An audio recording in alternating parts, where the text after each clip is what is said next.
prophesied to me many years I should not die but in Jerusalem, which vainly I supposed the Holy Land. But bear me to that chamber, there I'll lie. In that Jerusalem shall Harry die. Exeunt. Act V. Scene I. Gloucestershire, Shallow's house. Enter Shallow, Falstaff, Bardolph and Page. Shallow, by cock and pie, sir, you shall not away tonight. What, Davy, I say. Falstaff, you must excuse me, Master Robert Shallow. Shallow, I will not excuse you, you shall not be excused. Excuses shall not be admitted, there is no excuse shall serve, you shall not be excused. Why, Davy, enter Davy, Davy, here, sir. Shallow, Davy, Davy, Davy, Davy, let me see. Davy, let me see, Davy, let me see. Yea, marry William Cook, bid him come hither. Sir John, you shall not be excused. Davy, marry, sir, thus those precepts cannot be served, and again, sir, shall we sow the hayed land with wheat, Shallow, with red wheat, Davy. But for William Cook, are there no young pigeons, Davy? Yes, sir, here is now the smith's note for shoeing and plough irons. Shallow, let it be cast and paid. Sir John, you shall not be excused. Davy, now, sir, a new link to the bucket must needs be had. And, sir, do you mean to stop any of William's wages about the sack he lost the other day at Hinckley Fair? Shallow, he shall answer it. Some pigeons, Davy, a couple of short-legged hens, a joint of mutton, and any pretty little tiny kickshaws, tell William Cook. Davy, doth the man of war stay all night, sir? Shallow. Yea, Davy, I will use him well. A friend I.T.H. court is better than a penny in purse. Use his men well, Davy, for they are arrant knaves and will backbite. Davy, no worse than they are backbitten, sir, for they have marvellous foul linen. Shallow. Well conceited, Davy, about thy business, Davy, Davy. I beseech you, sir, to countenance William Visor of Woncott against Clement Perks O.T.H. Hill. Shallow. There is many complaints, Davy, against that Visor. That Visor is an arrant knave on my knowledge, Davy. I grant your worship that he is a knave, sir, but yet, God forbid, sir, but a knave should have some countenance at his friend's request. An honest man, sir, is able to speak for himself when a knave is not. I have served your worship truly, sir, this 8 years, and if I cannot once or twice in a quarter bear out a knave against an honest man, I have but a very little credit with your worship. The knave is mine honest friend, sir, therefore I beseech your worship let him be countenanced. Shallow, go to, I say he shall have no wrong. Look about, Davy, exit, Davy, where are you, Sir John? Come, come, come off with your boots. Give me your hand, Master Bardolph. Bardolph, I am glad to see your worship. Shallow, I thank thee with all my heart, kind Master Bardolph, and welcome my tall fellow to the page. Come, Sir John, Falstaff, I'll follow you, good Master Robert Shallow. Exit Shallow, Bardolph. Look to our horses. Exeunt Bardolph and Page. If I were sawed into quantities, I should make 4 dozen of such bearded hermit staves as Master Shallow. It is a wonderful thing to see the semblable coherence of his men's spirits and his. They, by observing of him, do bear themselves like foolish justices. He, by conversing with them, is turned into a justice-like serving man. Their spirits are so married in conjunction with the participation of society that they flock together in consent, like so many wild geese. If I had a suit to Master Shallow, I would humour his men with the imputation of being near their master. If to his men, I would curry with Master Shallow that no man could better command his servants. It is certain that either wise bearing or ignorant carriage is caught, as men take diseases, one of another. Therefore let men take heed of their company. I will devise matter enough out of this Shallow to keep Prince Harry in continual laughter the wearing out of 6 fashions, which is 4 terms or 2 actions, and he shall laugh without intervallums. Oh, it is much that a lie with a slight oath and a jest with a sad brow will do with a fellow that never had the ache in his shoulders. Oh, you shall see him laugh till his face be like a wet cloak ill laid up. Shallow. Within, Sir John, Falstaff. I come, Master Shallow, I come, Master Shallow. Exit, Scene Roman 2. Westminster, the Palace, enter Warwick and the Lord Chief Justice meeting. Warwick, how now, my Lord Chief Justice, whither away? Chief Justice, how doth the King? Warwick, exceeding well. His cares are now all ended. Chief Justice, I hope not dead. Warwick, he's walked the way of nature, and to our purposes he lives no more. Chief Justice, I would his Majesty had called me with him. The service that I truly did his life hath left me open to all injuries.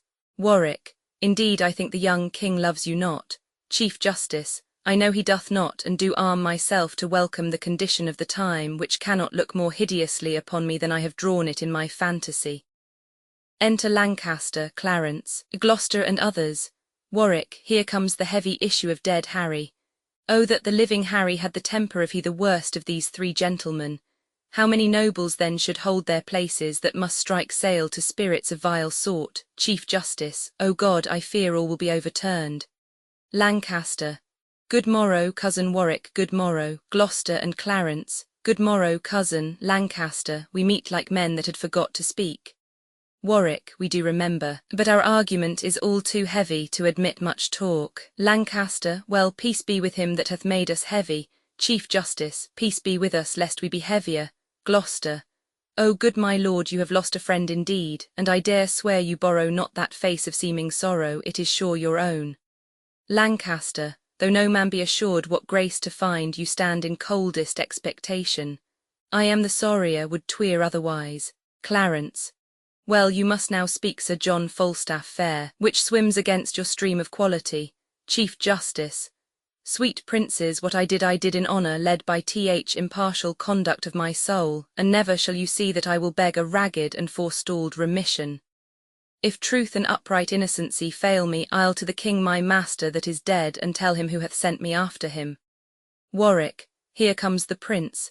Enter King Henry V, attended. Chief Justice, good morrow, and God save your majesty. King, this new and gorgeous garment, majesty, sits not so easy on me as you think. Brothers, you mix your sadness with some fear. This is the English, not the Turkish court, not Amurath and Amurath succeeds, but Harry.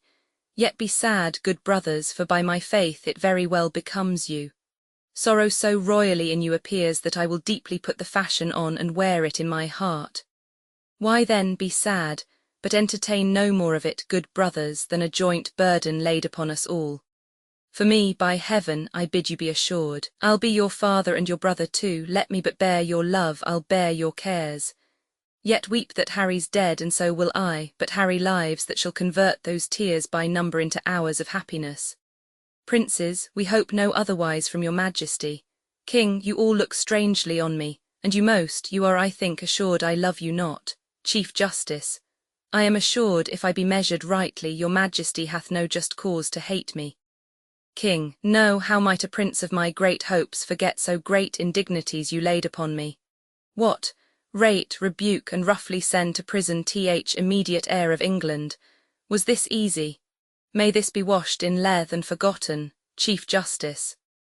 I then did use the person of your father, the image of his power lay then in me, and in the administration of his law, whiles I was busy for the Commonwealth, your Highness pleased to forget my place. The majesty and power of law and justice, the image of the king whom I presented, and struck me in my very seat of judgment.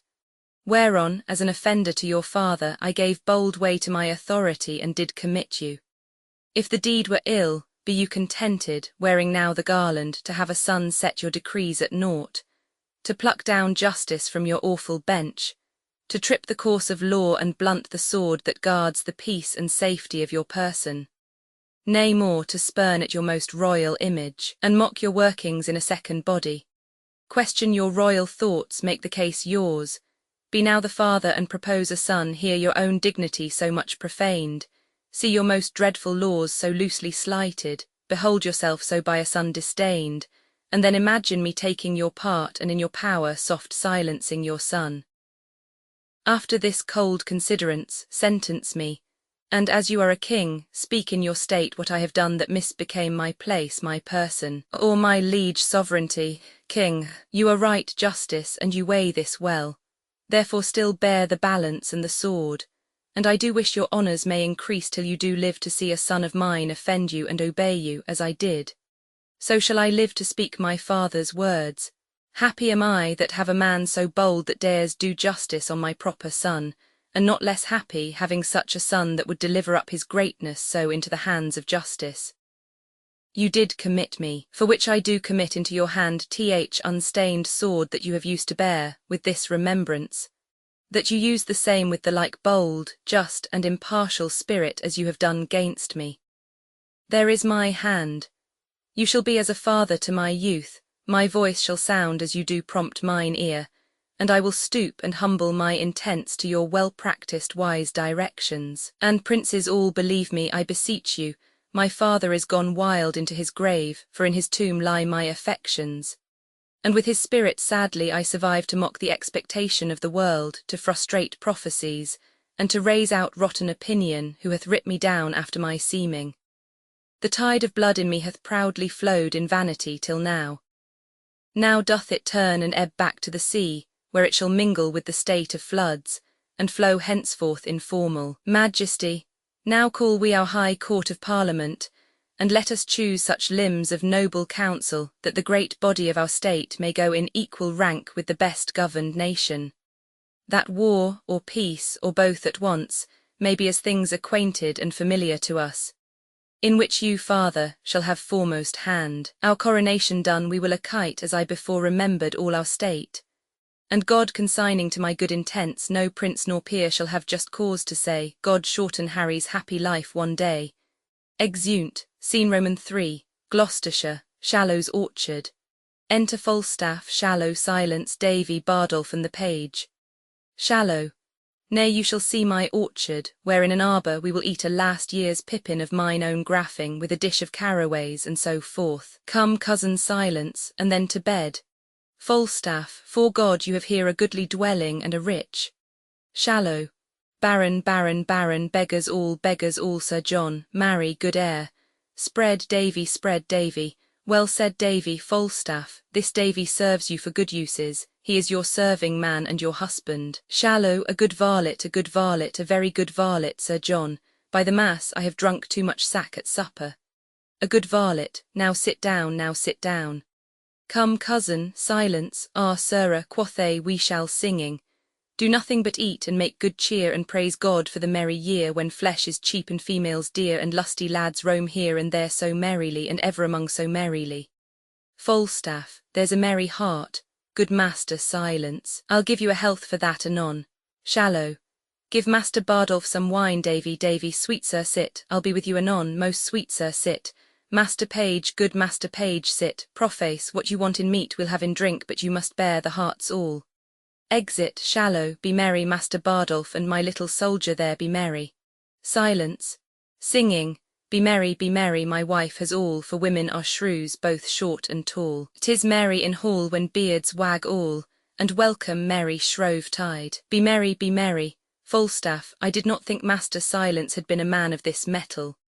Silence, who I have been merry twice and once ere now. Enter Davy, to Bardolph, there's a dish of leather coats for you. Shallow, Davy, your worship, I'll be with you straight. To Bardolph, a cup of wine, sir. Silence, singing, a cup of wine that's brisk and fine, and drink unto thee lemon mine, and a merry heart lives long a. Falstaff, well said, Master Silence. Silence, and we shall be merry, now comes in the sweet oth night. Falstaff, health and long life to you, Master Silence. Silence, singing, fill the cup and let it come, I'll pledge you a mile to th bottom. Shallow, honest Bardolph, welcome, if thou want'st anything and wilt not call, beshrew thy heart. Welcome, my little tiny thief, to the page, and welcome indeed too. I'll drink to Master Bardolph and to all the caballeros about London. Davy, I hope to see London once ere I die. Bardolph, and I might see you there, Davy. Shallow, by the mass you'll crack a quart together, ha, will you not, Master Bardolph? Bardolph, yes, sir, in a pottle pot. Shallow, by God's liggins I thank thee. The knave will stick by thee, I can assure thee that, he will not out he, 'tis true bred.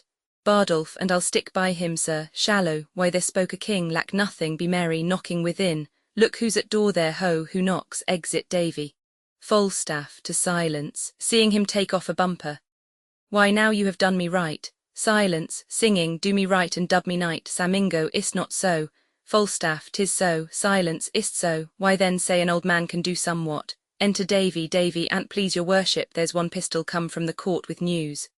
Falstaff, from the court, let him come in. Enter Pistol. How now, Pistol, Sir John, God save you. Falstaff. What wind blew you hither, Pistol? Not the ill wind which blows no man to good. Sweet knight, thou art now one of the greatest men in this realm. Silence. By a lady I think he be, but Goodman Puff of Barson. Pistol, puff, puff in thy teeth, most recreant coward base. Sir John, I am thy pistol and thy friend, and helter-skelter have I rode to thee, and tidings do I bring, and lucky joys, and golden times, and happy news of price. Falstaff, I pray thee now deliver them like a man of this world. Pistol, a fouter for the world and worldlings base, I speak of Africa and golden joys. Falstaff, O base Assyrian knight, what is thy news? Let King Cophetua know the truth thereof. Silence. Singing, and Robin Hood, Scarlet and John. Pistol, shall dunghill curs confront the Helicons, and shall good news be baffled? Then, Pistol, lay thy head in Fury's lap. Shallow, honest gentleman, I know not your breeding. Pistol, why then lament therefore? Shallow, give me pardon, sir, if, sir, you come with news from the court, I take it there's but two ways, either to utter them or conceal them. I am, sir, under the king in some authority. Pistol, under which King Bessonian? Speak or die. Shallow, under King Harry. Pistol, Harry the fourth or fifth. Shallow, Harry the fourth. Pistol, a fouter for thine office. Sir John, thy tender lambkin now is king, Harry the fifth's the man. I speak the truth. When Pistol lies, do this and fig me like the bragging Spaniard. Falstaff, what is the old king dead? Pistol, as nail in door, the things I speak are just. Falstaff, away Bardolph, saddle my horse. Master Robert Shallow, choose what office thou wilt in the land, 'tis thine. Pistol, I will double charge thee with dignities. Bardolph, O joyful day, I would not take a knighthood for my fortune. Pistol, what, I do bring good news. Falstaff, carry Master Silence to bed. Master Shallow, my Lord Shallow, be what thou wilt, I am fortune's steward. Get on thy boots, we'll ride all night. O sweet Pistol, away Bardolph, exit Bardolph. Come Pistol, utter more to me, and withal devise something to do thyself good. Boot, boot, Master Shallow, I know the young king is sick for me, let us take any man's horses. The laws of England are at my commandment. Blessed are they that have been my friends, and woe to my Lord Chief Justice. Pistol, let vultures vile seize on his lungs also. Where is the life that late I led?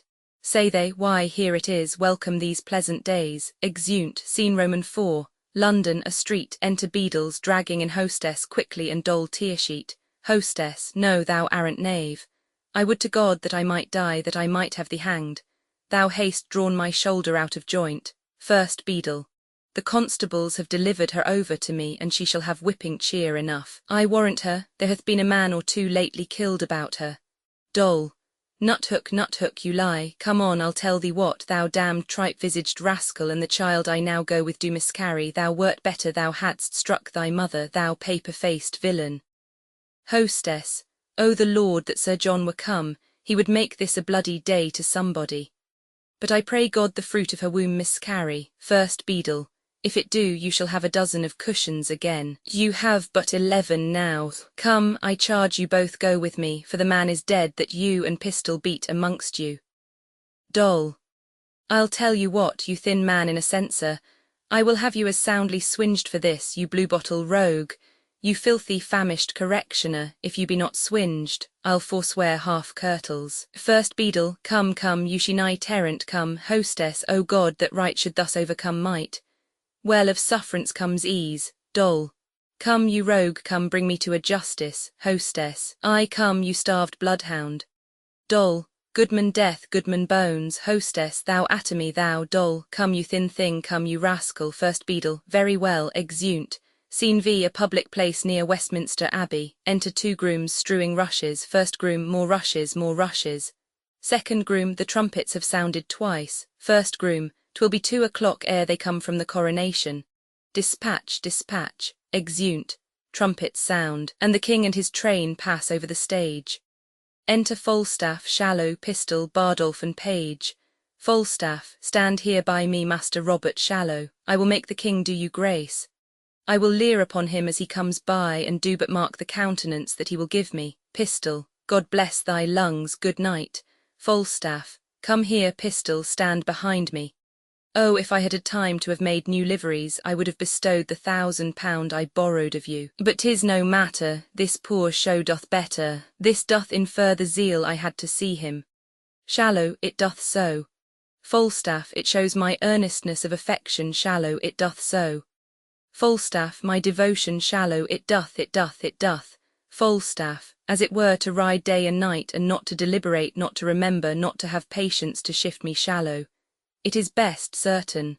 Falstaff, but to stand stained with travel and sweating with desire to see him, thinking of nothing else, putting all affairs else in oblivion, as if there were nothing else to be done but to see him. Pistol, 'tis semper idem for hoc nihil est, 'tis all, in every part, shallow, 'tis so indeed. Pistol, my knight, I will inflame thy noble liver and make thee rage. Thy Dol and Helen of thy noble thoughts is in base durance and contagious prison, haled thither by most mechanical and dirty hand. Rouse up revenge from ebon den with fell Alecto snake, for Dol is in. Pistol speaks naught but truth. Falstaff, I will deliver her. Shouts within. The trumpets sound. Pistol, there roared the sea and trumpet clangor sounds. Enter the king and his train, the Lord Chief Justice among them. Falstaff, God save thy grace, King Hal, my royal Hal. Pistol, the heavens thee guard and keep, most royal imp of fame. Falstaff, God save thee, my sweet boy. King, my Lord Chief Justice, speak to that vain man. Chief Justice, have you your wits, know you what 'tis you speak? Falstaff, my king, my Jove, I speak to thee my heart. King, I know thee not, old man, fall to thy prayers. How ill white hairs becomes a fool and jester.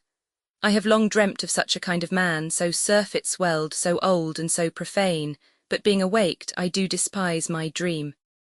Make less thy body hence and more thy grace, leave gormandizing, know the grave doth gape for thee thrice wider than for other men. Reply not to me with a fool-born jest, presume not that I am the thing I was, for God doth know, so shall the world perceive, that I have turned away my former self, so will I those that kept me company. When thou dost hear I am as I have been, approach me, and thou shalt be as thou wast, the tutor and the feeder of my riots. Till then I banish thee on pain of death, as I have done the rest of my misleaders, not to come near our person by 10 mile. For competence of life I will allow you, that lack of means enforce you not to evils, and as we hear you do reform yourselves, we will, according to your strengths and qualities, give you advancement. Be it your charge, my lord, to see performed the tenor of our word. Set on. Exeunt king with his train. Falstaff, Master Shallow, I owe you £1,000. Shallow, yea, marry Sir John, which I beseech you to let me have home with me. Falstaff, that can hardly be, Master Shallow. Do not you grieve at this, I shall be sent for in private to him. Look you, he must seem thus to the world. Fear not your advancements, I will be the man yet that shall make you great. Shallow, I cannot perceive how, unless you give me your doublet and stuff me out with straw. I beseech you, good Sir John, let me have 500 of my 1,000. Falstaff, sir, I will be as good as my word. This that you heard was but a colour. Shallow, a colour that I fear you will die in, Sir John. Falstaff, fear no colours, go with me to dinner. Come, Lieutenant Pistol, come, Bardolph, I shall be sent for soon at night. Enter the Lord Chief Justice and Prince John, officers with them. Chief Justice, go, carry Sir John Falstaff to the Fleet, take all his company along with him. Falstaff, my Lord, Chief Justice, I cannot now speak, I will hear you soon, take them away. Pistol, si fortuna me tormenta, spero me contenta. Exeunt all but Prince John and the Lord Chief Justice. Lancaster, I like this fair proceeding of the king's. He hath intent his wonted followers shall all be very well provided for, but all are banished till their conversations appear more wise and modest to the world. Chief Justice, and so they are. Lancaster, the king hath called his parliament, my lord Chief Justice, he hath. Lancaster, I will lay odds that ere this year expire we bear our civil swords and native fire as far as France. I heard a bird so sing, whose music to my thinking pleased the king. Come, will you hence? Exeunt epilogue. First my fear, then my curtsy, last my speech. My fear is your displeasure, my curtsy my duty, and my speech to beg your pardons. If you look for a good speech now, you undo me, for what I have to say is of mine own making, and what indeed I should say will, I doubt, prove mine own marring. But to the purpose, and so to the venture. Be it known to you, as it is very well, I was lately here in the end of a displeasing play, to pray your patience for it, and to promise you a better. I meant indeed to pay you with this, which, if like an ill venture it come unluckily home, I break, and you, my gentle creditors, lose. Here I promised you I would be, and here I commit my body to your mercies. Bate me some, and I will pay you some, and as most debtors do, promise you infinitely. If my tongue cannot entreat you to acquit me, will you command me to use my legs? And yet that were but light payment to dance out of your debt. But a good conscience will make any possible satisfaction, and so would I. All the gentlewomen here have forgiven me. If the gentlemen will not, then the gentlemen do not agree with the gentlewomen, which was never seen before in such an assembly. One word more I beseech you. If you be not too much cloyed with fat meat, our humble author will continue the story with Sir John in it and make you merry with fair Catharine of France, where for anything I know Falstaff shall die of a sweat unless already he be killed with your hard opinions. For Oldcastle died a martyr, and this is not the man. My tongue is weary. When my legs are too, I will bid you good night. The Life of King Henry the Fifth, Contents, Act I, Prologue. Scene I, London, an ante-chamber in the King's Palace. Scene II, the same, the Presence Chamber. Act II, Chorus. Scene I, London, a street. Scene II, Southampton, a council chamber. Scene III, London, before a tavern. Scene IV, France, the King's Palace. Act III, Chorus. Scene I, France, before Harfleur. Scene II, the same. Scene III, before the gates. Scene IV, the French King's Palace. Scene V, the same. Scene VI, the English camp in Picardy. Scene VII, the French camp near Agincourt. Act IV, Chorus. Scene I, the English camp at Agincourt. Scene II, the French camp. Scene III, the English camp. Scene IV, the field of battle. Scene V, another part of the field. Scene VI, another part of the field. Scene VII, another part of the field. Scene VIII, before King Henry's pavilion. ACTV Chorus. Scene I, France, the English camp. Scene II, France, a royal palace. Epilogue. Dramatis Personae King Henry v Duke of Clarence, brother to the King. Duke of Bedford, brother to the King. Duke of Gloucester, brother to the King. Duke of Exeter, uncle to the King.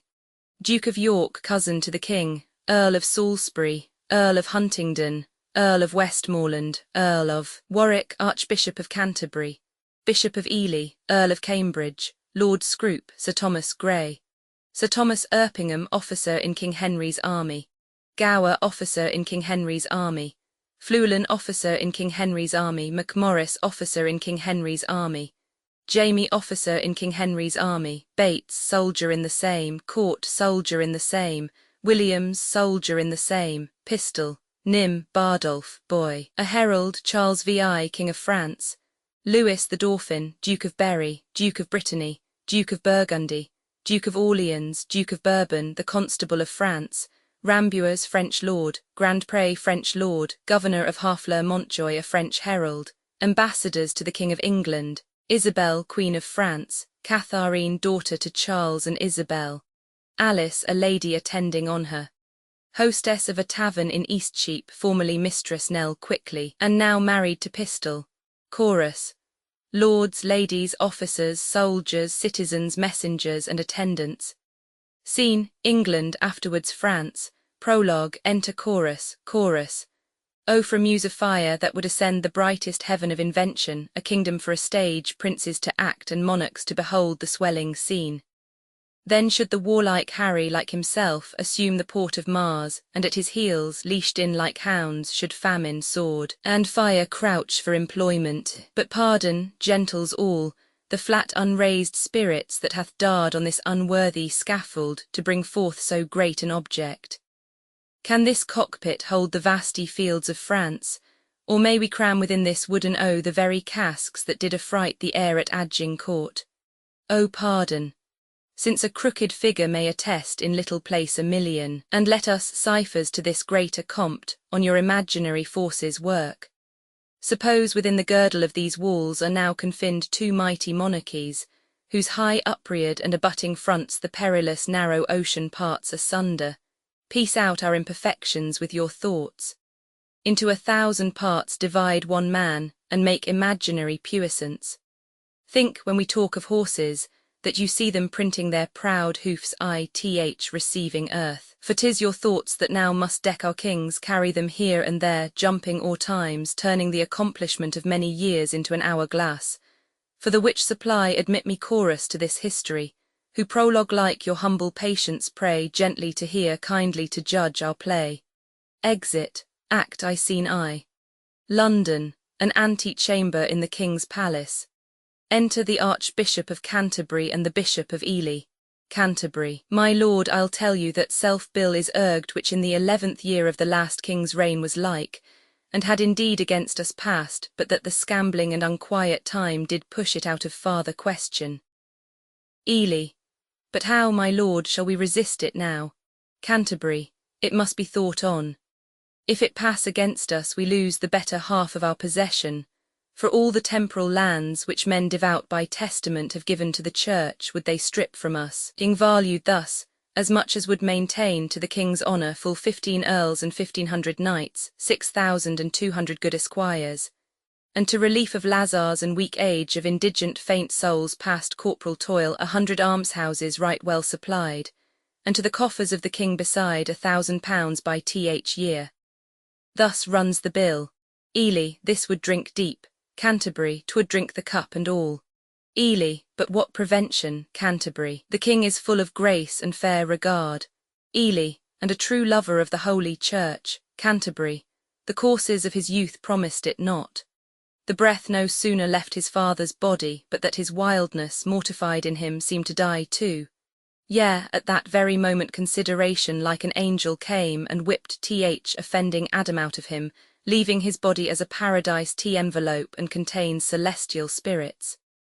Never was such a sudden scholar made, never came reformation in a flood with such a heady current scouring faults, nor never hydra-headed wilfulness so soon did lose his seat, and all at once as in this king. Ely, we are blessed in the change. Canterbury, hear him but reason in divinity, and all admiring, with an inward wish you would desire the king were made a prelate. Hear him debate of commonwealth affairs, you would say it hath been all in all his study. List his discourse of war, and you shall hear a fearful battle rendered you in music. Turn him to any cause of policy, the Gordian knot of it he will unloose, familiar as his garter.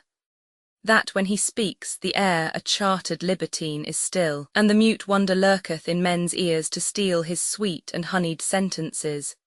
So that the art and practic part of life must be the mistress to this theoric, which is a wonder how his grace should glean it, since his addiction was to courses vain, his companies unlettered, rude and shallow, his hours filled up with riots, banquets, sports, and never noted in him any study, any retirement, any sequestration, from open haunts and popularity.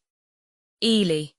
The strawberry grows underneath the nettle, and wholesome berries thrive and ripen best neighboured by fruit of baser quality.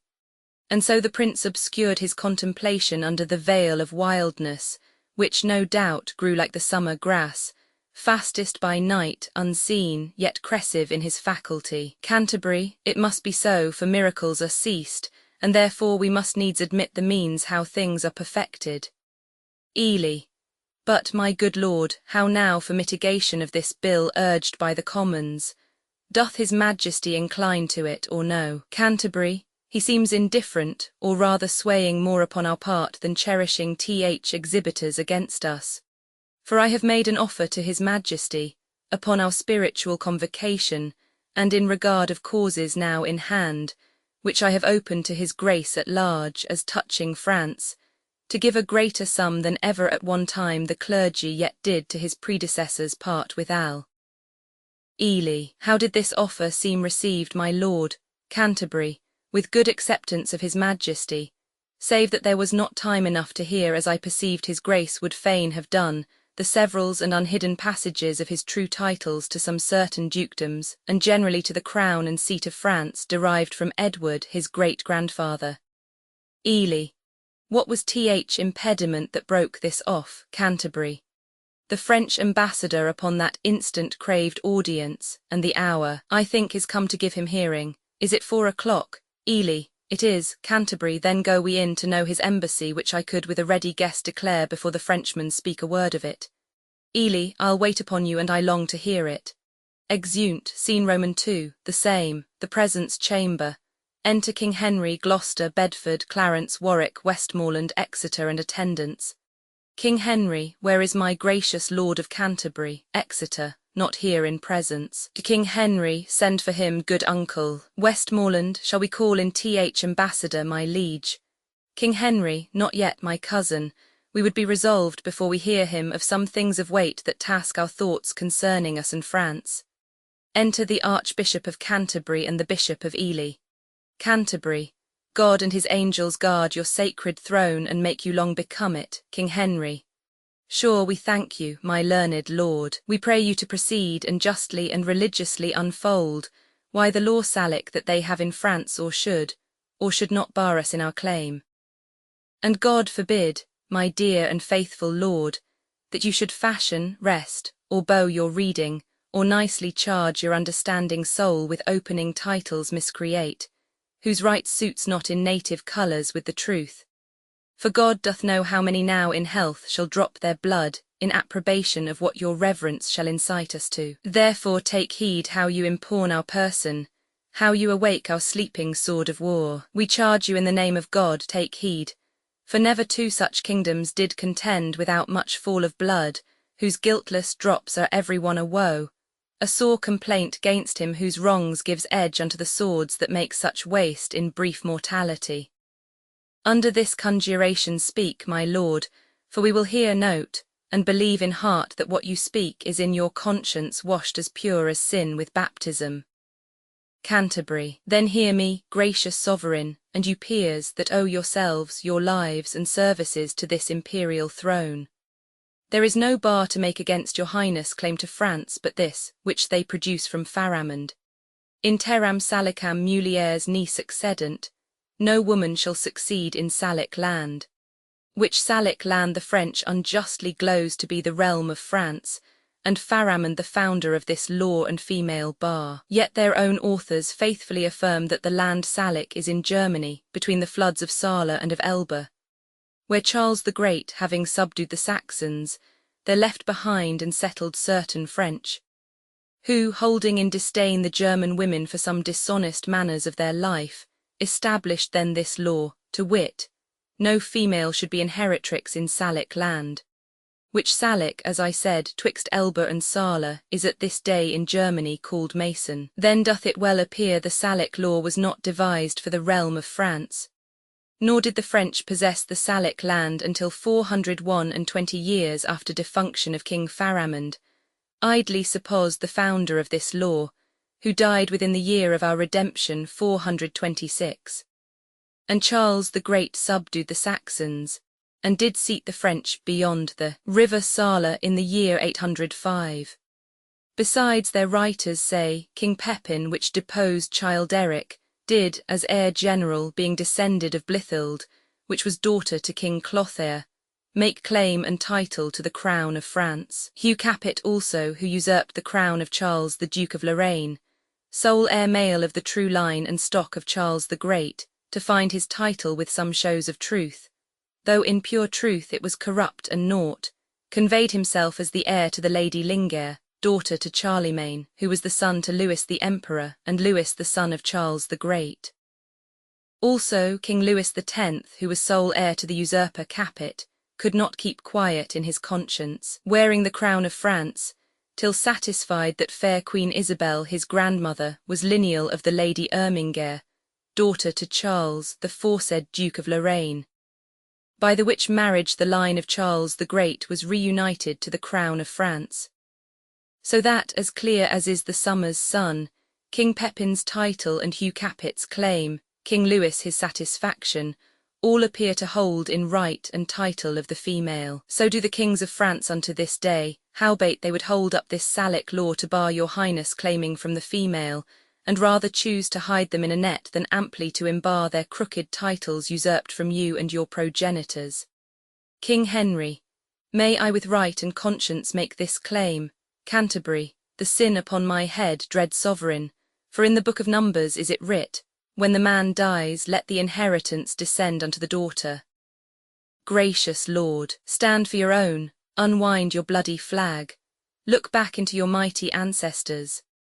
Go, my dread lord, to your great-grandsire's tomb from whom you claim, invoke his warlike spirit and your great uncle's, Edward the Black Prince, who on the French ground played a tragedy, making defeat on the full power of France, whiles his most mighty father on a hill stood smiling to behold his lions whelp forage in blood of French nobility.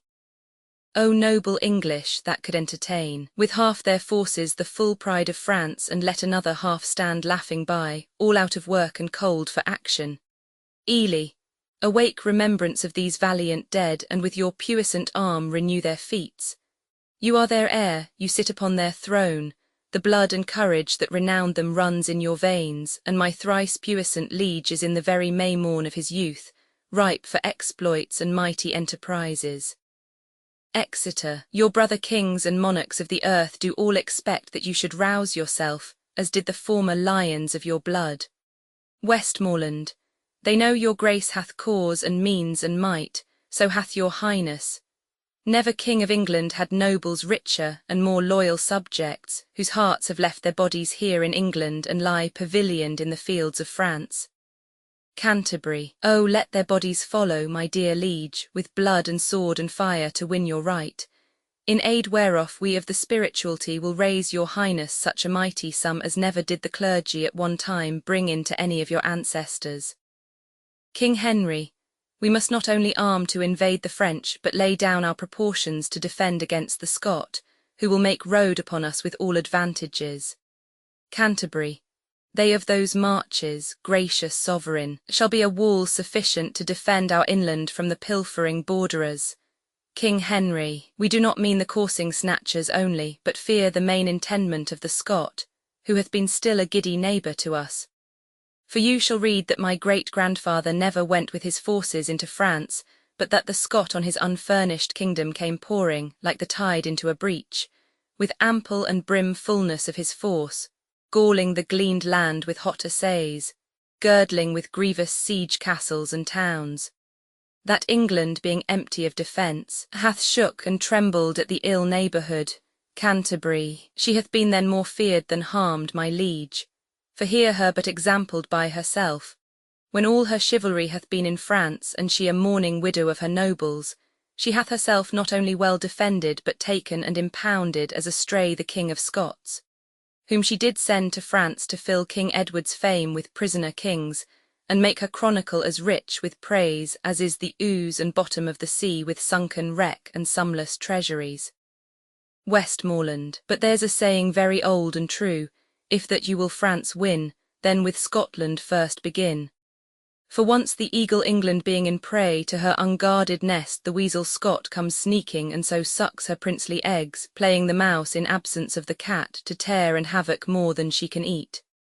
Exeter, it follows then the cat must stay at home, yet that is but a crushed necessity, since we have locks to safeguard necessaries, and pretty traps to catch the petty thieves. While that the armed hand doth fight abroad, the advised head defends itself at home. For government, though high and lower put into parts, doth keep in one consent, congreeing in a full and natural close like music. Canterbury, therefore doth heaven divide the state of man in divers functions, setting endeavour in continual motion, to which is fixed as an aim or but obedience. For so work the honey bees, creatures that by a rule in nature teach the act of order to a peopled kingdom. They have a king and officers of sorts, where some, like magistrates, correct at home, others, like merchants, venture trade abroad, others, like soldiers armed in their stings, make boot upon the summer's velvet buds, which pillage they with merry march bring home to the tent royal of their emperor, who, busied in his majesty, surveys the singing masons building roofs of gold, the civil citizens kneading up the honey, the poor mechanic porters crowding in their heavy burdens at his narrow gate, the sad-eyed justice with his surly hum, delivering o'er to executors pale the lazy yawning drone. I this infer that many things having full reference to one consent may work contrariously. As many arrows loosed several ways come to one mark, as many ways meet in one town, as many fresh streams meet in one salt sea, as many lines close in the dial's centre, so many 1,000 actions, once afoot, end in one purpose, and be all well borne without defeat. Therefore to France, my liege, divide your happy England into 4, whereof take you 1/4 into France, and you withal shall make all Gallia shake. If we with thrice such powers left at home cannot defend our own doors from the dog, let us be worried and our nation lose the name of hardiness and policy. King Henry, call in the messengers sent from the Dauphin. Exeunt some attendants. Now are we well resolved, and by God's help and yours the noble sinews of our power, France being ours, will bend it to our oar or break it all to pieces. Or there we'll sit, ruling in large and ample empery o'er France and all her almost kingly dukedoms, or lay these bones in an unworthy urn tombless with no remembrance over them. Either our history shall with full mouth speak freely of our acts, or else our grave, like Turkish mute, shall have a tongueless mouth, not worshipped with a waxen epitaph. Enter ambassadors of France. Now are we well prepared to know the pleasure of our fair cousin Dauphin, for we hear your greeting is from him, not from the king. First ambassador, may't please your majesty to give us leave freely to render what we have in charge, or shall we sparingly show you far off the Dauphin's meaning and our embassy? King Henry, we are no tyrant but a Christian king, unto whose grace our passion is as subject as is our wretches fettered in our prisons. Therefore with frank and with uncurbed plainness tell us the Dauphin's mind.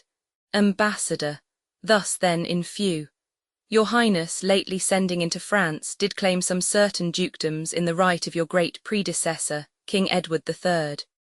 In answer of which claim the prince our master says that you savour too much of your youth, and bids you be advised there's naught in France that can be with a nimble galliard one. You cannot revel into dukedoms there, he therefore sends you meeter for your spirit this ton of treasure, and in lieu of this desires you let the dukedoms that you claim hear no more of you. This the Dauphin speaks.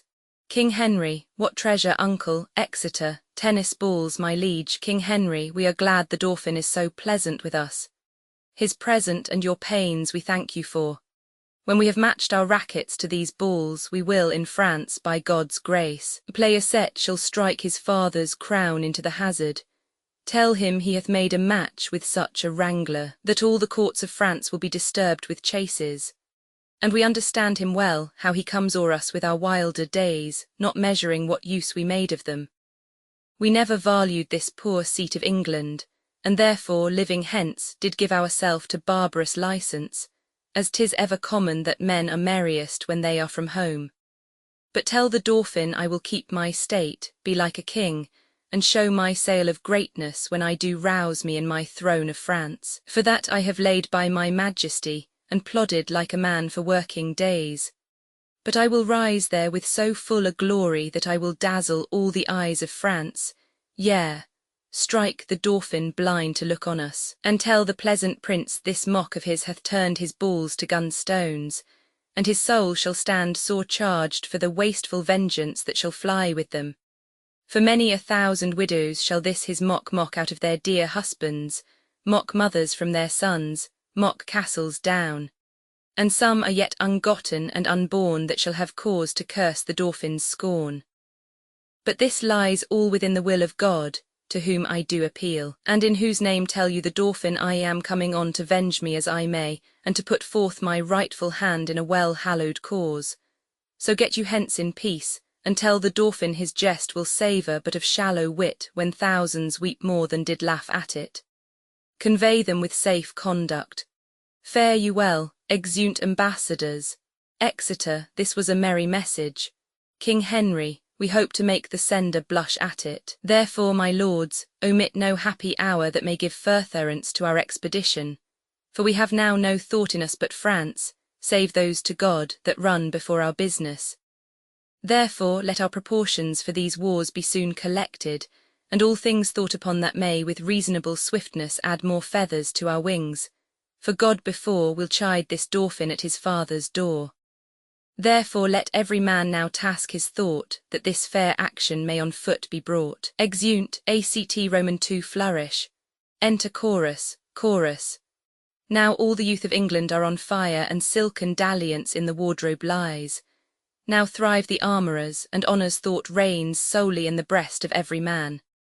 They sell the pasture now to buy the horse, following the mirror of all Christian kings, with winged heels as English Mercuries. For now sits expectation in the air, and hides a sword from hilts unto the point with crowns imperial, crowns and coronets, promised to Harry and his followers. The French, advised by good intelligence of this most dreadful preparation, shake in their fear, and with pale policy seek to divert the English purposes. O England, model to thy inward greatness, like little body with a mighty heart, what mightst thou do that honour would thee do, were all thy children kind and natural? But see thy fault. France hath in thee found out a nest of hollow bosoms, which he fills with treacherous crowns. And 3 corrupted men, one Richard Earl of Cambridge, and the second Henry Lord Scroop of Masham, and the third Sir Thomas Grey, Knight of Northumberland, have for the guilt of France, O guilt indeed, confirmed conspiracy with fearful France, and by their hands this grace of kings must die, if hell and treason hold their promises, ere he take ship for France and in Southampton. Linger your patience on, and will digest the abuse of distance, force a play. The sum is paid, the traitors are agreed, the king is set from London, and the scene is now transported, gentles, to Southampton. There is the playhouse now, there must you sit, and thence to France shall we convey you safe, and bring you back, charming the narrow seas to give you gentle pass, for if we may, we'll not offend one's stomach with our play. But till the king come forth, and not till then, unto Southampton do we shift our scene. Exit, scene I, London, a street, enter Corporal Nym and Lieutenant Bardolph. Bardolph, well met, Corporal Nym. Nym, good morrow, Lieutenant Bardolph. Bardolph, what are ancient pistol and you friends yet? Nym, for my part I care not, I say little, but when time shall serve there shall be smiles, but that shall be as it may. I dare not fight, but I will wink and hold out mine iron. It is a simple one, but what though? It will toast cheese, and it will endure cold as another man's sword will, and there's an end. Bardolph, I will bestow a breakfast to make you friends, and we'll be all 3 sworn brothers to France.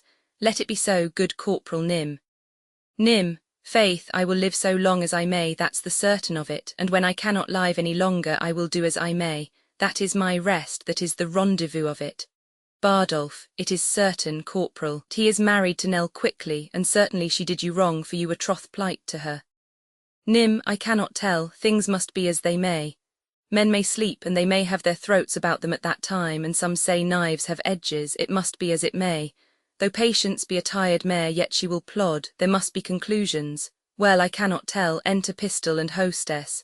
Bardolph, here comes ancient Pistol and his wife. Good Corporal, be patient here. How now? Mine host Pistol, Pistol, base tyke, call'st thou me host? Now by this hand I swear I scorn the term, nor shall my Nell keep lodgers. Hostess, no, by my troth not long, for we cannot lodge and board a dozen or 14 gentlewomen that live honestly by the prick of their needles, but it will be thought we keep a bawdy house straight. Nym and Pistol draw. O well a day, lady, if he be not drawn now, we shall see wilful adultery and murder committed.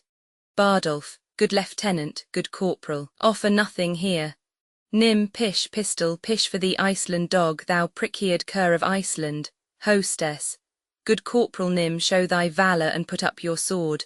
Nym, will you shog off? I would have you Solus, Pistol. Solus, egregious dog, O viper vile, the Solus in thy most merveillous face, the Solus in thy teeth, and in thy throat, and in thy hateful lungs, yea, in thy more purdy, and which is worse, within thy nasty mouth. I do retort the Solus in thy bowels, for I can take, and Pistol's cock is up, and flashing fire will follow. Nym, I am not Barbasson, you cannot conjure me. I have an humour to knock you indifferently well.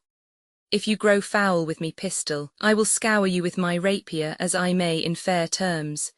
If you would walk off, I would prick your guts a little in good terms, as I may, and that's the humour of it. Pistol, O braggart vile and damned furious wight, the grave doth gape, and doting death is near, therefore exhale. Bardolph, hear me what I say. He that strikes the first stroke, I'll run him up to the hilts, as I am a soldier. Draws, Pistol, an oath of mickle might, and fury shall abate. Give me thy fist, thy forefoot to me give. Thy spirits are most tall, Nym, I will cut thy throat one time or other in fair terms, that is the humour of it. Pistol, couple a gorge, that is the word, I thee defy again. O hound of Crete, think'st thou my spouse to get? No, to the spittle go, and from the powdering tub of infamy fetch forth the lazar kite of Cressid's kind, Dol Tearsheet she by name and her espouse. I have and I will hold the quondam quickly for the only she, and porker there's enough, go to. Enter the boy, mine host Pistol, you must come to my master, and you hostess, he is very sick and would to bed. Good Bardolph, put thy face between his sheets and do the office of a warming pan. Faith, he's very ill. Bardolph, away you rogue hostess, by my troth he'll yield the crow a pudding one of these days. The king has killed his heart. Good husband, come home presently. Exeunt hostess and boy. Bardolph, come, shall I make you two friends? We must to France together. Why the devil should we keep knives to cut one another's throats? Pistol, let floods Orswell and fiends for food howl on. Nym, you'll pay me the 8 shillings I won of you at betting. Pistol, base is the slave that pays. Nym, that now I will have, that's the humour of it. Pistol, as manhood shall compound, push home, they draw. Bardolph, by this sword he that makes the first thrust, I'll kill him, by this sword I will. Pistol, sword is an oath, and oaths must have their course. Bardolph, Corporal Nym and thou wilt be friends, and thou wilt not, why then be enemies with me too. Prithee put up. Nym, I shall have my 8 shillings I won from you at betting. Pistol, a noble shalt thou have and present pay, and liquor likewise will I give to thee, and friendship shall combine and brotherhood. I'll live by Nym, and Nym shall live by me. Is not this just? For I shall sutler be unto the camp, and profits will accrue. Give me thy hand, Nym, I shall have my noble. Pistol, in cash most justly paid. Nym, well then that's the humour oft. Enter hostess, as ever you come of women, come in quickly to Sir John. Ah, poor heart, he is so shacked of a burning quotidian tertian that it is most lamentable to behold. Sweet men, come to him. Nym, the king hath run bad humours on the night, that's the even of it. Pistol, Nym, thou hast spoke the right, his heart is fracted and corroborate. Nym, the king is a good king, but it must be as it may, he passes some humours and careers. Pistol, let us condole the night, for lambkins we will live. Exeunt, scene Roman 2. Southampton, a council chamber. Enter Exeter, Bedford and Westmoreland. Bedford, 'Fore God his grace is bold to trust these traitors. Exeter, they shall be apprehended by and by. Westmoreland, how smooth and even they do bear themselves, as if allegiance in their bosoms sat crowned with faith and constant loyalty. Bedford, the king hath note of all that they intend, by interception which they dream not of. Exeter, nay, but the man that was his bedfellow, whom he hath dulled and cloyed with gracious favours, that he should, for a foreign purse, so sell his sovereign's life to death and treachery. Trumpets sound. Enter King Henry, Scroop, Cambridge and Grey. King Henry, now sits the wind fair, and we will aboard. My lord of Cambridge, and my kind lord of Masham, and you, my gentle knight, give me your thoughts.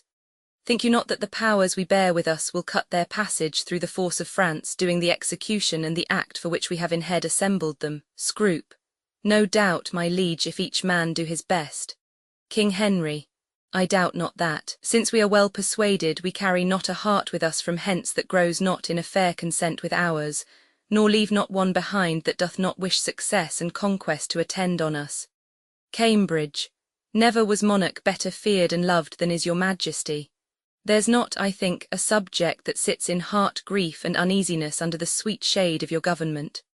Grey, true, those that were your father's enemies have steeped their galls in honey, and do serve you with hearts create of duty and of zeal. King Henry, we therefore have great cause of thankfulness, and shall forget the office of our hand sooner than quittance of desert and merit according to the weight and worthiness. Scroop, so service shall with steeled sinews toil, and labour shall refresh itself with hope, to do your grace incessant services. King Henry, we judge no less. Uncle of Exeter, enlarge the man committed yesterday that railed against our person. We consider it was excess of wine that set him on, and on his more advice we pardon him. Scroop, that's mercy but too much security. Let him be punished, sovereign, lest example breed by his sufferance more of such a kind. King Henry, oh, let us yet be merciful. Cambridge, so may your highness, and yet punish too. Grey, sir, you show great mercy if you give him life after the taste of much correction.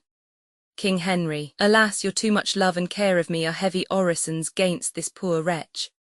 If little faults proceeding on distemper shall not be winked at, how shall we stretch our eye when capital crimes, chewed, swallowed, and digested, appear before us? Will yet enlarge that man, though Cambridge, Scrope, and Grey in their dear care and tender preservation of our person would have him punished. And now to our French causes. Who are the late commissioners, Cambridge? I won, my lord. Your highness bade me ask for it today. Scrope, so did you me, my liege. Grey, and I, my royal sovereign, King Henry. Then Richard Earl of Cambridge, there is yours, they're yours, Lord Scrope of Masham, and Sir Knight Grey of Northumberland, this same is yours. Read them, and know I know your worthiness. My Lord of Westmoreland and Uncle Exeter we will aboard tonight. Why, how now, gentlemen, what see you in those papers that you lose so much complexion? Look ye how they change, their cheeks are paper. Why, what read you there that have so cowarded and chased your blood out of appearance? Cambridge, I do confess my fault and do submit me to your highness' mercy. Grey, Scrope, to which we all appeal. King Henry, the mercy that was quick in us but late, by your own counsel is suppressed and killed. You must not dare, for shame, to talk of mercy, for your own reasons turn into your bosoms, as dogs upon their masters, worrying you. See you, my princes and my noble peers, these English monsters. My Lord of Cambridge here, you know how apt our love was to accord to furnish him with an appurtenance belonging to his honour. And this man hath, for a few light crowns, lightly conspired and sworn unto the practices of France to kill us here in Hampton. To the which this knight, no less for bounty bound to us than Cambridge is, hath likewise sworn. But oh, what shall I say to thee, Lord Scrope, thou cruel, ingrateful, savage, and inhuman creature? Thou that didst bear the key of all my counsels, that knew'st the very bottom of my soul, that almost mightst have coined me into gold, wouldst thou have practised on me for thy use? May it be possible that foreign hire could out of thee extract one spark of evil that might annoy my finger? 'Tis so strange, that, though the truth of it stands off as gross as black and white, my eye will scarcely see it. Treason and murder ever kept together, as two yoke devils sworn to either's purpose, working so grossly in a natural cause that admiration did not whoop at them. But thou, gainst all proportion, didst bring in wonder to wait on treason and on murder. And whatsoever cunning fiend it was that wrought upon thee so preposterously hath got the voice in hell for excellence. And other devils that suggest by treasons do botch and bungle up damnation with patches, colours, and with forms being fetched from glistering semblances of piety. But he that tempered thee bade thee stand up, gave thee no instance why thou shouldst do treason, unless to dub thee with the name of traitor. If that same demon that hath gulled thee thus should with his lion gait walk the whole world, he might return to vasty Tartar back, and tell the legions, I can never win a soul so easy as that Englishman's. Oh, how hast thou with jealousy infected the sweetness of affiance? Show men dutiful, why so didst thou? Seem they grave and learned, why so didst thou? Come they of noble family, why so didst thou? Seem they religious, why so didst thou? Or are they spare in diet, free from gross passion or of mirth or anger, constant in spirit, not swerving with the blood, garnished and decked in modest compliment, not working with the eye without the ear, and but in purged judgment trusting neither? Such and so finely bolted didst thou seem, and thus thy fall hath left a kind of blot to mark the full-fraught man and best endued with some suspicion. I will weep for thee, for this revolt of thine, methinks, is like another fall of man. Their faults are open. Arrest them to the answer of the law, and God acquit them of their practices. Exeter. I arrest thee of high treason by the name of Richard Earl of Cambridge. I arrest thee of high treason by the name of Henry Lord Scrope of Masham. I arrest thee of high treason by the name of Thomas Grey, Knight of Northumberland. Scrope. Our purposes God justly hath discovered, and I repent my fault more than my death, which I beseech your highness to forgive, although my body pay the price of it. Cambridge. For me the gold of France did not seduce, although I did admit it as a motive the sooner to effect what I intended. But God be thanked for prevention, which I in sufferance heartily will rejoice, beseeching God and you to pardon me. Grey. Never did faithful subject more rejoice at the discovery of most dangerous treason than I do at this hour joy or myself, prevented from a damned enterprise. My fault but not my body pardon sovereign, King Henry. God quit you in his mercy, hear your sentence. You have conspired against our royal person, joined with an enemy proclaimed, and from his coffers received the golden earnest of our death, wherein you would have sold your king to slaughter, his princes and his peers to servitude, his subjects to oppression and contempt, and his whole kingdom into desolation. Touching our persons seek we no revenge, but we our kingdom's safety must so tender, whose ruin you have sought, that to her laws we do deliver you. Get you therefore hence, poor miserable wretches, to your death, the taste whereof God of his mercy give you patience to endure, and true repentance of all your dear offences. Bear them hence. Exeunt Cambridge, Scroop and Grey guarded. Now, lords, for France, the enterprise whereof shall be to you as us like glorious. We doubt not of a fair and lucky war, since God so graciously hath brought to light this dangerous treason lurking in our way to hinder our beginnings. We doubt not now but every rub is smoothed on our way. Then forth, dear countrymen, let us deliver our puissance into the hand of God, putting it straight in expedition. Cheerly to see the signs of war advance, no King of England if not King of France, flourish, exeunt, scene Roman 3, London, before a tavern. Enter Pistol, Nym, Bardolph, boy and hostess. Hostess. Prithee, honey, sweet husband, let me bring thee to Staines. Pistol, no, for my manly heart doth yearn. Bardolph, be blithe, Nym, rouse thy vaunting veins, boy, bristle thy courage up, for Falstaff he is dead, and we must yearn therefore. Bardolph, would I were with him wheresoever he is, either in heaven or in hell. Hostess. Nay, sure, he's not in hell, he's in Arthur's bosom, if ever man went to Arthur's bosom. Her made a finer end, and went away, and it had been any Christum child, aparted even just between 12 and 1, even at the turning o' the tide. For after I saw him fumble with the sheets, and play with flowers, and smile upon his fingers' ends, I knew there was but one way, for his nose was as sharp as a pen, and a babbled of green fields. How now, Sir John, quoth I, what man be o' good cheer? So I cried out, God, God, God, 3 or 4 times. Now I, to comfort him, bid him a should not think of God. I hopped there was no need to trouble himself with any such thoughts yet, so obeyed me lay more clothes on his feet. I put my hand into the bed and felt them, and they were as cold as any stone. Then I felt to his knees, and so upward, and all was as cold as any stone. Nym, they say he cried out of sack. Hostess, I that a did. Bardolph, and of women. Hostess, nay that a did not. Boy, yes that a did, and said they were devils incarnate. Hostess, a could never abide carnation, 'twas a colour he never liked. Boy, a said once the devil would have him about women. Hostess, a did in some sort indeed handle women, but then he was rheumatic and talked of the whore of Babylon. Boy, do you not remember a saw a flea stick upon Bardolph's nose, and a said it was a black soul burning in hell fire? Bardolph, well, the fuel is gone that maintained that fire, that's all the riches I got in his service. Nym, shall we shog, the king will be gone from Southampton. Pistol, come, let's away, my love, give me thy lips. Look to my chattels and my movables, let senses rule, the word is pitch and pay.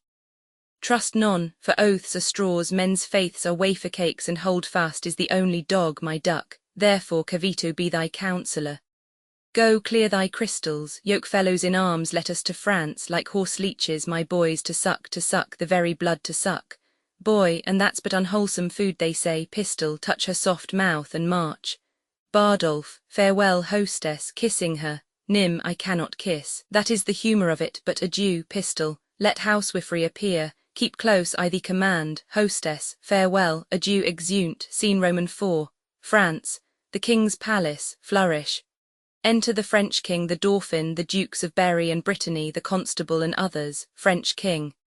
Thus comes the English with full power upon us, and more than carefully it us concerns to answer royally in our defences. Therefore the Dukes of Berry and of Brittany, of Brabant and of Orleans shall make forth, and you, Prince Dauphin, with all swift dispatch, to line anew repair our towns of war with men of courage, and with means defendant. For England his approaches makes as fierce as waters to the sucking of a gulf. It fits us then to be as provident as fears may teach us out of late examples left by the fatal and neglected English upon our fields. Dauphin, my most redoubted father, it is most meet we arm us 'gainst the foe. For peace itself should not so dull a kingdom, though war nor no known quarrel were in question, but that defences, musters, preparations should be maintained, assembled and collected, as were a war in expectation. Therefore, I say, 'tis meet we all go forth to view the sick and feeble parts of France, and let us do it with no show of fear. No, with no more than if we heard that England were busied with a Whitsun Morris dance. For my good liege, she is so idly kinged, her sceptre so fantastically borne by a vain, giddy, shallow, humorous youth, that fear attends her not. Constable, O peace, Prince Dauphin, you are too much mistaken in this king. Question your grace the late ambassadors with what great state he heard their embassy, how well supplied with noble counsellors, how modest in exception, and withal how terrible in constant resolution, and you shall find his vanities forspent were but the outside of the Roman Brutus, covering discretion with a coat of folly.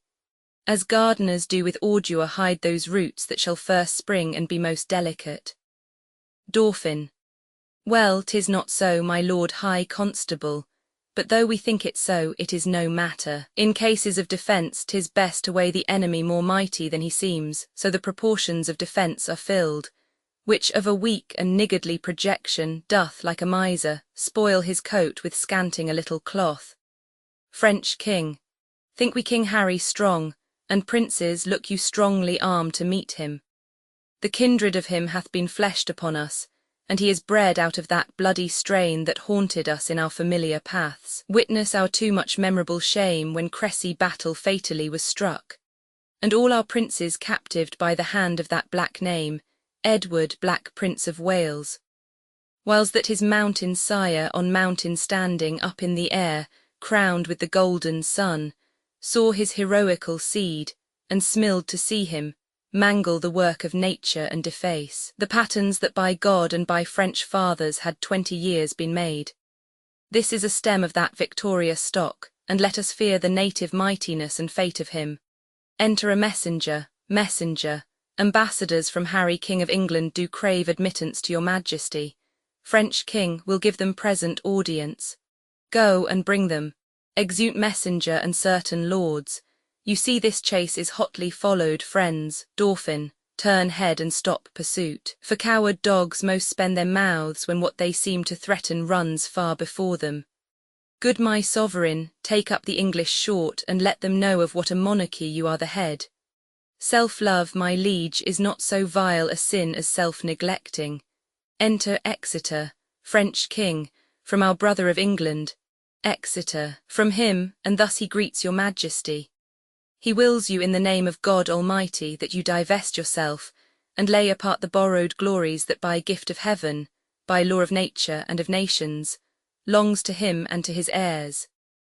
Namely, the crown and all wide-stretched honours that pertain by custom and the ordinance of times unto the crown of France. That you may know 'tis no sinister nor no awkward claim picked from the wormholes of long-vanished days, nor from the dust of old oblivion racked, he sends you this most memorable line, in every branch truly demonstrative, willing you overlook this pedigree, and when you find him evenly derived from his most famed of famous ancestors, Edward III, he bids you then resign your crown and kingdom, indirectly held from him, the native and true challenger. French king, or else what follows? Exeter. Bloody constraint, for if you hide the crown even in your hearts, there will he rake for it. Therefore in fierce tempest is he coming, in thunder and in earthquake like a Jove, that if requiring fail he will compel. And bids you in the bowels of the Lord deliver up the crown, and to take mercy on the poor souls for whom this hungry war opens his vasty jaws. And on your head turning the widow's tears, the orphan's cries, the dead men's blood, the pining maiden's groans, for husbands, fathers, and betrothed lovers, that shall be swallowed in this controversy. This is his claim, his threatening, and my message, unless the Dauphin be in presence here, to whom expressly I bring greeting too. French king, for us we will consider of this further. Tomorrow shall you bear our full intent back to our brother of England. Dauphin, for the Dauphin I stand here for him. What to him from England, Exeter? Scorn and defiance, slight regard, contempt, and anything that may not misbecome the mighty sender doth he prize you at. Thus says my king, and if your father's highness do not, in grant of all demands at large, sweeten the bitter mock you sent his majesty, he'll call you to so hot an answer of it that caves and womby voltages of France shall chide your trespass and return your mock in second accent of his ordinance. Dauphin, say if my father render fair return, it is against my will, for I desire nothing but odds with England. To that end, as matching to his youth and vanity, I did present him with the Paris bulls. Exeter, he'll make your Paris Louvre shake for it, were it the mistress court of mighty Europe, and be assured you'll find a difference, as we his subjects have in wonder found, between the promise of his greener days and these he masters now. Now he weighs time even to the utmost grain, that you shall read in your own losses if he stay in France. French king, tomorrow shall you know our mind at full. Flourish, Exeter, dispatch us with all speed, lest that our king come here himself to question our delay, for he is footed in this land already. French king, you shall be soon dispatched with fair conditions. A night is but small breath and little pause to answer matters of this consequence. Exeunt. ACT Roman 3 flourish. Enter chorus. Chorus. Thus with imagined wing our swift scene flies, in motion of no less celerity than that of thought. Suppose that you have seen the well-appointed king at Hampton Pier embark his royalty, and his brave fleet with silken streamers the young Phoebus fanning. Play with your fancies, and in them behold upon the hempen tackle ship boys climbing. Hear the shrill whistle which doth order give to sounds confuzzed. Behold the threaden sails, borne with the invisible and creeping wind, draw the huge bottoms through the furrowed sea, breasting the lofty surge. Oh, do but think you stand upon the rivage, and behold a city on the inconstant billows dancing, for so appears this fleet majestical, holding due course to Harfleur. Follow, follow, grapple your minds to sternage of this navy, and leave your England as dead midnight still, guarded with grandsires, babies, and old women, either past or not arrived to pith and puissance. For who is he whose chin is but enriched with one appearing hair, that will not follow these culled and choice-drawn cavaliers to France? Work, work your thoughts, and therein see a siege. Behold the ordnance on their carriages, with fatal mouths gaping on girded Harfleur. Suppose the ambassador from the French comes back, tells Harry that the king doth offer him Catharine his daughter, and with her to dowry some petty and unprofitable dukedoms. The offer likes not, and the nimble gunner with linstock now the devilish cannon touches, alarum and chambers go off, and down goes all before them. Still be kind, and eke out our performance with your mind. Exit, scene I, France, before Harfleur, alarum. Enter King Henry, Exeter, Bedford, Gloucester, and soldiers, with scaling ladders. King Henry, once more unto the breach, dear friends, once more, or close the wall up with our English dead. In peace there's nothing so becomes a man as modest stillness and humility. But when the blast of war blows in our ears, then imitate the action of the tiger. Stiffen the sinews, summon up the blood, disguise fair nature with hard-favoured rage. Then lend the eye a terrible aspect. Let it pry through the portage of the head like the brass cannon. Let the brow o'erwhelm it as fearfully as does a galled rock o'erhang and jutty his confounded base, swilled with the wild and wasteful ocean. Now set the teeth and stretch the nostril wide, hold hard the breath and bend up every spirit to his full height. On, you noblest English, whose blood is fet from fathers of warproof.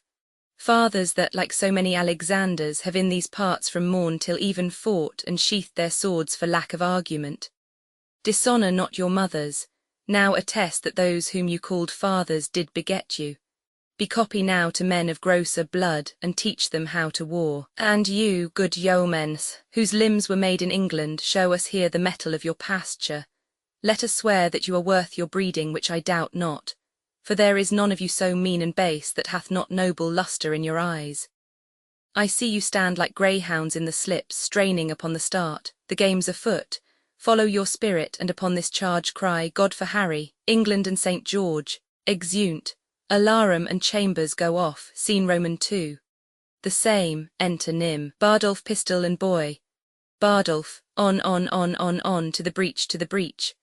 Nym, pray thee, corporal, stay, the knocks are too hot, and for mine own part I have not a case of lives. The humour of it is too hot, that is the very plain song of it. Pistol, the plain song is most just, for humours do abound. Knocks go and come, God's vassals drop and die, and sword and shield in bloody field doth win immortal fame. Boy, would I were in an alehouse in London, I would give all my fame for a pot of ale and safety. Pistol and I, if wishes would prevail with me, my purpose should not fail with me, but thither would I hie. Boy, as duly but not as truly as bird doth sing on bough. Enter Fluellen, Fluellen, up to the breach, you dogs. Avaunt, you cullions, driving them forward. Pistol, be merciful, great Duke, to men of mould.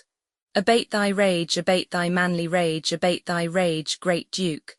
Good Bourcock, bate thy rage, use lenity, sweet Chuck. Nym, these be good humours, your honour wins bad humours. Exeunt all but boy, boy, as young as I am, I have observed these three swashers. I am boy to them all three, but all they three, though they would serve me, could not be man to me, for indeed three such antics do not amount to a man. For Bardolph he is white-livered and red fact, by the means whereof effaces it out, but fights not. For Pistol he hath a killing tongue and a quiet sword, by the means whereof breaks words, and keeps whole weapons. For Nym he hath heard that men of few words are the best men, and therefore he scorns to say his prayers, lest he should be thought a coward. But his few bad words are matched with as few good deeds, for he never broke any man's head but his own, and that was against a post when he was drunk. They will steal anything and call it purchase. Bardolph stole a lute case, bore it 12 leagues, and sold it for 3 halfpence. Nym and Bardolph are sworn brothers in filching, and in Calais they stole a fire shovel. I knew by that piece of service the men would carry coals. They would have me as familiar with men's pockets as their gloves or their handkerchers, which makes much against my manhood if I should take from another's pocket to put into mine, for it is plain pocketing up of wrongs. I must leave them and seek some better service. Their villainy goes against my weak stomach, and therefore I must cast it up. Exit. Enter Gower and Fluellen. Gower, Captain Fluellen, you must come presently to the mines. The Duke of Gloucester would speak with you. Fluellen, to the mines. Tell you the Duke it is not so good to come to the mines, for look you, the mines is not according to the disciplines of the war. The concavities of it is not sufficient. For look you, the adversary you may discuss unto the Duke, look you, is digged himself 4 yard under the countermines. By Cheshire I think I will plough up all if there is not better directions. Gower, the Duke of Gloucester, to whom the order of the siege is given, is altogether directed by an Irishman, a very valiant gentleman, I faith. Fluellen, it is Captain Macmorris, is it not? Gower, I think it be. Fluellen, by Cheshire he is an ass as in the world. I will verify as much in his beard. He has no more directions in the true disciplines of the wars, look you, of the Roman disciplines, than is a puppy dog. Enter Macmorris and Captain Jamie. Gower, here comes, and the Scots captain, Captain Jamie, with him. Fluellen, Captain Jamie is a marvellous valorous gentleman, that is certain, and of great expedition and knowledge in the ancient wars upon my particular knowledge of his directions. By Cheshire he will maintain his argument as well as any military man in the world in the disciplines of the pristine wars of the Romans. Jamie, I say good day, Captain Fluellen. Fluellen, God den to your worship, good Captain James. Gower, how now, Captain Macmorris, have you quit the mines? Have the pioneers given o'er? Macmorris, by Crish la tish ill done, the work ish give over, the trumpets sound the retreat. By my hand I swear and my father's soul, the work ish ill done, it ish give over. I would have blowed up the town, so Crish save me la, in an hour. Oh, tish ill done, by my hand, tish ill done. Fluellen, Captain Macmorris, I beseech you now, will you vouchsafe me, look you, a few disputations with you, as partly touching or concerning the disciplines of the war, the Roman wars in the way of argument, look you, and friendly communication. Partly to satisfy my opinion, and partly for the satisfaction, look you, of my mind, as touching the direction of the military discipline. That is the point. Jamie, it sall be very good feath, good Captain's Bath, and I sall quit you with good leave, as I may pick occasion, that sall I marry. Macmorris. It is no time to discourse, so Krish save me. The day is hot and the weather and the wars and the king and the dukes.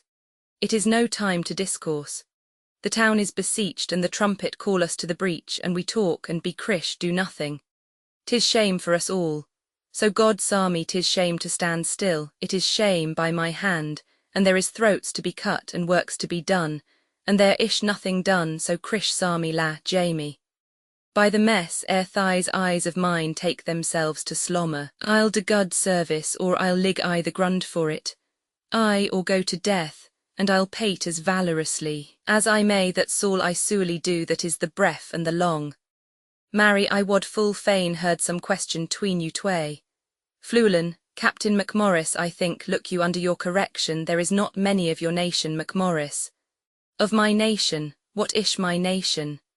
Ish a villain and a bastard and a knave and a rascal, what ish my nation, who talks of my nation? Fluellen, look you, if you take the matter otherwise than is meant, Captain Macmorris, peradventure I shall think you do not use me with that affability as in discretion you ought to use me, look you, being as good a man as yourself, both in the disciplines of war and in the derivation of my birth and in other particularities. Macmorris, I do not know you so good a man as myself, so Krish save me, I will cut off your head. Gower, gentlemen both, you will mistake each other.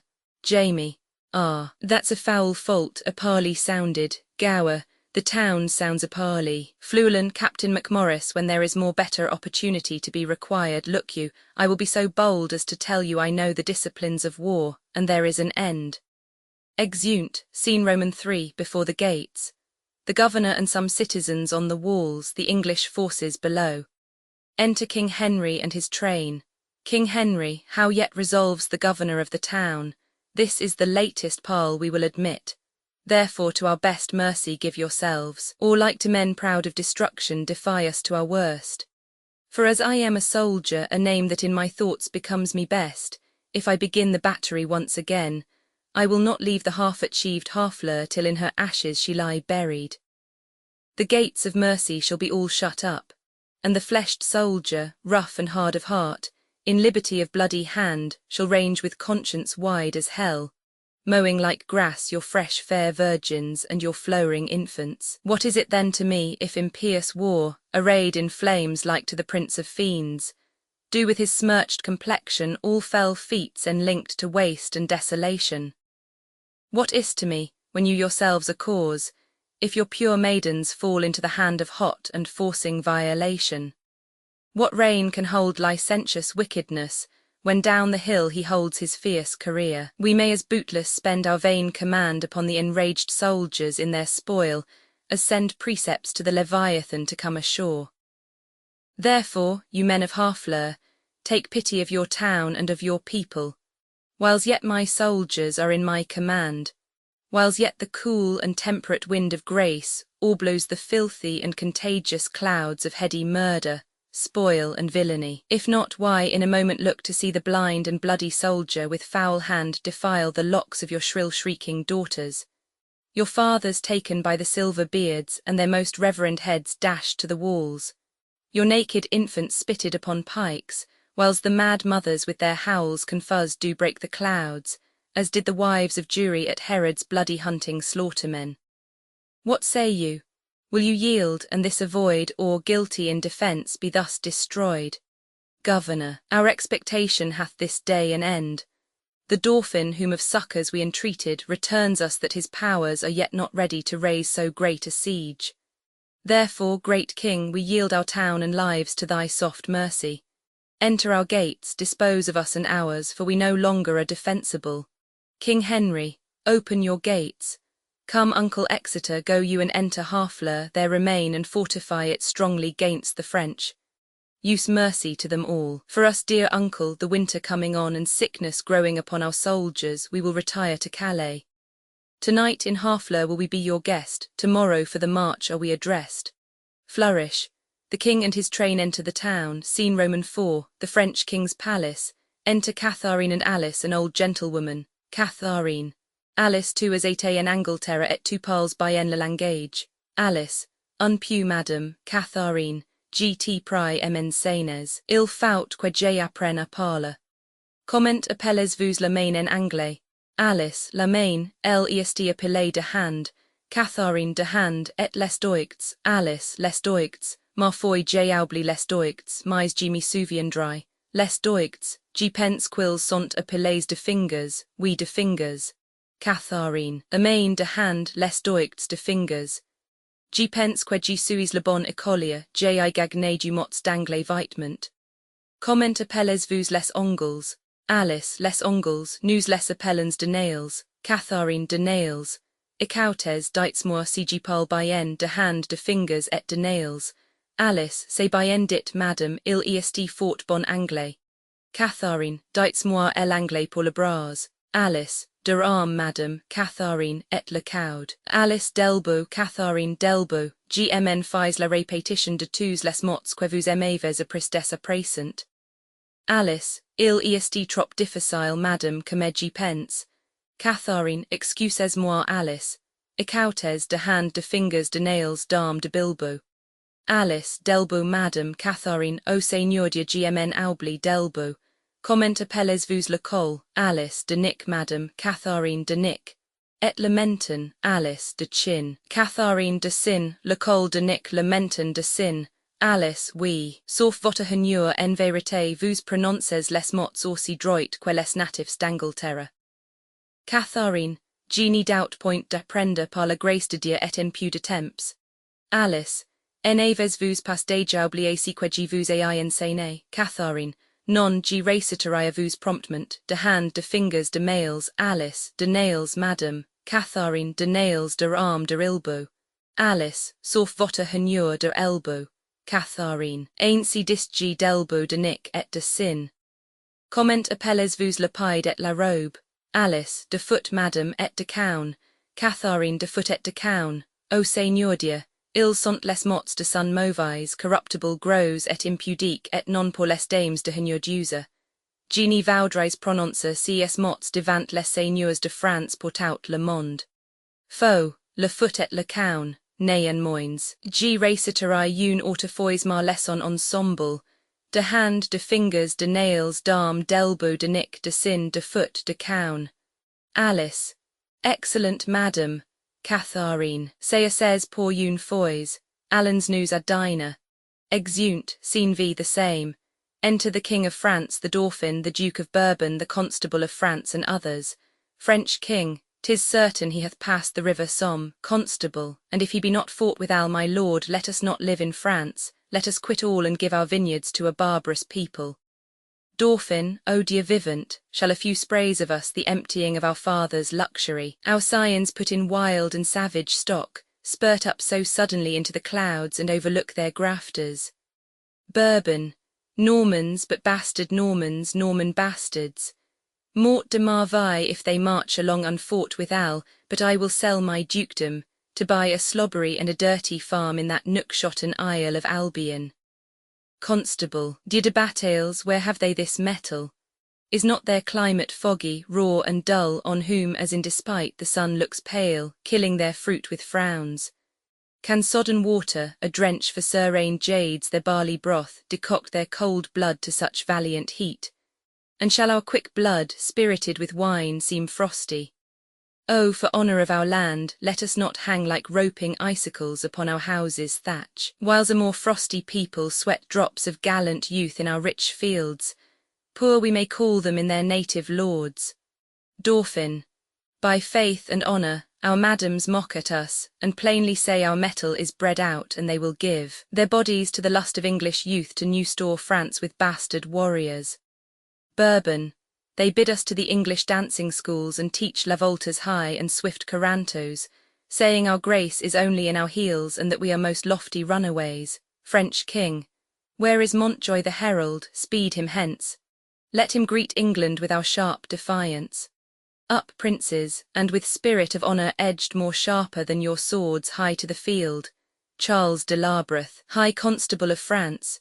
You Dukes of Orleans, Bourbon, and of Berry, Alençon, Brabant, Bar, and Burgundy. Jacques Chatelain, Rambures, Vaudemont, Beaumont, Grandpré, Rousey, and Faulconbridge, Foix, Lestrade, Boucicault, and Charleroi. High Dukes, great princes, barons, lords, and knights, for your great seats now quit you of great shames. Bar Harry England, that sweeps through our land with pennons painted in the blood of Harfleur, rush on his host, as doth the melted snow upon the valleys, whose low vassal seat the Alps doth spit and void his room upon. Go down upon him, you have power enough, and in a captive chariot into Rouen bring him our prisoner. Constable, this becomes the great. Sorry am I his numbers are so few, his soldiers sick and famished in their march, for I am sure, when he shall see our army, he'll drop his heart into the sink of fear, and for achievement offer us his ransom. French King. Therefore, Lord Constable, haste on Montjoy, and let him say to England that we send to know what willing ransom he will give. Prince Dauphin, you shall stay with us in Rouen. Dauphin, not so, I do beseech your majesty. French King, be patient, for you shall remain with us. Now forth, Lord Constable and princes all, and quickly bring us word of England's fall. Exeunt, scene vi, the English camp in Picardy.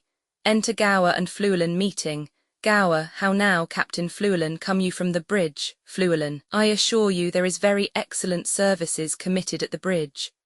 Gower, is the Duke of Exeter safe? Fluellen, the Duke of Exeter is as magnanimous as Agamemnon, and a man that I love and honour with my soul and my heart and my duty and my life and my living and my uttermost power. He is not, God be praised and blessed, any hurt in the world, but keeps the bridge most valiantly with excellent discipline. There is an ancient lieutenant there at the bridge. I think in my very conscience he is as valiant a man as Mark Antony, and he is a man of no estimation in the world, but I did see him do as gallant service. Gower, what do you call him? Fluellen, he is called Ancient Pistol. Gower, I know him not. Enter Pistol. Fluellen, here is the man. Pistol, Captain, I thee beseech to do me favours. The Duke of Exeter doth love thee well. Fluellen, I praise God, and I have merited some love at his hands. Pistol, Bardolph, a soldier, firm and sound of heart and of buxom valour, hath by cruel fate and giddy fortune's furious fickle wheel, that goddess blind, that stands upon the rolling restless stone, Fluellen, by your patience, Ancient Pistol. Fortune is painted blind with a muffler afore his eyes, to signify to you that Fortune is blind, and she is painted also with a wheel, to signify to you, which is the moral of it, that she is turning and inconstant and mutability and variation. And her foot, look you, is fixed upon a spherical stone, which rolls, and rolls, and rolls. In good truth the poet makes a most excellent description of it. Fortune is an excellent moral. Pistol, Fortune is Bardolph's foe and frowns on him, for he hath stolen a pax and hanged must be, a damned death. Let gallows gape for dog, let man go free, and let not hemp his windpipe suffocate. But Exeter hath given the doom of death for pax of little price. Therefore go speak, the Duke will hear thy voice, and let not Bardolph's vital thread be cut with edge of penny cord and vile reproach. Speak, Captain, for his life, and I will thee requite. Fluellen, Ancient Pistol, I do partly understand your meaning. Pistol, why then rejoice therefore? Fluellen, certainly, Ancient, it is not a thing to rejoice at, for if, look you, he were my brother, I would desire the Duke to use his good pleasure and put him to execution, for discipline ought to be used. Pistol, die and be damned, and Fico for thy friendship. Fluellen, it is well. Pistol, the fig of Spain. Exit. Fluellen, very good. Gower, why this is an arrant counterfeit rascal. I remember him now, a bawd, a cutpurse. Fluellen, I'll assure you, uttered as brave words at the bridge as you shall see in a summer's day. But it is very well. What he has spoke to me, that is well, I warrant you, when time is serve. Gower, why, T is a gull, a fool, a rogue, that now and then goes to the wars, to grace himself at his return into London under the form of a soldier. And such fellows are perfect in the great commanders' names, and they will learn you by rote where services were done. At such and such a sconce, at such a breach, at such a convoy. Who came off bravely, who was shot, who discracked, what terms the enemy stood on. And this they con perfectly in the phrase of war, which they trick up with new-tuned oaths. And what a beard of the general's cut, and a horrid suit of the camp, will do among foaming bottles and ale-washed wits, is wonderful to be thought on. But you must learn to know such slanders of the age, or else you may be marvellously mistook. Fluellen, I tell you what, Captain Gower, I do perceive he is not the man that he would gladly make show to the world he is. If I find a hole in his coat, I will tell him my mind. Drum heard, hark you, the king is coming, and I must speak with him from the pridge. Drum and colours. Enter King Henry, Gloucester, and his poor soldiers.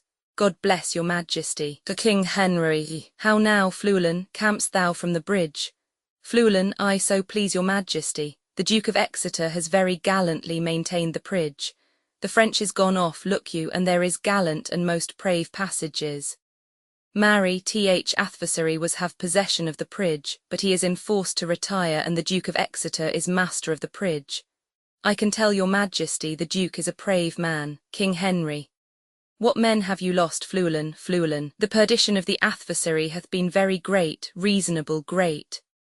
Marry, for my part, I think the Duke hath lost never a man, but one that is like to be executed for robbing a church, one Bardolph, if your majesty know the man. His face is all buckles and whelks and knobs and flames o' fire, and his lips blows at his nose, and it is like a coal of fire, sometimes blue and sometimes red, but his nose is executed and his fire's out. King Henry, we would have all such offenders so cut off, and we give express charge that in our marches through the country there be nothing compelled from the villages, nothing taken but paid for, none of the French upbraided or abused in disdainful language. For when lenity and cruelty play for a kingdom, the gentler gamester is the soonest winner. Tucket, enter Montjoy. Montjoy, you know me by my habit, King Henry. Well then I know thee. What shall I know of thee, Montjoy? My master's mind. King Henry, unfold it, Montjoy. Thus says my king, say thou to Harry of England, though we seemed dead we did but sleep, advantage is a better soldier than rashness. Tell him we could have rebucked him at Harfleur, but that we thought not good to bruise an injury till it were full ripe. Now we speak upon our cue, and our voice is imperial. England shall repent his folly, see his weakness, and admire our sufferance. Bid him therefore consider of his ransom, which must proportion the losses we have borne, the subjects we have lost, the disgrace we have digested, which in wait to re-answer his pettishness would bow under. For our losses his exchequer is too poor, for the effusion of our blood the muster of his kingdom too faint a number, and for our disgrace his own person kneeling at our feet but a weak and worthless satisfaction. To this add defiance, and tell him for conclusion he hath betrayed his followers whose condemnation is pronounced. So for my king and master, so much my office, King Henry. What is thy name? I know thy quality. Montjoy, Montjoy, King Henry, thou dost thy office fairly. Turn thee back and tell thy king I do not seek him now, but could be willing to march on to Calais without impeachment. For to say the sooth, though 'tis no wisdom to confess so much unto an enemy of craft and vantage, my people are with sickness much enfeebled, my numbers lessened, and those few I have almost no better than so many French, who when they were in health, I tell thee, herald, I thought upon one pair of English legs did march 3 Frenchmen. Yet forgive me God that I do brag thus. This your heir of France hath blown that vice in me, I must repent. Go therefore tell thy master here I am, my ransom is this frail and worthless trunk, my army but a weak and sickly guard. Yet God before tell him we will come on, though France himself and such another neighbour stand in our way. There's for thy labour, Montjoy. Go, bid thy master well advise himself. If we may pass we will, if we be hindered we shall your tawny ground with your red blood discolour, and so Montjoy fare you well. The sum of all our answer is but this, we would not seek a battle as we are, nor as we are we say we will not shun it, so tell your master. Montjoy, I shall deliver so, thanks to your highness. Exit, Gloucester, I hope they will not come upon us now. King Henry, we are in God's hands, brother, not in theirs. March to the bridge. It now draws toward night. Beyond the river we'll encamp ourselves, and on tomorrow bid them march away. Exeunt, scene Roman 7. The French camp near Agincourt. Enter the Constable of France, the Lord Rambures, Orleans, Dauphin with others. Constable, tut, I have the best armour of the world, would it were day. Orleans, you have an excellent armour, but let my horse have his due. Constable, it is the best horse of Europe. Orleans, will it never be morning? Dauphin, my Lord of Orleans, and my Lord High Constable, you talk of horse and armour. Orleans, you are as well provided of both as any prince in the world. Dauphin, what a long night is this! I will not change my horse with any that treads but on 4 pasterns. Ch. He bounds from the earth as if his entrails were hares, le cheval volant the Pegasus, quia les narines de few. When I bestride him I saw I am a hawk. He trots the air, the earth sings when he touches it. The basest horn of his hoof is more musical than the pipe of Hermes. Orleans, he's of the colour of the nutmeg. Dauphin, and of the heat of the ginger. It is a beast for Perseus. He is pure air and fire, and the dull elements of earth and water never appear in him but only in patient stillness while his rider mounts him. He is indeed a horse, and all other jades you may call beasts. Constable, indeed, my lord, it is a most absolute and excellent horse. Dauphin, it is the prince of palfreys, his neigh is like the bidding of a monarch, and his countenance enforces homage. Orleans, no more cousin, Dauphin, nay, the man hath no wit that cannot, from the rising of the lark to the lodging of the lamb, vary deserved praise on my palfrey. It is a theme as fluent as the sea, turn the sands into eloquent tongues, and my horse is argument for them all. 'Tis a subject for a sovereign to reason on, and for a sovereign's sovereign to ride on, and for the world, familiar to us and unknown, to lay apart their particular functions and wonder at him. I once writ a sonnet in his praise and began thus: Wonder of nature, Orleans, I have heard a sonnet begin so to one's mistress. Dauphin, then did they imitate that which I composed to my courser, for my horse is my mistress. Orleans, your mistress bears well, Dauphin me well, which is the prescript praise and perfection of a good and particular mistress. Constable, nay, for methought yesterday your mistress shrewdly shook your back. Dauphin, so perhaps did yours. Constable, mine was not bridled. Dauphin, oh then belike she was old and gentle, and you rode like a kern of Ireland, your French hose off and in your straight strosses. Constable, you have good judgment in horsemanship. Dauphin, be warned by me then, they that ride so and ride not warily fall into foul bogs. I had rather have my horse to my mistress. Constable, I had as lief have my mistress a jade. Dauphin, I tell thee, Constable, my mistress wears his own hair. Constable, I could make as true a boast as that, if I had a sow to my mistress. Dauphin, le chien est retourné a son proper vomissement, et la trui lave au burbia. Thou mak'st use of anything, Constable, yet do I not use my horse for my mistress, or any such proverb so little kin to the purpose. Rambuers, my lord Constable, the armour that I saw in your tent tonight, are those stars or suns upon it? Constable. Stars, my lord. Dauphin, some of them will fall tomorrow, I hope. Constable. And yet my sky shall not want. Dauphin. That may be, for you bear a many superfluously, and twere more honour some were away. Constable. Even as your horse bears your praises, who would trot as well were some of your brags dismounted. Dauphin. Would I were able to load him with his desert, will it never be day?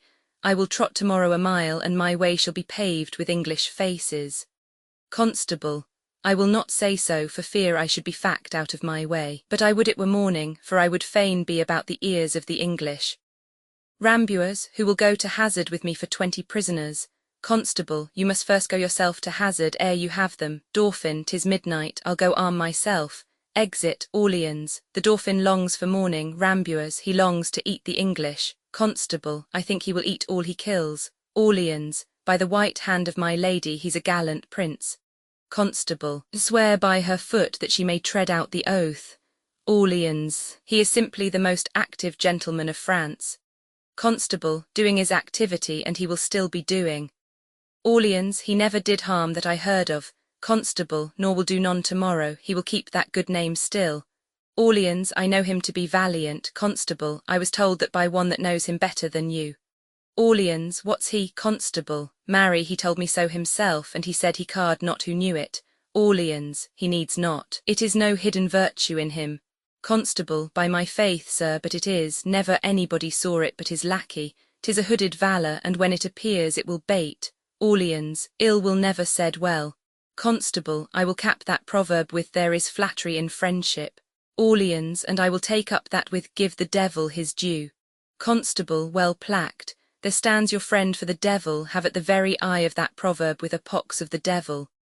Orleans, you are the better at proverbs, by how much? A fool's bolt is soon shot. Constable, you have shot over. Orleans, 'tis not the first time you were overshot. Enter a messenger, messenger. My Lord High Constable, the English lie within 1500 paces of your tents. Constable, who hath measured the ground, messenger, the Lord Grand Pré, Constable, a valiant and most expert gentleman, would it were day. Alas, poor Harry of England, he longs not for the dawning as we do. Orleans, what a wretched and peevish fellow is this King of England, to mope with his fat-brained followers so far out of his knowledge. Constable, if the English had any apprehension, they would run away. Orleans, that they lack, for if their heads had any intellectual armour, they could never wear such heavy head-pieces. Rambuers, that island of England breeds very valiant creatures. Their mastiffs are of unmatchable courage. Orleans, foolish curs that run winking into the mouth of a Russian bear and have their heads crushed like rotten apples. You may as well say that's a valiant flea that dare eat his breakfast on the lip of a lion. Constable, just, and the men do sympathise with the mastiffs in robustious and rough coming on, leaving their wits with their wives. And then give them great meals of beef and iron and steel, they will eat like wolves and fight like devils. Orleans, aye, but these English are shrewdly out of beef. Constable, then shall we find tomorrow they have only stomachs to eat and none to fight. Now is it time to arm, come shall we about it. Orleans, it is now 2 o'clock, but let me see by 10 we shall have each 100 Englishmen. Exeunt. ACT Roman 4 enter chorus, chorus. Now entertain conjecture of a time when creeping murmur and the pouring dark fills the wide vessel of the universe. From camp to camp through the foul womb of night the hum of either army stilly sounds, that the fixed sentinels almost receive the secret whispers of each other's watch. Fire answers fire, and through their parley flames each battle sees the other's umbered face. Steed threatens steed in high and boastful neighs piercing the night's dull ear. And from the tents the armourers, accomplishing the nights with busy hammers closing rivets up, give dreadful note of preparation. The country cocks do crow, the clocks do toll, and the 3rd hour of drowsy morning name. Proud of their numbers and secure in soul, the confident and over-lusty French do the low-rated English play at dice, and chide the crippled tardy-gated knight who, like a foul and ugly witch, doth limp so tediously away. The poor condemned English, like sacrifices, by their watchful fires sit patiently and inly ruminate the morning's danger. And their gesture sad, investing lang-clean cheeks and war-worn coats, presented them unto the gazing moon so many horrid ghosts. O now, who will behold the royal captain of this ruined band walking from watch to watch, from tent to tent, let him cry, praise and glory on his head. For forth he goes and visits all his host, bids them good morrow with a modest smile, and calls them brothers, friends, and countrymen. Upon his royal face there is no note how dread an army hath enrounded him.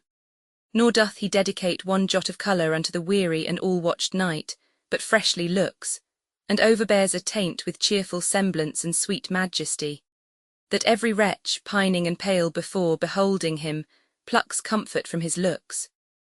A largess universal like the sun his liberal eye doth give to every one, thawing cold fear, that mean and gentle all behold, as may unworthiness define. The little touch of Harry in the night, and so our scene must to the battle fly, where, oh for pity, we shall much disgrace with 4 or 5 most vile and ragged foils, right ill-disposed in brawl ridiculous the name of Agincourt, yet sit and see minding true things by what their mockeries be.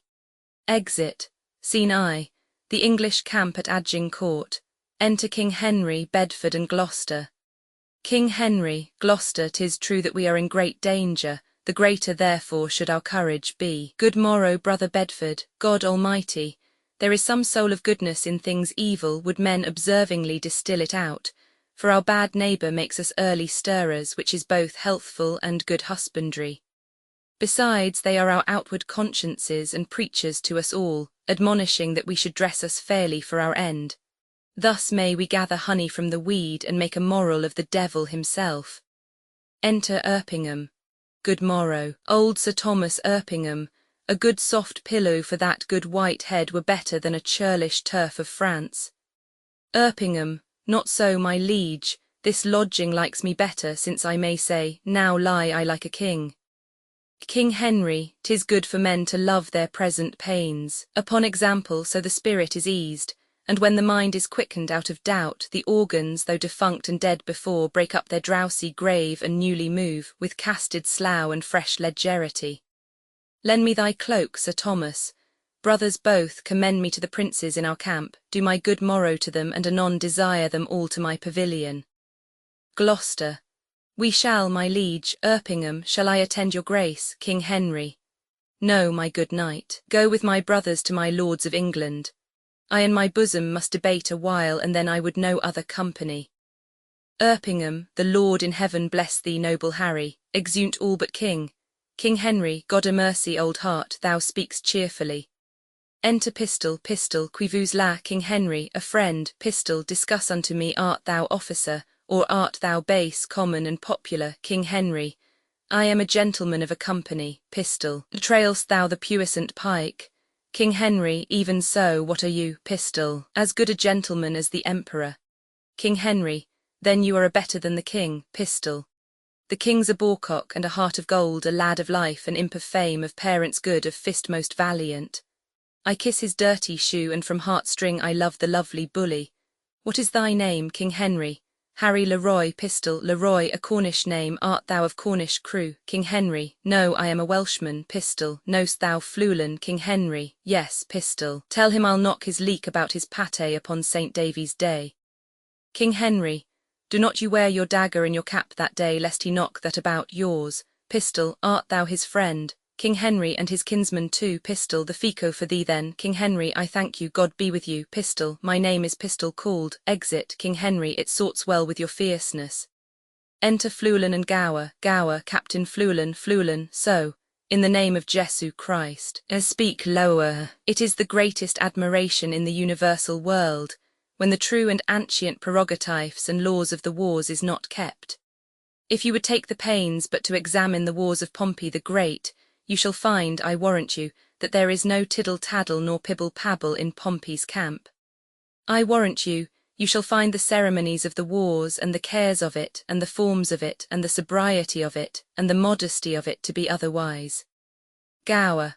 Why, the enemy is loud. You hear him all night.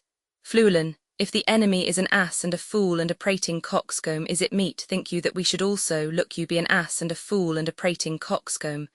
In your own conscience now, Gower, I will speak lower. Fluellen, I pray you and beseech you that you will. Exeunt Gower and Fluellen. King Henry, though it appear a little out of fashion, there is much care and valour in this Welshman. Enter 3 soldiers, John Bates, Alexander Court, and Michael Williams. Court, brother John Bates, is not that the morning which breaks yonder?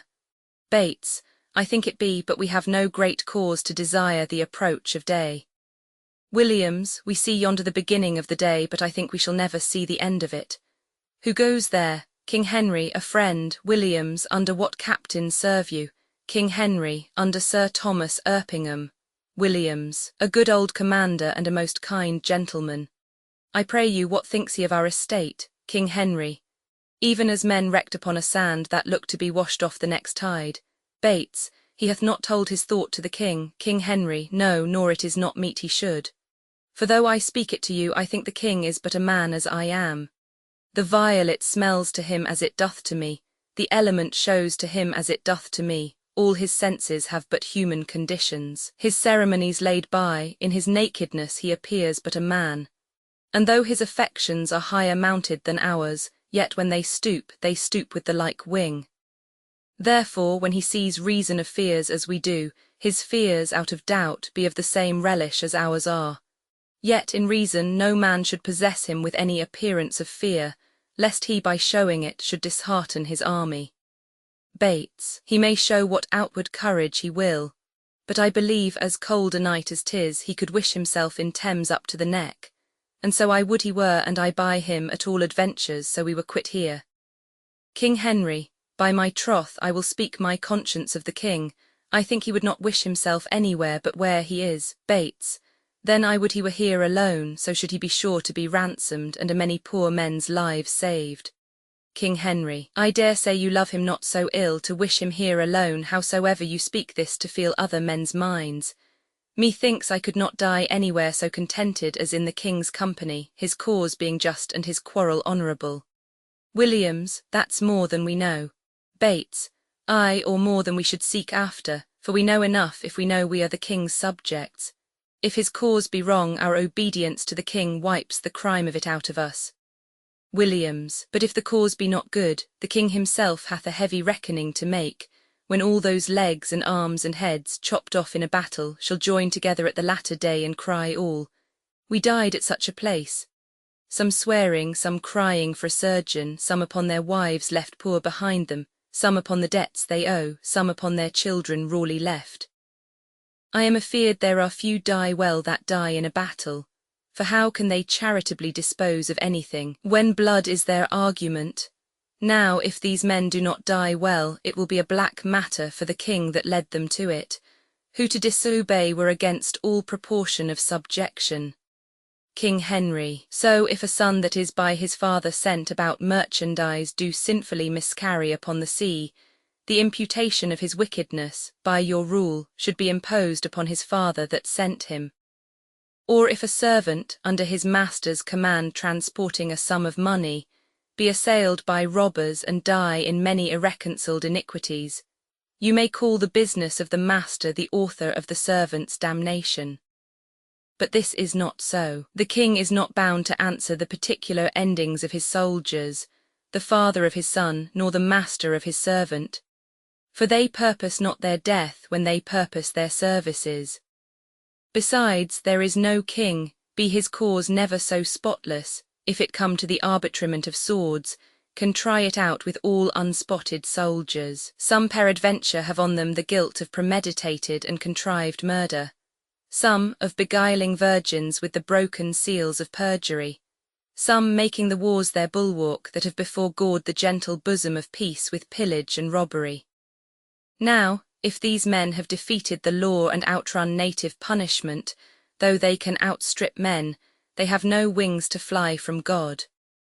War is his beadle, war is his vengeance, so that here men are punished for before breach of the king's laws in now the king's quarrel. Where they feared the death they have borne life away, and where they would be safe they perish. Then if they die unprovided, no more is the king guilty of their damnation than he was before guilty of those impieties for the which they are now visited. Every subject's duty is the king's, but every subject's soul is his own. Therefore should every soldier in the wars do as every sick man in his bed, wash every mote out of his conscience. And dying so, death is to him advantage, or not dying, the time was blessedly lost wherein such preparation was gained. And in him that escapes, it were not sin to think that, making God so free an offer, he let him outlive that day to see his greatness and to teach others how they should prepare. Williams. 'Tis certain, every man that dies ill, the ill upon his own head. The king is not to answer for it. Bates. I do not desire he should answer for me, and yet I determine to fight lustily for him. King Henry. I myself heard the king say he would not be ransomed. Williams. Aye, he said so to make us fight cheerfully, but when our throats are cut he may be ransomed and we ne'er the wiser. King Henry. If I live to see it I will never trust his word after. Williams. You pay him then. That's a perilous shot out of an elder gun that a poor and a private displeasure can do against a monarch. You may as well go about to turn the sun to ice with fanning in his face with a peacock's feather. You'll never trust his word after. Come, 'tis a foolish saying. King Henry, your reproof is something too round. I should be angry with you if the time were convenient. Williams, let it be a quarrel between us if you live. King Henry, I embrace it. Williams, how shall I know thee again? King Henry, give me any gage of thine, and I will wear it in my bonnet. Then, if ever thou darst acknowledge it, I will make it my quarrel. Williams, here's my glove, give me another of thine. King Henry, there, Williams, this will I also wear in my cap. If ever thou come to me and say after tomorrow, this is my glove, by this hand I will take thee a box on the ear. King Henry, if ever I live to see it I will challenge it. Williams, thou darst as well be hanged. King Henry, well, I will do it though I take thee in the king's company. Williams, keep thy word, fare thee well. Bates, be friends, you English fools, be friends, we have French quarrels enough if you could tell how to reckon. King Henry. Indeed the French may lay 20 French crowns to one they will beat us, for they bear them on their shoulders.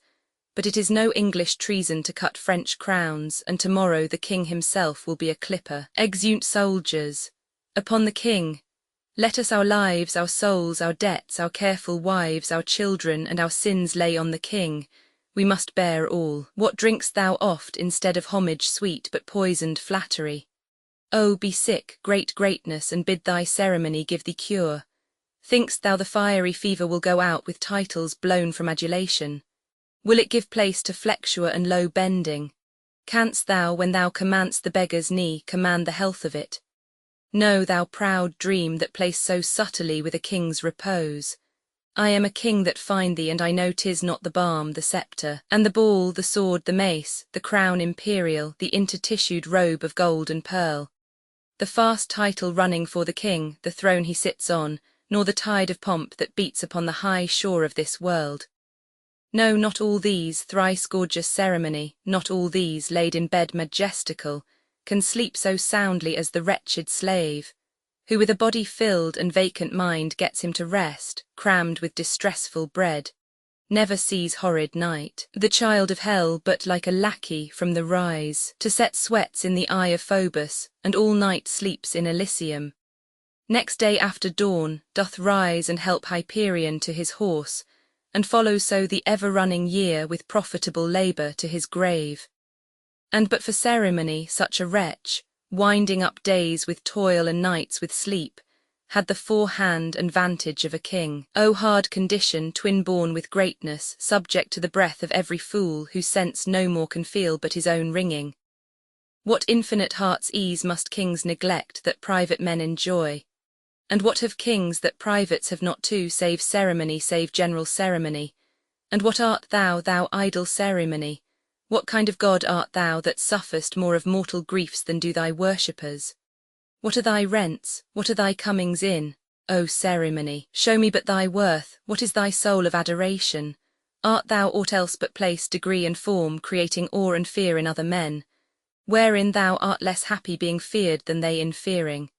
The slave, a member of the country's peace, enjoys it, but in gross brain little wots what watch the king keeps to maintain the peace, whose hours the peasant best advantages. Enter Erpingham. Erpingham. My lord, your nobles, jealous of your absence, seek through your camp to find you. To King Henry. Good old knight, collect them all together at my tent, I'll be before thee. Erpingham. I shall dot, my lord, exit, King Henry, O God of battles. Steal my soldiers' hearts, possess them not with fear. Take from them now the sense of reckoning, if the opposed numbers pluck their hearts from them.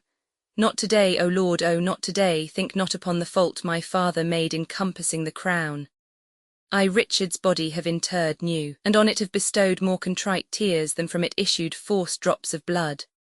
500 poor I have in yearly pay, who twice a day their withered hands hold up toward heaven to pardon blood, and I have built 2 chantries where the sad and solemn priest sings still for Richard's soul.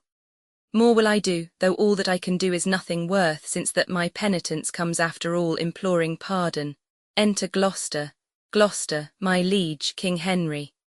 My brother Gloucester's voice. I know thy errand, I will go with thee. The day, my friends, and all things stay for me. Exeunt, scene Roman 2, the French camp. Enter the Dauphin, Orleans, Rambuers, and others. Orleans, the sun doth gild our armour up, my lords. Dauphin, Montiacheval, my horse varlet. Laquais, ha, Orleans, O brave spirit. Dauphin, via les et terre, Orleans, Reine puis, eleret few. Dauphin, seer cousin Orleans. Enter Constable. Now, my lord Constable. A Constable, hark how our steeds for present service neigh. Dauphin, mount them and make incision in their hides, that their hot blood may spin in English eyes, and doubt them with superfluous courage. Ha, Rambuers, what will you have them weep our horses' blood? How shall we then behold their natural tears? Enter a messenger. Messenger. The English are embattled, you French peers. Constable, to horse, you gallant princes. Straight to horse. Do but behold yon poor and starved band, and your fair show shall suck away their souls, leaving them but the shales and husks of men. There is not work enough for all our hands. scarce blood enough in all their sickly veins to give each naked curtalax a stain, that our French gallants shall today draw out, and sheathe for lack of sport. Let us but blow on them, the vapour of our valour will o'erturn them. 'Tis positive 'gainst all exceptions, lords, that our superfluous lackeys and our peasants, who in unnecessary action swarm about our squares of battle, were enough to purge this field of such a hilding foe, though we upon this mountain's basis by took stand for idle speculation, but that our honours must not. What's to say? A very little let us do, and all is done. Then let the trumpet sound the tucket sonnets and the note to mount, for our approach shall so much dare the field that England shall crouch down in fear and yield. Enter Grand Pré. Grand Pré, why do you stay so long, my lords of France? Yond island carrions, desperate of their bones, ill-favouredly become the morning field. Their ragged curtains poorly are let loose, and our air shakes them passing scornfully. Big Mars seems bankrupt in their beggared host, and faintly through a rusty beaver peeps. The horsemen sit like fixed candlesticks with torch-staves in their hand, and their poor jades lob down their heads, drooping the hides and hips, the gum down roping from their pale dead eyes, and in their pale dull mouths the gimel bit lies foul with chewed grass, still and motionless. And their executors, the knavish crows, fly o'er them, all impatient for their hour. Description cannot suit itself in words to demonstrate the life of such a battle, in life so lifeless as it shows itself. Constable, they have said their prayers and they stay for death. Dauphin, shall we go send them dinners and fresh suits and give their fasting horses provender and after fight with them? Constable, I stay but for my guard, on to the field, I will the banner from a trumpet take and use it for my haste. Come, come away, the sun is high and we outwear the day. Exeunt, scene Roman 3, the English camp. Enter Gloucester, Bedford, Exeter, Erpingham with all his host, Salisbury and Westmoreland. Gloucester, where is the king? Bedford, the king himself is rode to view their battle. Westmoreland, of fighting men they have full 70,000. Exeter, there's 5 to 1 besides. They all are fresh. Salisbury, God's arm strike with us, 'tis a fearful odds. God be why you princes all, I'll to my charge. If we no more meet till we meet in heaven, then joyfully my noble Lord of Bedford, my dear Lord Gloucester, and my good Lord Exeter, and my kind kinsmen, warriors all adieu. Bedford, farewell, good Salisbury, and good luck go with thee. Exeter, farewell, kind lord, fight valiantly today, and yet I do thee wrong to mind thee of it, for thou art framed of the firm truth of valour. Exit Salisbury. Bedford, he is as full of valour as of kindness, princely in both. Enter the king. Westmoreland, oh that we now had here but 10,000 of those men in England that do no work today. King, what's he that wishes so? My cousin Westmoreland, no, my fair cousin. If we are marked to die, we are enough to do our country loss, and if to live, the fewer men the greater share of honour. God's will, I pray thee, wish not one man more. By Jove, I am not covetous for gold, nor care I who doth feed upon my cost. It yearns me not if men my garments wear, such outward things dwell not in my desires, but if it be a sin to covet honour, I am the most offending soul alive. No, faith, my cause, wish not a man from England. God's peace, I would not lose so great an honour as one man more, methinks, would share from me for the best hope I have. Oh, do not wish one more. Rather proclaim it, Westmoreland, through my host, that he which hath no stomach to this fight, let him depart. His passport shall be made, and crowns for convoy put into his purse. We would not die in that man's company that fears his fellowship to die with us. This day is called the Feast of Crispian. He that outlives this day and comes safe home will stand a tiptoe when this day is named, and rouse him at the name of Crispian. He that shall live this day and see old age will yearly on the vigil feast his neighbours and say, "Tomorrow is Saint Crispian." Then will he strip his sleeve and show his scars and say, "These wounds I had on Crispian's day." Old men forget, yet all shall be forgot, but he'll remember with advantages what feats he did that day. Then shall our names, familiar in his mouth as household words, Harry the King, Bedford and Exeter, Warwick and Talbot, Salisbury and Gloucester, be in their flowing cups freshly remembered. This story shall the good man teach his son, and Crispian shall ne'er go by from this day to the ending of the world, but we in it shall be remembered, we few, we happy few, we band of brothers. For he today that sheds his blood with me shall be my brother. Be he ne'er so vile, this day shall gentle his condition. And gentlemen in England now abed shall think themselves a curs they were not here, and hold their manhoods cheap whiles any speaks that fought with us upon St. Crispin's day. Enter Salisbury, Salisbury, my sovereign lord, bestow yourself with speed. The French are bravely in their battles set, and will with all expedients charge on us. King Henry, all things are ready if our minds be so. Westmoreland, perish the man whose mind is backward now. King Henry, thou dost not wish more help from England, cause, Westmoreland, God's will, my liege, would you and I alone without more help could fight this royal battle. King Henry, why now thou hast unwished 5,000 men, which likes me better than to wish us one. You know your places. God be with you all. Tucket, enter Montjoy, Montjoy.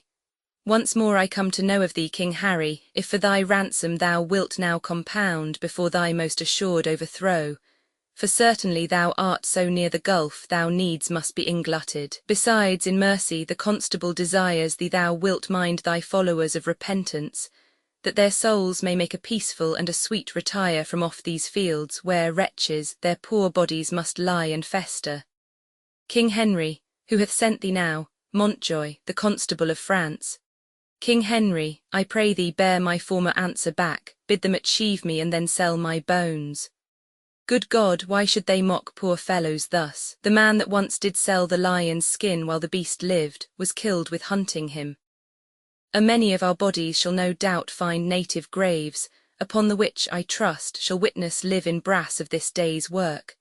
And those that leave their valiant bones in France, dying like men, though buried in your dunghills, they shall be famed.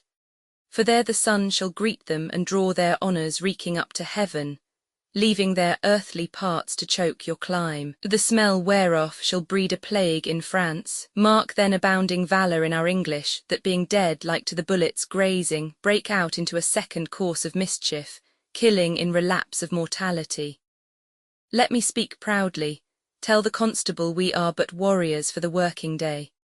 Our gayness and our guilt are all besmirched with rainy marching in the painful field. There's not a piece of feather in our host. Good argument, I hope we will not fly, and time hath worn us into slovenry.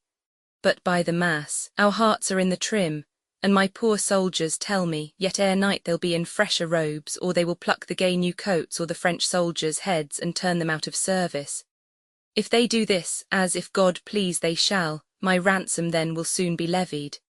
Herald, save thou thy labour. Come thou no more for ransom, gentle herald. They shall have none, I swear, but these my joints, which if they have as I will leave them shall yield them little. To tell the constable, Montjoy, I shall, King Harry, and so fare thee well, thou never shalt hear herald any more. Exit, King Henry, I fear thou'lt once more come again for ransom. Enter York, York, my lord, most humbly on my knee I beg the leading of the vaward. King Henry, take it, brave York. Now soldiers march away, and how thou pleasest God dispose the day. Exeunt, scene Roman 4, the field of battle, alarum, excursions, enter pistol, French soldier and boy. Pistol, yield, cur. French soldier, j'y pense que vous êtes le gentilhomme de bonne qualité. Pistol, qualité, Calino custormi. Art thou a gentleman? What is thy name? Discuss, French soldier. O seigneur Dieu, pistol. O seigneur Dieu should be a gentleman. Perpend my words, O seigneur Dieu, and mark. O seigneur Dieu, thou deest on point of fox, except O seigneur thou do give to me egregious ransom. French soldier. O prenez miséricorde, ayez pitié de moi, pistol. Moi shall not serve, I will have 40 mois, or I will fetch thy rim out at thy throat in drops of crimson blood. French soldier. Est-il impossible d'échapper la force de ton bras, pistol. Brass cur, thou damned and luxurious mountain goat, offers me brass. French soldier, O pardonnez-moi, pistol, say'st thou me so, is that a ton of mois? Come hither, boy, ask me this slave in French what is his name. Boy, écoutez, comment êtes-vous appelé? French soldier, Monsieur le Fur. Boy, he says his name is Master Fur. Pistol, Master Fur, I'll fur him and firk him and ferret him. Discuss the same in French unto him. boy, I do not know the French for fur. And ferret and firk, pistol, bid him prepare, for I will cut his throat. French soldier, que dit-il, monsieur, boy? Il me commande à vous dire que vous faites vous prête, car si soldat ici est disposé out à set hura de coupe votre gorge. Pistol, oui couple gorge permafoy peasant, unless thou give me crowns, brave crowns, or mangled shalt thou be by this my sword. French soldier, je vous supplie pour l'âme de Dieu me pardonner. Je suis le gentilhomme de bon mason, gardez ma vie, et je vous donnerai du cents écus. Pistol, what are his words, boy? He prays you to save his life. He is a gentleman of a good house, and for his ransom he will give you 200 crowns. Pistol, tell him my fury shall abate, and I the crowns will take. French soldier, petit monsieur, que dit-il, boy? Encore quil est contre son jurement de pardonner aucun prisonnier, nay en moins pour les écus que vous lui avez promis. Il est content à vous donner la liberté, le franchisement. French soldier, sur mes genoux je vous donne 1000 remerciements. Et je m'estime heureux que je suis tombé entre les mains d'un chevalier, je pense, le plus brave, vaillant, et très distingué seigneur d'Angleterre. Pistol, expound unto me, boy, he gives you upon his knees 1,000 thanks, and he esteems himself happy that he hath fallen into the hands of one, as he thinks, the most brave, valorous, and thrice-worthy seigneur of England. Pistol, as I suck blood I will some mercy show. Follow me, boy, suivez-vous le grand capitaine, exeunt pistol and French soldier. I did never know so full a voice issue from so empty a heart, but the saying is true, the empty vessel makes the greatest sound. Bardolph and Nym had 10 times more valour than this roaring devil I the old play, that every one may pare his nails with a wooden dagger, and they are both hanged, and so would this be if he durst steal anything adventurously. I must stay with the lackeys with the luggage of our camp. The French might have a good prey of us if he knew of it, for there is none to guard it but boys. Exit, scene V, another part of the field. Enter Constable, Orleans, Bourbon, Dauphin, and Rambuers. Constable, O diable, Orleans, O seigneur, le jour est perdu, tout est perdu. Dauphin, mort de marveille, all is confounded, all. Reproach and everlasting shame sits mocking in our plumes. A short alarum, O mate chante fortune, do not run away. Constable, why all our ranks are broke. Dauphin, O perdurable shame. Let's stab ourselves, be these the wretches that we played at dice for. Orleans, is this the king we sent to for his ransom? Bourbon, shame and eternal shame, nothing but shame. Let's die in honour, once more back again. And he that will not follow Bourbon now, let him go hence, and with his cap in hand, like a base pandar, hold the chamber door, whilst by a slave, no gentler than my dog, his fairest daughter is contaminated. Constable, disorder, that hath spoiled us, friend us now, let us on heaps go offer up our lives. Orleans, we are enough yet living in the field to smother up the English in our throngs, if any order might be thought upon. Bourbon, the devil take order now, I'll to the throng.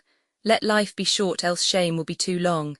Exeunt, scene VI, another part of the field. Alarum, enter King Henry and his train with prisoners. King Henry. Well have we done, thrice valiant countrymen, but all's not done, yet keep the French the field. Exeter, the Duke of York commends him to your majesty. King Henry. Lives he, good uncle? Thrice within this hour I saw him down, thrice up again and fighting. From helmet to the spur all blood he was. Exeter.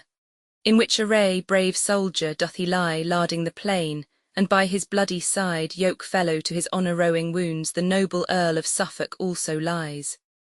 Suffolk first died, and York, all haggled over, comes to him, where in gore he lay ensteeped, and takes him by the beard, kisses the gashes that bloodily did yawn upon his face.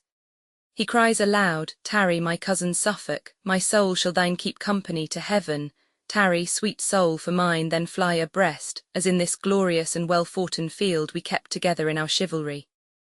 Upon these words I came and cheered him up. He smilled me in the face, wrought me his hand, and with a feeble gripe says, Dear my lord, commend my service to my sovereign. So did he turn, and over Suffolk's neck he threw his wounded arm and kissed his lips, and so espoused to death, with blood he sealed a testament of noble lending love. The pretty and sweet manner of it forked those waters from me which I would have stopped, but I had not so much of man in me, and all my mother came into mine eyes and gave me up to tears. King Henry, I blame you not, for hearing this I must perforce compound with mistful eyes, or they will issue too. Alarum, but hark, what new alarum is this same? The French have re-enforked their scattered men, then every soldier kill his prisoners, give the word through. Exeunt, scene Romans 7. Another part of the field, enter Fluellen and Gower. Fluellen, kill the poise and the luggage, 'tis expressly against the law of arms. 'Tis as arrant a piece of knavery, mark you now, as can be offered, in your conscience now, is it not? Gower, 'tis certain there's not a boy left alive, and the cowardly rascals that ran from the battle ha' done this slaughter. Besides, they have burned and carried away all that was in the king's tent, wherefore the king most worthily hath coused every soldier to cut his prisoner's throat. Oh, 'tis a gallant king. Fluellen, aye, he was born at Monmouth, Captain Gower. What call you the town's name where Alexander the pig was born? Gower, Alexander the Great. Fluellen, why, I pray you, is not pig great? The pig, or the great, or the mighty, or the huge, or the magnanimous are all one reckonings, save the phrase is a little variations. Gower, I think Alexander the Great was born in Macedon. His father was called Philip of Macedon, as I take it. Fluellen, I think it is in Macedon where Alexander is born. I tell you, Captain, if you look in the maps of the Auld, I warrant you shall find, in the comparisons between Macedon and Monmouth, that the situations, look you, is both alike. There is a river in Macedon, and there is also moreover a river at Monmouth. It is called Wye at Monmouth, but it is out of my prains what is the name of the other river. But 'tis all one, 'tis alike as my fingers is to my fingers, and there is salmons in both. If you mark Alexander's life well, Harry of Monmouth's life is come after it indifferent well, for there is figures in all things. Alexander, God knows, and you know, in his rages, and his furies, and his wraths, and his cholas, and his moods, and his displeasures, and his indignations, and also being a little intoxicates in his prains, did in his ales and his angers, look you, kill his best friend Cleitus. Gower, our king is not like him in that, he never killed any of his friends. Fluellen, it is not well done, mark you now, to take the tales out of my mouth, ere it is made and finished. I speak but in the figures and comparisons of it. As Alexander killed his friend Cleitus, being in his ales and his cups, so also Harry Monmouth, being in his right wits and his good judgments, turned away the fat knight with the great belly doublet. He was full of jests and jipes and knaveries and mocks, I have forgot his name. Gower, Sir John Falstaff, Fluellen, that is he. I'll tell you there is good men born at Monmouth. Gower, here comes his majesty. Alarum, enter King Henry and forces. Warwick, Gloucester, Exeter with prisoners. Flourish, King Henry. I was not angry since I came to France until this instant. Take a trumpet, herald, ride thou unto the horsemen on yond hill. If they will fight with us, bid them come down or void the field, they do offend our sight. If they'll do neither, we will come to them and make them scur away, as swift as stones enforced from the old Assyrian slings. Besides, we'll cut the throats of those we have, and not a man of them that we shall take shall taste our mercy. Go and tell them so. Enter Montjoy. Exeter, here comes the herald of the French, my liege, Gloucester. His eyes are humbler than they us to be. King Henry, how now, what means this, herald? Know'st thou not that I have finned these bones of mine for ransom? Comest thou again for ransom, Montjoy? No, great king, I come to thee for charitable licence, that we may wander o'er this bloody field to book our dead and then to bury them, to sort our nobles from our common men. For many of our princes, woe the while, lie drowned and soaked in mercenary blood, so do our vulgar drench their peasant limbs in blood of princes, and their wounded steeds fret fetlock deep in gore, and with wild rage yerk out their armed heels at their dead masters, killing them twice. Oh, give us leave, great king, to view the field in safety and dispose of their dead bodies. King Henry, I tell thee truly, herald, I know not if the day be ours or no, for yet a many of your horsemen peer and gallop o'er the field. Montjoy, the day is yours. King Henry, praised be God and not our strength for it. What is this castle called that stands hard by? Montjoy, they call it Agincourt, King Henry. Then call we this the field of Agincourt, fought on the day of Crispin Crispianus. Fluellen, your grandfather of famous memory, an't please your majesty, and your great-uncle Edward the Black Prince of Wales, as I have read in the chronicles, fought a most brave battle here in France. King Henry. They did, Fluellen, your majesty says very true. If your majesties is remembered of it, the Welshmen did good service in garden where leeks did grow, wearing leeks in their Monmouth caps, which your majesty know to this hour is an honourable badge of the service, and I do believe your majesty takes no scorn to wear the leek upon St. Tavy's day. King Henry. I wear it for a memorable honour, for I am Welsh, you know, good countryman. Fluellen, all the water in Wye cannot wash your majesty's Welsh blood out of your pody. I can tell you that. God bless it and preserve it as long as it pleases his grace and his majesty too. King Henry. Thanks, good my countryman. Fluellen, by Jeshu, I am your majesty's countryman, I care not who know it, I will confess it to all the auld. I need not be ashamed of your majesty, praised be God, so long as your majesty is an honest man. King Henry. God keep me so. Enter Williams. Our heralds go with him, bring me just notice of the numbers dead on both our parts. Call yonder fellow hither. Exeunt heralds with Montjoy. Exeter, soldier, you must come to the king. King Henry, soldier, why wear'st thou that glove in thy cap? Williams, an't please your majesty, 'tis the gage of one that I should fight withal if he be alive. King Henry, an Englishman. Williams, an't please your majesty, a rascal that swaggered with me last night, who if alive and ever dare to challenge this glove, I have sworn to take him a box o' the ear, or if I can see my glove in his cap, which he swore as he was a soldier he would wear if alive, I will strike it out soundly. King Henry. What think you, Captain Fluellen, is it fit this soldier keep his oath? Fluellen. He is a craven and a villain else, an't please your majesty, in my conscience. King Henry. It may be his enemy is a gentleman of great sort, quite from the answer of his degree. Fluellen. Though he be as good a gentleman as the devil is, as Lucifer and Beelzebub himself, it is necessary, look your grace, that he keep his vow and his oath.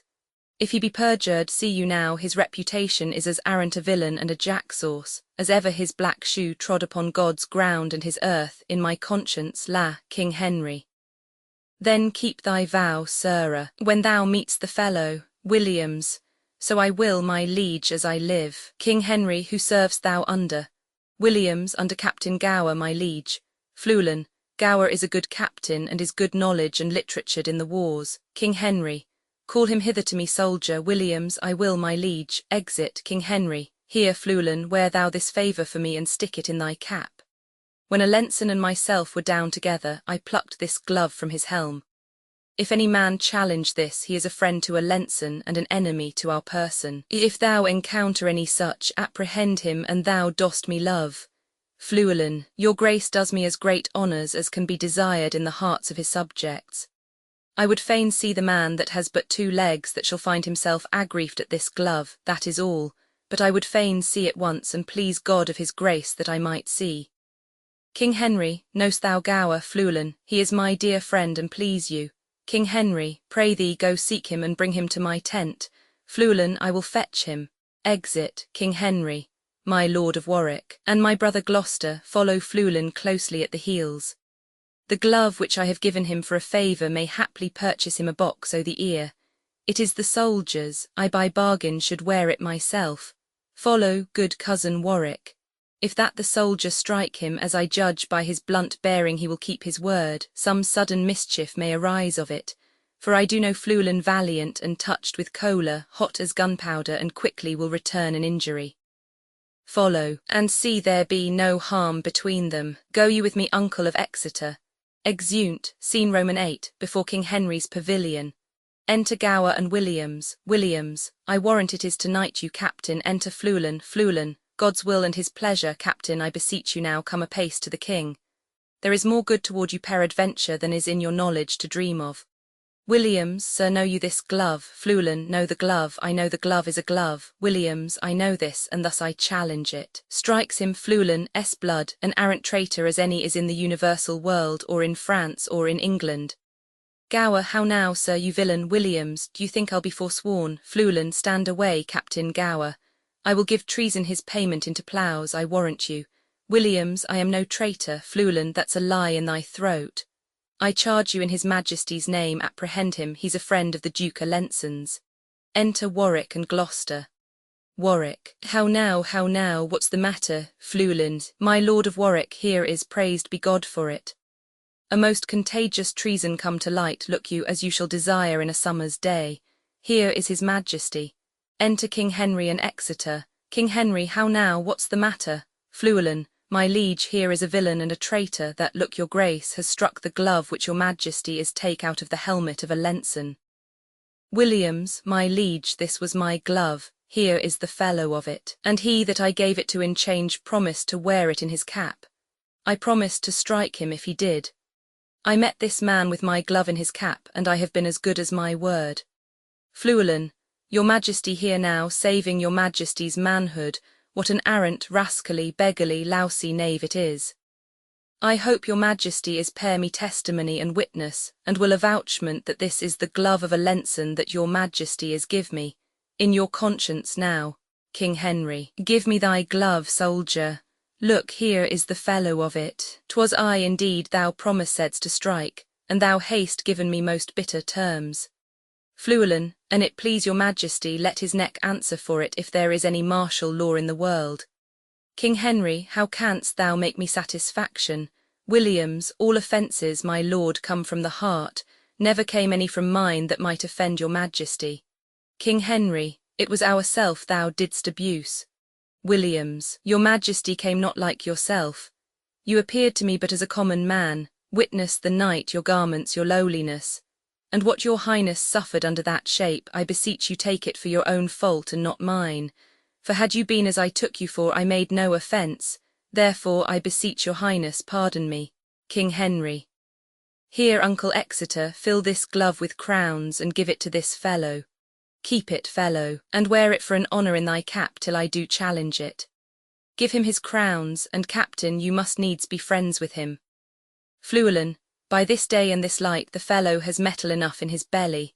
Hold, there is 12 pence for you, and I pray you to serve God and keep you out of brawls and prabbles and quarrels and dissensions, and I warrant you it is the better for you. Williams, I will none of your money. Fluellen, it is with a good will, I can tell you. It will serve you to mend your shoes. Come, wherefore should you be so bashful? Your shoes is not so good. 'Tis a good silling, I warrant you, or I will change it. Enter an English herald. King Henry, now, herald, are the dead numbered? Herald, here is the number of the slaughtered French. King Henry, what prisoners of good sort are taken, uncle? Exeter. Charles, Duke of Orleans, nephew to the king, John, Duke of Bourbon, and Lord Boucicault, of other lords and barons, knights and squires, full 1500, besides common men. King Henry, this note doth tell me of 10,000 French that in the field lie slain. Of princes in this number and nobles bearing banners, there lie dead 126. Added to these of knights, esquires, and gallant gentlemen, 8,400. Of the which 500 were but yesterday dubbed knights. So that in these 10,000 they have lost, there are but 1,600 mercenaries. The rest are princes, barons, lords, knights, squires, and gentlemen of blood and quality. The names of those their nobles that lie dead: Charles de Labreth, High Constable of France; Jacques of Chatillon, Admiral of France; the Master of the Crossbows, Lord Rambuers, Great Master of France; the brave Sir Gitchard Dauphin; John, Duke of Alençon; Anthony, Duke of Brabant, the brother to the Duke of Burgundy; and Edward, Duke of Bar. Of lusty earls, Grandpré and Rousey, Faulconbridge and Foix, Beaumont and Marle, Vaudemont and Lestrade. Here was a royal fellowship of death. Where is the number of our English dead? Herald gives him another paper. Edward the Duke of York, the Earl of Suffolk, Sir Richard Ketley, Davy Gam, Esquire, none else of name, and of all other men but 25. O God, thy arm was here, and not to us but to thy arm alone ascribe we all. When without stratagem, but in plain shock and even play of battle, was ever known so great and little loss on one part and on the other. Take it, God, for it is none but thine. Exeter, 'tis wonderful. King Henry. Come, go we in procession to the village, and be it death proclaimed through our host to boast of this, or take that praise from God which is his only. Fluellen, is it not lawful and please your Majesty to tell how many is killed? King Henry, yes, captain, but with this acknowledgment that God fought for us. Fluellen, yes, my conscience, he did us great good. King Henry, do we all holy rites? Let there be sung non nobis and Te Deum, the dead with charity enclosed in clay, and then to Calais, and to England then, where ne'er from France arrived more happy men. Exeunt, ACTV enter chorus, chorus. Vouchsafe to those that have not read the story that I may prompt them, and of such as have, I humbly pray them to admit the excuse of time, of numbers, and due course of things, which cannot in their huge and proper life be here presented. Now we bear the king toward Calais, grant him there, their scene, heave him away upon your winged thoughts athwart the sea. Behold, the English beach pales in the flood with men, with wives and boys, whose shouts and claps outvoice the deep-mouthed sea, which like a mighty whiffler fore the king seems to prepare his way. So let him land, and solemnly see him set on to London. So swift a pace hath thought that even now you may imagine him upon Blackheath, where that his lords desire him to have borne his bruised helmet, and his bended sword before him through the city. He forbids it, being free from vainness and self-glorious pride, giving full trophy, signal and ostent quite from himself to God. But now behold, in the quick forge and working house of thought, how London doth pour out her citizens. The mayor and all his brethren in best sort, like to the senators of antique Rome, with the plebeians swarming at their heels, go forth and fetch their conquering Caesar in, as by a lower but loving likelihood, were now the general of our gracious empress, as in good time he may, from Ireland coming, bringing rebellion broached on his sword, how many would the peaceful city quit to welcome him? Much more and much more cause did they this harry. Now in London place him, as yet the lamentation of the French invites the King of England's stay at home, the emperor's coming in behalf of France to order peace between them, and omit all the occurrences whatever chanked, till Harry's back return again to France. There must we bring him, and myself have played the interim by remembering you 'tis past. Then brook abridgment, and your eyes advance after your thoughts straight back again to France. Exit, scene I, France, the English camp, enter Fluellen and Gower, Gower, nay that's right, but why wear you your leek today? St. Davy's day is past. Fluellen, there is occasions and causes why and wherefore in all things. I will tell you as my friend, Captain Gower. The rascally, scold, beggarly, lousy, pragging knave, Pistol, which you and yourself and all the world know to be no better than a fellow, look you now, of no merits, he is come to me and brings me pread and salt yesterday, look you, and bid me eat my leek. It was in a place where I could not breed no contention with him, but I will be so bold as to wear it in my cap till I see him once again, and then I will tell him a little piece of my desires. Enter Pistol. Gower, why here he comes, swelling like a turkey cock. Fluellen, 'tis no matter for his swellings nor his turkey cocks. God bless you, ancient Pistol, you scurvy, lousy knave, God bless you. Pistol, ha, art thou bedlam? Dost thou thirst, base Trojan, to have me fold up Parker's fatal web? Hence, I am qualmish at the smell of leek. Fluellen, I beseech you heartily, scurfy, lousy knave, at my desires and my requests and my petitions to eat, look you, this leek. Because look you, you do not love it, nor your affections and your appetites and your digestions does not agree with it, I would desire you to eat it. Pistol, not for Cadwallader and all his goats. Fluellen, there is one goat for you, strikes him. Will you be so good, scold knave, as eat it? Pistol, base Trojan, thou shalt die. Fluellen, you say very true, scold knave, when God's will is. I will desire you to live in the meantime and eat your victuals. Come, there is sauce for it, strikes him. You called me yesterday mountain squire, but I will make you today a squire of low degree. I pray you fall to, if you can mock a leek, you can eat a leek. Gower, enough, captain, you have astonished him. Fluellen, I say I will make him eat some part of my leek, or I will peat his pate 4 days. Bite, I pray you, it is good for your green wound and your pludy coxcomb. Pistol, must I bite? Fluellen, yes, certainly, and out of doubt, and out of question too, and ambiguities. Pistol, by this leek I will most horribly revenge. I eat and eat, I swear. Fluellen, eat, I pray you. Will you have some more sauce to your leek? There is not enough leek to swear by. Pistol, quiet thy cudgel, thou dost see I eat. Fluellen, much good do you, scold knave heartily. Nay, pray you throw none away, the skin is good for your broken coxcomb. When you take occasions to see leaks hereafter, I pray you mock at that is all. Pistol, good, Fluellen, aye, leaks is good, hold you there. Is a groat to heal your pate? Pistol, me a groat, Fluellen, yes, verily and in truth you shall take it, or I have another leak in my pocket which you shall eat. Pistol, I take thy groat in earnest of revenge. Fluellen, if I owe you anything I will pay you in cudgels, you shall be a woodmonger and buy nothing of me but cudgels. God bewire you and keep you and heal your pate. Exit, Pistol, all hell shall stir for this. Gower, go, go, you are a counterfeit cowardly knave. Will you mock at an ancient tradition begun upon an honourable respect and worn as a memorable trophy of predeceased valour, and dare not avouch in your deeds any of your words? I have seen you gleeking and galling at this gentleman twice or thrice. You thought, because he could not speak English in the native garb, he could not therefore handle an English cudgel. You find it otherwise, and henceforth let a Welsh correction teach you a good English condition. Fare ye well. Exit, Pistol. Doth fortune play the huswife with me now? News have I that my doll is dead I the spittle of malady of France, and there my rendezvous is quite cut off. Old I do wax, and from my weary limbs honour is cudgelled. Well, board I'll turn, and something lean to cut purse of quick hand. To England will I steal, and there I'll steal, and patches will I get unto these cudgelled scars, and swear I got them in the Gallia wars. Exit, Scene Roman 2, France, a royal palace. Enter at one door King Henry, Exeter, Bedford, Warwick, Gloucester, Westmoreland, Clarence, Huntingdon, and other lords.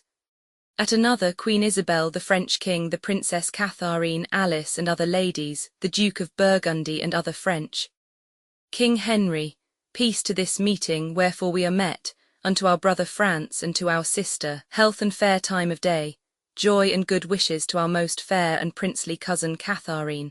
And as a branch and member of this royalty by whom this great assembly is contrived, we do salute you, Duke of Burgundy, and princes French and peers, health to you all, French king. Right joyous are we to behold your face, most worthy brother England, fairly met. So are you princes English every one. Queen Isabel, so happy be the issue, brother England, of this good day and of this gracious meeting, as we are now glad to behold your eyes. Your eyes, which hitherto have borne in them against the French that met them in their bent the fatal balls of murdering basilisks. The venom of such looks, we fairly hope, have lost their quality, and that this day shall change all griefs and quarrels into love. King Henry, to cry amen to that thus we appear. Queen Isabel, you English princes all, I do salute you. Burgundy, my duty to you both, on equal love, great kings of France and England. That I have laboured with all my wits, my pains, and strong endeavours, to bring your most imperial majesties unto this bar and royal interview. Your mightiness on both parts best can witness. Since then my office hath so far prevailed that, face to face and royal eye to eye, you have congreated. Let it not disgrace me if I demand, before this royal view, what rub or what impediment there is. Why that the naked, poor, and mangled peace, dear nurse of arts, plenties, and joyful births, should not in this best garden of the world, our fertile France, put up her lovely visage? Alas, she hath from France too long been chased, and all her husbandry doth lie on heaps, corrupting in it own fertility. Her vine, the merry cheerer of the heart, unpruned dies. Her hedges even pleached, like prisoners wildly overgrown with hair, put forth disordered twigs. Her fallow lees the darnel hemlock and rank fumitory doth root upon, while that the coulter rusts that should deracinate such savagery. The even mead that erst brought sweetly forth the freckled cowslip, burnet, and green clover, wanting the scythe, all uncorrected, rank conceives by idleness, and nothing teems but hateful docks, rough thistles, kexies, burrs, losing both beauty and utility. And as our vineyards, fallows, meads, and hedges, defective in their natures, grow to wildness, even so our houses and ourselves and children have lost, or do not learn for want of time, the sciences that should become our country, but grow like savages, as soldiers will that nothing do but meditate on blood, to swearing and stern looks, defuzzed attire, and everything that seems unnatural, which to reduce into our former favour you are assembled, and my speech entreats that I may know the let, why gentle peace should not expel these inconveniences and bless us with her former qualities. King Henry, if Duke of Burgundy you would the peace whose want gives growth to the imperfections which you have cited, you must buy that peace with full accord to all our just demands, whose tenors and particular effects you have enscheduled briefly in your hands. Burgundy, the king hath heard them, to the which as yet there is no answer made. King Henry, well then the peace which you before so urged lies in his answer. French king, I have but with a cursory eye auglanked the articles. Pleaseth your grace to appoint some of your council presently to sit with us once more with better heed to resurvey them. We will suddenly pass our accept and peremptory answer. King Henry, brother we shall. Go, Uncle Exeter and Brother Clarence, and you, Brother Gloucester, Warwick, and Huntington, go with the king, and take with you free power to ratify, augment, or alter, as your wisdoms best shall see advantageable for our dignity, anything in or out of our demands, and will consign thereto. Will you, fair sister, go with the princes, or stay here with us? Queen Isabel, our gracious brother, I will go with them. Haply a woman's voice may do some good when articles too nicely urged be stood on. King Henry, yet leave our cousin Catharine here with us, she is our capital demand compressed within the forerank of our articles. Queen Isabel, she hath good leave. Exeunt all except Henry, Catharine, and Alice. King Henry, fair Catharine and most fair, will you vouchsafe to teach a soldier terms such as will enter at a lady's ear and plead his love suit to her gentle heart? Catharine, your majesty shall mock me, I cannot speak your England. King Henry, O fair Catharine, if you will love me soundly with your French heart, I will be glad to hear you confess it brokenly with your English tongue. Do you like me, Kate? Catharine, pardonnez-moi, I cannot tell what is like me. King Henry, an angel is like you, Kate, and you are like an angel. Catharine, que dit-il, que je suis semblable à les anges? Alice, we vraiment sauf votre grace ainsi dit-il. King Henry, I said so, dear Catharine, and I must not blush to affirm it. Catharine, O bon Dieu, les langues des hommes sont pleines de tromperies. King Henry, what says she, fair one, that the tongues of men are full of deceits? Alice, oui, dat de tongues of demands is be full of deceits, dat is de princess. King Henry, the princess is the better Englishwoman. I faith, Kate, my wooing is fit for thy understanding. I am glad thou canst speak no better English, for if thou couldst, thou wouldst find me such a plain king that thou wouldst think I had sold my farm to buy my crown. I know no ways to mince it in love, but directly to say, I love you. Then if you urge me farther than to say, do you in faith, I wear out my suit. Give me your answer, I faith do, and so clap hands and a bargain. How say you, lady? Catharine, sauf votre honneur me understand well. King Henry, marry, if you would put me to verses, or to dance for your sake, Kate, why you undid me. For the one I have neither words nor measure, and for the other I have no strength in measure, yet a reasonable measure in strength. If I could win a lady at leap-frog, or by vaulting into my saddle with my armour on my back, under the correction of bragging be it spoken, I should quickly leap into a wife. Or if I might buffet for my love, or bound my horse for her favours, I could lay on like a butcher and sit like a jackanapes, never off. But before God, Kate, I cannot look greenly, nor gasp out my eloquence, nor I have no cunning in protestation.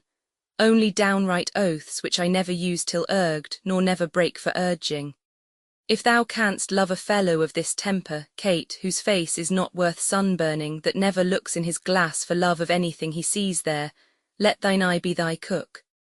I speak to thee, plain soldier. If thou canst love me for this, take me. If not, to say to thee that I shall die is true. But for thy love, by the Lord, no, yet I love thee too. And while thou liv'st, dear Kate, take a fellow of plain and uncoined constancy, for he perforce must do thee right, because he hath not the gift to woo in other places. For these fellows of infinite tongue that can rhyme themselves into ladies' favours, they do always reason themselves out again. What? A speaker is but a prater, a rhyme is but a ballad. A good leg will fall, a straight back will stoop, a black beard will turn white, a curled pate will grow bald, a fair face will wither, a full eye will wax hollow, but a good heart, Kate, is the sun and the moon, or rather the sun and not the moon, for it shines bright and never changes but keeps his course truly. If thou would have such a one, take me, and take me, take a soldier, take a soldier, take a king. And what say'st thou then to my love? Speak, my fair, and fairly I pray thee. Catharine, is it possible dat I should love de enemy of France? King Henry, no, it is not possible you should love the enemy of France, Kate, but in loving me you should love the friend of France. For I love France so well that I will not part with a village of it, I will have it all mine. And Kate, when France is mine and I am yours, then yours is France and you are mine. Catharine, I cannot tell what is dat. King Henry, no, Kate, I will tell thee in French, which I am sure will hang upon my tongue like a new married wife about her husband's neck, hardly to be shook off. Je quand sur la possession de France, et quand vous avez la possession de moi. Let me see what then, Saint Denis be my speed, donc votre est France et vous êtes mienne. It is as easy for me, Kate, to conquer the kingdom as to speak so much more French. I shall never move thee in French unless it be to laugh at me. Catharine, sauf votre honneur, le français que vous parlez, il est meilleur que l'anglais lequel je parle. King Henry, no, faith, is't not, Kate, but thy speaking of my tongue and I thine most truly falsely must needs be granted to be much at one. But Kate, dost thou understand thus much English? Canst thou love me? Catharine, I cannot tell, King Henry. Can any of your neighbours tell, Kate? I'll ask them. Come, I know thou lovest me, and at night when you come into your closet you'll question this gentlewoman about me, and I know, Kate, you will to her dispraise those parts in me that you love with your heart. But good Kate, mock me mercifully, the rather, gentle princess, because I love thee cruelly. If ever thou be'st mine, Kate, as I have a saving faith within me tells me thou shalt, I get thee with scambling, and thou must therefore needs prove a good soldier breeder. Shall not thou and I between St. Denis and St. George compound a boy half French, half English, that shall go to Constantinople and take the Turk by the beard? Shall we not? What say'st thou, my fair flower de luce? Catharine, I do not know dat. King Henry, no, 'tis hereafter to know, but now to promise. Do but now promise, Kate, you will endeavour for your French part of such a boy, and for my English moiety, take the word of a king and a bachelor. How answer you, la plus belle Catherine du monde, montrez cher et divin dix? Catharine, your majesty ave force French enough to deceive de most sage demoiselle dat is en France. King Henry, now fie upon my false French. By mine honour in true English I love thee, Kate, by which honour I dare not swear thou lovest me. Yet my blood begins to flatter me that thou dost, notwithstanding the poor and untempering effect of my visage. Now beshrew my father's ambition. He was thinking of civil wars when he got me. Therefore was I created with a stubborn outside, with an aspect of iron, that when I come to woo ladies I fright them. But in faith, Kate, the elder I wax, the better I shall appear. My comfort is that old age, that ill layer up of beauty, can do no more spoil upon my face. Thou haste me if thou haste me at the worst, and thou shalt wear me if thou wear me better and better, and therefore tell me, most fair Catharine, will you have me? Put off your maiden blushes, avouch the thoughts of your heart with the looks of an empress. Take me by the hand and say, Harry of England, I am thine. Which word thou shalt no sooner bless mine ear withal, but I will tell thee aloud, England is thine, Ireland is thine, France is thine, and Henry Plantagenet is thine, who, though I speak it before his face, if he be not fellow with the best king, thou shalt find the best king of good fellows. Come, your answer in broken music, for thy voice is music and thy English broken, therefore, Queen of all, Catharine, break thy mind to me in broken English. Wilt thou have me, Catharine? Dat is as it shall please le Roi mon pere. King Henry, nay, it will please him well, Kate, it shall please him, Kate. Catharine, den it's all also content me, King Henry, upon that I kiss your hand and call you my queen. Catharine, laissez, monseigneur, laissez, ma foi genie viewpoint que vous abaissez votre grandeur en baissant la main d'une notre seigneur, indine serviteur, excusez-moi je vous supplie mon très puissant seigneur. King Henry, then I will kiss your lips, Kate. Catharine, les dames et demoiselles pour être baissées devant leurs noces, il en est pas la coutume de France. King Henry, Madam, my interpreter, what says she? Alice, dat it is not be de fashion pour les ladies of France, I cannot tell what is baiser en Anglish. King Henry to kiss, Alice, your majesty intend better que moi. King Henry, it is not a fashion for the maids in France to kiss before they are married, would she say. Alice, oui vraiment, King Henry, O Kate, nice customs curtsy to great kings. Dear Kate, you and I cannot be confined within the weak list of a country's fashion. We are the makers of manners, Kate, and the liberty that follows our places stops the mouth of all fine faults, as I will do yours, for upholding the nice fashion of your country in denying me a kiss. Therefore, patiently and yielding, kissing her, you have witchcraft in your lips, Kate. There is more eloquence in a sugar touch of them than in the tongues of the French council, and they should sooner persuade Harry of England than a general petition of monarchs. Here comes your father, enter the French power and the English lords, Burgundy. God save your majesty, my royal cousin teach you our princess English, King Henry. I would have her learn, my fair cousin, how perfectly I love her, and that is good English. Burgundy, is she not apt, King Henry?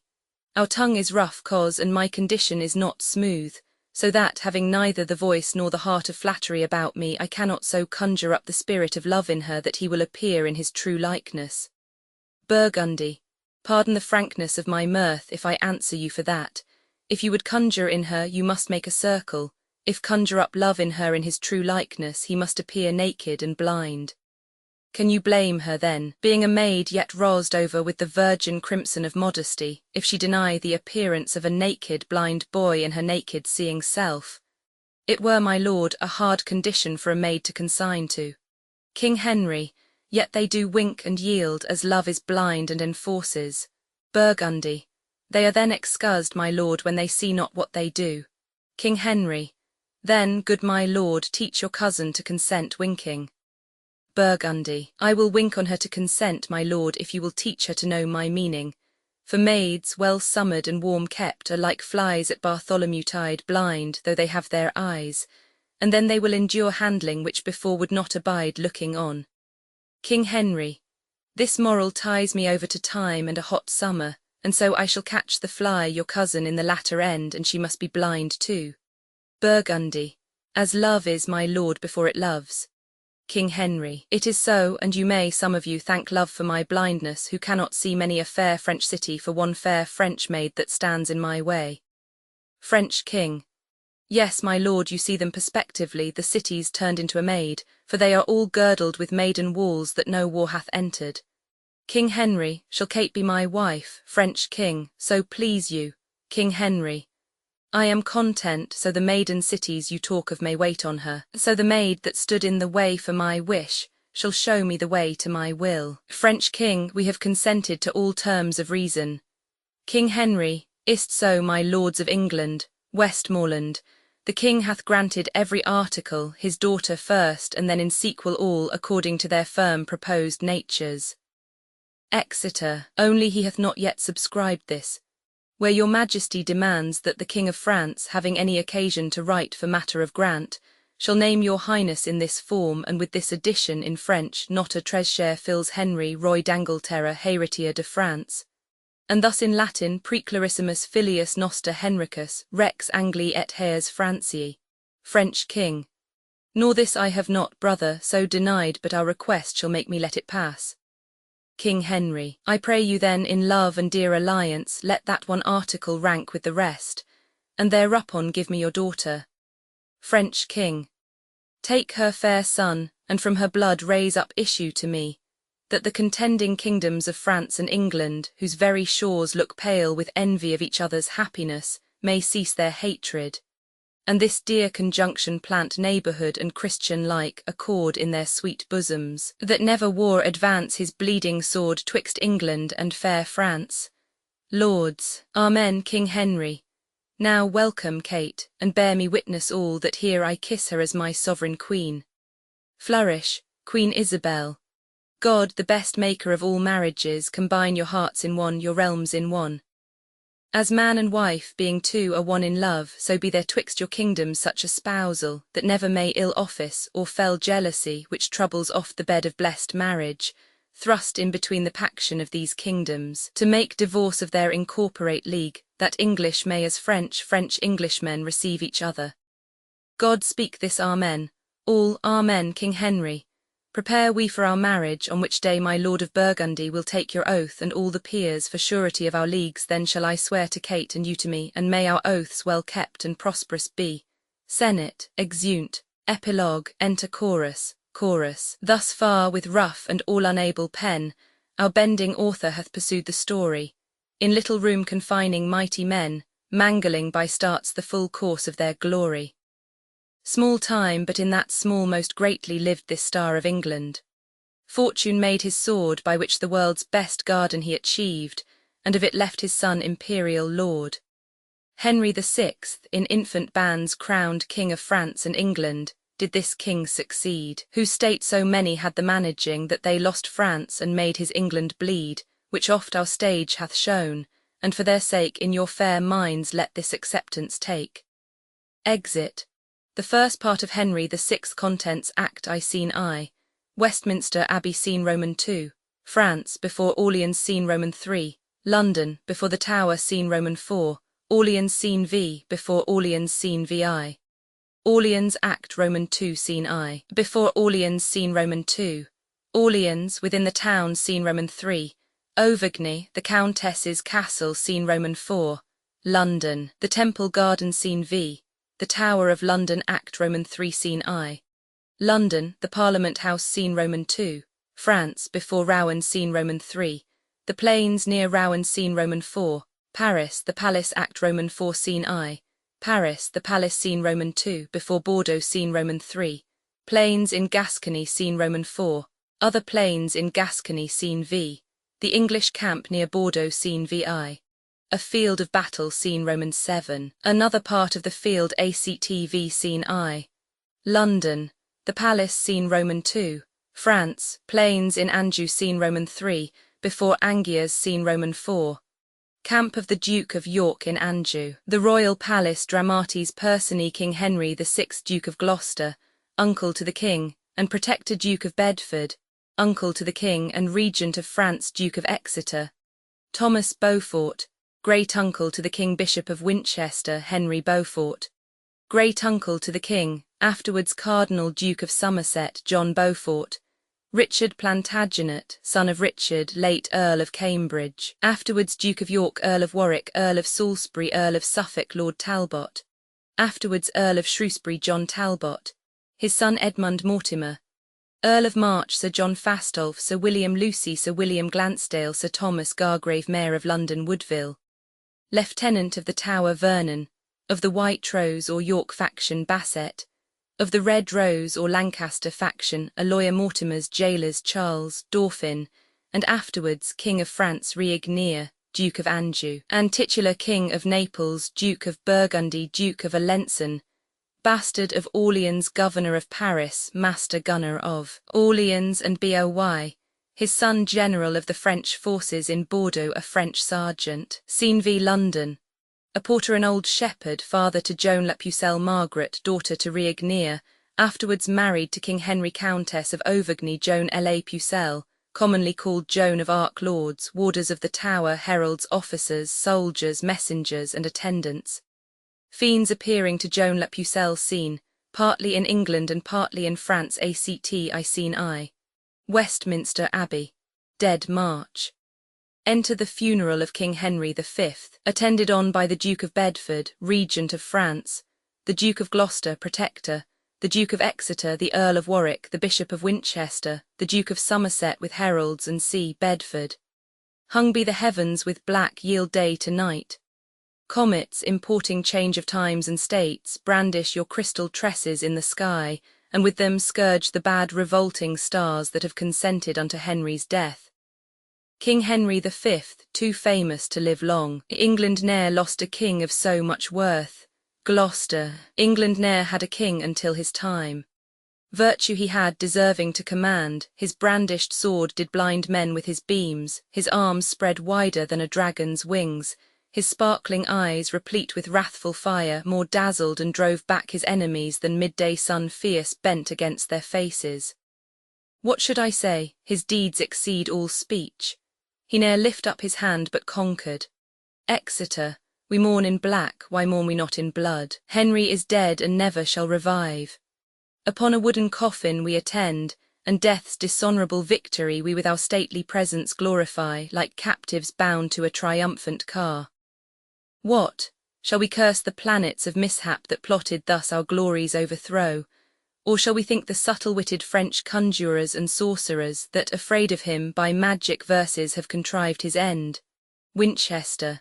He was a king blessed of the King of Kings. Unto the French, the dreadful judgment day, so dreadful will not be as was his sight. The battles of the Lord of Hosts he fought, the church's prayers made him so prosperous. Gloucester, the church, where is it? Had not churchmen prayed, his thread of life had not so soon decayed. None do you like but an effeminate prince, whom like a schoolboy you may overawe. Winchester. Gloucester, whate'er we like, thou art protector, and lookest to command the prince and realm. Thy wife is proud, she holdeth thee in awe more than God or religious churchmen may. Gloucester, name not religion, for thou lov'st the flesh, and ne'er throughout the year to church thou goest, except it be to pray against thy foes. Bedford, cease these jars, and rest your minds in peace. Let's to the altar, heralds, wait on us. Instead of gold, we'll offer up our arms, since arms avail not now that Henry's dead. Posterity, await for wretched years, when at their mother's moist eyes babes shall suck, our isle be made a nourish of salt tears, and none but women left to wail the dead. Henry V, thy ghost I invocate, prosper this realm, keep it from civil broils, combat with adverse planets in the heavens.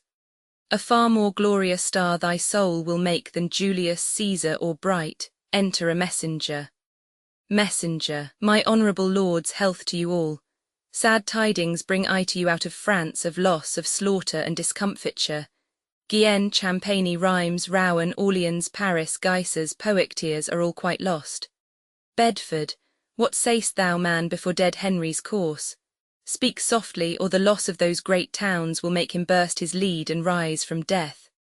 Gloucester, is Paris lost? Is Rouen yielded up? If Henry were recalled to life again, these news would cause him once more yield the ghost. Exeter, how were they lost? What treachery was used? Messenger, no treachery but want of men and money. Amongst the soldiers this is muttered, that here you maintain several factions, and whilst a field should be dispatched and fought, you are disputing of your generals. One would have lingering wars with little cost, another would fly swift but wanteth wings, a third thinks without expense at all. By guileful fair words peace may be obtained. Awake, awake, English nobility, let not sloth dim your honours new begot. Cropped are the flower de luces in your arms, of England's coat one half is cut away. He exits, Exeter, were our tears wanting to this funeral, these tidings would call forth their flowing tides. Bedford, me they concern, regent I am of France, give me my steeled coat. I'll fight for France. Away with these disgraceful wailing robes, wounds will I lend the French instead of eyes, to weep their intermissive miseries. Enter to them another messenger. Messenger, lords, view these letters full of bad mischance. France is revolted from the English quite, except some petty towns of no import. The Dauphin Charles is crowned king in Rheims, the bastard of Orleans with him is joined, Riognier, Duke of Anjou, doth take his part, the Duke of Alençon flieth to his side. He exits. Exeter, the Dauphin crowned king, all fly to him. Oh, whither shall we fly from this reproach? Gloucester, we will not fly but to our enemies' throats.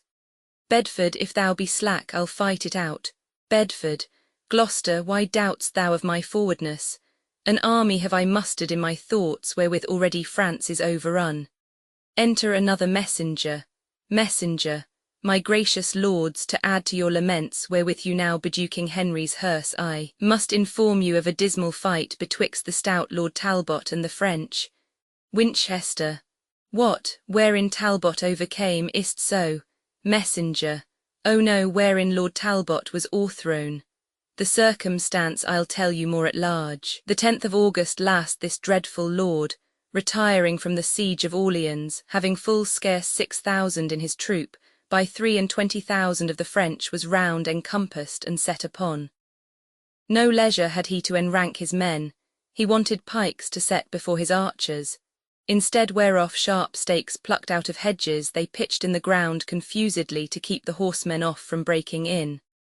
More than 3 hours the fight continued, where valiant Talbot, above human thought, enacted wonders with his sword and lance. Hundreds he sent to hell and none durst stand him, here, there, and everywhere enragged he slew. The French exclaimed the devil was in arms, all the whole army stood aghast on him. His soldiers, spying his undaunted spirit, a Talbot, cried out Amen and rushed into the bowels of the battle.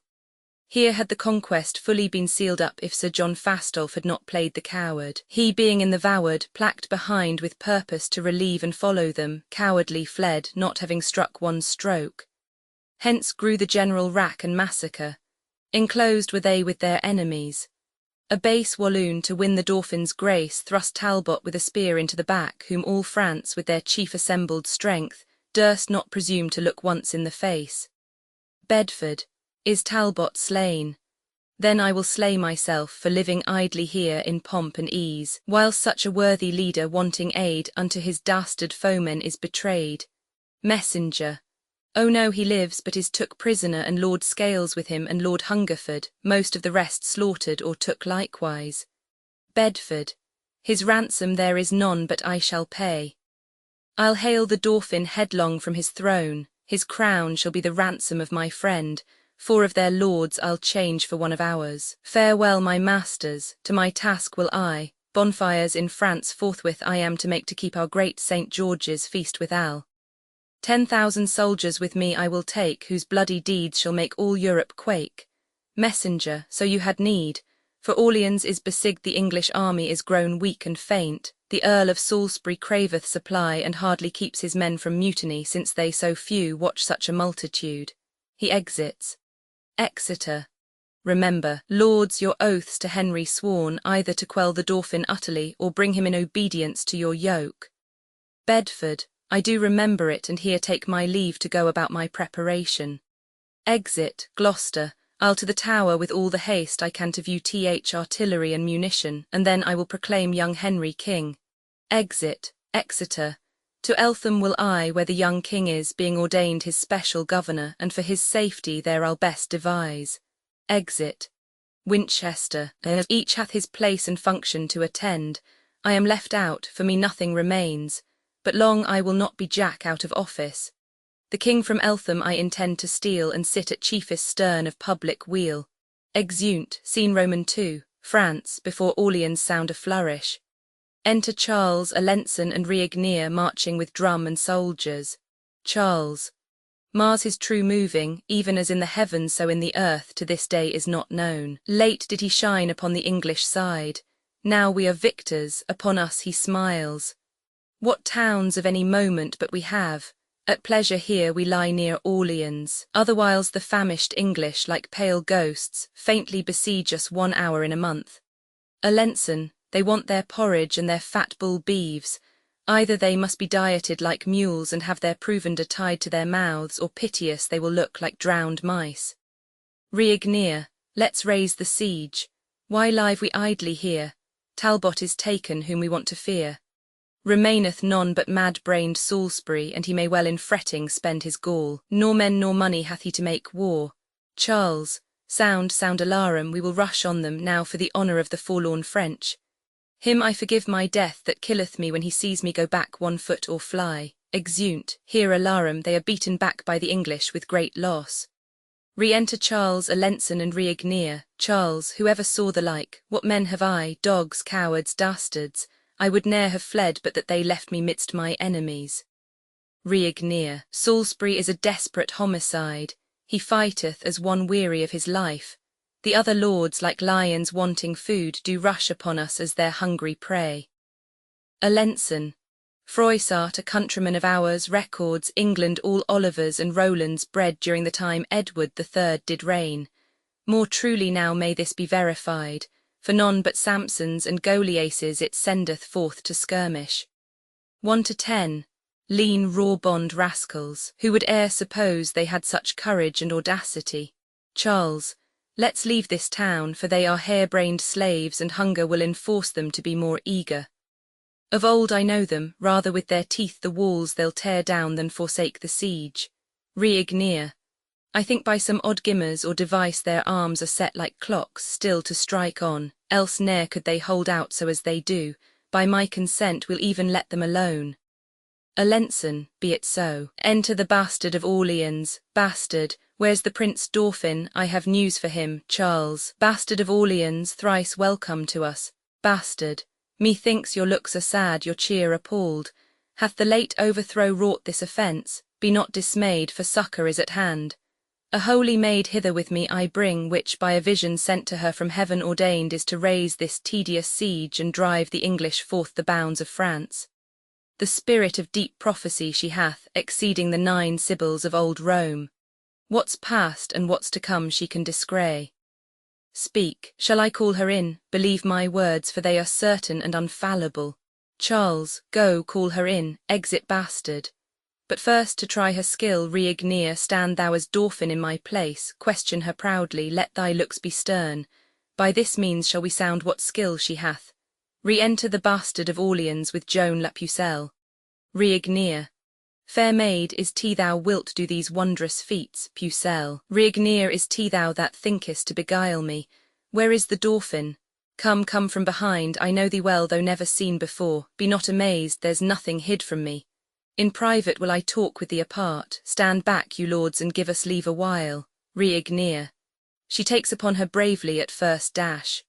Pucelle. Dauphin, I am by birth a shepherd's daughter, my wit untrained in any kind of art. Heaven and Our Lady gracious hath it pleased to shine on my contemptible estate. Lo, whilst I waited on my tender lambs, and to sun's parching heat displayed my cheeks, God's mother deigned to appear to me, and in a vision full of majesty willed me to leave my base vocation and free my country from calamity. Her aid she promised and assured success. In complete glory she revealed herself, and whereas I was black and swart before, with those clear rays which she infused on me that beauty am I blessed with which you may see. Ask me what question thou canst possible, and I will answer unpremeditated. My courage try by combat if thou darst, and thou shalt find that I exceed my sex. Resolve on this, thou shalt be fortunate if thou receive me for thy warlike mate. Charles, thou hast astonished me with thy high terms. Only this proof I'll of thy valour make. In single combat thou shalt buckle with me, and if thou vanquishest thy words are true, otherwise I renounce all confidence. Pucelle. I am prepared. Here is my keen-edged sword, decked with 5 flower-de-luces on each side, the which at Touraine in St. Catharine's churchyard out of a great deal of old iron I chose forth. Charles. Then come, O God's name, I fear no woman, Pucelle, and while I live I'll ne'er fly from a man. Here they fight, and Joan la Pucelle overcomes. Charles. Stay, stay thy hands, thou art an Amazon, and fightest with the sword of Deborah. Pucelle. Christ's mother helps me, else I were too weak. Charles, woe helps thee, 'tis thou that must help me. Impatiently I burn with thy desire, my heart and hands thou hast at once subdued. Excellent Pucelle, if thy name be so, let me thy servant and not sovereign be. 'Tis the French Dauphin sooth to thee thus. Pucelle, I must not yield to any rites of love, for my profession's sacred from above. When I have chased all thy foes from hence, then will I think upon a recompense. Charles, meantime look gracious on thy prostrate thrall. Re-ignere, my lord methinks is very long in talk. Alençon, doubtless he shrives this woman to her smock, else ne'er could he so long protract his speech. Re-ignere, shall we disturb him since he keeps no mean? Alençon, he may mean more than we poor men do know. These women are shrewd tempters with their tongues. Re-ignere, my lord, where are you? What devise you on? Shall we give over Orleans or no, Pucelle? Why no, I say, distrustful recreants, fight till the last gasp. I will be your guard, Charles, what she says I'll confirm, we'll fight it out. Pucelle, assigned am I to be the English scourge. This night the siege assuredly I'll raise. Expect St. Martin's summer, Halcyon's days, since I have entered into these wars. Glory is like a circle in the water, which never ceaseth to enlarge itself till by broad spreading it dispersed to naught. With Henry's death the English circle ends, dispersed are the glories it included. Now am I like that proud insulting ship which Caesar and his fortune bear at once. Charles, Was Mahomet inspired with a dove, thou with an eagle art inspired then? Helen, the mother of great Constantine, nor yet St. Philip's daughters were like thee. Bright star of Venus, fallen down on the earth, how may I reverently worship thee enough? Alençon, leave off delays and let us raise the siege. Reignere. Woman, do what thou canst to save our honours. Drive them from Orleans and be immortalized. Charles, presently we'll try. Come, let's away about it. No prophet will I trust if she prove false. Exeunt, scene Roman 3. London, before the Tower, enter the Duke of Gloucester with his serving men in blue coats. Gloucester, I am come to survey the Tower this day. Since Henry's death I fear there is conveyance. Where be these warders that they wait not here? Open the gates, 'tis Gloucester that calls. First warder, within, who's there that knocks so imperiously? First servingman, it is the noble Duke of Gloucester. Second warder, within, whoe'er he be you may not be let in. First servingman, villains answer you so the Lord Protector. First warder, within, the Lord protect him so we answer him. We do no otherwise than we are willed. Gloucester, who willed you or whose will stands but mine? There's none protector of the realm but I. Break up the gates, I'll be your warranties. Shall I be flouted thus by dunghill grooms? Gloucester's men rush at the Tower gates and Woodville the lieutenant speaks within. Woodville, what noise is this? What traitors have we here? Gloucester, Lieutenant, is it you whose voice I hear? Open the gates, here's Gloucester that would enter. Woodville, have patience, noble Duke, I may not open, the Cardinal of Winchester forbids. From him I have express commandment that thou nor none of thine shall be let in. Gloucester, faint-hearted Woodville, prizest him for me. Arrogant Winchester, that haughty prelate whom Henry our late sovereign ne'er could brook. Thou art no friend to God or to the King. Open the gates, or I'll shut thee out shortly. Serving men, open the gates unto the Lord Protector, or we'll burst them open if that you come not quickly. Enter to the Protector at the Tower gates Winchester and his men in tawny coats. Winchester, how now, ambitious Humphrey, what means this? Gloucester, peeled priest, dost thou command me to be shut out? Winchester, I do, thou most usurping proditor and not protector of the king or realm. Gloucester, stand back, thou manifest conspirator, thou that contrivedst to murder our dead lord, thou that givest whores indulgences to sin. I'll canvass thee in thy broad cardinal's hat if thou proceed in this thy insolence. Winchester, nay, stand thou back, I will not budge a foot. This be Damascus, be thou cursed Cain, to slay thy brother Abel if thou wilt. Gloucester, I will not slay thee, but I'll drive thee back. Thy scarlet robes as a child's bearing cloth, I'll use to carry thee out of this place. Winchester, do what thou darst, I beard thee to thy face. Gloucester, what am I dared and bearded to my face? Draw men for all this privileged place. Blue coats to tawny coats. Priest, beware your beard, I mean to tug it and to cuff you soundly. Under my feet I'll stamp thy cardinal's hat, in spite of pope or dignities of church, here by the cheeks I'll drag thee up and down. Winchester, Gloucester, thou wilt answer this before the pope. Gloucester, Winchester goose, I cry, a rope, a rope. Now beat them hence, why do you let them stay? Thee I'll chase hence, thou wolf in sheep's array. Out tawny coats, out scarlet hypocrite. Here Gloucester's men beat out the cardinal's men and enter in the hurly-burly the mayor of London and his officers. Mayor, fie lords, that you, being supreme magistrates, thus contumeliously should break the peace. Gloucester, peace, mayor, thou know'st little of my wrongs. Here's Beaufort, that regards nor God nor king, hath here distrained the Tower to his use. Winchester, here's Gloucester, a foe to citizens, one that still motions war and never peace, outcharging your free purses with large fines, that seeks to overthrow religion because he is protector of the realm and would have armour here out of the Tower to crown himself king and suppress the prince. Gloucester, I will not answer thee with words but blows, here they skirmish again. Mayor, naught rests for me in this tumultuous strife but to make open proclamation. Come, officer, as loud as e'er thou canst, cry. Officer, all manner of men assembled here in arms this day against God's peace and the king's, we charge and command you in his highness' name to repair to your several dwelling places, and not to wear, handle, or use any sword, weapon, or dagger henceforward upon pain of death. Gloucester, Cardinal, I'll be no breaker of the law, but we shall meet and break our minds at large. Winchester, Gloucester, we will meet to thy cost, be sure, thy heart-blood I will have for this day's work. Mayor, I'll call for clubs if you will not away, this cardinal's more haughty than the devil. Gloucester, Mayor, farewell, thou dost but what thou mayst. Winchester, abominable Gloucester, guard thy head, for I intend to have it ere long. Exeunt severally Gloucester and Winchester with their serving men.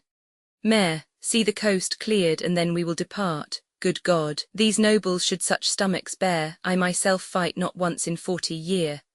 Exeunt, scene Roman 4, Orleans, enter on the walls a master gunner and his boy. Master gunner, sirrah, thou know'st how Orleans is besieged, and how the English have the suburbs won. Boy, father, I know, and oft have shot at them, how ere unfortunate I missed my aim. Master gunner, but now thou shalt not, be thou ruled by me. Chief master gunner am I of this town. Something I must do to procure me grace. The prince's espials have informed me how the English in the suburbs close entrenched want, through a secret grate of iron bars in yonder tower, to overpeer the city, and thence discover how with most advantage they may vex us with shot or with assault. To intercept this inconvenience, a piece of ordnance gainst it I have placed, and even these 3 days have I watched if I could see them. Now do thou watch, for I can stay no longer. If thou spy'st any, run and bring me word, and thou shalt find me at the governor's. Exit, boy, father, I warrant you take you no care, I'll never trouble you if I may spy them. Exit. Enter on the turrets Salisbury and Talbot, Sir William Glansdale, Sir Thomas Gargrave and others. Salisbury, Talbot, my life, my joy again returned. How wert thou handled being prisoner, or by what means gotst thou to be released? Discourse, I prithee, on this turret's top. Talbot, the Duke of Bedford had a prisoner called the brave Lord Ponton de Santrails. For him was I exchanged and ransomed. But with a baser man of arms by far once in contempt, they would have bartered me, which I disdaining scorned, and craved death rather than I would be so vile esteemed. In fine, redeemed I was as I desired. But oh, the treacherous Fastolf wounds my heart, whom with my bare fists I would execute if I now had him brought into my power. Salisbury, yet tell'st thou not how thou wert entertained. Talbot, with scoffs and scorns and contumelious taunts, in open market-place produced they me to be a public spectacle to all. Here, said they, is the terror of the French, the scarecrow that affrights our children so. Then broke I from the officers that led me, and with my nails digged stones out of the ground to hurl at the beholders of my shame. My grisly countenance made others fly, none durst come near for fear of sudden death. In iron walls they deemed me not secure, so great fear of my name mongst them were spread that they supposed I could rend bars of steel and spurn in pieces posts of adamant. Wherefore a guard of chosen shot I had, that walked about me every minute while, and if I did but stir out of my bed, ready they were to shoot me to the heart. Enter the boy with a linstock. Salisbury, I grieve to hear what torments you endured, but we will be revenged sufficiently. Now it is supper time in Orleans. Here through this grate I count each one and view the Frenchmen how they fortify. Let us look in, the sight will much delight thee. Sir Thomas Gargrave and Sir William Glansdale, let me have your express opinions where is best place to make our battery next. Gargrave, I think at the north gate, for there stand lords, Glansdale and I here at the bulwark of the bridge. Talbot, for aught I see this city must be famished or with light skirmishes enfeebled. Here they shoot, and Salisbury and Gargrave fall down. Salisbury, O Lord, have mercy on us wretched sinners. Gargrave, O Lord, have mercy on me woeful man. Talbot, what chance is this that suddenly hath crossed us? Speak, Salisbury, at least if thou canst speak.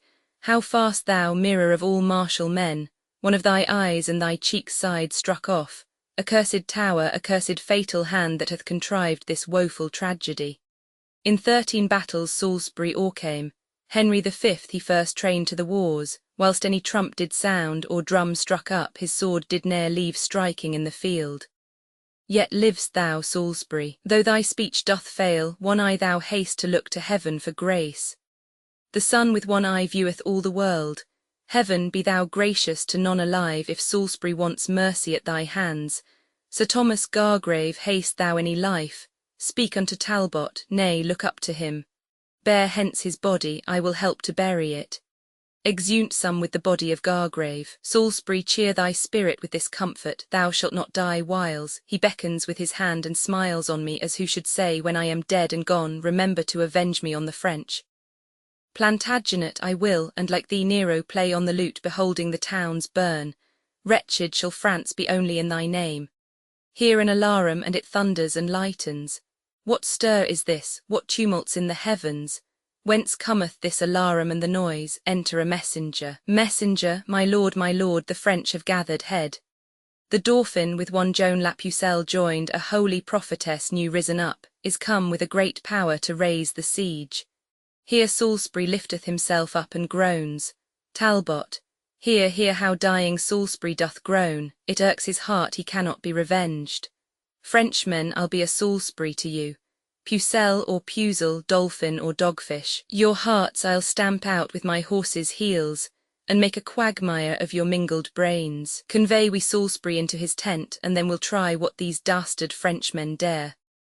Alarum, exeunt, scene V before Orleans. Here an alarum again, and Talbot pursueth the Dauphin and driveth him. Then enter Joan la Pucelle, driving Englishmen before her, and exit after them. Then re-enter Talbot. Talbot, where is my strength, my valour, and my force? Our English troops retire, I cannot stay them. A woman clad in armour chaseth them. Enter la Pucelle. Here she comes, I'll have a bout with thee, devil or devils, damn, I'll conjure thee. Blood will I draw on thee, thou art a witch, and straightway give thy soul to him thou servest. Pucelle, come, 'tis only I that must disgrace thee. Here they fight. Talbot, heavens, can you suffer hell so to prevail? My breast I'll burst with straining of my courage, and from my shoulders crack my arms asunder, but I will chastise this high-minded strumpet. They fight again. Pucelle, Talbot, farewell, thy hour is not yet come. I must go victual Orleans forthwith. A short alarum, then enter the town with soldiers. O'ertake me if thou canst, I scorn thy strength. Go, cheer up thy hungry starved men, help Salisbury to make his testament. This day is ours, as many more shall be. Exit, Talbot. My thoughts are whirled like a potter's wheel, I know not where I am, nor what I do. A witch by fear, not force, like Hannibal, drives back our troops and conquers as she lists. So bees with smoke and doves with noisome stench are from their hives and houses driven away. They called us for our fierceness, English dogs, now like to whelps we crying run away. A short alarum. Hark, countrymen, either renew the fight, or tear the lions out of England's coat. Renounce your soil, give sheep in lions' stead. Sheep run not half so treacherous from the wolf, or horse or oxen from the leopard, as you fly from your oft-subdued slaves. Alarum. Here another skirmish. It will not be, retire into your trenches. You all consented unto Salisbury's death, for none would strike a stroke in his revenge. Pucelle is entered into Orleans in spite of us or aught that we could do. Oh, would I were to die with Salisbury, the shame hereof will make me hide my head. Exit Talbot. Alarum, retreat. Scene VI, Orleans, flourish. Enter on the walls la Pucelle, Charles, Riegnier, Alençon, and soldiers. Pucelle, advance our waving colours on the walls. Rescued is Orleans from the English. Thus Joan la Pucelle hath performed her word. Charles, divinest creature, Astria's daughter, how shall I honour thee for this success? Thy promises are like Adonis' gardens that one day bloomed and fruitful were the next. France, triumph in thy glorious prophetess. Recovered is the town of Orleans. More blessed hap did ne'er befall our state. Riegnier. Why ring not bells aloud throughout the town, Dauphin? Command the citizens make bonfires and feast and banquet in the open streets, to celebrate the joy that God hath given us. Alençon, all France will be replete with mirth and joy when they shall hear how we have played the men. Charles, 'tis Joan, not we, by whom the day is won, for which I will divide my crown with her, and all the priests and friars in my realm shall in procession sing her endless praise. A statelier Pyramis to her I'll rear than Rhodops of Memphis ever was. In memory of her when she is dead, her ashes, in an urn more precious than the rich jewelled coffer of Darius, transported shall be at high festivals before the kings and queens of France. No longer on Saint Denis will we cry, but Joan la Pucelle shall be France's saint. Come in and let us banquet royally after this golden day of victory. Flourish. Exeunt. Act Roman 2 Scene I, before Orleans. Enter a sergeant of a band with 2 sentinels. Sergeant. Sirs, take your places and be vigilant. If any noise or soldier you perceive near to the walls, by some apparent sign let us have knowledge at the court of guard. First Sentinel. Sergeant you shall. Exit Sergeant. Thus are poor servitors when others sleep upon their quiet beds, constrained to watch in darkness, rain and cold. Enter Talbot, Bedford, Burgundy and forces with scaling ladders. Talbot.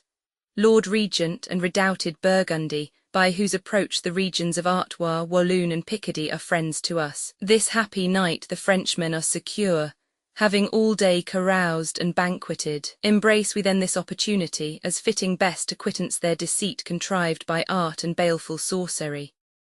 Bedford. Coward of France, how much he wrongs his fame, despairing of his own arms' fortitude to join with witches and the help of hell.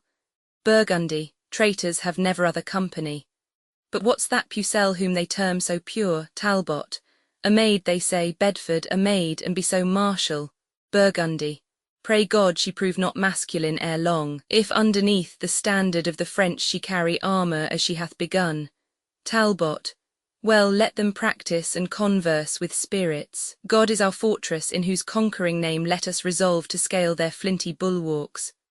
Bedford. Ascend, brave Talbot, we will follow thee. Talbot. Not altogether. Better far I guess that we do make our entrance several ways, that if it chance the one of us do fail, the other yet may rise against their force. Bedford. Agreed. I'll to yond corner, Burgundy, and I to this. Talbot. And here will Talbot mount, or make his grave. Now, Salisbury, for thee and for the right of English Henry shall this night appear how much in duty I am bound to both. Sentinel. Arm, arm, the enemy doth make assault. Cry, St. George, a Talbot, the French leap over the walls in their shirts. Enter several ways the bastard of Orleans, Alençon and Riognier, half ready and half unready. Alençon. How now, my lords, what all unready so, bastard? Unready, aye, and glad we scapt so well. Riognier. 'Twas time, I trow, to wake and leave our beds, hearing alarums at our chamber doors. Alençon. Of all exploits since first I followed arms, ne'er heard I of a warlike enterprise more venturous or desperate than this. Bastard. I think this Talbot be a fiend of hell. Riognier. If not of hell, the heavens sure favour him. Alençon. Here cometh Charles, I marvel how he sped. Enter Charles and La Pucelle. Bastard. Tut. Holy Joan was his defensive guard. Charles. Is this thy cunning, thou deceitful dame? Didst thou at first to flatter us withal make us partakers of a little gain, that now our loss might be 10 times so much? Pucelle. Wherefore is Charles impatient with his friend? At all times will you have my power alike? Sleeping or waking, must I still prevail, or will you blame and lay the fault on me? Improvident soldiers, had your watch been good, this sudden mischief never could have fallen. Charles. Duke of Alençon, this was your default, that being captain of the watch tonight did look no better to that weighty charge. Alençon. Had all your quarters been as safely kept as that whereof I had the government, we had not been thus shamefully surprised. Bastard. Mine was secure. Riognier. And so was mine, my lord, Charles. And for myself, most part of all this night, within her quarter and mine own precinct I was employed in passing to and fro about relieving of the sentinels. Then how or which way should they first break in, Pucelle? Question, my lords, no further of the case, how or which way. 'Tis sure they found some place but weakly guarded where the breach was made. And now there rests no other shift but this, to gather our soldiers scattered and dispersed and lay new platforms to endamage them. Alarum. Enter an English soldier, crying, a Talbot, a Talbot. They fly, leaving their clothes behind. Soldier. I'll be so bold to take what they have left. The cry of Talbot serves me for a sword, for I have loaden me with many spoils, using no other weapon but his name. Exit. Scene Roman 2.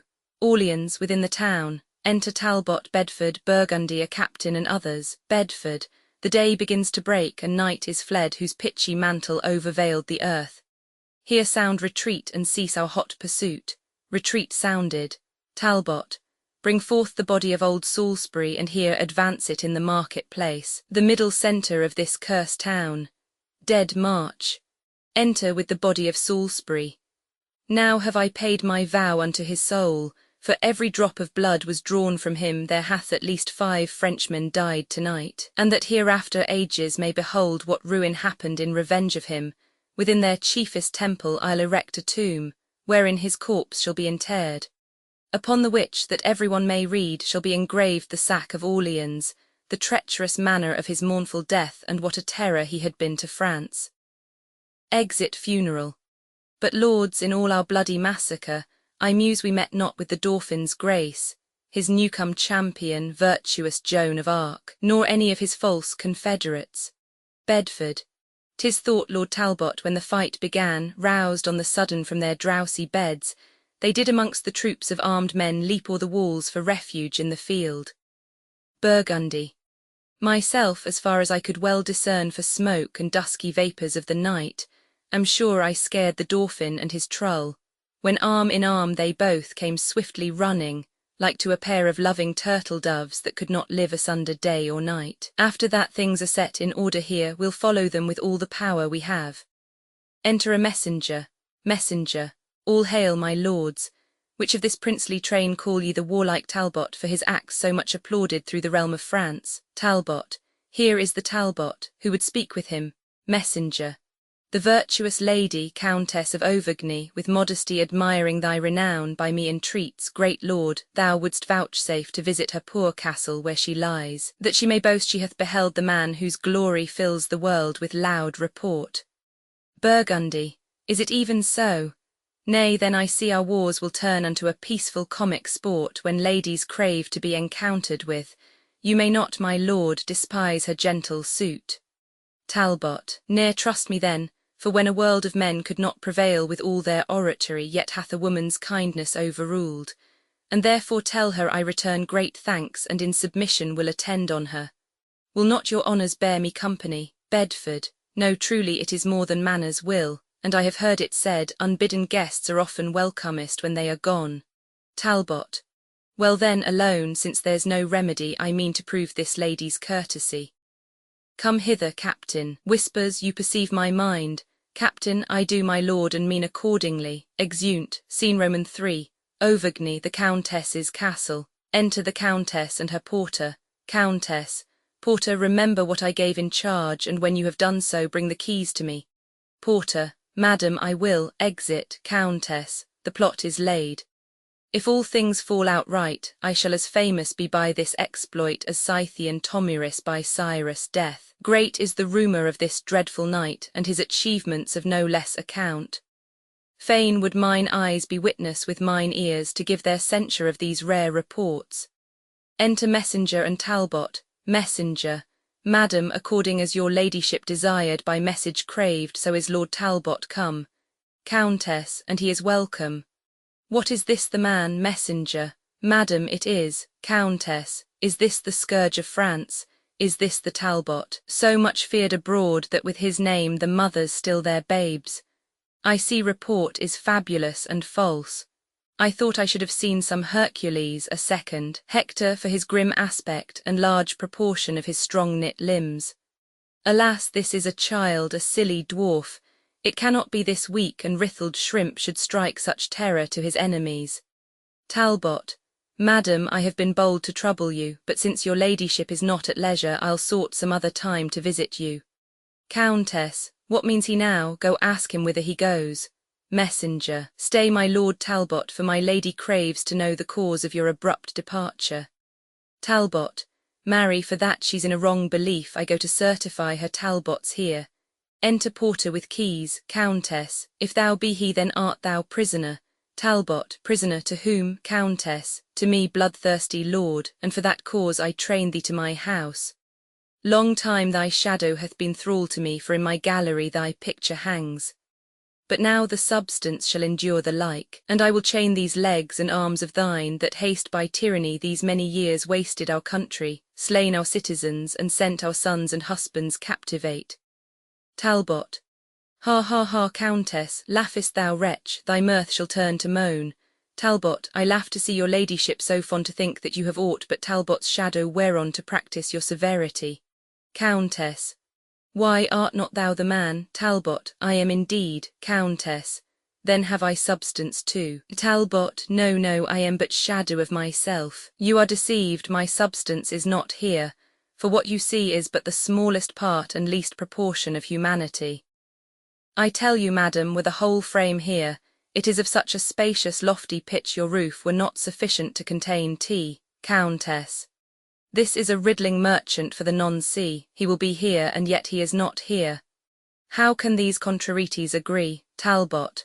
That will I show you presently. Winds his horn, drums strike up, a peal of ordnance. Enter soldiers. How say you, madam, are you now persuaded that Talbot is but shadow of himself? These are his substance, sinews, arms, and strength, with which he yoketh your rebellious necks, raiseth your cities and subverts your towns, and in a moment makes them desolate. Countess. Victorious Talbot, pardon my abuse. I find thou art no less than fame hath bruited, and more than may be gathered by thy shape. Let my presumption not provoke thy wrath, for I am sorry that with reverence I did not entertain thee as thou art. Talbot. Be not dismayed, fair lady, nor misconster the mind of Talbot, as you did mistake the outward composition of his body. What you have done hath not offended me, nor other satisfaction do I crave, but only with your patience that we may taste of your wine and see what cates you have, for soldiers' stomachs always serve them well. Countess. With all my heart, and think me honoured to feast so great a warrior in my house. Exeunt, scene Roman 4. London, the Temple Garden. Enter the Earls of Somerset, Suffolk, and Warwick, Richard Plantagenet, Vernon, and another lawyer. Plantagenet. Great lords and gentlemen, what means this silence? Dare no man answer in a case of truth. Suffolk. Within the Temple Hall we were too loud, the garden here is more convenient. Plantagenet. Then say at once if I maintain the truth, or else was wrangling Somerset in th error. Suffolk. Faith, I have been a truant in the law, and never yet could frame my will to it, and therefore frame the law unto my will. Somerset. Judge you, my Lord of Warwick, then between us. Warwick. Between two hawks which flies the higher pitch, between two dogs which hath the deeper mouth, between two blades which bears the better temper, between two horses which doth bear him best, between two girls which hath the merriest eye, I have perhaps some shallow spirit of judgment. But in these nice sharp quillets of the law, good faith, I am no wiser than a daw. Plantagenet. Tut, tut, here is a mannerly forbearance. The truth appears so naked on my side that any purblind eye may find it out. Somerset. And on my side it is so well apparelled, so clear, so shining, and so evident that it will glimmer through a blind man's eye. Plantagenet. Since you are tongue-tied and so loath to speak, in dumb significance proclaim your thoughts. Let him that is a true-born gentleman and stands upon the honour of his birth, if he suppose that I have pleaded truth, if from off this briar pluck a white rose with me. Somerset. Let him that is no coward nor no flatterer, but dare maintain the party of the truth, pluck a red rose from off this thorn with me. Warwick. I love no colours, and without all colour of base insinuating flattery I pluck this white rose with Plantagenet. Suffolk. I pluck this red rose with young Somerset, and say withal I think he held the right. Vernon. Stay, lords and gentlemen, and pluck no more till you conclude that he upon whose side the fewest roses are cropped from the tree shall yield the other in the right opinion. Somerset. Good Master Vernon, it is well objected. If I have fewest, I subscribe in silence. Plantagenet. And I, Vernon. Then for the truth and plainness of the case, I pluck this pale and maiden blossom here, giving my verdict on the white rose side. Somerset. Prick not your finger as you pluck it off, lest bleeding you do paint the white rose red, and fall on my side so against your will. Vernon. If I, my lord, for my opinion bleed, opinion shall be surgeon to my hurt, and keep me on the side where still I am. Somerset. Well, well, come on, who else? Lawyer. Unless my study and my books be false to Somerset. The argument you held was wrong in law, in sign whereof I pluck a white rose too. Plantagenet. Now, Somerset, where is your argument? Somerset. Here in my scabbard, meditating that shall dye your white rose in a bloody red. Plantagenet. Meantime your cheeks do counterfeit our roses, for pale they look with fear as witnessing the truth on our side. Somerset. No, Plantagenet, 'tis not for fear but anger that thy cheeks blush for pure shame to counterfeit our roses, and yet thy tongue will not confess thy error. Plantagenet. Hath not thy rose a canker, Somerset? Somerset. Hath not thy rose a thorn, Plantagenet? Plantagenet. Eye sharp and piercing to maintain his truth, whiles thy consuming canker eats his falsehood. Somerset. Well, I'll find friends to wear my bleeding roses that shall maintain what I have said is true, where false Plantagenet dare not be seen. Plantagenet. Now by this maiden blossom in my hand I scorn thee and thy fashion, peevish boy. Suffolk, turn not thy scorns this way, Plantagenet. Plantagenet. Proud Pole, I will and scorn both him and thee. Suffolk, I'll turn my part thereof into thy throat. Somerset. Away, away, good William de la Pole, we grace the yeoman by conversing with him. Warwick. Now by God's will thou wrong'st him, Somerset. His grandfather was Lionel, Duke of Clarence, third son to the 3rd Edward, King of England. Spring crestless yeomen from so deep a root, Plantagenet. He bears him on the place's privilege, or durst not for his craven heart say thus. Somerset, by him that made me, I'll maintain my words on any plot of ground in Christendom. Was not thy father, Richard Earl of Cambridge, for treason executed in our late king's days? And by his treason standst not thou attainted, corrupted, and exempt from ancient gentry? His trespass yet lives guilty in thy blood. Until thou be restored, thou art a yeoman. Plantagenet. My father was attached, not attainted, condemned to die for treason but no traitor, and that I'll prove on better men than Somerset were growing time once ripened to my will. For your partaker Pole and you yourself, I'll note you in my book of memory to scourge you for this apprehension. Look to it well and say you are well warned. Somerset. Ah, thou shalt find us ready for thee still, and know us by these colours for thy foes, for these my friends in spite of thee shall wear. Plantagenet. And by my soul this pale and angry rose, as cognizance of my blood-drinking hate, will I for ever and my faction wear, until it wither with me to my grave, or flourish to the height of my degree. Suffolk, go forward and be chocked with thy ambition, and so farewell until I meet thee next. Exit, Somerset, have with thee Pole, farewell, ambitious Richard. Exit, Plantagenet, how I am braved and must perforce endure it. Warwick. This blot that they object against your house shall be wiped out in the next Parliament called for the truce of Winchester and Gloucester, and if thou be not then created York, I will not live to be accounted Warwick. Meantime, in signal of my love to thee, against proud Somerset and William Pole, will I upon thy party wear this rose. And here I prophesy, this brawl today, grown to this faction in the Temple Garden, shall send between the red rose and the white 1,000 souls to death and deadly night. Plantagenet. Good Master Vernon, I am bound to you that you on my behalf would pluck a flower.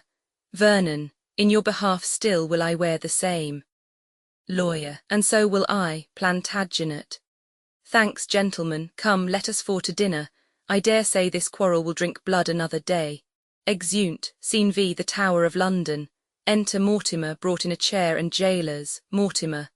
Kind keepers of my weak decaying age, let dying Mortimer here rest himself.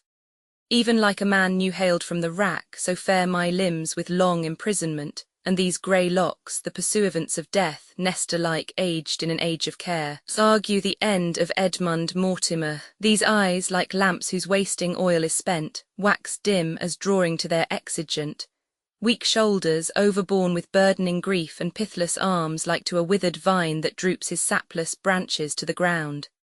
Yet are these feet, whose strengthless stay is numb, unable to support this lump of clay, swift-winged with desire to get a grave, as witting I no other comfort have. But tell me, keeper, will my nephew come? First Jailer. Richard Plantagenet, my lord, will come. We sent unto the Temple, unto his chamber, and answer was returned that he will come. Mortimer. Enough, my soul shall then be satisfied. Poor gentleman, his wrong doth equal mine.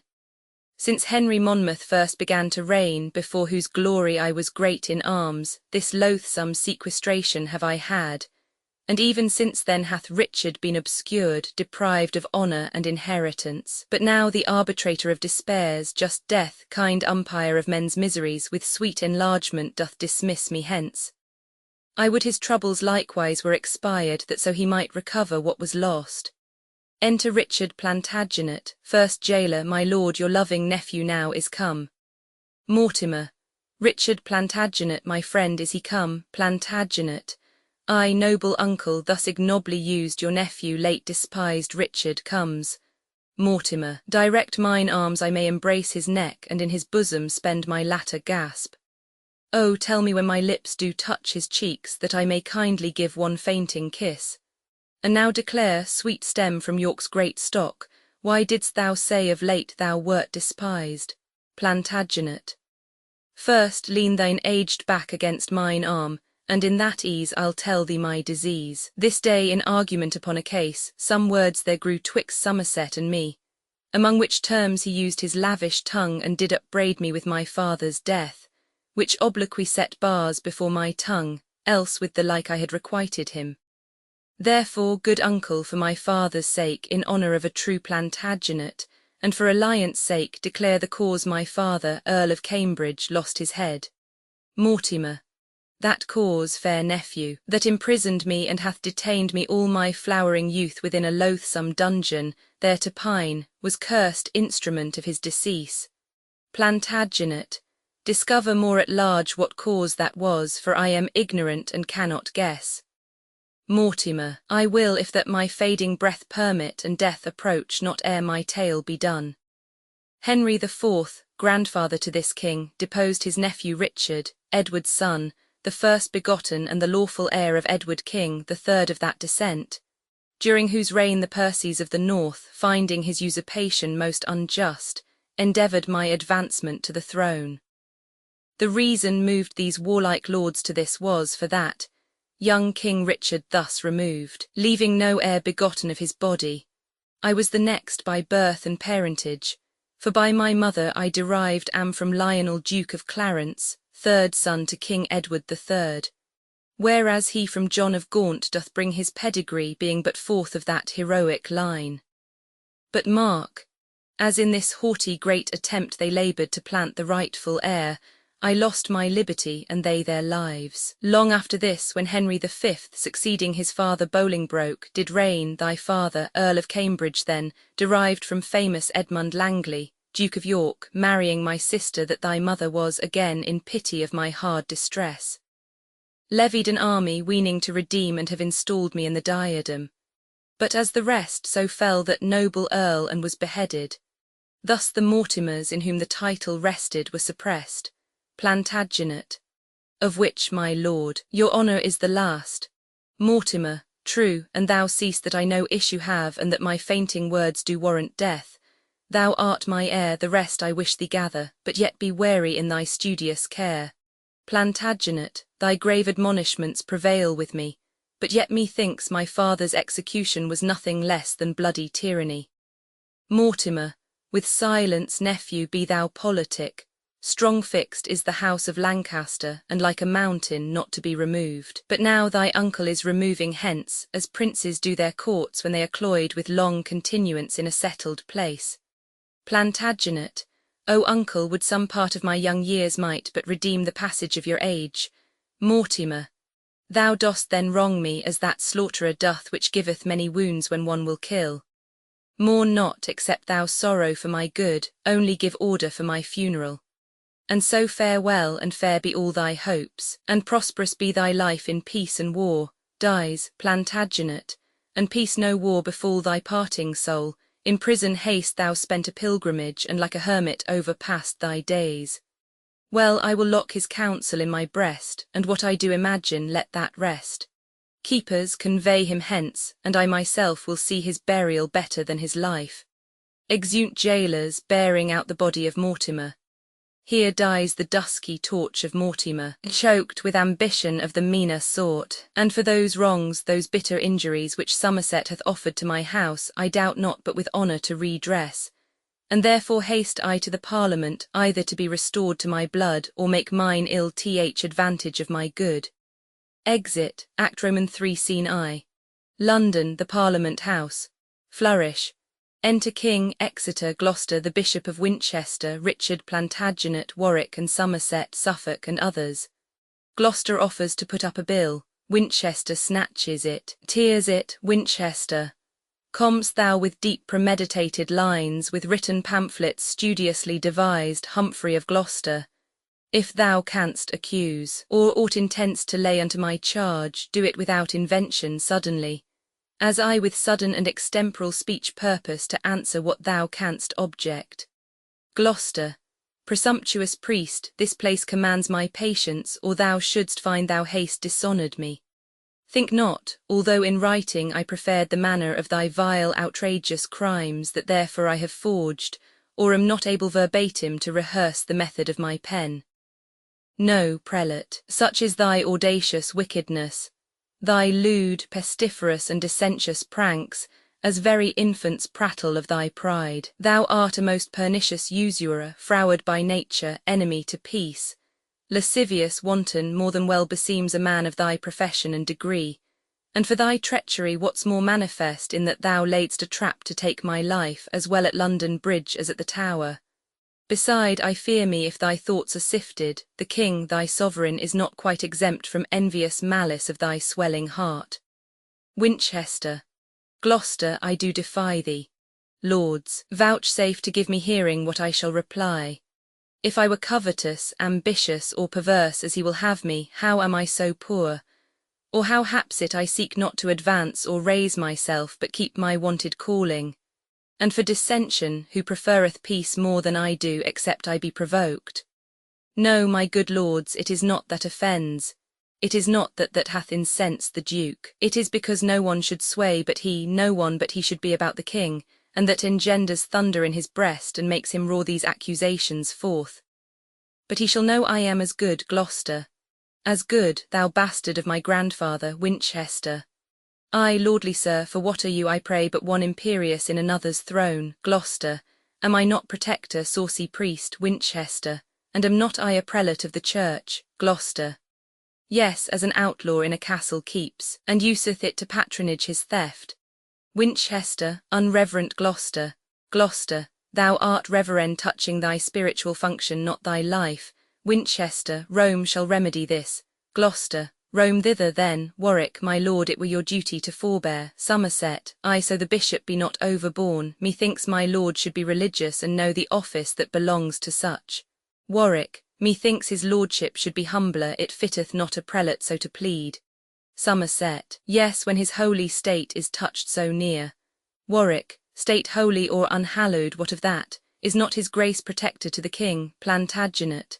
Aside, Plantagenet, I see, must hold his tongue, lest it be said, speak, sirrah, when you should. Must your bold verdict enter talk with lords? Else would I have a fling at Winchester. King Henry, uncles of Gloucester and of Winchester, the special watchmen of our English weal, I would prevail, if prayers might prevail, to join your hearts in love and amity. Oh, what a scandal is it to our crown that two such noble peers as ye should jar!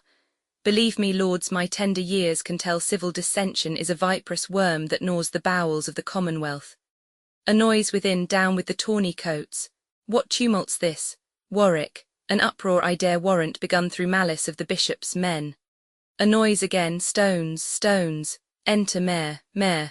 Oh, my good lords and virtuous Henry, pity the city of London, pity us. The bishop and the Duke of Gloucester's men, forbidden late to carry any weapon, have filled their pockets full of pebble stones, and banding themselves in contrary parts, do pelt so fast at one another's pate that many have their giddy brains knocked out. Our windows are broke down in every street, and we for fear compelled to shut our shops. Enter serving men in skirmish with bloody pates. King Henry, we charge you on allegiance to ourself to hold your slaughtering hands and keep the peace. Pray, Uncle Gloucester, mitigate this strife. First servingman, nay, if we be forbidden stones, we'll fall to it with our teeth. Second servingman, do what ye dare, we are as resolute, skirmish again. Gloucester, you of my household, leave this peevish broil and set this unaccustomed fight aside. Third servingman. My lord, we know your grace to be a man just and upright, and for your royal birth inferior to none but to his majesty. And ere that we will suffer such a prince, so kind a father of the commonweal, to be disgraced by an incorn mate, we and our wives and children all will fight and have our bodies slaughtered by thy foes. First servingman. I and the very parings of our nails shall pitch a field when we are dead. Begin again. Gloucester. Stay, stay, I say, and if you love me, as you say you do, let me persuade you to forbear a while. King Henry. Oh, how this discord doth afflict my soul! Can you, my lord of Winchester, behold my sighs and tears, and will not once relent, who should be pitiful if you be not, or who should study to prefer a peace if holy churchmen take delight in broils? Warwick. Yield, my lord protector, yield, Winchester, except you mean with obstinate repulse to slay your sovereign and destroy the realm. You see what mischief and what murder too hath been enacted through your enmity, then be at peace except ye thirst for blood. Winchester. He shall submit, or I will never yield. Gloucester. Compassion on the king commands me stoop, or I would see his heart out ere the priest should ever get that privilege of me. Warwick. Behold, my lord of Winchester, the duke hath banished moody discontented fury, as by his smoothed brows it doth appear. Why look you still so stern and tragical? Gloucester, here, Winchester, I offer thee my hand. King Henry. Fie, Uncle Beaufort, I have heard you preach that malice was a great and grievous sin, and will not you maintain the thing you teach, but prove a chief offender in the same? Warwick. Sweet king, the bishop hath a kindly gird. For shame, my lord of Winchester, relent. What shall a child instruct you what to do? Winchester. Well, Duke of Gloucester, I will yield to thee, love for thy love, and hand for hand I give. Gloucester. Aside. Ay, but I fear me with a hollow heart. See here, my friends and loving countrymen, this token serveth for a flag of truce betwixt ourselves and all our followers, so help me God, as I dissemble not. Winchester. Aside, so help me God, as I intend it not. King Henry. O loving uncle, kind Duke of Gloucester, how joyful am I made by this contract. Away, my masters, trouble us no more, but join in friendship as your lords have done. First servingman. Content, I'll to the surgeons. Second servingman, and so will I. Third servingman, and I will see what physic the tavern affords. Exeunt servingmen, mare and see. Warwick. Accept this scroll, most gracious sovereign, which in the right of Richard Plantagenet we do exhibit to your majesty. Gloucester. Well urged, my lord of Warwick. For sweet prince, and if your grace mark every circumstance, you have great reason to do Richard right, especially for those occasions at Eltham Place I told your majesty. King Henry. And those occasions, uncle, were of force, therefore, my loving lords, our pleasure is that Richard be restored to his blood. Warwick. Let Richard be restored to his blood, so shall his father's wrongs be recompensed. Winchester. As will the rest, so willeth Winchester. King Henry. If Richard will be true, not that alone, but all the whole inheritance I give that doth belong unto the house of York, from whence you spring by lineal descent. Plantagenet. Thy humble servant vows obedience and humble service till the point of death. King Henry. Stoop then and set your knee against my foot, and in reguerdon of that duty done I girt thee with the valiant sword of York. Rise, Richard, like a true Plantagenet, and rise, created princely Duke of York. Plantagenet, and so thrive, Richard, as thy foes may fall, and as my duty springs, so perish they that grudge one thought against your majesty. All. Welcome, high prince, the mighty Duke of York. Somerset. Aside. Perish, base prince, ignoble Duke of York. Gloucester. Now will it best avail your majesty to cross the seas and to be crowned in France. The presence of a king engenders love amongst his subjects and his loyal friends, as it disanimates his enemies. King Henry. When Gloucester says the word, King Henry goes, for friendly counsel cuts off many foes. Gloucester. Your ships already are in readiness. Senate. Flourish. Exeunt all but Exeter. Exeter. Aye, we may march in England or in France, not seeing what is likely to ensue. This late dissension grown betwixt the peers burns under feigned ashes of forged love, and will at last break out into a flame. As festered members rot but by degree till bones and flesh and sinews fall away, so will this base and envious discord breed. And now I fear that fatal prophecy which in the time of Henry named the fifth was in the mouth of every sucking babe, that Henry born at Monmouth should win all, and Henry born at Windsor lose all, which is so plain that Exeter doth wish his days may finish ere that hapless time. Exit, scene Roman II, France before Rouen. Enter La Pucelle with 4 soldiers with sacks upon their backs. Pucelle. These are the city gates, the gates of Rouen, through which our policy must make a breach. Take heed, be wary how you place your words. Talk like the vulgar sort of market men that come to gather money for their corn. If we have entrance, as I hope we shall, and that we find the slothful watch but weak, I'll by a sign give notice to our friends that Charles the Dauphin may encounter them. First soldier. Our sacks shall be a mean to sack the city, and we be lords and rulers over Rouen, therefore we'll knock. Knocks, watch. Within, qui est la Pucelle. Paysans, la pauvres gens de France, poor market folks that come to sell their corn. Watch, enter, go in, the market bell is rung. Pucelle. Now, Rouen, I'll shake thy bulwarks to the ground. Exeunt. Enter Charles, the bastard of Orleans, Alençon, Reignier and forces. Charles, Saint Denis bless this happy stratagem, and once again we'll sleep secure in Rouen. Bastard. Here entered Pucelle and her practisants. Now she is there, how will she specify here is the best and safest passage in Reignier? By thrusting out a torch from yonder tower, which once discerned shows that her meaning is no way to that for weakness which she entered. Enter La Pucelle on the top, thrusting out a torch burning. Pucelle. Behold, this is the happy wedding torch that joineth Rouen unto her countrymen, but burning fatal to the Talbonites. Exit, bastard. See noble Charles, the beacon of our friend, the burning torch in yonder turret stands. Charles, now shine it like a comet of revenge, a prophet to the fall of all our foes. Reignier. Defer no time, delays have dangerous ends. Enter and cry, the Dauphin, presently, and then do execution on the watch. Alarum, exeunt, an alarum, enter Talbot in an excursion. Talbot, France, thou shalt rue this treason with thy tears, if Talbot but survive thy treachery. Pucelle, that witch, that damned sorceress, hath wrought this hellish mischief unawares, that hardly we escaped the pride of France. Exit, an alarum, excursions, Bedford brought in sick in a chair. Enter Talbot and Burgundy without, within La Pucelle, Charles, bastard, Alençon and Reignier on the walls. Pucelle. Good morrow, gallants, want ye corn for bread? I think the Duke of Burgundy will fast before he'll buy again at such a rate. 'Twas full of darnel, do you like the taste? Burgundy, scoff on, vile fiend and shameless courtesan.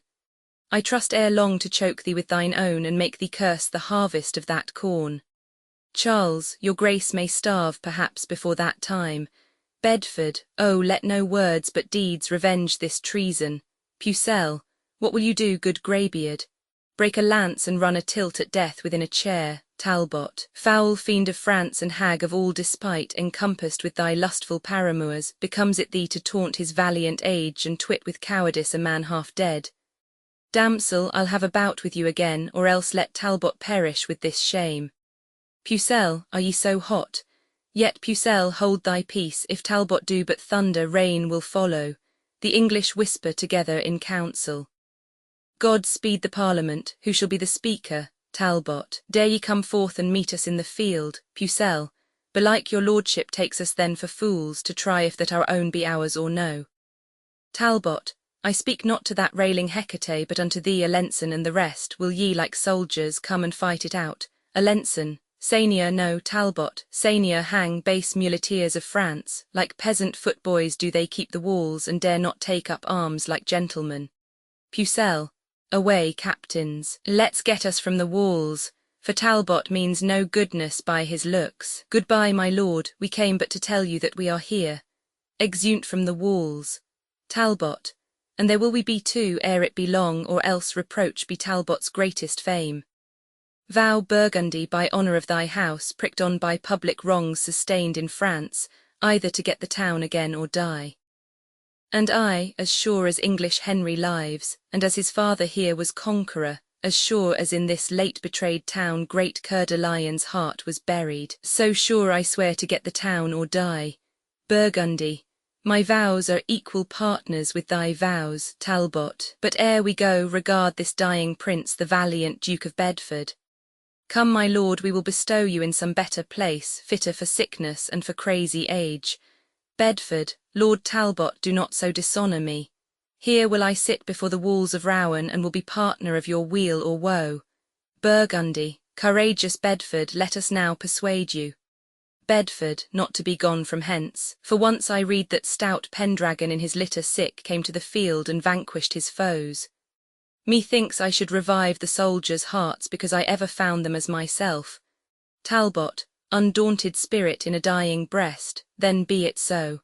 Heavens keep old Bedford safe, and now no more ado, brave Burgundy, but gather we our forces out of hand and set upon our boasting enemy. Exeunt all but Bedford and attendants. An alarum, excursions. Enter Sir John Fastolfe and a captain. Captain, whither away, Sir John Fastolfe, in such haste? Fastolfe, whither away, to save myself by flight. We are like to have the overthrow again.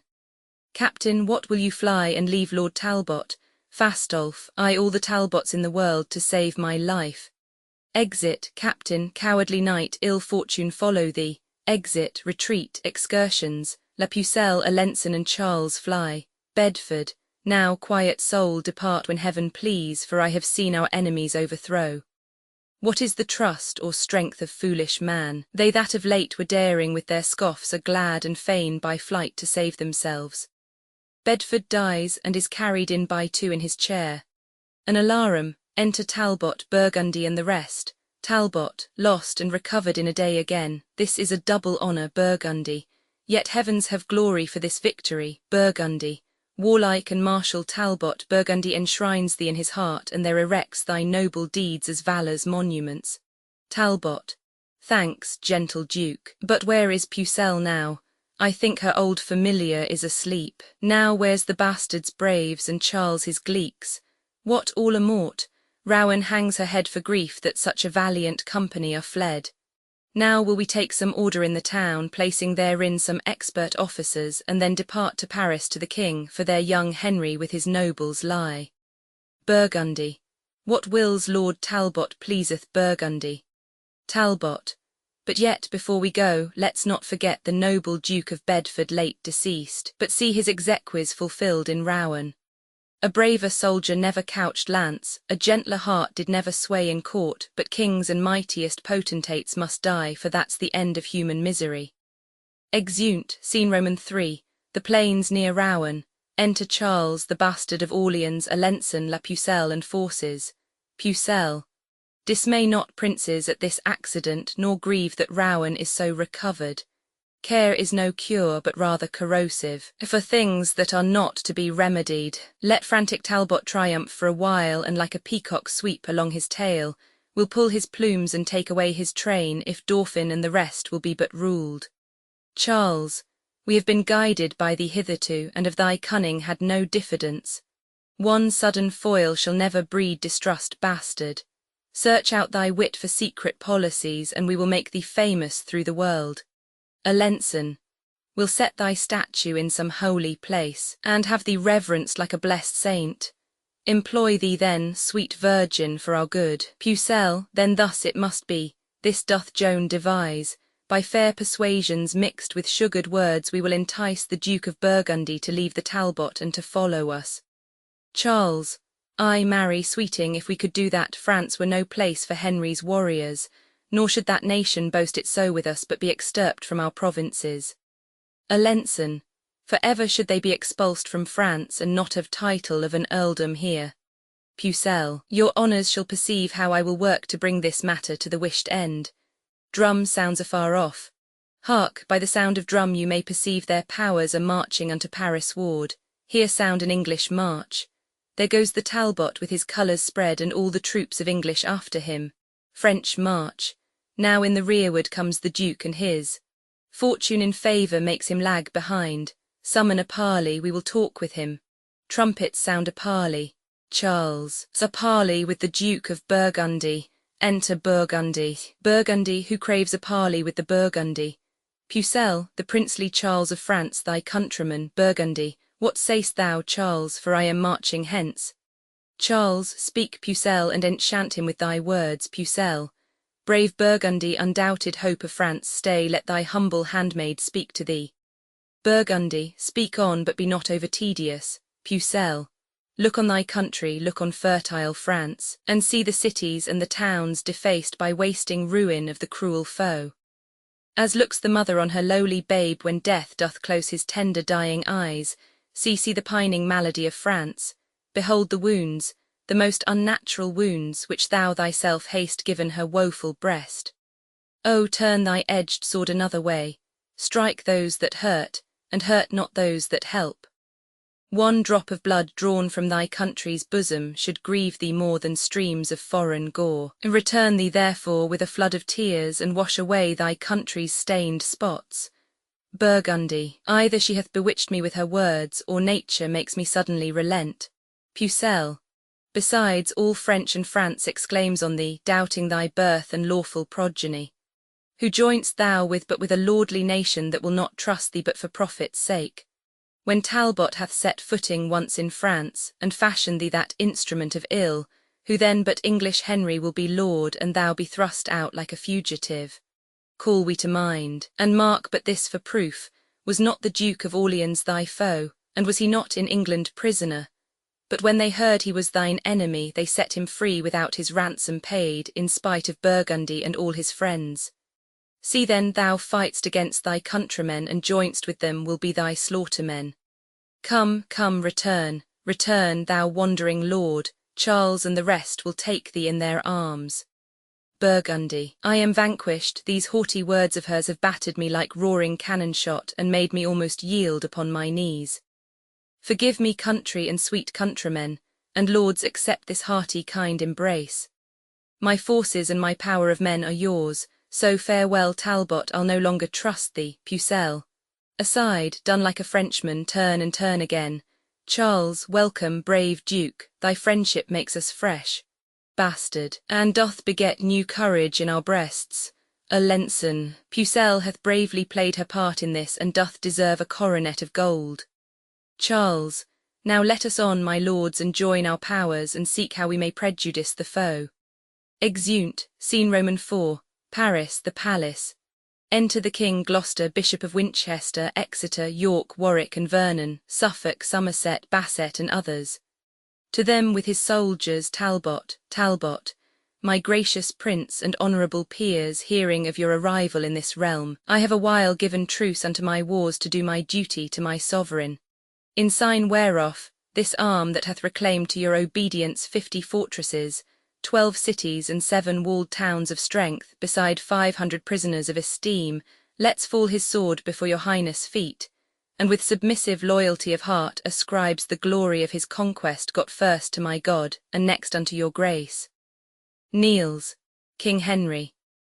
Is this the Lord Talbot, Uncle Gloucester, that hath so long been resident in France? Gloucester, yes, if it please your majesty, my liege.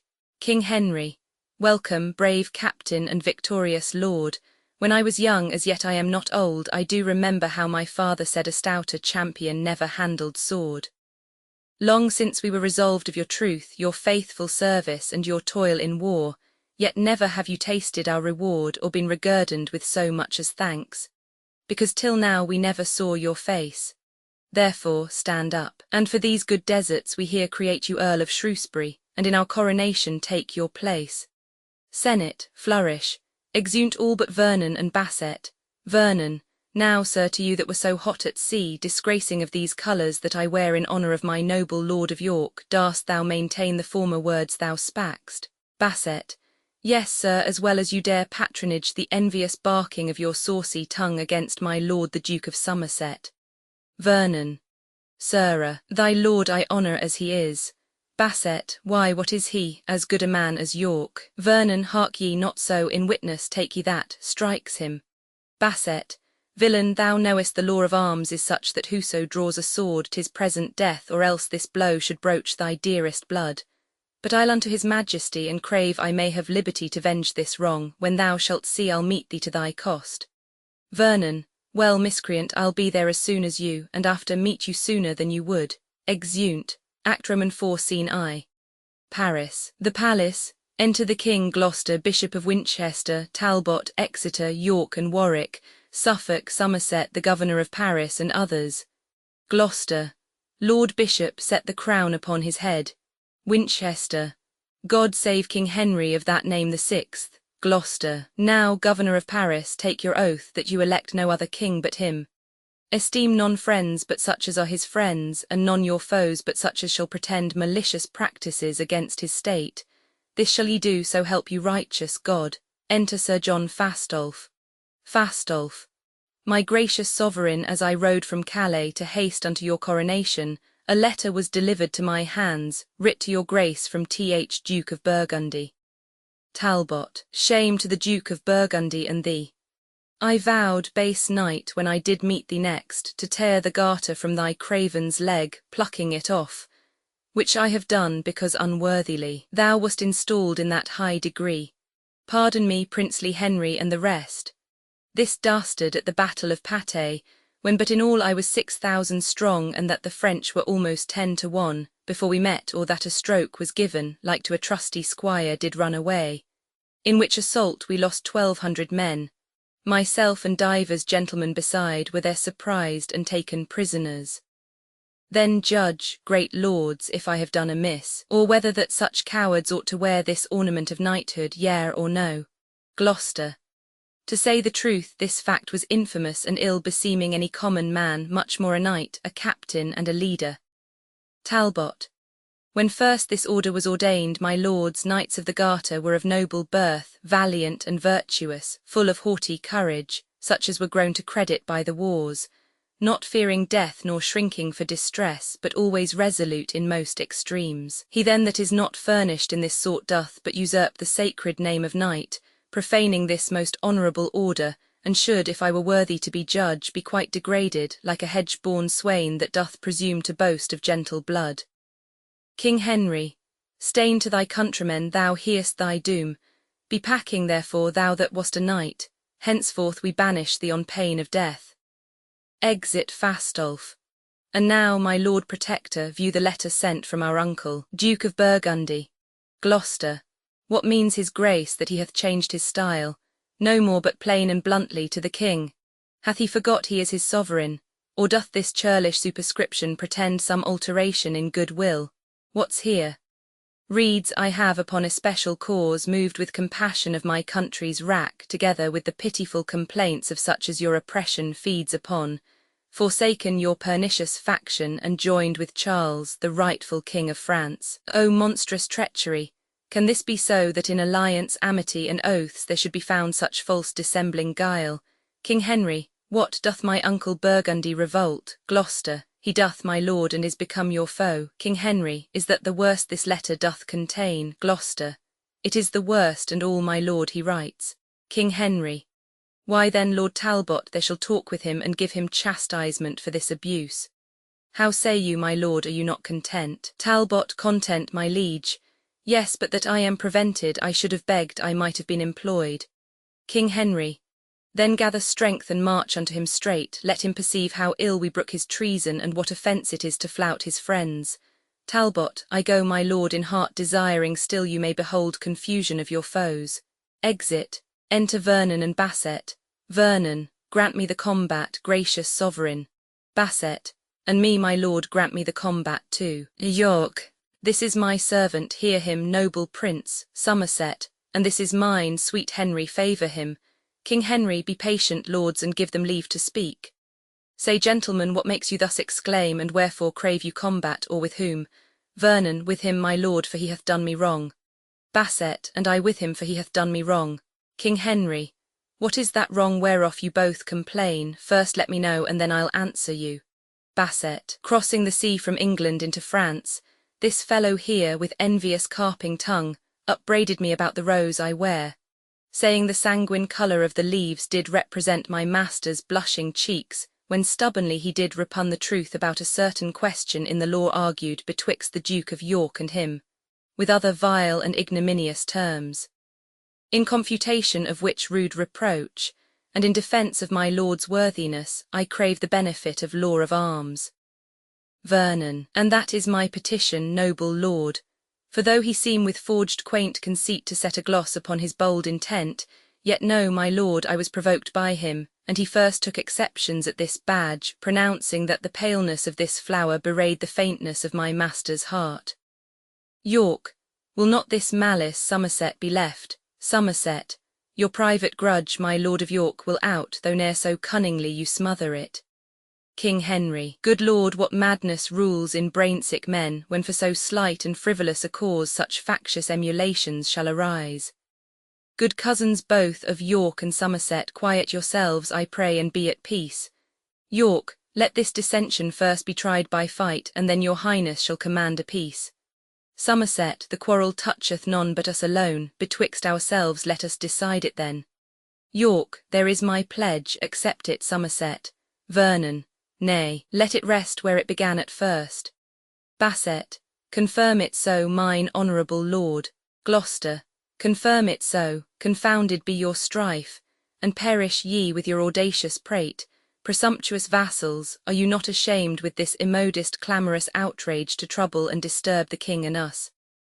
And you, my lords, methinks you do not well to bear with their perverse objections, much less to take occasion from their mouths to raise a mutiny betwixt yourselves. Let me persuade you take a better course.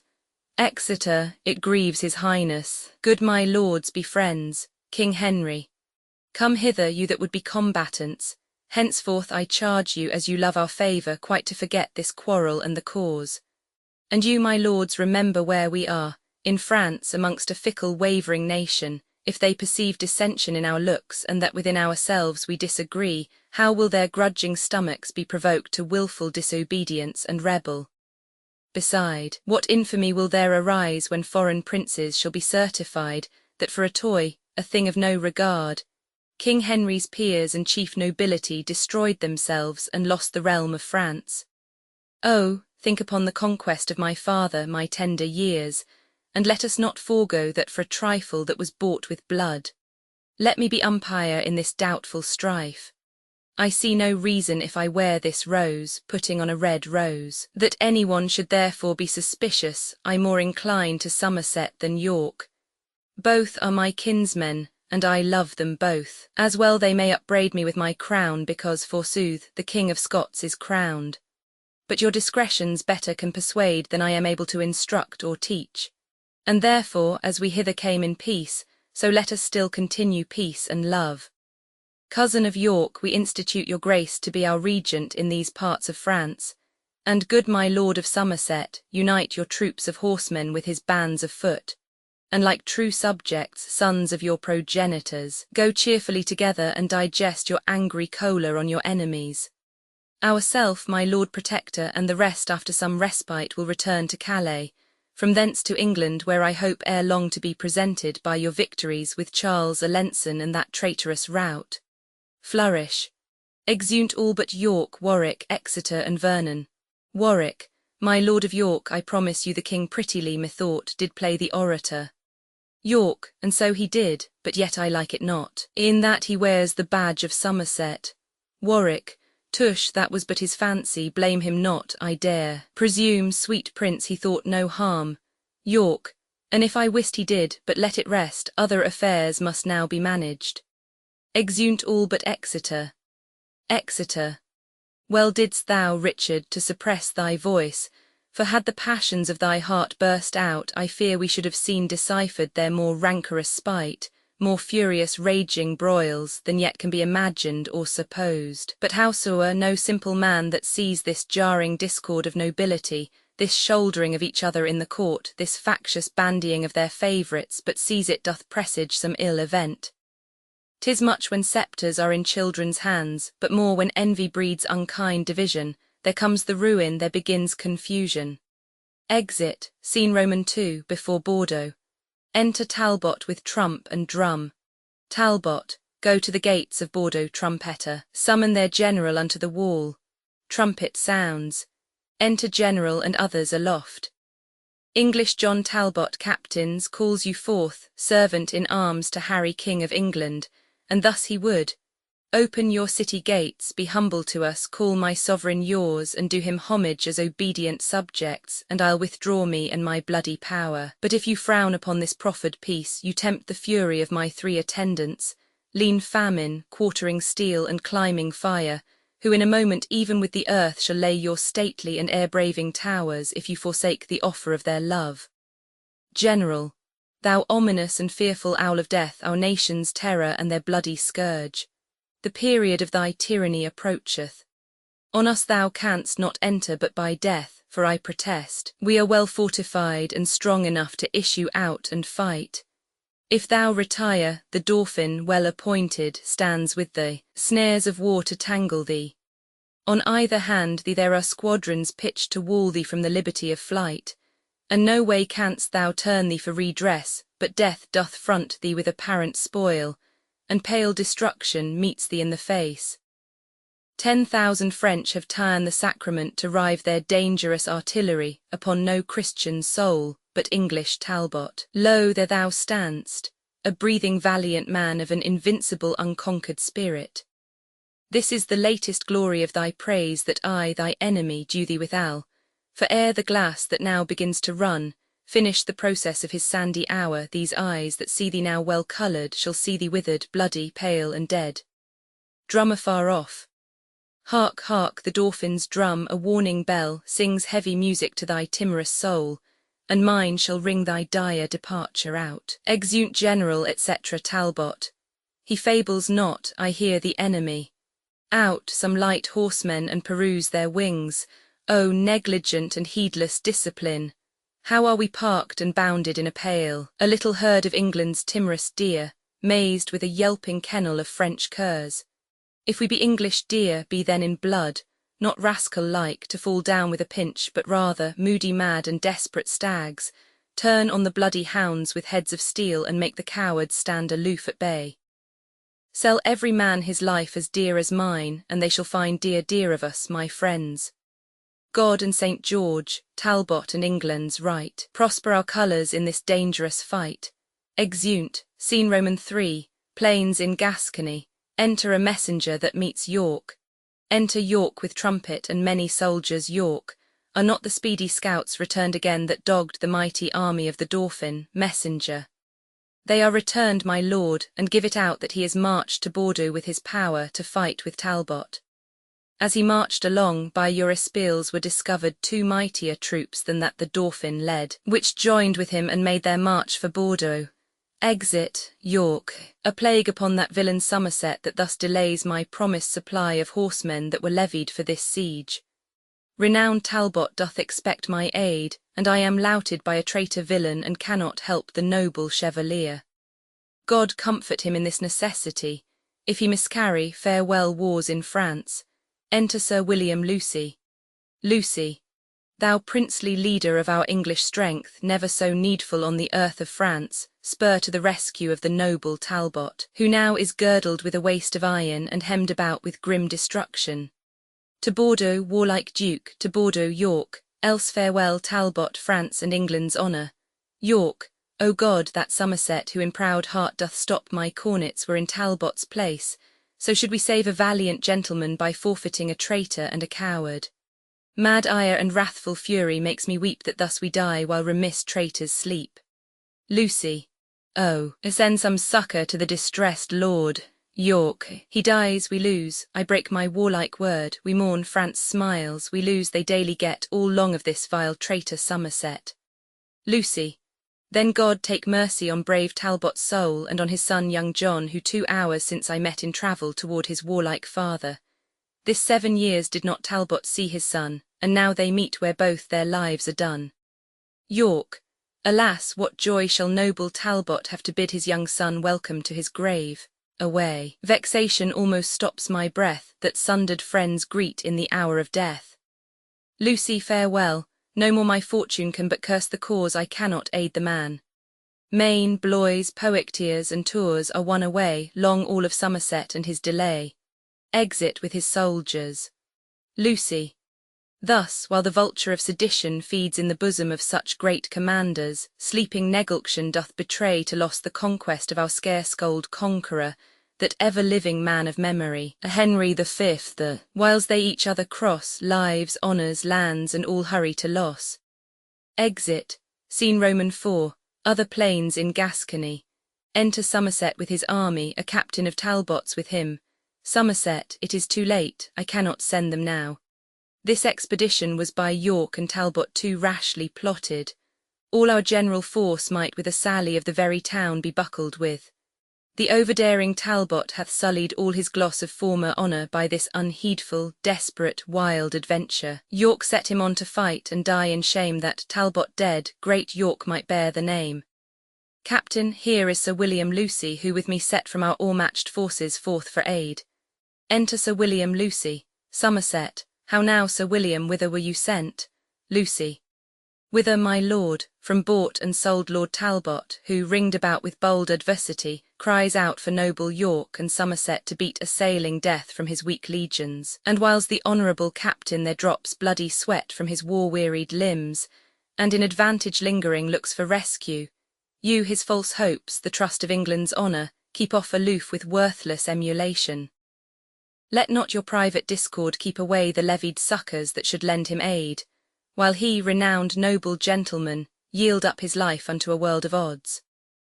Orleans the bastard, Charles, Burgundy, Alençon, Riognere compass him about, and Talbot perisheth by your default. Somerset, York set him on, York should have sent him aid. Lucy, and York as fast upon your grace exclaims, swearing that you withhold his levied host collected for this expedition. Somerset, York lies, he might have sent and had the horse. I owe him little duty and less love, and take foul scorn to fawn on him by sending. Lucy, the fraud of England, not the force of France, hath now entrapped the noble-minded Talbot. Never to England shall he bear his life, but dies betrayed to fortune by your strife. Somerset, come go, I will dispatch the horsemen straight. Within 6 hours they will be at his aid. Lucy, too late comes rescue, he is ta'en or slain, for fly he could not if he would have fled, and fly would Talbot never though he might. Somerset, if he be dead, brave Talbot, then adieu. Lucy, his fame lives in the world, his shame in you. Exeunt, scene V, the English camp near Bordeaux. Enter Talbot and John his son. Talbot, O young John Talbot, I did send for thee to tutor thee in stratagems of war, that Talbot's name might be in thee revived when sapless age and weak unable limbs should bring thy father to his drooping chair. But, O malignant and ill-boding stars, now thou art come unto a feast of death, a terrible and unavoided danger. Therefore, dear boy, mount on my swiftest horse, and I'll direct thee how thou shalt escape by sudden flight. Come, dally not, be gone. John Talbot, is my name Talbot, and am I your son, and shall I fly? Oh, if you love my mother, dishonour not her honourable name to make a bastard and a slave of me. The world will say he is not Talbot's blood that basely fled when noble Talbot stood. Talbot, fly to revenge my death if I be slain. John Talbot, he that flies so will ne'er return again. Talbot, if we both stay, we both are sure to die. John Talbot, then let me stay, and farther do you fly. Your loss is great, so your regard should be, my worth unknown, no loss is known in me. Upon my death the French can little boast, in yours they will, in you all hopes are lost. Flight cannot stain the honour you have won, but mine it will that no exploit have done. You fled for vantage, every one will swear, but if I bow they'll say it was for fear. There is no hope that ever I will stay if the first hour I shrink and run away. Here on my knee I beg mortality, rather than life preserved with infamy. Talbot, shall all thy mother's hopes lie in one tomb? John Talbot, I rather than I'll shame my mother's womb. Talbot, upon my blessing I command thee go. John Talbot, to fight I will, but not to fly the foe. Talbot, part of thy father may be saved in thee. John Talbot, no part of him but will be shame in me. Talbot, thou never hadst renown, nor canst not lose it. John Talbot, yes, your renowned name shall flight abuse it. Talbot, thy father's charge shall clear thee from that stain. John Talbot, you cannot witness for me, being slain, if death be so apparent then both fly. Talbot, and leave my followers here to fight and die, my age was never tainted with such shame. John Talbot, and shall my youth be guilty of such blame? No more can I be severed from your side than can yourself in twain divide. Stay, go, do what you will, the like do I, for live I will not if my father die. Talbot. Then here I take my leave of thee, fair son, born to eclipse thy life this afternoon. Come, side by side together live and die, and soul with soul from France to heaven fly. Exeunt, scene VI, a field of battle. Alarum, excursions wherein Talbot's son is hemmed about and Talbot rescues him. Talbot, St. George and victory, fight, soldiers, fight. The regent hath with Talbot broke his word and left us to the rage of France his sword. Where is John Talbot? Pause and take thy breath. I gave thee life and rescued thee from death. John Talbot. Oh, twice my father, twice am I thy son. The life thou gav'st me first was lost and done, till with thy warlike sword, despite of fate, to my determined time thou gav'st new date. Talbot. When from the Dauphin's crest thy sword struck fire, it warmed thy father's heart with proud desire of bold-faced victory. Then leaden age, quickened with youthful spleen and warlike rage, beat down Alençon, Orleans, Burgundy, and from the pride of Gallia rescued thee. The ireful bastard Orleans that drew blood from thee, my boy, and had the maidenhood of thy first fight, I soon encountered, and interchanging blows, I quickly shed some of his bastard blood, and in disgrace bespoke him thus. Contaminated, base, and misbegotten blood I spill of thine, mean and right poor, for that pure blood of mine which thou didst force from Talbot, my brave boy. Here, purposing the bastard to destroy, came in strong rescue. Speak, thy father's care. Art thou not weary, John? How dost thou fare? Wilt thou yet leave the battle, boy, and fly, now thou art sealed the son of chivalry? Fly, to revenge my death when I am dead, the help of one stands me in little stead. Oh, too much folly is it, well I wot, to hazard all our lives in one small boat. If I today die not with Frenchmen's rage, tomorrow I shall die with mickle age. By me they nothing gain, and if I stay, 'tis but the shortening of my life one day. In thee thy mother dies, our household's name, my death's revenge, thy youth and England's fame. All these and more we hazard by thy stay, all these are saved if thou wilt fly away. John Talbot. The sword of Orleans hath not made me smart, these words of yours draw life-blood from my heart. On that advantage, bought with such a shame, to save a paltry life and slay bright fame, before young Talbot from old Talbot fly, the coward horse that bears me fall and die. And like me to the peasant boys of France, to be shame's scorn and subject of mischance. Surely, by all the glory you have won, and if I fly I am not Talbot's son. Then talk no more of flight, it is no boot, if son to Talbot die at Talbot's foot. Talbot, then follow thou thy desperate sire of Crete, thou Icarus, thy life to me is sweet. If thou wilt fight, fight by thy father's side, and commendable proved, let's die in pride. Exeunt, scene Romans 7, another part of the field, alarum, excursions. Enter old Talbot led by a servant. Talbot, where is my other life? Mine own is gone. Oh, where's young Talbot? Where is valiant John? Triumphant death, smeared with captivity, young Talbot's valour makes me smile at thee. When he perceived me shrink, and on my knee, his bloody sword he brandished over me, and like a hungry lion did commence rough deeds of rage and stern impatience.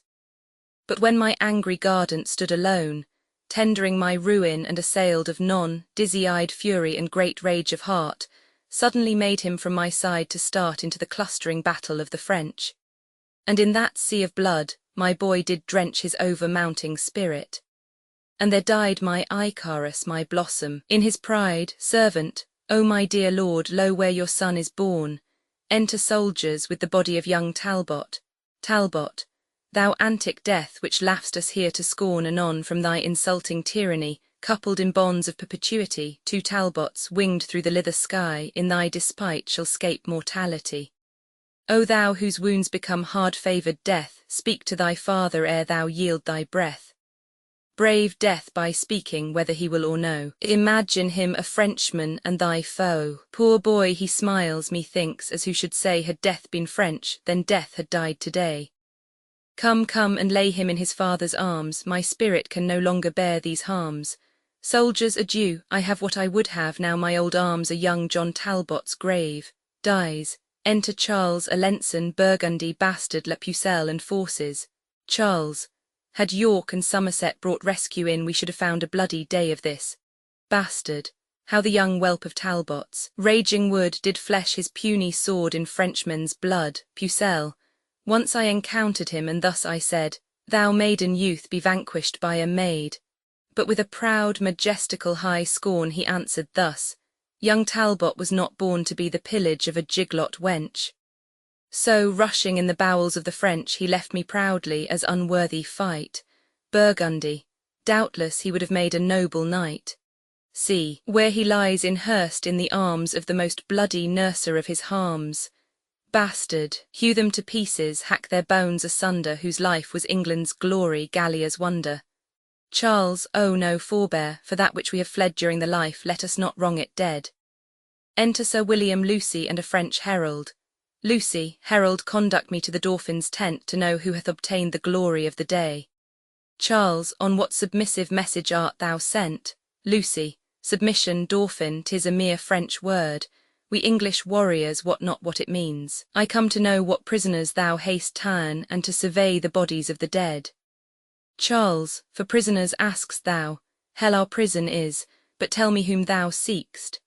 Lucy, but where's the great Alcides of the field, valiant Lord Talbot, Earl of Shrewsbury, created for his rare success in arms, great Earl of Washford, Waterford, and Valence, Lord Talbot of Goodrig and Urchinfield, Lord Strange of Blackmere, Lord Verdun of Alton, Lord Cromwell of Wingfield, Lord Furnival of Sheffield, the thrice victorious Lord of Falconbridge, Knight of the Noble Order of St. George, worthy St. Michael, and the Golden Fleece, Great Marshal to Henry the Sixth of all his wars within the realm of France. Pucelle, here's a silly stately style indeed.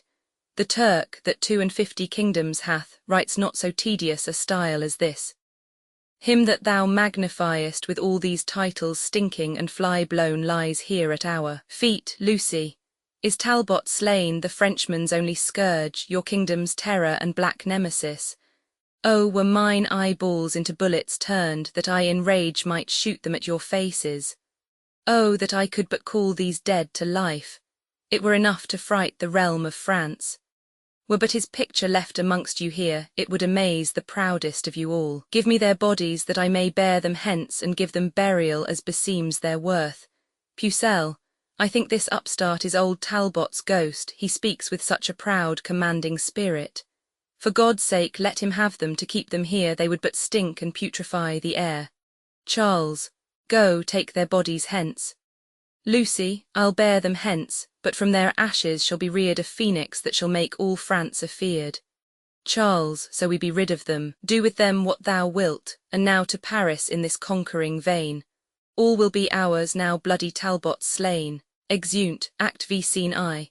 London, the Palace, Senate, enter King Gloucester and Exeter. King Henry, have you perused the letters from the Pope, the Emperor, and the Earl of Armagnac? Gloucester, I have, my lord, and their intent is this, they humbly sue unto your excellence to have a godly peace concluded of between the realms of England and of France. King Henry, how doth your grace affect their motion? Gloucester, well, my good lord, and as the only means to stop effusion of our Christian blood and stablish quietness on every side. King Henry, I marry uncle, for I always thought it was both impious and unnatural that such immanity and bloody strife should reign among professors of one faith. Gloucester, beside, my lord, the sooner to effect and surer bind this knot of amity, the Earl of Armagnac, near knit to Charles, a man of great authority in France, proffers his only daughter to your grace in marriage, with a large and sumptuous dowry. King Henry, marriage uncle, alas, my years are young, and fitter is my study and my books than wanton dalliance with a paramour. Yet call ambassadors, and as you please so let them have their answers every one. I shall be well content with any choice tends to God's glory and my country's weal. Enter Winchester in cardinal's habit, a legate and 2 ambassadors. Exeter, what is my lord of Winchester installed and called unto a cardinal's degree? Then I perceive that will be verified Henry the Fifth did sometime prophecy. If once he come to be a cardinal, he'll make his cap co-equal with the crown. King Henry, my lords ambassadors, your several suits have been considered and debated on. Your purpose is both good and reasonable, and therefore are we certainly resolved to draw conditions of a friendly peace, which by my Lord of Winchester we mean shall be transported presently to France. Gloucester, and for the proffer of my lord your master, I have informed his highness so at large, as liking of the lady's virtuous gifts, her beauty, and the value of her dower, he doth intend she shall be England's queen. King Henry, in argument and proof of which contract bear her this jewel pledge of my affection, and so my Lord Protector see them guarded and safely brought to Dover, where inshipped commit them to the fortune of the sea. Exeunt all but Winchester and Legate. Winchester, stay my Lord Legate, you shall first receive the sum of money which I promised should be delivered to his holiness for clothing me in these grave ornaments. Legate, I will attend upon your lordship's leisure. Winchester, aside. Now Winchester will not submit, I trow, or be inferior to the proudest peer. Humphrey of Gloucester, thou shalt well perceive that neither in birth or for authority the bishop will be overborne by thee. I'll either make thee stoop and bend thy knee, or sack this country with a mutiny. Exeunt, scene Roman II. France, plains in Anjou. Enter Charles, Burgundy, Alençon, Bastard, Riognier, La Pucelle, and forces. Charles, these news, my lords, may cheer our drooping spirits. 'Tis said the stout Parisians do revolt and turn again unto the warlike French. Alençon, then march to Paris, royal Charles of France, and keep not back your powers in dalliance. Pucelle, peace be amongst them if they turn to us, else ruin combat with their palaces. Enter Scout, success unto our valiant general, and happiness to his accomplices. Charles, what tidings send our scouts? I prithee speak, Scout. The English army that divided was into two parties is now conjoined in one, and means to give you battle presently. Charles, somewhat too sudden, sirs, the warning is, but we will presently provide for them. Burgundy, I trust the ghost of Talbot is not there. Now he is gone, my lord, you need not fear. Pucelle, of all base passions, fear is most accursed. Command the conquest, Charles, it shall be thine, let Henry fret and all the world repine. Charles, then on, my lords, and France be fortunate. Exeunt, scene Roman III, before Angiers, alarum, excursions. Enter La Pucelle, the regent conquers and the Frenchmen fly. Now help, ye charming spells and periapts, and ye choice spirits that admonish me and give me signs of future accidents. Thunder, you speedy helpers that are substitutes under the lordly monarch of the north, appear and aid me in this enterprise. Enter fiends. This speed and quick appearance argues proof of your accustomed diligence to me. Now, ye familiar spirits that are culled out of the powerful regions under earth, help me this once, that France may get the field. They walk and speak not. Oh, hold me not with silence overlong. Where I was wont to feed you with my blood, I'll lop a member off and give it you in earnest of a further benefit, so you do condescend to help me now. They hang their heads, no hope to have redress. My body shall pay recompense if you will grant my suit. They shake their heads. Cannot my body nor blood sacrifice entreat you to your wonted furtherance? Then take my soul, my body, soul and all. Before that England give the French the foil. They depart, see they forsake me. Now the time is come that France must veil her lofty plumed crest and let her head fall into England's lap. My ancient incantations are too weak and held too strong for me to buckle with. Now, France, thy glory droopeth to the dust. Exit, excursions. Burgundy and York fight hand to hand, the French fly. La Pucelle is taken. York, damsel of France, I think I have you fast. Unchain your spirits now with spelling charms, and try if they can gain your liberty. A goodly prize, fit for the devil's grace. See how the ugly witch doth bend her brows, as if with Circe she would change my shape. Pucelle, changed to a worser shape thou canst not be. York, oh, Charles the Dauphin is a proper man, no shape but his can please your dainty eye. Pucelle, a plaguing mischief light on Charles and thee, and may ye both be suddenly surprised by bloody hands in sleeping on your beds. York, fell banning hag enchantress, hold thy tongue. Pucelle, I prithee give me leave to curse a while. York, curse, miscreant, when thou comest to the stake. Exeunt, alarum, enter Suffolk with Margaret in his hand. Suffolk, be what thou wilt, thou art my prisoner. Gazes on her. O fairest beauty, do not fear nor fly, for I will touch thee but with reverent hands. I kiss these fingers for eternal peace, and lay them gently on thy tender side. Who art thou, say, that I may honour thee? Margaret, Margaret my name, and daughter to a king, the King of Naples, whosoe'er thou art. Suffolk, an earl I am, and Suffolk am I called. Be not offended, nature's miracle, thou art allotted to be ta'en by me. So doth the swan her downy cygnet save, keeping them prisoner underneath her wings. Yet if this servile usage once offend, go and be free again as Suffolk's friend. She is going. Oh, stay, I have no power to let her pass. My hand would free her, but my heart says no. As plays the sun upon the glassy streams, twinkling another counterfeited beam, so seems this gorgeous beauty to mine eyes. Fain would I woo her, yet I dare not speak. I'll call for pen and ink, and write my mind. Fie de la pole, disable not thyself, haste not a tongue. Is she not here? Wilt thou be daunted at a woman's sight? Ay, beauty's princely majesty is such confounds the tongue and makes the senses rough. Margaret, say, Earl of Suffolk, if thy name be so, what ransom must I pay before I pass? For I perceive I am thy prisoner. Suffolk, how canst thou tell she deny thy suit before thou make a trial of her love?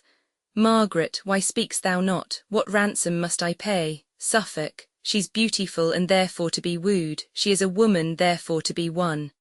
Margaret, wilt thou accept of ransom, yea or no? Suffolk, fond man, remember that thou hast a wife, then how can Margaret be thy paramour? Margaret, I were best leave him, for he will not hear.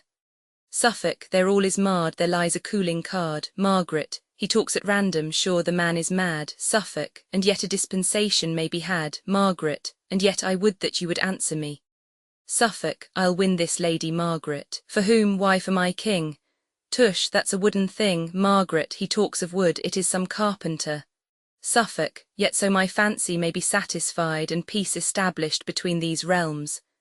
But there remains a scruple in that too, for though her father be the King of Naples, Duke of Anjou and Maine, yet is he poor, and our nobility will scorn the match. Margaret, hear ye, captain, are you not at leisure? Suffolk, it shall be so, disdain they ne'er so much. Henry is youthful and will quickly yield. Madam, I have a secret to reveal. Margaret, what though I be enthralled, he seems a knight and will not any way dishonour me.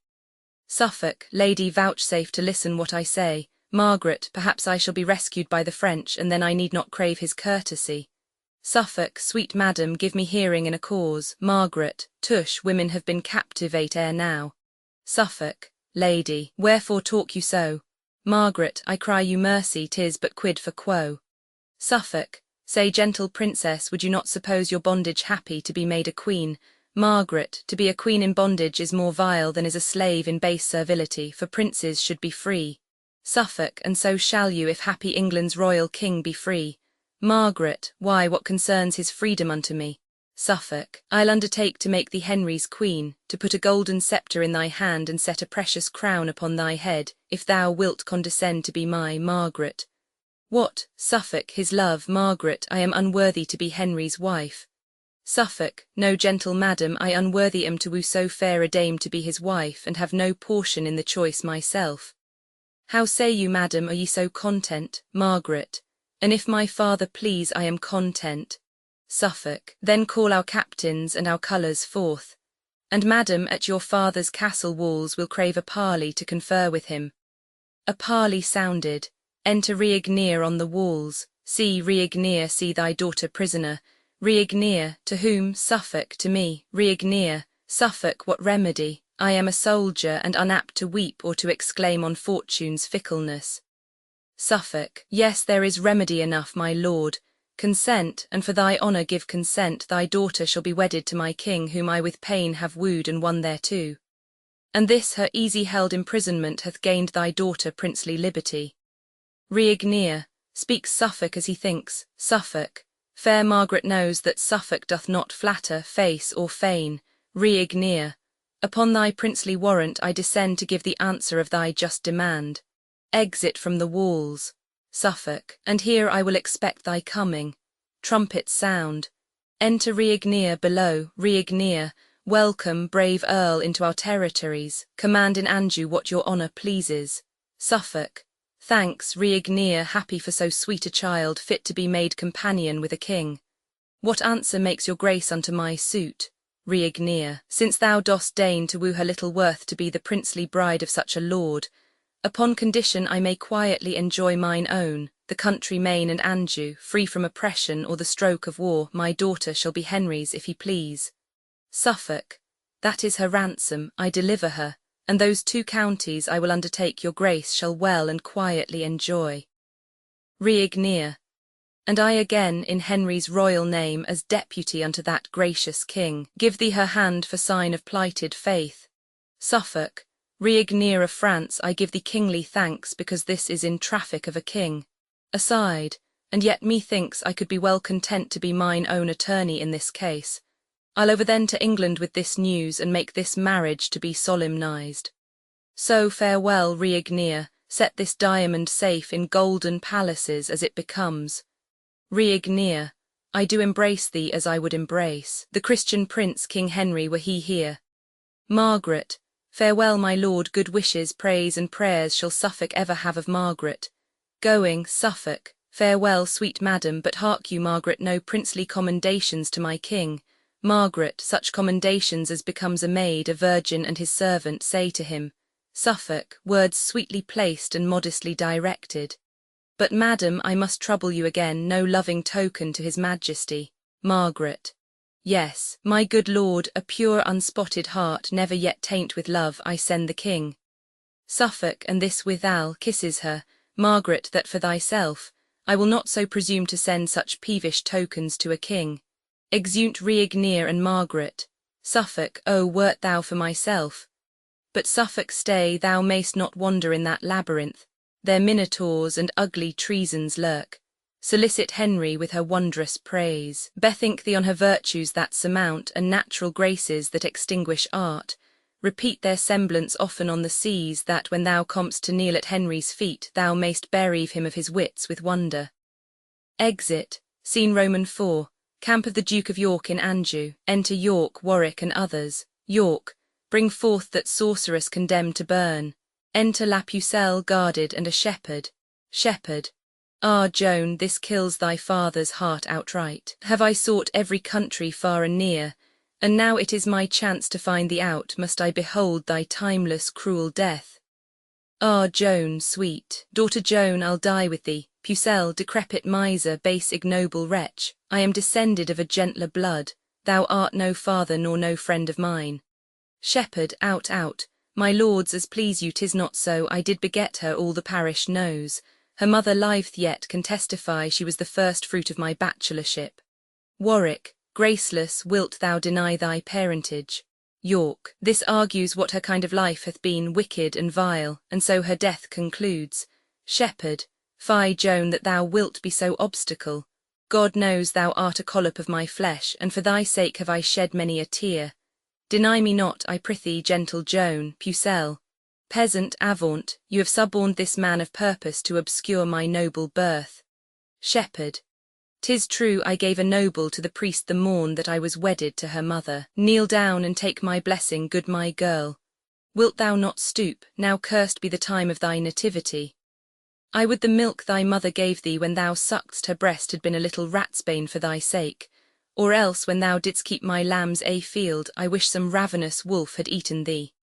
Dost thou deny thy father, cursed drab? Oh, burn her, hanging is too good. Exit. York, take her away, for she hath lived too long to fill the world with vicious qualities. Pucelle, first let me tell you whom you have condemned.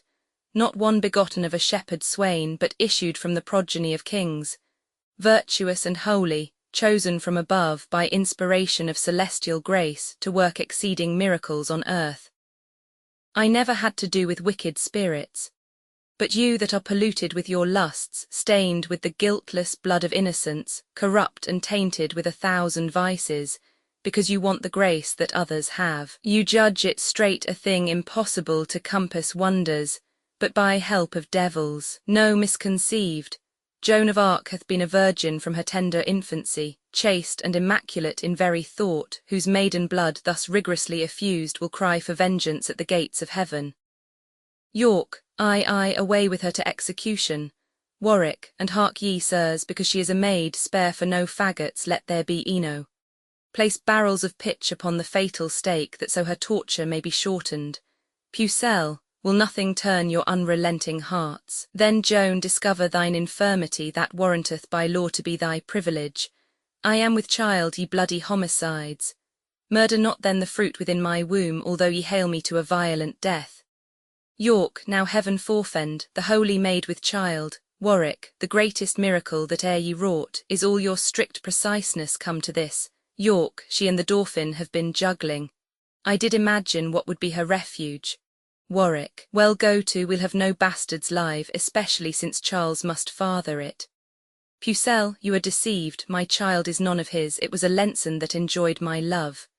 York, Alençon, that notorious Machiavel, it dies, and if it had 1,000 lives. Pucelle, oh give me leave, I have deluded you. 'Twas neither Charles nor yet the Duke I named, but Lear, King of Naples, that prevailed. Warwick, a married man, that's most intolerable. York, why, here's a girl, I think she knows not well there were so many, whom she may accuse. Warwick, it's sign she hath been liberal and free. York, and yet forsooth she is a virgin pure. Strumpet, thy words condemn thy brat and thee. Use no entreaty, for it is in vain. Pucelle, then lead me hence, with whom I leave my curse. May never glorious sun reflex his beams upon the country where you make abode, but darkness and the gloomy shade of death environ you, till mischief and despair drive you to break your necks or hang yourselves. Exit guarded. York, break thou in pieces and consume to ashes, thou foul accursed minister of hell. Enter Bishop of Winchester as Cardinal attended. Winchester, Lord Regent, I do greet your Excellence with letters of commission from the King. For know, my lords, the states of Christendom, moved with remorse of these outrageous broils, have earnestly implored a general peace betwixt our nation and the aspiring French, and here at hand the Dauphin and his train approacheth to confer about some matter. York, is all our travail turned to this effect? After the slaughter of so many peers, so many captains, gentlemen and soldiers that in this quarrel have been overthrown and sold their bodies for their country's benefit, shall we at last conclude effeminate peace? Have we not lost most part of all the towns, by treason, falsehood, and by treachery our great progenitors had conquered? O Warwick, Warwick, I foresee with grief the utter loss of all the realm of France. Warwick, be patient, York, if we conclude a peace it shall be with such strict and severe covenants as little shall the Frenchmen gain thereby. Enter Charles, Alençon, Bastard, Lear, and others. Charles, since lords of England it is thus agreed that peaceful truce shall be proclaimed in France, we come to be informed by yourselves what the conditions of that league must be. York, speak, Winchester, for boiling choler chokes the hollow passage of my poisoned voice, by sight of these our baleful enemies. Winchester, Charles, and the rest, it is enacted thus, that in regard King Henry gives consent of mere compassion and of lenity to ease your country of distressful war, and suffer you to breathe in fruitful peace, you shall become true liegemen to his crown. And Charles, upon condition thou wilt swear to pay him tribute and submit thyself, thou shalt be placed as viceroy under him and still enjoy the regal dignity. Alençon, must he be then as shadow of himself, adorn his temples with a coronet, and yet in substance and authority retain but privilege of a private man? This proffer is absurd and reasonless. Charles, 'tis known already that I am possessed with more than half the Gallian territories, and therein reverenced for their lawful king. Shall I, for lucre of the rest unvanquished, detract so much from that prerogative as to be called but viceroy of the whole? No, Lord Ambassador, I'll rather keep that which I have than, coveting for more, be cast from possibility of all. York, insulting Charles, haste thou by secret means used intercession to obtain a league, and now the matter grows to compromise, standst thou aloof upon comparison. Either accept the title thou usurpst, of benefit proceeding from our king and not of any challenge of desert, or we will plague thee with incessant wars. Lear, my lord, you do not well in obstinacy to cavil in the course of this contract. If once it be neglected, 10 to 1 we shall not find like opportunity. Alençon, To say the truth, it is your policy to save your subjects from such massacre and ruthless slaughters as are daily seen by our proceeding in hostility. And therefore take this compact of a truce, although you break it when your pleasure serves. Warwick, how sayst thou, Charles? Shall our conditions stand? Charles, it shall, only reserved you claim no interest in any of our towns of garrison. York, then swear allegiance to his majesty as thou art knight, never to disobey nor be rebellious to the crown of England, thou nor thy nobles to the crown of England. Charles and the rest give tokens of fealty. So now dismiss your army when ye please, hang up your ensigns, let your drums be still, for here we entertain a solemn peace. Exeunt. Scene v. London, the Royal Palace. Enter Suffolk in conference with the King, Gloucester and Exeter. King Henry, your wondrous rare description, noble Earl, of beauteous Margaret hath astonished me. Her virtues graced with external gifts do breed love's settled passions in my heart, and like as rigour of tempestuous gusts provokes the mightiest hulk against the tide, so am I driven by breath of her renown either to suffer shipwreck, or arrive where I may have fruition of her love. Suffolk, tush, my good lord, this superficial tale is but a preface of her worthy praise. The chief perfections of that lovely dame, had I sufficient skill to utter them, would make a volume of enticing lines, able to ravish any dull conceit. And which is more, she is not so divine, so full replete with choice of all delights, but with as humble lowliness of mind she is content to be at your command. Command, I mean, of virtuous chaste intents, to love and honour Henry as her lord. King Henry, and otherwise will Henry ne'er presume. Therefore, my Lord Protector, give consent that Margaret may be England's royal queen. Gloucester, so should I give consent to flatter sin. You know, my lord, your highness is betrothed unto another lady of esteem. How shall we then dispense with that contract, and not deface your honour with reproach? Suffolk, as doth a ruler with unlawful oaths, or one that at a triumph having vowed to try his strength, forsaketh yet the lists by reason of his adversary's odds. A poor earl's daughter is unequal odds, and therefore may be broke without offence. Gloucester, why, what, I pray, is Margaret more than that? Her father is no better than an earl, although in glorious titles he excel. Suffolk, yes, my lord, her father is a king, the King of Naples and Jerusalem, and of such great authority in France as his alliance will confirm our peace and keep the Frenchmen in allegiance.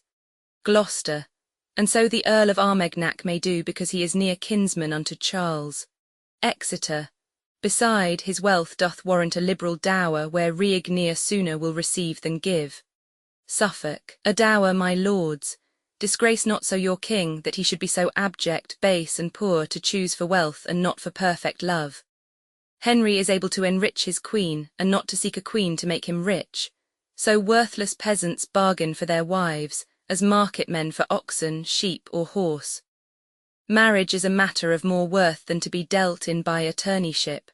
Not whom we will, but whom his grace affects, must be companion of his nuptial bed, and therefore, lords, since he affects her most of all these reasons bindeth us in our opinions she should be preferred. For what is wedlock forced but a hell, an age of discord and continual strife? Whereas the contrary bringeth bliss, and is a pattern of celestial peace. Whom should we match with Henry, being a king, but Margaret that is daughter to a king? Her peerless feature, joined with her birth, approves her fit for none but for a king. Her valiant courage and undaunted spirit, more than in women commonly is seen, will answer our hope in issue of a king. For Henry, son unto a conqueror, is likely to beget more conquerors, if with a lady of so high resolve as is fair Margaret he be linked in love.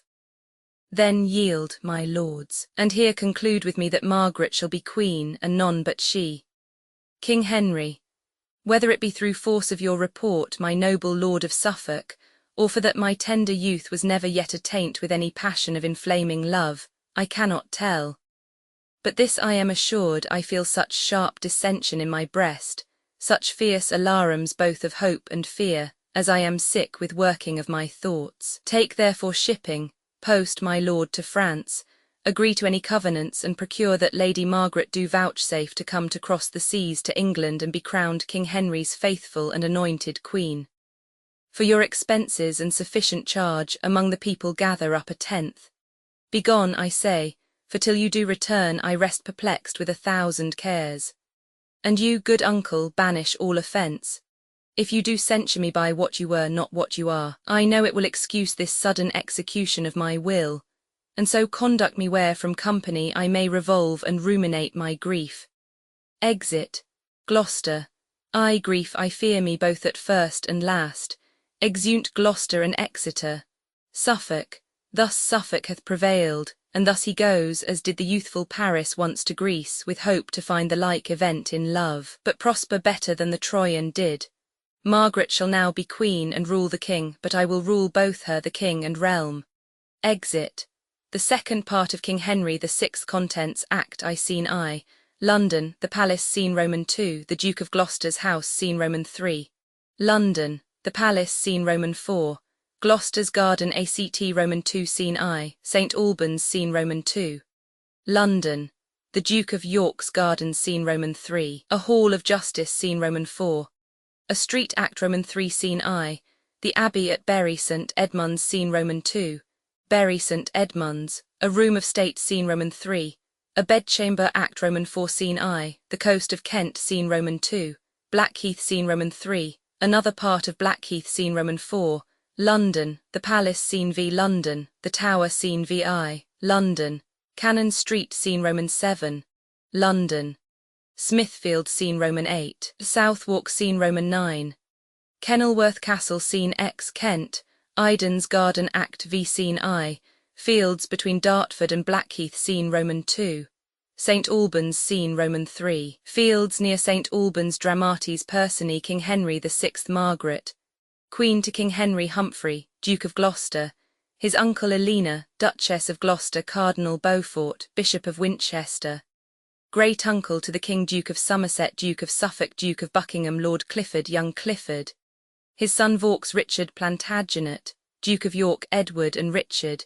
His sons Earl of Salisbury, Earl of Warwick, Thomas Horner, an armourer Peter Thump, his man John Hume, a priest John Southwell, a priest Marjorie Jourdain, a witch Roger Bolingbroke, a conjurer Simpcox, an impostor wife to Simpcox, Mayor of St Albans Sir John Stanley, 2 murderers, a lieutenant master, master's mate Walter Whitmore, 2 gentlemen, prisoners with Suffolk Jack Cade, a rebel George Bevis, John Holland, Dick the butcher Smith, the weaver Michael, etc. Followers of Cade, Clerk of Chatham, Sir Humphrey Stafford, William Stafford, his brother Lord Scales, Lord Say Matthew Go, Alexander Iden, a Kentish gentleman, lords, ladies and attendants, petitioners, aldermen, a herald, a beadle, sheriff and officers, citizens, prentices, falconers, guards, soldiers, messengers and c.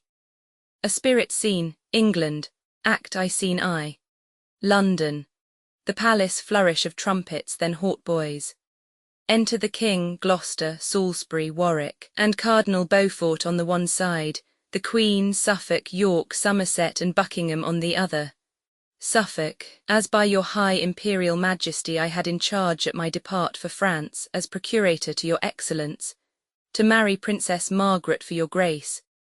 So in the famous ancient city tours, in presence of the kings of France and Sicily, the Dukes of Orleans, Calabar, Bretagne and Alençon, 7 earls, 12 barons and 20 reverend bishops, I have performed my task and was espoused, and humbly now upon my bended knee, in sight of England and her lordly peers, deliver up my title in the Queen to your most gracious hands, that are the substance of that great shadow I did represent, the happiest gift that ever Marquess gave, the fairest Queen that ever King received. King Henry, Suffolk, arise, welcome Queen Margaret. I can express no kinder sign of love than this kind kiss. O Lord that lends me life, lend me a heart replete with thankfulness.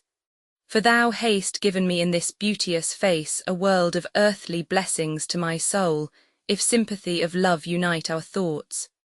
Queen Margaret, great King of England and my gracious Lord, the mutual conference that my mind hath had by day, by night, waking and in my dreams, in courtly company or at my beads with you, mine all-deliefest sovereign, makes me the bolder to salute my king with ruder terms, such as my wit affords and overjoy of heart doth minister. King Henry. Her sight did ravish, but her grace in speech, her words iclad with wisdom's majesty, makes me from wondering fall to weeping joys. Such is the fullness of my heart's content. Lords, with one cheerful voice welcome my love, all, kneeling, long live Queen Margaret, England's happiness. Queen Margaret, we thank you all. Flourish, Suffolk, my Lord Protector, so it please your grace, here are the articles of contracted peace between our sovereign and the French King Charles, for 18 months concluded by consent. Gloucester reads, Imprimis, it is agreed between the French King Charles and William de la Pole, Marquess of Suffolk, ambassador for Henry, King of England, that the said Henry shall espouse the Lady Margaret, daughter unto Reignier King of Naples, Sicilia and Jerusalem, and crown her Queen of England ere the 30th of May next ensuing. Item, that the Duchy of Anjou and the County of Maine shall be released and delivered to the King her father, lets the paper fall. King Henry, Uncle, how now? Gloucester, pardon me, gracious lord, some sudden qualm hath struck me at the heart and dimmed mine eyes that I can read no further. King Henry, Uncle of Winchester, I pray read on. Cardinal, reads, Item, it is further agreed between them that the duchies of Anjou and Maine shall be released and delivered to the king her father, and she sent over of the King of England's own proper cost and charges without having any dowry. King Henry, they please us well. Lord Marquess, kneel down, we here create thee the first Duke of Suffolk, and girt thee with the sword. Cousin of York, we here discharge your grace from being regent ith parts of France, till term of 18 months be full expired. Thanks, Uncle Winchester, Gloucester, York, Buckingham, Somerset, Salisbury, and Warwick. We thank you all for this great favour done in entertainment to my princely queen. Come, let us in, and with all speed provide to see her coronation be performed. Exeunt King, Queen, and Suffolk. Gloucester. Brave peers of England, pillars of the state, to you Duke Humphrey must unload his grief, your grief, the common grief of all the land. What did my brother Henry spend his youth, his valour, coin, and people in the wars? Did he so often lodge in open field in winter's cold and summer's parching heat, to conquer France, his true inheritance? And did my brother Bedford toil his wits to keep by policy what Henry got? Have you yourselves, Somerset, Buckingham, brave York, Salisbury, and victorious Warwick, received deep scars in France and Normandy? Or hath mine uncle Beaufort and myself, with all the learned counsel of the realm, studied so long, sat in the council house early and late, debating to and fro how France and Frenchmen might be kept in awe, and had his highness in his infancy crowned in Paris in despite of foes? And shall these labours and these honours die? Shall Henry's conquest, Bedford's vigilance, your deeds of war, and all our counsel die? O peers of England, shameful is this league, fatal this marriage, cancelling your fame, blotting your names from books of memory, razing the characters of your renown, defacing monuments of conquered France, undoing all as all had never been. Cardinal, nephew, what means this passionate discourse, this peroration with such circumstance? For France, 'tis ours, and we will keep it still. Gloucester, Ay, uncle, we will keep it if we can, but now it is impossible we should. Suffolk, the new-made duke that rules the roast, hath given the duchy of Anjou and Maine unto the poor King Reignier, whose large style agrees not with the leanness of his purse. Salisbury, now by the death of him that died for all, these counties were the keys of Normandy. But wherefore weeps Warwick, my valiant son? Warwick, for grief that they are past recovery. For were there hope to conquer them again, my sword should shed hot blood, mine eyes no tears. Anjou and Maine, myself did win them both, those provinces these arms of mine did conquer, and are the cities that I got with wounds delivered up again with peaceful words. Mortdieu, York, for Suffolk's duke may he be suffocate, that dims the honour of this warlike isle. France should have torn and rent my very heart before I would have yielded to this league. I never read but England's kings have had large sums of gold and dowries with their wives, and our King Henry gives away his own, to match with her that brings no vantages. Gloucester, a proper jest, and never heard before that Suffolk should demand a whole 15th for costs and charges in transporting her. She should have stayed in France and starved in France before. Cardinal, my Lord of Gloucester, now ye grow too hot, it was the pleasure of my Lord the King. Gloucester, My Lord of Winchester, I know your mind. 'Tis not my speeches that you do mislike, but 'tis my presence that doth trouble ye. Rancour will out. Proud prelate, in thy face I see thy fury. If I longer stay, we shall begin our ancient bickerings. Lordings, farewell, and say when I am gone, I prophesied France will be lost ere long. Exit, Cardinal, so there goes our protector in a rage. 'Tis known to you he is mine enemy, nay more, an enemy unto you all, and no great friend I fear me to the king. Consider, lords, he is the next of blood and heir apparent to the English crown. Had Henry got an empire by his marriage, and all the wealthy kingdoms of the West, there's reason he should be displeased at it. Look to it, lords. Let not his smoothing words bewitch your hearts, be wise and circumspect. What though the common people favour him, calling him Humphrey the good Duke of Gloucester, clapping their hands and crying with loud voice, Jesu maintain your royal excellence. With God preserve the good Duke Humphrey. I fear me, lords, for all this flattering gloss. He will be found a dangerous protector. Buckingham, why should he then protect our sovereign, he being of age to govern of himself? Cousin of Somerset, join you with me, and all together with the Duke of Suffolk will quickly hoist Duke Humphrey from his seat. Cardinal, this weighty business will not brook delay. I'll to the Duke of Suffolk presently. Exit, Somerset. Cousin of Buckingham, though Humphrey's pride and greatness of his place be grief to us, yet let us watch the haughty cardinal. His insolence is more intolerable than all the princes in the land beside. If Gloucester be displaced, he'll be protector. Buckingham, or thou or I, Somerset, will be protector despite Duke Humphrey or the cardinal. Exeunt Buckingham and Somerset, Salisbury. Pride went before, ambition follows him. While these do labour for their own preferment, behoves it us to labour for the realm. I never saw but Humphrey Duke of Gloucester did bear him like a noble gentleman. Oft have I seen the haughty cardinal more like a soldier than a man o.th. church, as stout and proud as he were lord of all, swear like a ruffian and demean himself unlike the ruler of a commonweal. Warwick, my son, the comfort of my age, thy deeds, thy plainness, and thy housekeeping, hath won the greatest favour of the commons, excepting none but good Duke Humphrey.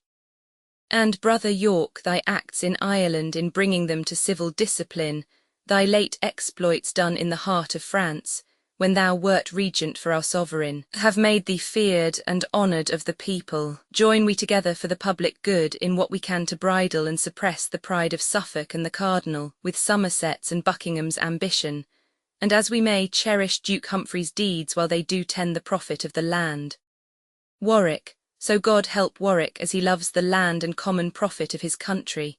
York, and so says York aside, for he hath greatest cause. Salisbury, then let's make haste away and look unto the Main. Warwick, unto the Main, O father. Main is lost, that Main which by main force Warwick did win, and would have kept so long as breath did last. Main chance, father, you meant, but I meant Main which I will win from France, or else be slain. Exeunt Warwick and Salisbury. York, Anjou and Maine are given to the French, Paris is lost, the state of Normandy stands on a tickle point now they are gone. Suffolk concluded on the articles, the peers agreed, and Henry was well pleased to change 2 dukedoms for a duke's fair daughter. I cannot blame them all. What is't to them? 'Tis thine they give away and not their own. Pirates may make cheap pennyworths of their pillage and purchase friends and give to courtesans, still revelling like lords till all be gone. Villiers, the silly owner of the goods, weeps over them and wrings his hapless hands and shakes his head, and trembling stands aloof, while all is shared and all is borne away, ready to starve and dare not touch his own. So York must sit and fret and bite his tongue, while his own lands are bargained for and sold. Methinks the realms of England, France, and Ireland bear that proportion to my flesh and blood as did the fatal brand Althea burnt unto the prince's heart of Caledon. Anjou and Maine both given unto the French. Cold news for me, for I had hope of France, even as I have of fertile England's soil. A day will come when York shall claim his own, and therefore I will take the Neville's parts and make a show of love to proud Duke Humphrey, and when I spy advantage claim the crown, for that's the golden mark I seek to hit. Nor shall proud Lancaster usurp my right, nor hold the sceptre in his childish fist, nor wear the diadem upon his head, whose church-like humours fits not for a crown. Then, York, be still a while till time do serve. Watch thou and wake when others be asleep, to pry into the secrets of the state. Till Henry, surfeiting in joys of love, with his new bride and England's dear-bought queen, and Humphrey with the peers be fallen at jars. Then will I raise aloft the milk-white rose, with whose sweet smell the air shall be perfumed, and in my standard bear the arms of York to grapple with the house of Lancaster, and force perforce I'll make him yield the crown whose bookish rule hath pulled fair England down. Exit, Scene Roman II. The Duke of Gloucester's house entered Duke Humphrey of Gloucester and his wife Elena. Elena, why droops my lord like overripened corn hanging the head at Ceres' plenteous load? Why doth the great Duke Humphrey knit his brows as frowning at the favours of the world? Why are thine eyes fixed to the sullen earth, gazing on that which seems to dim thy sight? What seest thou there? King Henry's diadem enchased with all the honours of the world. If so, gaze on and grovel on thy face until thy head be circled with the same. Put forth thy hand, reach at the glorious gold. What is too short? I'll lengthen it with mine, and having both together heaved it up, we'll both together lift our heads to heaven, and never more abase our sight so low as to vouchsafe one glance unto the ground. Gloucester. O Nell, sweet Nell, if thou dost love thy lord, banish the canker of ambitious thoughts. And may that hour when I imagine ill against my king and nephew, virtuous Henry, be my last breathing in this mortal world. My troublous dreams this night doth make me sad. Elena, what dreamed my lord? Tell me, and I'll requite it with sweet rehearsal of my morning's dream. Gloucester. Methought this staff, mine office badge in court, was broke in twain, by whom I have forgot, but as I think it was by Th. Cardinal, and on the pieces of the broken wand were placed the heads of Edmund, Duke of Somerset, and William de la Pole, 1st Duke of Suffolk. This was my dream. What it doth bode, God knows. Of Elena, tut, this was nothing but an argument that he that breaks a stick of Gloucester's grove shall lose his head for his presumption. But list to me, my Humphrey, my sweet Duke. Methought I sat in seat of majesty in the Cathedral Church of Westminster, and in that chair where kings and queens are crowned, where Henry and Dame Margaret kneeled to me, and on my head did set the diadem. Gloucester. Nay, Elena, then must I chide outright. Presumptuous dame, ill-nurtured Elena, art thou not second woman in the realm, and the Protector's wife, beloved of him? Haste thou not worldly pleasure at command above the reach or compass of thy thought, and wilt thou still be hammering treachery to tumble down thy husband and thyself from top of honour to disgrace's feet? Away from me, and let me hear no more. Elena. What, my lord, are you so choleric with Elena for telling but her dream? Next time I'll keep my dreams unto myself, and not be checked. Gloucester. Nay, be not angry, I am pleased again. Enter messenger. Messenger, my Lord Protector, 'tis his Highness' pleasure you do prepare to ride unto St. Albans, whereas the King and Queen do mean to hawk. Gloucester. I go, come Nell, thou wilt ride with us. Elena. Yes, my good lord, I'll follow presently. Exeunt Gloucester and messenger. Follow I must, I cannot go before while Gloucester bears this base and humble mind. Were I a man, a duke, and next of blood, I would remove these tedious stumbling blocks, and smooth my way upon their headless necks, and being a woman I will not be slack to play my part in fortune's pageant. Where are you there, Sir John? Nay, fear not, man, we are alone, here's none but thee and I. Enter Hume. Hume, Jesus preserve your royal majesty. Elena, what say'st thou? Majesty, I am but Grace. Hume, but by the grace of God and Hume's advice your Grace's title shall be multiplied. Elena, what say'st thou, man? Hast thou as yet conferred with Marjorie Jourdain, the cunning witch, with Roger Bolingbroke the conjurer? And will they undertake to do me good? Hume, this they have promised, to show your Highness a spirit raised from depth of underground that shall make answer to such questions as by your Grace shall be propounded him. Elena, it is enough, I'll think upon the questions. When from St. Albans we do make return, we'll see these things effected to the full. Here, Hume, take this reward, make merry, man, with thy confederates in this weighty cause. Exit. Hume must make merry with the Duchess Gold. marry and shall, but how now, Sir John Hume, seal up your lips and give no words but mum, the business asketh silent secrecy. Dame Elena gives gold to bring the witch, gold cannot come amiss were she a devil, yet have I gold flies from another coast. I dare not say, from the rich cardinal and from the great and new-made Duke of Suffolk, yet I do find it so. For to be plain, they, knowing Dame Elena's aspiring humour, have hired me to undermine the Duchess and buzz these conjurations in her brain. They say a crafty knave does need no broker, yet am I Suffolk and the Cardinal's broker. Hume, if you take not heed, you shall go near to call them both a pair of crafty knaves. Well, so it stands, and thus I fear, at last Hume's knavery will be the Duchess' rack, and her attainture will be Humphrey's fall. Sort how it will, I shall have gold for all. Exit, scene Roman 3. London, the palace enter Peter and petitioners, one petitioner, my masters let stand close. My Lord Protector will come this way by and by, and then we may deliver our supplications in the quill. 2 Petitioner. Marry, the Lord protect him, for he's a good man, Jesu bless him. Enter Suffolk and Queen. 1 Petitioner. Here he comes, methinks, and the Queen with him. I'll be the first, sure. 2 Petitioner. Come back, fool, this is the Duke of Suffolk and not my Lord Protector. Suffolk, how now, fellow, wouldst anything with me? 1 Petitioner.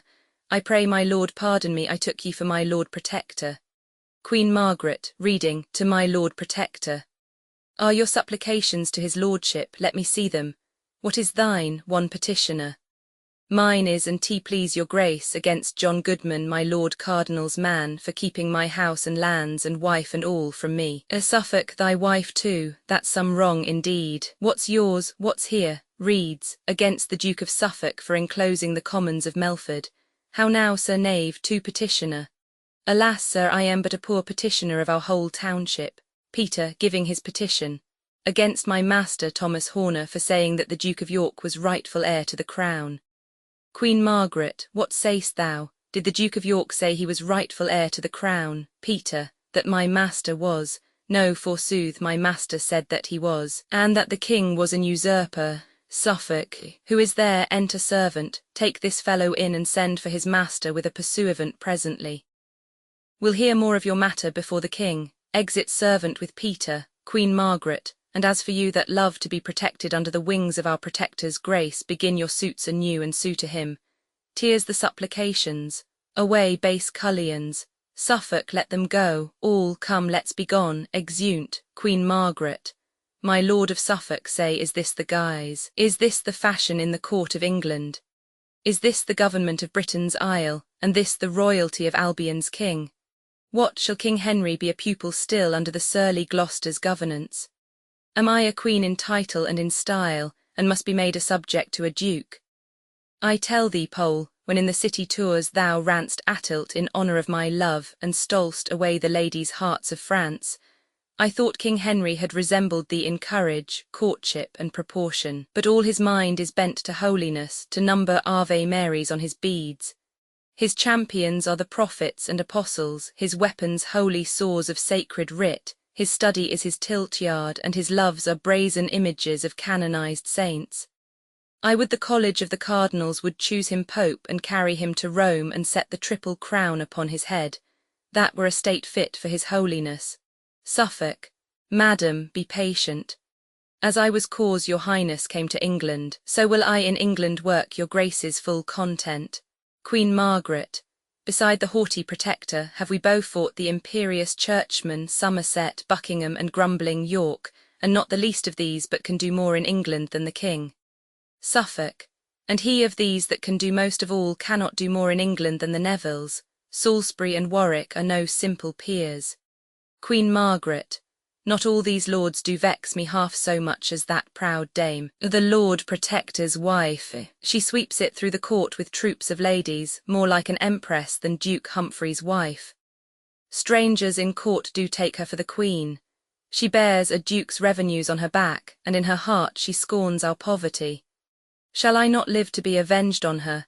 Contemptuous base-born callet as she is, she vaunted mongst her minions. T'other day, the very train of her worst wearing gown was better worth than all my father's lands, till Suffolk gave 2 dukedoms for his daughter. Suffolk, Madam, myself have limed a bush for her, and placed a choir of such enticing birds that she will light to listen to the lays and never mount to trouble you again. So let her rest, and madam, list to me, for I am bold to counsel you in this. Although we fancy not the cardinal, yet must we join with him, and with the lords, till we have brought Duke Humphrey in disgrace. As for the Duke of York, this late complaint will make but little for his benefit. So one by one we'll weed them all at last, and you yourself shall steer the happy helm. Sound a senate. Enter the King, Gloucester, Cardinal Beaufort, Somerset, Buckingham, Salisbury, York, Warwick, and the Duchess of Gloucester. King Henry, for my part, noble lords, I care not which, or Somerset or York, all's one to me. York, if York have ill demeaned himself in France, then let him be denied the regentship. Somerset, if Somerset be unworthy of the place, let York be regent, as I will yield to him. Warwick, whether your grace be worthy, yea or no, dispute not that, York is the worthier. Cardinal, ambitious Warwick, let thy betters speak. Warwick, the cardinal's not my better in the field. Buckingham, all in this presence are thy betters. Warwick, Warwick, Warwick may live to be the best of all. Salisbury, peace, son, and show some reason, Buckingham, why Somerset should be preferred in this. Queen Margaret, because the king, forsooth, will have it so. Gloucester, madam, the king is old enough himself to give his censure. These are no women's matters. Queen Margaret, if he be old enough, what needs your grace to be protector of his excellence? Gloucester, madam, I am protector of the realm, and at his pleasure will resign my place. Suffolk, resign it then, and leave thine insolence. Since thou wert king, as who is king but thou? The Commonwealth hath daily run to wrack, the Dauphin hath prevailed beyond the seas, and all the peers and nobles of the realm have been as bondmen to thy sovereignty. Cardinal, the Commons haste thou racked, the clergy's bags are lank and lean with thy extortions. Somerset, thy sumptuous buildings and thy wife's attire have cost a mass of public treasury. Buckingham, thy cruelty in execution upon offenders hath exceeded law and left thee to the mercy of the law. Queen Margaret, thy sale of offices and towns in France, if they were known, as the suspect is great, would make thee quickly hop without thy head. Exit Gloucester. The Queen drops her fan. Give me my fan, what minion can ye not? She gives the Duchess a box on the ear. I cry your mercy, madam, was it you? Elena, wast I? Yea, I it was, proud Frenchwoman. Could I come near your beauty with my nails, I'd set my 10 commandments in your face. King Henry, sweet aunt, be quiet, 'twas against her will. Elena, against her will. Good king, look to tea in time, she'll hamper thee and dandle thee like a baby. Though in this place most master wear no breeches, she shall not strike Dame Elena unrevenged. Exit, Buckingham. Lord Cardinal, I will follow Elena and listen after Humphrey how he proceeds. She's tickled now, her fume needs no spurs, she'll gallop far enough to her destruction. Exit, enter Gloucester. Gloucester.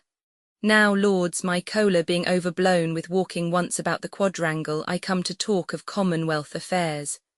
As for your spiteful false objections, prove them and I lie open to the law, but God in mercy so deal with my soul as I in duty love my king and country.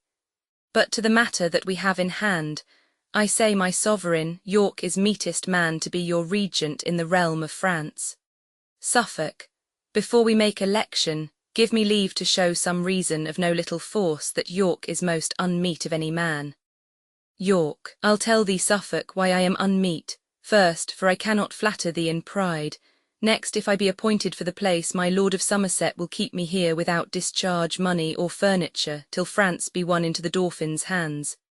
Last time I danced attendance on his will till Paris was besieged, famished, and lost. Warwick, that can I witness, and a fouler fact did never traitor in the land commit. Suffolk, peace, headstrong Warwick. Warwick, image of pride, why should I hold my peace? Enter Horner the armourer and his man Peter, guarded. Suffolk, because here is a man accused of treason. Pray God the Duke of York excuse himself. York, doth any one accuse York for a traitor? King Henry, what mean'st thou? Suffolk, tell me what are these? Suffolk, please it your majesty, this is the man that doth accuse his master of high treason. His words were these, that Richard, Duke of York, was rightful heir unto the English crown, and that your majesty was an usurper. King Henry, say, man, were these thy words? Horner, and tea shall please your majesty. I never said nor thought any such matter. God is my witness, I am falsely accused by the villain. Peter, by these 10 bones, my lords, he did speak them to me in the garret one night as we were scouring my Lord of York's armour. York, base dunghill villain and mechanical, I'll have thy head for this thy traitor's speech. I do beseech your royal majesty, let him have all the rigour of the law. Horner, alas, my lord, hang me if ever I spake the words. My accuser is my prentice, and when I did correct him for his fault the other day, he did vow upon his knees he would be even with me. I have good witness of this, therefore I beseech your majesty, do not cast away an honest man for a villain's accusation. King Henry, uncle, what shall we say to this in law? Gloucester. This doom, my lord, if I may judge, let Somerset be regent or the French, because in York this breeds suspicion, and let these have a day appointed them for single combat in convenient place, for he hath witness of his servant's malice. This is the law, and this Duke Humphrey's doom. Somerset, I humbly thank your royal majesty. Horner, and I accept the combat willingly. Peter, alas, my lord, I cannot fight, for God's sake pity my case, the spite of man prevaileth against me. O Lord, have mercy upon me, I shall never be able to fight a blow. O Lord, my heart, Gloucester. Sirrah, or you must fight, or else be hanged. King Henry, away with them to prison, and the day of combat shall be the last of the next month. Come, Somerset, we'll see thee sent away. Flourish, exeunt, scene Roman 4. Gloucester's garden enter the witch Marjorie Jourdain, the 2 priests Hume Southwell and Bolingbroke. Hume, come my masters, the Duchess, I tell you, expects performance of your promises. Bolingbroke, Master Hume, we are therefore provided. Will her ladyship behold and hear our exorcisms? Hume, aye, what else? Fear you not her courage? Bolingbroke, I have heard her reported to be a woman of an invincible spirit. But it shall be convenient, Master Hume, that you be by her aloft while we be busy below, and so I pray you go in God's name and leave us. Exit Hume. Mother Jourdain, be you prostrate and grovel on the earth. John Southwell, read you and let us to our work. Enter Duchess aloft, Hume following. Elena, well said, my masters, and welcome all to this gear. The sooner the better. Bolingbroke, patience, good lady, wizards know their times. Deep night, dark night, the silent of the night, the time of night when Troy was set on fire, the time when screech owls cry and bandogs howl and spirits walk and ghosts break up their graves, that time best fits the work we have in hand. Madam, sit you and fear not. Whom we raise we will make fast within a hallowed verge. Here they do the ceremonies belonging and make the circle. Bolingbroke or Southwell reads conjuro tea, etc. It thunders and lightens terribly, then the spirit riseth. Spirit, ad sum, Jourdain, Asnath, by the eternal God, whose name and power thou tremblest at, answer that I shall ask. For till thou speak thou shalt not pass from hence. Spirit, ask what thou wilt, that I had said and done. Bolingbroke reads, first of the king, what shall of him become? Spirit, the duke yet lives that Henry shall depose, but him outlive and die a violent death. As the spirit speaks, Southwell writes the answer. Bolingbroke reads, what fates await the Duke of Suffolk? Spirit, by water shall he die and take his end. Bolingbroke reads, what shall befall the Duke of Somerset? Spirit, let him shun castles, safer shall he be upon the sandy plains than where castles mounted stand. Have done, for more I hardly can endure. Bolingbroke, descend to darkness and the burning lake. False fiend, avoid thunder and lightning. Exit Spirit. Enter the Duke of York and the Duke of Buckingham with their guard and Sir Humphrey Stafford, and break in. York, lay hands upon these traitors and their trash. Beldam, I think we watched you at an inch. What, madam, are you there? The king and commonweal are deeply indebted for this piece of pains. My Lord Protector will, I doubt it not, see you well guerdoned for these good deserts. Elena, not half so bad as thine to England's king, injurious duke that threatest where's no cause. Buckingham, true madam, none at all. What call you this? Away with them. Let them be clapped up close and kept asunder. You, madam, shall with us. Stafford, take her to thee. Exit Stafford. Exeunt above, Duchess and Hume guarded. We'll see your trinkets here all forthcoming. All away, exeunt guard with Jourdain, Southwell, Bolingbroke, etc. York. Lord Buckingham, methinks you watched her well. A pretty plot, well chosen to build upon. Now pray, my lord, let's see the devil's writ. What have we here? Reads, the Duke yet lives that Henry shall depose, but him outlive and die a violent death. Why, this is just AOT. Illa Sida, Romanos vincere posse. Well, to the rest, tell me what fate awaits the Duke of Suffolk. By water shall he die and take his end. What shall betide the Duke of Somerset? Let him shun castles. Safer shall he be upon the sandy plains than where castles mounted stand. Come, come, my lords, these oracles are hardly attained and hardly understood.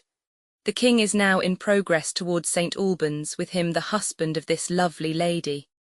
Thither go these news as fast as horse can carry them. A sorry breakfast for my Lord Protector. Buckingham, your grace shall give me leave my Lord of York to be the post in hope of his reward. York, at your pleasure, my good lord, exit Buckingham, who's within there ho enter a servingman, invite my lords of Salisbury and Warwick to sup with me tomorrow night. Away, exeunt, Actrum and 2 Scene I. St. Albans enter the King, Queen, Gloucester, Cardinal and Suffolk with falconers hallooing. Queen Margaret, believe me lords, for flying at the brook I saw not better sport these 7 years' day. Yet by your leave the wind was very high, and 10 to 1 old Joan had not gone out. King Henry, but what a point, my lord, your falcon made, and what a pitch she flew above the rest, to see how God in all his creatures works. Yea, man and birds are fain of climbing high. Suffolk, no marvel, and it like your majesty, my Lord Protector's hawks do tower so well. They know their master loves to be aloft, and bears his thoughts above his falcon's pitch. Gloucester, my lord, 'tis but a base ignoble mind that mounts no higher than a bird can soar. Cardinal, I thought as much, he would be above the clouds.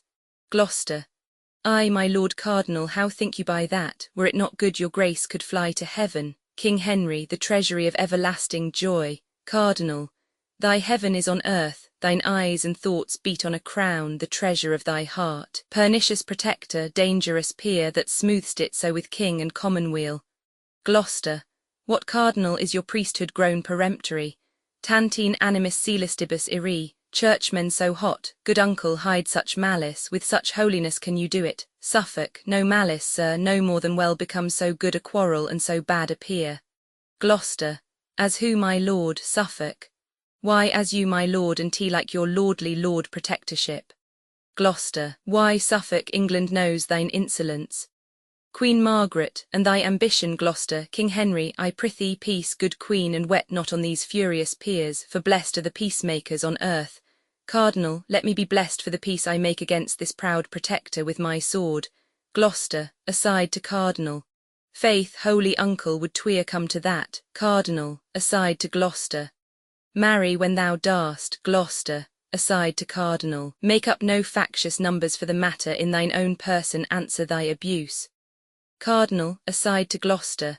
Ay, where thou darst not peep, and if thou darst this evening on the east side of the grove. King Henry, how now, my lords? Cardinal, believe me, cousin Gloucester, had not your man put up the fowl so suddenly, we had had more sport. Aside to Gloucester, come with thy 2-hand sword. Gloucester, true uncle, aside to Cardinal, are ye advised, the east side of the grove. Cardinal, aside to Gloucester, I am with you. King Henry, why, how now, uncle Gloucester? Gloucester, talking of hawking, nothing else, my lord, aside to Cardinal. Now by God's mother, priest, I'll shave your crown for this, or all my fence shall fail. Cardinal, aside to Gloucester. Medis tapsum. Protector, see to tea well, protect yourself. King Henry, the winds grow high, so do your stomachs, lords. How irksome is this music to my heart. When such strings jar, what hope of harmony, I pray, my lords, let me compound this strife. Enter a townsman of St. Albans, crying, a miracle. Gloucester, what means this noise? Fellow, what miracle dost thou proclaim? Townsman, a miracle, a miracle. Suffolk, come to the king and tell him what miracle. Townsman, forsooth, a blind man at St. Albans shrine within this half-hour hath received his sight, a man that ne'er saw in his life before. King Henry, now God be praised that to believing souls gives light in darkness, comfort in despair. Enter the mayor of St. Albans and his brethren, bearing Simpcox between 2 in a chair, Simpcox's wife following. Cardinal, here comes the townsmen on procession to present your highness with the man. King Henry, great is his comfort in this earthly vale, although by his sight his sin be multiplied. Gloucester, stand by, my masters. bring him near the king. His highness' pleasure is to talk with him. To King Henry, good fellow, tell us here the circumstance, that we for thee may glorify the Lord. What haste thou been long blind and now restored? Simpcox, born blind, and please your grace. Wife, I indeed was he. Suffolk, what woman is this? Wife, his wife, and like your worship. Gloucester, hadst thou been his mother, thou couldst have better told. King Henry, where wert thou born? Simpcox, at Berwick in the north, and like your grace. King Henry, poor soul, God's goodness hath been great to thee. Let never day nor night unhallowed pass, but still remember what the Lord hath done. Queen Margaret, tell me, good fellow, cam'st thou here by chance, or of devotion to this holy shrine? Simpcox, God knows, of pure devotion, being called 100 times and oftener in my sleep by good Saint Alban, who said, Simpcox, come, come, offer at my shrine, and I will help thee. Wife, most true forsooth, and many time and oft myself have heard a voice to call him so. Cardinal, what art thou lame? Simpcox, I, God Almighty, help me. Suffolk, how cam'st thou so? Simpcox, a fall off of a tree. Wife, a plum tree, master. Gloucester, how long hast thou been blind? Simpcox, O born so, master. Gloucester, what, and wouldst climb a tree? Simpcox, but that in all my life when I was a youth. Wife, too true, and bought his climbing very dear. Gloucester, mass, thou lovedst plums well that wouldst venture so. Simpcox, alas, good master, my wife desired some damsons, and made me climb with danger of my life. Gloucester, a subtle knave, but yet it shall not serve. Let me see thine eyes, wink now, now open them, in my opinion yet thou seest not well. Simpcox, yes, master, clear as day, I thank God and Saint Alban.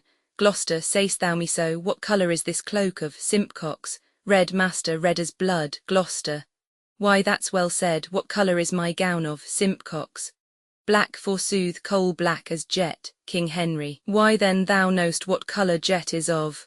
Suffolk, and yet I think jet did he never see. Gloucester, but cloaks and gowns before this day are many. Wife, never before this day in all his life.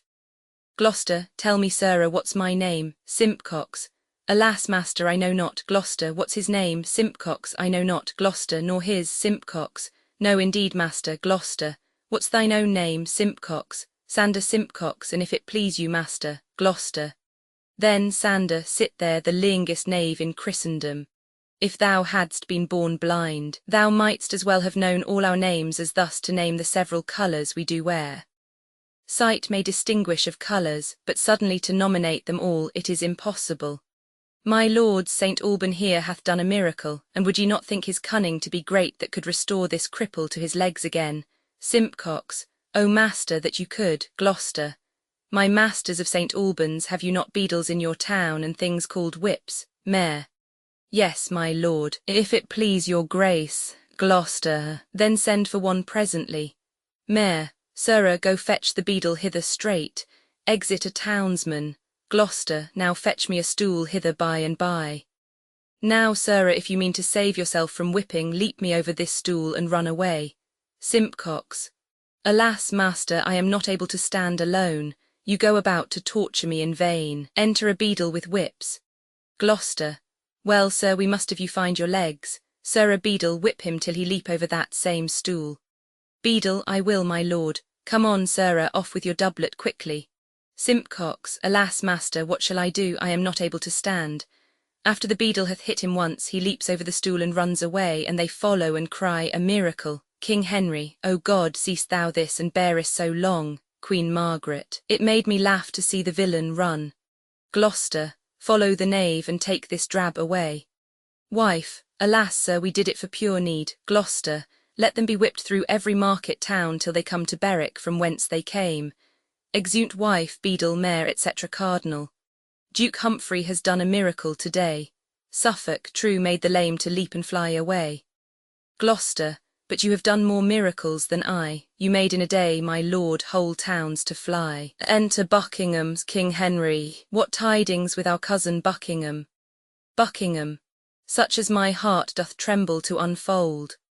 A sort of naughty persons, lewdly bent under the countenance and confederacy of Lady Alina, the Protector's wife, the ringleader and head of all this rout, have practised dangerously against your state. dealing with witches and with conjurers whom we have apprehended in the fact, raising up wicked spirits from underground, demanding of King Henry's life and death, and other of your highness privy council as more at large your grace shall understand. Cardinal, aside to Gloucester. And so my Lord Protector, by this means your lady is forthcoming yet at London. This news, I think, hath turned your weapon's edge. 'Tis like, my lord, you will not keep your hour. Gloucester, ambitious churchman, leave to afflict my heart. Sorrow and grief have vanquished all my powers, and vanquished as I am, I yield to thee or to the meanest groom. King Henry, O God, what mischiefs work the wicked ones, heaping confusion on their own heads thereby. Queen Margaret, Gloucester, see here the tainture of thy nest, and look thyself be faultless, thou wert best. Gloucester, Madam, for myself to heaven I do appeal, how I have loved my king and commonweal, and for my wife I know not how it stands. Sorry I am to hear what I have heard. Noble she is, but if she have forgot honour and virtue, and conversed with such as like to pitch defile nobility, I banish her my bed and company, and give her as a prey to law and shame that hath dishonoured Gloucester's honest name. King Henry, well, for this night we will repose us here, tomorrow toward London back again to look into this business thoroughly, and call these foul offenders to their answers, and poise the cause in justice equal scales, whose beam stands sure, whose rightful cause prevails. Flourish. Exeunt. Scene Roman 2. London, the Duke of York's garden enter York, Salisbury and Warwick. York, now my good lords of Salisbury and Warwick, our simple supper ended, give me leave in this close walk to satisfy myself in craving your opinion of my title, which is infallible to England's crown. Salisbury, my lord, I long to hear it at full. Warwick, sweet York, begin, and if thy claim be good, the Nevilles are thy subjects to command.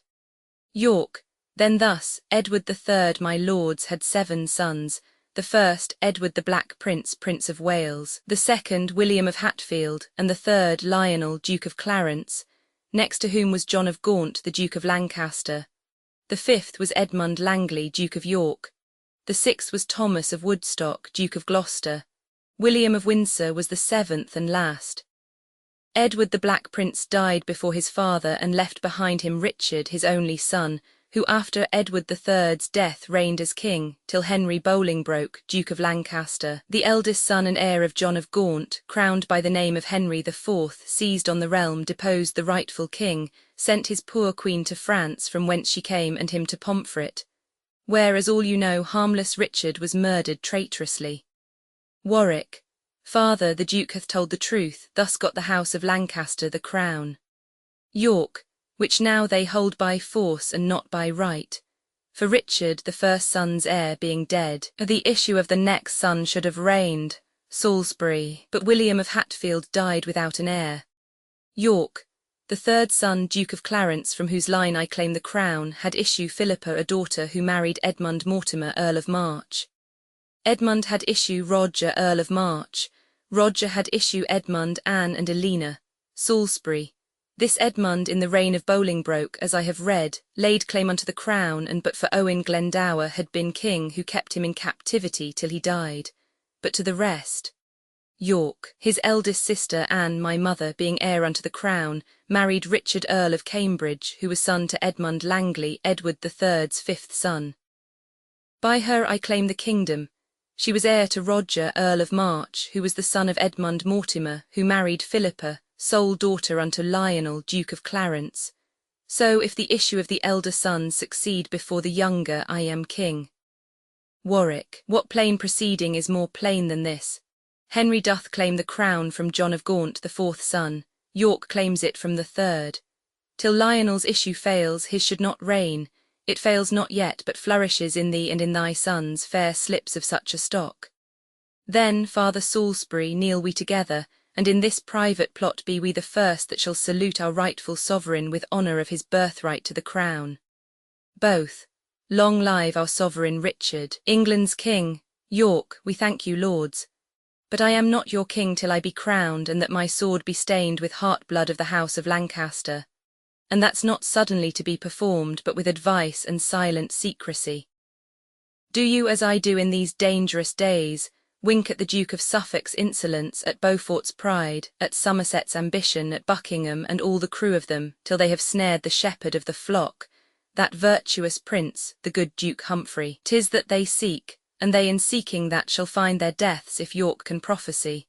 Salisbury, my lord, break we off, we know your mind at full.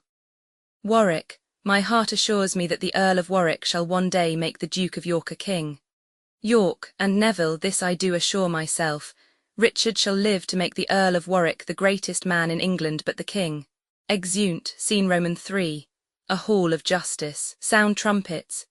Enter the king, the queen, Gloucester, York, Suffolk and Salisbury, the Duchess of Gloucester, Marjorie Jourdain, Southwell, Hume and Bolingbroke under guard. King Henry. Stand forth, Dame Elena Cobham, Gloucester's wife. In sight of God and us your guilt is great. Receive the sentence of the law for sins such as by God's book are adjudged to death. You four from hence to prison back again, from thence unto the place of execution. The witch in Smithfield shall be burnt to ashes, and you three shall be strangled on the gallows. You, madam, for you are more nobly born, despoiled of your honour in your life, shall after 3 days open penance done, live in your country here in banishment with Sir John Stanley in the Isle of Man. Elena, welcome is banishment, welcome were my death. Gloucester. Elena, the law thou seest hath judged thee. I cannot justify whom the law condemns. Exeunt Duchess and the other prisoners guarded. Mine eyes are full of tears, my heart of grief. Ah, Humphrey, this dishonour in thine age will bring thy head with sorrow to the ground. I beseech your majesty give me leave to go, sorrow would solace and mine age would ease. King Henry. Stay, Humphrey, Duke of Gloucester, ere thou go give up thy staff. Henry will to himself protector be, and God shall be my hope, my stay, my guide and lantern to my feet. And go in peace, Humphrey, no less beloved than when thou wert protector to thy king.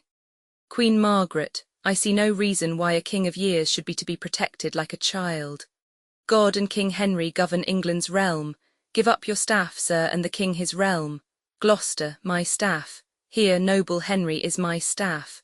As willingly do I the same resign as ere thy father Henry made it mine, and even as willingly at thy feet I leave it as others would ambitiously receive it. Farewell, good king. When I am dead and gone, may honourable peace attend thy throne. Exit. Queen Margaret. Why now is Henry king and Margaret queen, and Humphrey Duke of Gloucester scarce himself, that bears so shrewd a maim. 2 pulls at once, his lady banished and a limb lopped off. This staff of honour wrought, there let it stand where it best fits to be in Henry's hand. Suffolk. Thus droops this lofty pine and hangs his sprays, thus Elena's pride dies in her youngest days. York, lords, let him go. Please it your majesty, this is the day appointed for the combat, and ready are the appellant and defendant, the armourer and his man, to enter the lists, so please your highness to behold the fight. Queen Margaret. Ay, good my lord, for purposely therefore left I the court to see this quarrel tried. King Henry. I God's name see the lists and all things fit. Here let them end it, and God defend the right. York, I never saw a fellow worse bested or more afraid to fight than is the appellant, the servant of his armourer, my lords. Enter at one door Horner the armourer and his neighbours, drinking to him so much that he is drunk. And he enters with a drum before him and his staff with a sandbag fastened to it. And at the other door Peter, his man, with a drum and sandbag, and prentices drinking to him. One neighbour. Here, neighbour Horner, I drink to you in a cup of sack. And fear not, neighbour, you shall do well enough. 2 neighbour. And here, neighbour, here's a cup of charnico. 3 neighbour. And here's a pot of good double beer, neighbour. Drink, and fear not your man. Horner, let it come, I faith, and I'll pledge you all, and a fig for Peter. 1 prentice. Here, Peter, I drink to thee, and be not afraid. 2 prentice. Be merry, Peter, and fear not thy master. Fight for credit of the prentices. Peter, I thank you all. Drink and pray for me, I pray you, for I think I have taken my last draught in this world. Here, Robin, and if I die, I give thee my apron. And Will, thou shalt have my hammer, and here, Tom, take all the money that I have. O Lord bless me, I pray God, for I am never able to deal with my master, he hath learnt so much fence already. Salisbury. Come, leave your drinking and fall to blows. Sirrah, what's thy name? Peter. Peter, forsooth. Salisbury. Peter. What more? Peter. Thump. Salisbury. Thump, then see thou thump thy master well. Horner. Masters, I am come hither as it were upon my man's instigation to prove him a knave and myself an honest man. And touching the Duke of York, I will take my death. I never meant him any ill, nor the king nor the queen, and therefore, Peter, have at thee with a downright blow. York, dispatch, this knave's tongue begins to double. Sound trumpets, alarum to the combatants, they fight, and Peter strikes him down.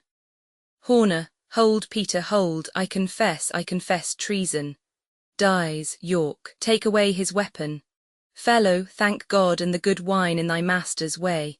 Peter. O God, have I overcome mine enemies in this presence? O Peter, thou hast prevailed in right, King Henry. Go, take hence that traitor from our sight, for by his death we do perceive his guilt, and God in justice hath revealed to us the truth and innocence of this poor fellow which he had thought to have murdered wrongfully. Come, fellow, follow us for thy reward. Sound a flourish. Exeunt. Scene Roman 4. A street enter Gloucester and his serving men in mourning cloaks. Gloucester. Thus sometimes hath the brightest day a cloud, and after summer evermore succeeds barren winter with his wrathful nipping cold, so cares and joys abound as seasons fleet. Sirs, what's o'clock? Serving men. 10, my lord. Gloucester. 10 is the hour that was appointed me to watch the coming of my punished Duchess. Uneath may she endure the flinty streets to tread them with her tender-feeling feet. Sweet Nell, ill can thy noble mind abrook the abject people gazing on thy face with envious looks, laughing at thy shame, that erst did follow thy proud chariot wheels when thou didst ride in triumph through the streets. But soft, I think she comes, and I'll prepare my tear-stained eyes to see her miseries. Enter the Duchess of Gloucester in a white sheet and a taper burning in her hand, with Sir John Stanley the sheriff and officers. Serving men.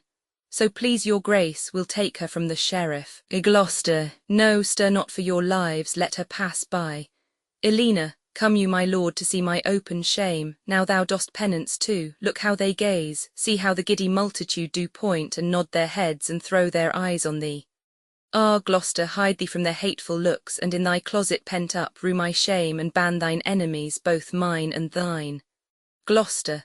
Be patient, gentle Nell, forget this grief. Elena.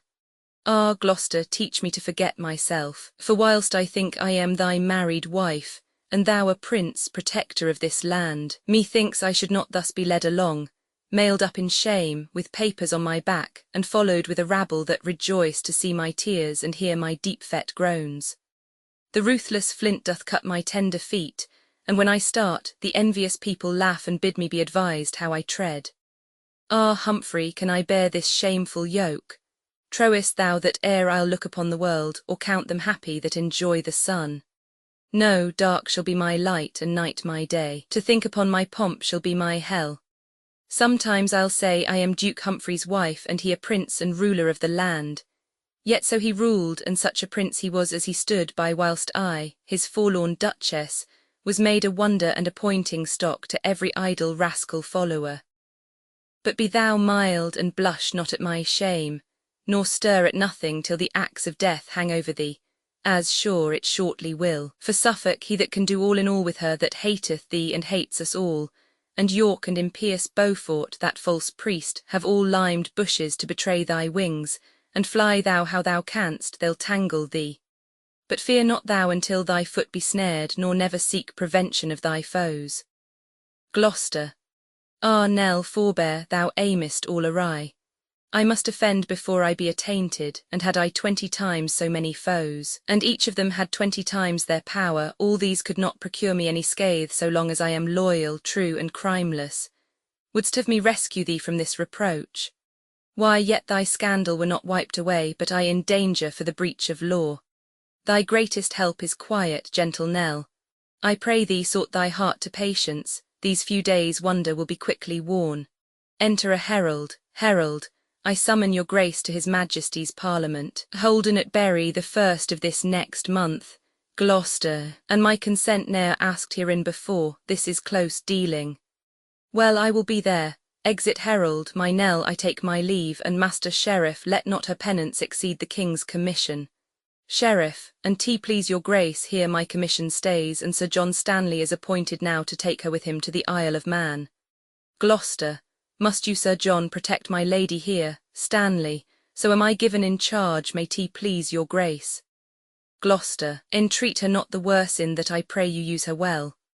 The world may laugh again, and I may live to do you kindness if you do it her. And so, Sir John, farewell. Elena, what gone, my lord, and bid me not farewell. Gloucester, witness my tears, I cannot stay to speak. Exeunt Gloucester and serving men. Elena, art thou gone too? All comfort go with thee, for none abides with me. My joy is death, death, at whose name I oft have been afeard, because I wished this world's eternity. Stanley, I prithee go, and take me hence, I care not whither, for I beg no favour, only convey me where thou art commanded. Stanley, why, madam, that is to the Isle of Man, they're to be used according to your state. Elena, that's bad enough, for I am but reproach, and shall I then be used reproachfully? Stanley, like to a duchess and Duke Humphrey's lady, according to that state you shall be used. Elena, sheriff, farewell, and better than I fare, although thou hast been conduct of my shame. Sheriff, it is my office, and madam, pardon me. Elena, I, farewell, thy office is discharged. Come, Stanley, shall we go? Stanley, madam, your penance done, throw off this sheet, and go we to attire you for our journey. Elena, my shame will not be shifted with my sheet, no, it will hang upon my richest robes and show itself, attire me how I can. Go, lead the way, I long to see my prison. Exeunt, Act Roman 3 Scene I. The Abbey at Bury St. Edmunds sound a senate. Enter the King, the Queen, Cardinal Beaufort, Suffolk, York, Buckingham, Salisbury and Warwick to the Parliament. King Henry, I muse my Lord of Gloucester is not come. 'Tis not his wont to be the hindmost man, whate'er occasion keeps him from us now. Queen Margaret, can you not see, or will ye not observe the strangeness of his altered countenance? With what a majesty he bears himself, how insolent of late he is become, how proud, how peremptory and unlike himself. We know the time since he was mild and affable, and if we did but glance a far-off look, immediately he was upon his knee, that all the court admired him for submission. But meet him now, and be it in the morn, when everyone will give the time of day, he knits his brow and shows an angry eye, and passeth by with stiff unbowed knee, disdaining duty that to us belongs. Small curs are not regarded when they grin, but great men tremble when the lion roars, and Humphrey is no little man in England. First note that he is near you in descent, and should you fall, he is the next will mount. Meseemeth then it is no policy, respecting what a rancorous mind he bears, and his advantage following your decease, that he should come about your royal person, or be admitted to your highness council. By flattery hath he won the commons' hearts, and when he please to make commotion, 'tis to be feared they all will follow him. Now 'tis the spring, and weeds are shallow-rooted. Suffer them now, and they'll o'ergrow the garden, and choke the herbs for want of husbandry. The reverent care I bear unto my lord made me collect these dangers in the Duke. If it be fond, can it a woman's fear? Which fear, if better reasons can supplant, I will subscribe and say I wronged the Duke. My Lord of Suffolk, Buckingham, and York, reprove my allegation if you can, or else conclude my words effectual. Suffolk, well hath your highness seen into this Duke, and had I first been put to speak my mind, I think I should have told your grace's tale. The Duchess by his subornation, upon my life, began her devilish practices, or if he were not privy to those faults, yet by reputing of his high descent, as next the king he was successive heir, and such high vaunts of his nobility, did instigate the bedlam brain-sick Duchess by wicked means to frame our sovereign's fall. Smooth runs the water where the brook is deep, and in his simple show he harbours treason. The fox barks not when he would steal the lamb. No, no, my sovereign Gloucester is a man unsounded yet, and full of deep deceit. Cardinal, did he not, contrary to form of law, devise strange deaths for small offences done? York, and did he not in his protectorship levy great sums of money through the realm for soldiers' pay in France, and never sent it, by means whereof the towns each day revolted? Buckingham, tut, these are petty faults to faults unknown, which time will bring to light in smooth Duke Humphrey. King Henry, my lords, at once, the care you have of us to mow down thorns that would annoy our foot is worthy praise, But shall I speak my conscience? Our kinsman Gloucester is as innocent from meaning treason to our royal person as is the sucking lamb or harmless dove. The Duke is virtuous, mild, and too well given to dream on evil or to work my downfall. Queen Margaret. Ah, what's more dangerous than this fond defiance? Seems he a dove? His feathers are but borrowed, for he's disposed as the hateful raven. Is he a lamb? His skin is surely lent him, for he's inclined as is the ravenous wolves. Who cannot steal a shape that means deceit? Take heed, my lord, the welfare of us all hangs on the cutting short that fraudful man. Enter Somerset. Somerset, all health unto my gracious sovereign, King Henry. Welcome, Lord Somerset. What news from France? Somerset, that all your interest in those territories is utterly bereft you, all is lost. King Henry. Cold news, Lord Somerset, but God's will be done. York, aside. Cold news for me, for I had hope of France as firmly as I hope for fertile England. Thus are my blossoms blasted in the bud, and caterpillars eat my leaves away, but I will remedy this gear ere long, or sell my title for a glorious grave. Enter Gloucester. Gloucester, all happiness unto my lord the king. Pardon, my liege, that I have stayed so long. Suffolk. Nay, Gloucester, know that thou art come too soon, unless thou wert more loyal than thou art. I do arrest thee of high treason here. Gloucester. Well, Suffolk, thou shalt not see me blush, nor change my countenance for this arrest. A heart unspotted is not easily daunted. The purest spring is not so free from mud as I am clear from treason to my sovereign. Who can accuse me? Wherein am I guilty? York. 'Tis thought, my lord, that you took bribes of France, and being protector stayed the soldiers' pay, by means whereof his highness hath lost France. Gloucester. Is it but thought so? What are they that think it? I never robbed the soldiers of their pay, nor ever had 1 penny bribe from France. So help me God, as I have watched the night, aye, night by night, in studying good for England. That doit that ere I wrested from the king, or any groat I hoarded to my use, be brought against me at my trial day. No, many a pound of mine own proper store, because I would not tax the needy commons, have I dispersed to the garrisons, and never asked for restitution. Cardinal, it serves you well, my lord, to say so much. Gloucester, I say no more than truth, so help me God. York, in your protectorship you did devise strange tortures for offenders never heard of, that England was defamed by tyranny. Gloucester. Why, 'tis well known that, whiles I was protector, pity was all the fault that was in me, for I should melt at an offender's tears, and lowly words were ransom for their fault, unless it were a bloody murderer or foul felonious thief that fleeced poor passengers, I never gave them condign punishment. Murder indeed, that bloody sin, I tortured above the felon or what trespass else. Suffolk. My lord, these faults are easy, quickly answered, but mightier crimes are laid unto your charge whereof you cannot easily purge yourself. I do arrest you in his highness' name, and here commit you to my lord cardinal to keep until your further time of trial.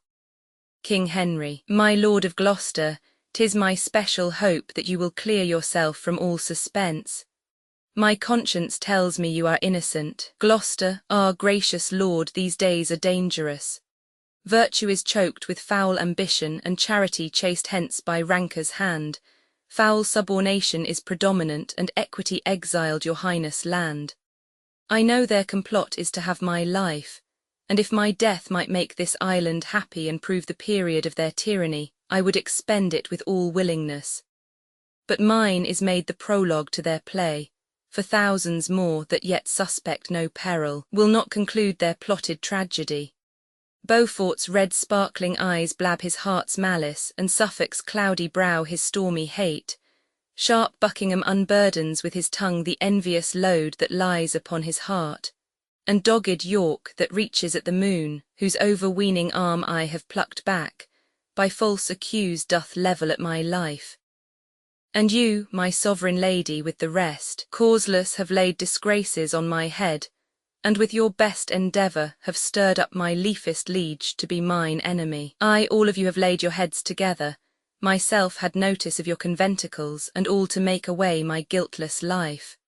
I shall not want false witness to condemn me, nor store of treasons to augment my guilt. The ancient proverb will be well effected, a staff is quickly found to beat a dog. Cardinal, My liege, his railing is intolerable. If those that care to keep your royal person from treason's secret knife and traitor's rage be thus upbraided, chid, and rated at, and the offender granted scope of speech, 'twill make them cool in zeal unto your grace. Suffolk, hath he not twit our sovereign lady here with ignominious words, though clerkly couched, as if she had suborned some to swear false allegations to o'erthrow his state? Queen Margaret, but I can give the loser leave to chide. Gloucester, far truer spoke than meant. I lose, indeed, beshrew the winners, for they played me false. And well such losers may have leave to speak. Buckingham, he'll rest the sense and hold us here all day. Lord Cardinal, he is your prisoner. Cardinal, sirs, take away the Duke and guard him sure. Gloucester, thus King Henry throws away his crutch before his legs be firm to bear his body. Thus is the shepherd beaten from thy side, and wolves are gnarling who shall gnaw thee first. That my fear were false, that it were, for good King Henry thy decay I fear. Exit Gloucester guarded, King Henry, my lords, what to your wisdoms seemeth best do or undo, as if ourself were here. Queen Margaret, what will your highness leave the Parliament? King Henry, I, Margaret, my heart is drowned with grief, whose flood begins to flow within mine eyes, my body round engirt with misery, for what's more miserable than discontent? Uncle Humphrey, in thy face I see the map of honour, truth, and loyalty. And yet, good Humphrey, is the hour to come that ere I proved thee false or feared thy faith. What luring star now envies thy estate that these great lords and Margaret our queen do seek subversion of thy harmless life? Thou never didst them wrong, nor no man wrong. And as the butcher takes away the calf and binds the wretch and beats it when it strains, bearing it to the bloody slaughter-house, even so remorseless have they borne him hence. And as the dam runs lowing up and down, looking the way her harmless young one went, and can do naught but wail her darling's loss, even so myself bewails good Gloucester's case with sad unhelpful tears, and with dimmed eyes look after him and cannot do him good, so mighty are his vowed enemies. His fortunes I will weep, and twixt each groan say, who's a traitor? Gloucester he is none. Exeunt all but Queen, Cardinal Beaufort, Suffolk and York, Somerset remains apart. Queen Margaret, free lords, cold snow melts with the sun's hot beams. Henry my lord is cold in great affairs, too full of foolish pity, and Gloucester's show beguiles him, as the mournful crocodile with sorrow snares relenting passengers, or as the snake, rolled in a flowering bank with shining checkered slough, doth sting a child that for the beauty thinks it excellent. Believe me, lords, were none more wise than I, and yet herein I judge mine own wit good, this Gloucester should be quickly rid the world, to rid us from the fear we have of him. Cardinal, that he should die is worthy policy, but yet we want a colour for his deaths. 'Tis meet he be condemned by course of law. Suffolk, but in my mind that were no policy. The king will labour still to save his life, the commons haply rise to save his life, and yet we have but trivial argument more than mistrust that shows him worthy death. York, so that by this you would not have him die. Suffolk, York, no man alive so fain as I. York, 'tis York that hath more reason for his death, but my Lord Cardinal and you, my Lord of Suffolk, say as you think and speak it from your souls. Were tea not all one, an empty eagle were set to guard the chicken from a hungry kite, as placed Duke Humphrey for the king's protector, Queen Margaret, so the poor chicken should be sure of death. Suffolk, madam, 'tis true, and were tea not madness then to make the fox surveyor of the fold, who being accused a crafty murderer, his guilt should be but idly posted over because his purpose is not executed. No, let him die in that he is a fox, by nature proved an enemy to the flock, before his chaps be stained with crimson blood, as Humphrey, proved by reasons to my liege. And do not stand on quillets how to slay him, be it by gins, by snares, by subtlety, sleeping or waking, 'tis no matter how, so he be dead, for that is good deceit which mates him first that first intends deceit. Queen Margaret, thrice noble Suffolk, 'tis resolutely spoke. Suffolk, not resolute except so much were done, for things are often spoke and seldom meant, but that my heart accordeth with my tongue, seeing the deed is meritorious, and to preserve my sovereign from his foe, say but the word, and I will be his priest. Cardinal, but I would have him dead, my Lord of Suffolk, ere you can take due orders for a priest. Say you consent and censure well the deed, and I'll provide his executioner. I tender so the safety of my liege.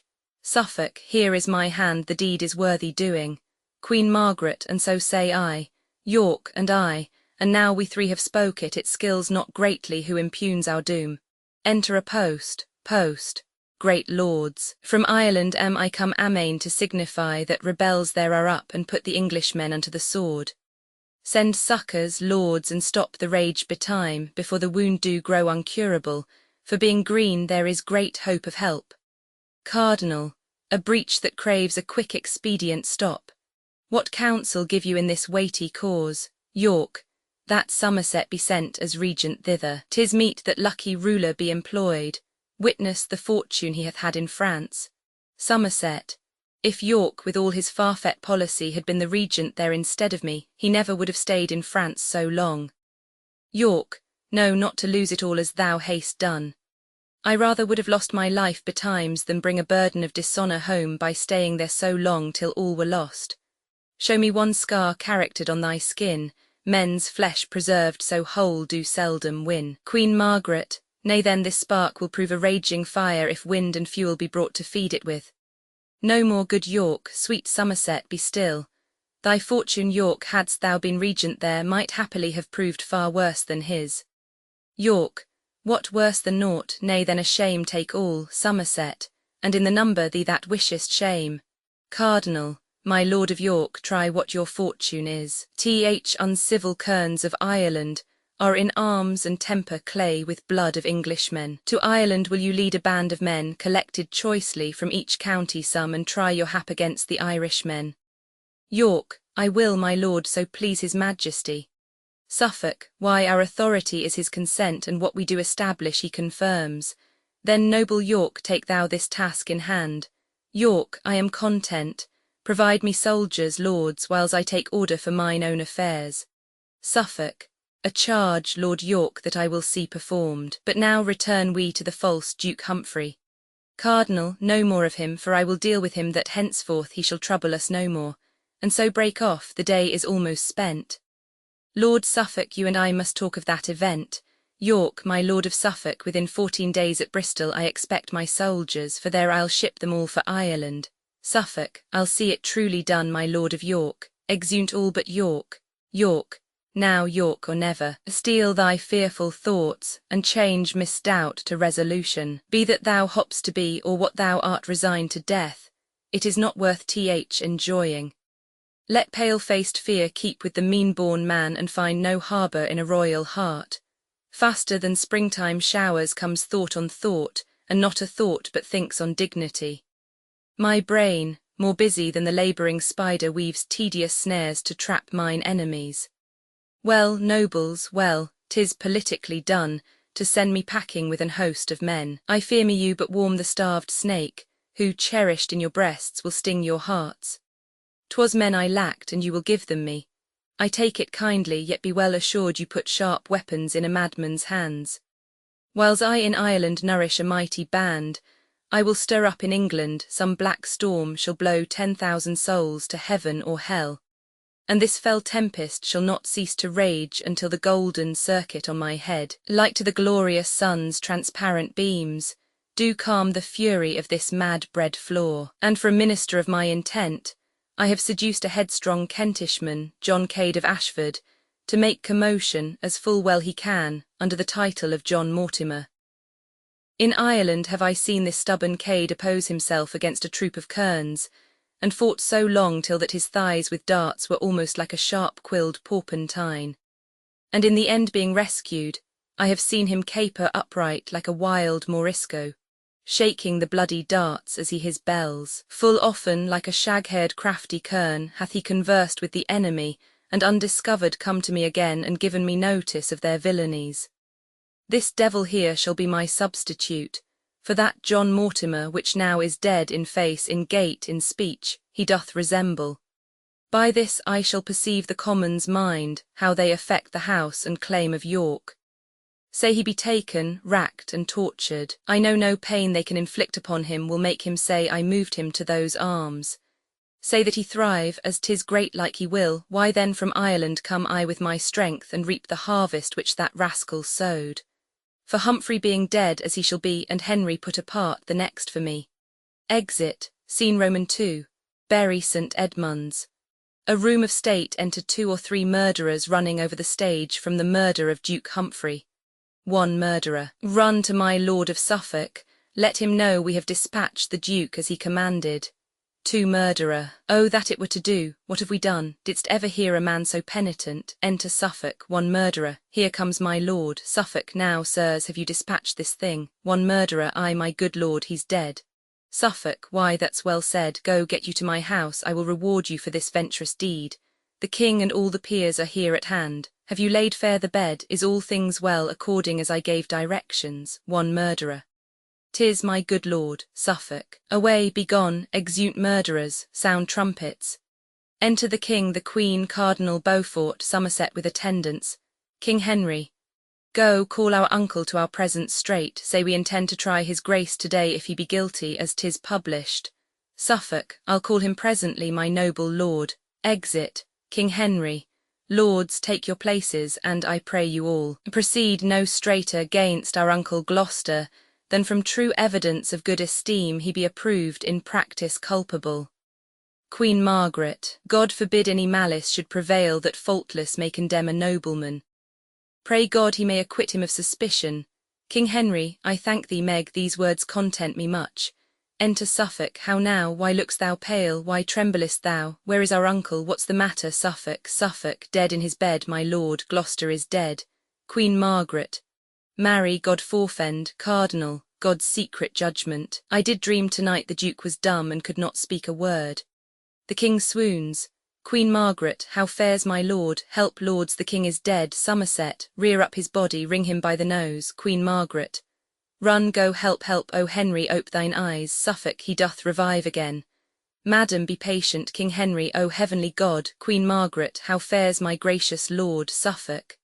Comfort my sovereign. Gracious Henry, comfort King Henry. What doth my Lord of Suffolk comfort me? Came he right now to sing a raven's note, whose dismal tune bereft my vital powers, and thinks he that the chirping of a wren by crying comfort from a hollow breast can chase away the first conceived sound? Hide not thy poison with such sugared words, lay not thy hands on me. Forbear, I say, their touch affrights me as a serpent's sting.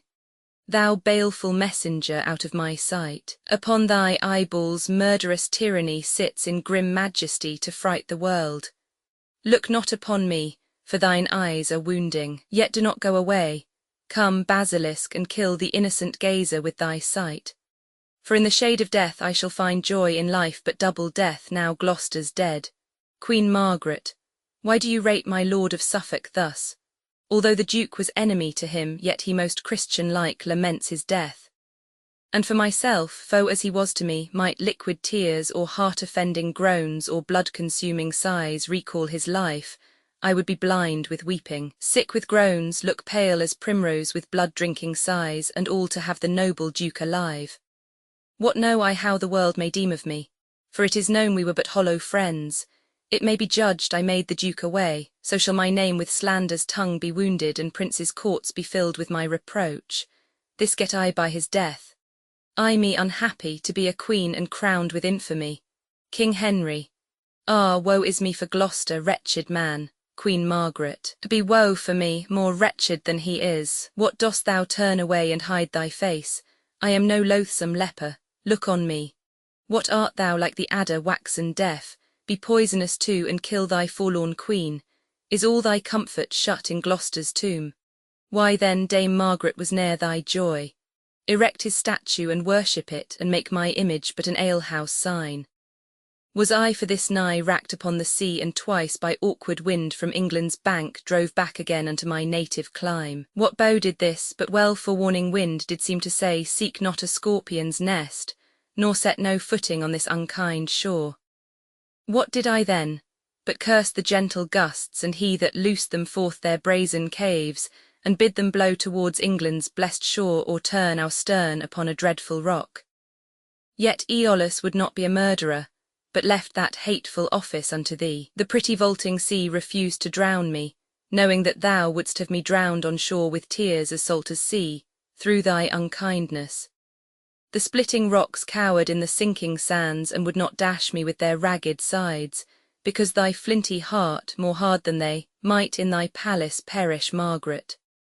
As far as I could ken thy chalky cliffs, when from thy shore the tempest beat us back, I stood upon the hatches in the storm, and when the dusky sky began to rob my earnest gaping sight of thy land's view, I took a costly jewel from my neck, a heart it was, bound in with diamonds, and threw it towards thy land. The sea received it, and so I wished thy body might my heart. And even with this I lost fair England's view, and bid mine eyes be packing with my heart, and called them blind and dusky spectacles, for losing ken of Albion's wished coast. How often have I tempted Suffolk's tongue, the agent of thy foul inconstancy, to sit and witch me, as Ascanius did when he to madding Dido would unfold his father's acts commenced in burning Troy. Am I not witched like her, or thou not false like him? Ay me, I can no more. Die, Margaret, for Henry weeps that thou dost live so long. Noise within. Enter Warwick, Salisbury, and many commons. Warwick, it is reported, mighty sovereign, that good Duke Humphrey traitorously is murdered by Suffolk, and the Cardinal Beaufort's means. The commons, like an angry hive of bees that want their leader, scatter up and down and care not who they sting in his revenge. Myself have calmed their spleenful mutiny, until they hear the order of his death. King Henry, that he is dead, good Warwick, 'tis too true, but how he died God knows, not Henry. Enter his chamber, view his breathless corpse, and comment then upon his sudden death. Warwick, that shall I do, my liege? Stay, Salisbury, with the rude multitude till I return. Warwick exits through one door, Salisbury and commons exit through another. King Henry, O thou that judgest all things, stay my thoughts that labour to persuade my soul some violent hands were laid on Humphrey's life. If my suspect be false, forgive me, God, for judgment only doth belong to thee. Fain would I go to chafe his parly lips with 20,000 kisses, and to drain upon his face an ocean of salt tears, to tell my love unto his dumb deaf trunk, and with my fingers feel his hand unfeeling. But all in vain are these mean obsequies, and to survey his dead and earthy image, what were it but to make my sorrow greater? Enter Warwick and others, bearing Gloucester's body on a bed. Warwick, come hither, gracious sovereign, view this body, King Henry. That is to see how deep my grave is made, for with his soul fled all my worldly solace, for seeing him I see my life in death. Warwick, as surely as my soul intends to live with that dread king that took our state upon him to free us from his father's wrathful curse, I do believe that violent hands were laid upon the life of this thrice-famed duke. Suffolk, a dreadful oath, sworn with a solemn tongue, what instance gives Lord Warwick for his vow? Warwick, see how the blood is settled in his face. Oft have I seen a timely parted ghost, of ashy semblance, meagre, pale, and bloodless, being all descended to the labouring heart, who in the conflict that it holds with death attracts the same for aidance gainst the enemy, which with the heart there cools, and ne'er returneth to blush and beautify the cheek again. But see, his face is black and full of blood, his eyeballs further out than when he lived, staring full ghastly like a strangled man. His hair upreared, his nostrils stretched with struggling, his hands abroad displayed, as one that grasped and tugged for life and was by strength subdued. Look, on the sheets his hair you see is sticking, his well-proportioned beard made rough and rugged, like to the summer's corn by tempest lodged.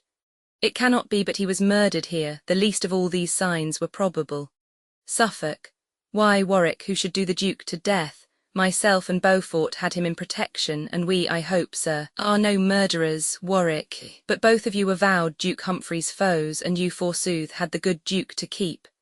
'Tis like you would not feast him like a friend, and 'tis well seen he found an enemy. Queen Margaret, then you belike suspect these noblemen as guilty of Duke Humphrey's timeless death. Warwick, who finds the heifer dead and bleeding fresh and sees fast by a butcher with an axe, but will suspect 'twas he that made the slaughter, who finds the partridge in the puttock's nest, but may imagine how the bird was dead, although the kite soar with unbloodied beak. Even so suspicious is this tragedy. Queen Margaret, Are you the butcher, Suffolk? Where's your knife? Is Beaufort termed a kite? Where are his talons, Suffolk? I wear no knife to slaughter sleeping men, but here's a vengeful sword, rusted with ease, that shall be scoured in his rancorous heart that slanders me with murder's crimson badge. Say if thou darst, proud Lord of Warwickshire, that I am faulty in Duke Humphrey's death. Exeunt Cardinal, Somerset, and others. Warwick, what dares not Warwick if false Suffolk dare him? Queen Margaret, he dares not calm his contumelious spirit, nor cease to be an arrogant controller, though Suffolk dare him 20,000 times. Warwick, Madam, be still, with reverence may I say, for every word you speak in his behalf is slander to your royal dignity. Suffolk, blunt-witted lord, ignoble in demeanour, if ever lady wronged her lord so much, thy mother took into her blameful bed some stern untutored churl, a noble stock was graft with crab-tree slip, whose fruit thou art, and never of the Nevilles' noble race. Warwick, but that the guilt of murder bucklers thee, and I should rob the deathsman of his fee, quitting thee thereby of 10,000 shames, and that my sovereign's presence makes me mild, I would, false murderous coward, on thy knee make thee beg pardon for thy past speech, and say it was thy mother that thou mean'st, that thou thyself wast born in bastardy. And after all this fearful homage done, give thee thy hire and send thy soul to hell, pernicious blood-sucker of sleeping men. Suffolk, thou shalt be waking while I shed thy blood, if from this presence thou darst go with me. Warwick, away even now, or I will drag thee hence. Unworthy though thou art, I'll cope with thee and do some service to Duke Humphrey's ghost. Exeunt Suffolk and Warwick. King Henry, what stronger breastplate than a heart untainted? Thrice is he armed that hath his quarrel just, and he but naked, though locked up in steel, whose conscience with injustice is corrupted. A noise within. Queen Margaret, what noise is this? Enter Suffolk and Warwick with their weapons drawn. King Henry, why how now, lords, your wrathful weapons drawn here in our presence, dare you be so bold? Why, what tumultuous clamour have we here? Suffolk, the traitorous Warwick with the men of Berry set all upon me, mighty sovereign. Enter Salisbury, Salisbury, to the Commons entering, sirs, stand apart, the king shall know your mind. Dread lord, the Commons send you word by me, unless Lord Suffolk straight be done to death, or banished fair England's territories, they will by violence tear him from your palace and torture him with grievous lingering death. They say, by him the good Duke Humphrey died. They say, in him they fear your highness death, and mere instinct of love and loyalty, free from a stubborn opposite intent, as being thought to contradict your liking, makes them thus forward in his banishment. They say, in care of your most royal person, that if your highness should intend to sleep and charge, that no man should disturb your rest, in pain of your dislike or pain of death. Yet, notwithstanding such a strait edict, were there a serpent seen with forked tongue that slyly glided towards your majesty, it were but necessary you awaked, lest, being suffered in that harmful slumber, the mortal worm might make the sleep eternal. And therefore do they cry, though you forbid, that they will guard you, where you will or no, from such fell serpents as false Suffolk is, with whose envenomed and fatal sting your loving uncle, 20 times his worth, they say is shamefully bereft of life. Commons, within, an answer from the king, my lord of Salisbury. Suffolk, 'tis like the Commons, rude unpolished hinds, could send such message to their sovereign. But you, my lord, were glad to be employed, to show how quaint an orator you are. But all the honour Salisbury hath won is that he was the Lord Ambassador sent from a sort of tinkers to the king. Commons, within, an answer from the king, or we will all break in. King Henry. Go, Salisbury, and tell them all from me, I thank them for their tender loving care, and had I not been cited so by them, yet did I purpose as they do entreat. For sure my thoughts do hourly prophesy mischance unto my state by Suffolk's means, and therefore by his majesty I swear, whose far unworthy deputy I am, he shall not breathe infection in this air but 3 days longer on the pain of death. Exit Salisbury. Queen Margaret, O Henry, let me plead for gentle Suffolk. To King Henry, ungentle queen, to call him gentle Suffolk. No more I say, if thou dost plead for him, thou wilt but add increase unto my wrath. Had I but said, I would have kept my word, but when I swear it is irrevocable. If after 3 days' space thou hear best found on any ground that I am ruler of, the world shall not be ransom for thy life. Come Warwick, come good Warwick, go with me, I have great matters to impart to thee. Exeunt all but Queen and Suffolk. Queen Margaret, mischance and sorrow go along with you. Heart's discontent and sour affliction be playfellows to keep you company. There's 2 of you, the devil make a third, and threefold vengeance tend upon your steps. Suffolk, cease, gentle Queen, these execrations, and let thy Suffolk take his heavy leave. Queen Margaret, fie, coward woman and soft-hearted wretch, hast thou not spirit to curse thine enemies? Suffolk, a plague upon them, wherefore should I curse them? Could curses kill as doth the mandrake's groan, I would invent as bitter searching terms, as cursed, as harsh and horrible to hear, delivered strongly through my fixed teeth, with full as many signs of deadly hate as lean-faced envy in her loathsome cave. My tongue should stumble in mine earnest words, mine eyes should sparkle like the beaten flint, mine hair be fixed on end as one distract. I every joint should seem to curse and ban, and even now my burdened heart would break should I not curse them. Poison be their drink, gall worse than gall the daintiest that they taste, their sweetest shade a grove of cypress trees, their chiefest prospect murdering basilisks, their softest touch as smart as lizard stings. Their music frightful as the serpent's hiss, and boding screech owls make the consort full. All the foul terrors in dark-seated hell, Queen Margaret. Enough, sweet Suffolk, thou torment'st thyself, and these dread curses, like the sun gainst glass, or like an overcharged gun, recoil and turns the force of them upon thyself. Suffolk, you bade me ban, and will you bid me leave? Now by the ground that I am banished from, well could I curse away a winter's night, though standing naked on a mountain top where biting cold would never let grass grow, and think it but a minute spent in sport. Queen Margaret, oh, let me entreat thee cease. Give me thy hand that I may dew it with my mournful tears, nor let the rain of heaven wet this place, to wash away my woeful monuments. Oh, could this kiss be printed in thy hand, that thou mightst think upon these by the seal, through whom 1,000 sighs are breathed for thee. So get thee gone, that I may know my grief, 'tis but surmised whiles thou art standing by, as one that surfeits thinking on a want. I will repeal thee, or be well assured adventure to be banished myself, and banished I am, if but from thee. Go, speak not to me, even now be gone. Oh, go not yet. Even thus 2 friends condemned embrace and kiss, and take 10,000 leaves, loather 100 times to part than die. Yet now farewell, and farewell life with thee. Suffolk, thus is poor Suffolk 10 times banished, once by the king, and 3 times thrice by thee. 'Tis not the land I care for, wert thou thence. A wilderness is populous enough, so Suffolk had thy heavenly company. For where thou art there is the world itself, with every several pleasure in the world, and where thou art not, O desolation, I can no more, live thou to joy thy life, myself no joy in naught but that thou liv'st. Enter Vaux, Queen Margaret, whither goes Vaux so fast? What news, I prithee, Vaux? To signify unto his majesty that Cardinal Beaufort is at point of death, for suddenly a grievous sickness took him, that makes him gasp and stare and catch the air, blaspheming God and cursing men on earth. Sometime he talks as if Duke Humphrey's ghost were by his side, sometime he calls the king and whispers to his pillow as to him the secrets of his overcharged soul. And I am sent to tell his majesty that even now he cries aloud for him. Queen Margaret, go tell this heavy message to the king.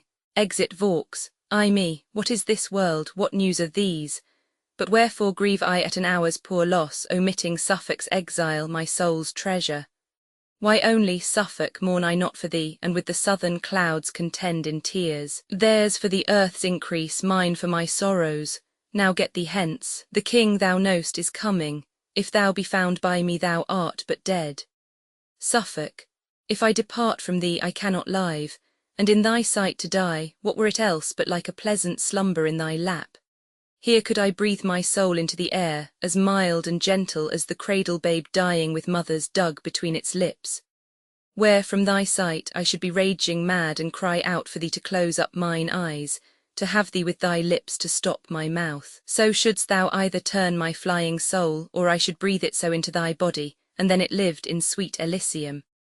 To die by thee were but to die in jest, from thee to die were torture more than death. Oh, let me stay, befall what may befall, Queen Margaret. Away, though parting be a fretful corrosive, it is applied to a deathful wound.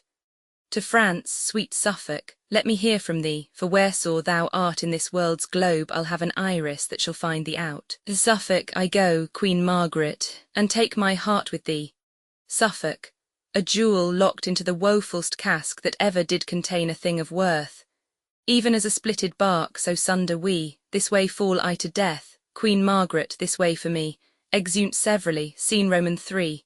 A bedchamber enter the king, Salisbury and Warwick, to the cardinal in bed.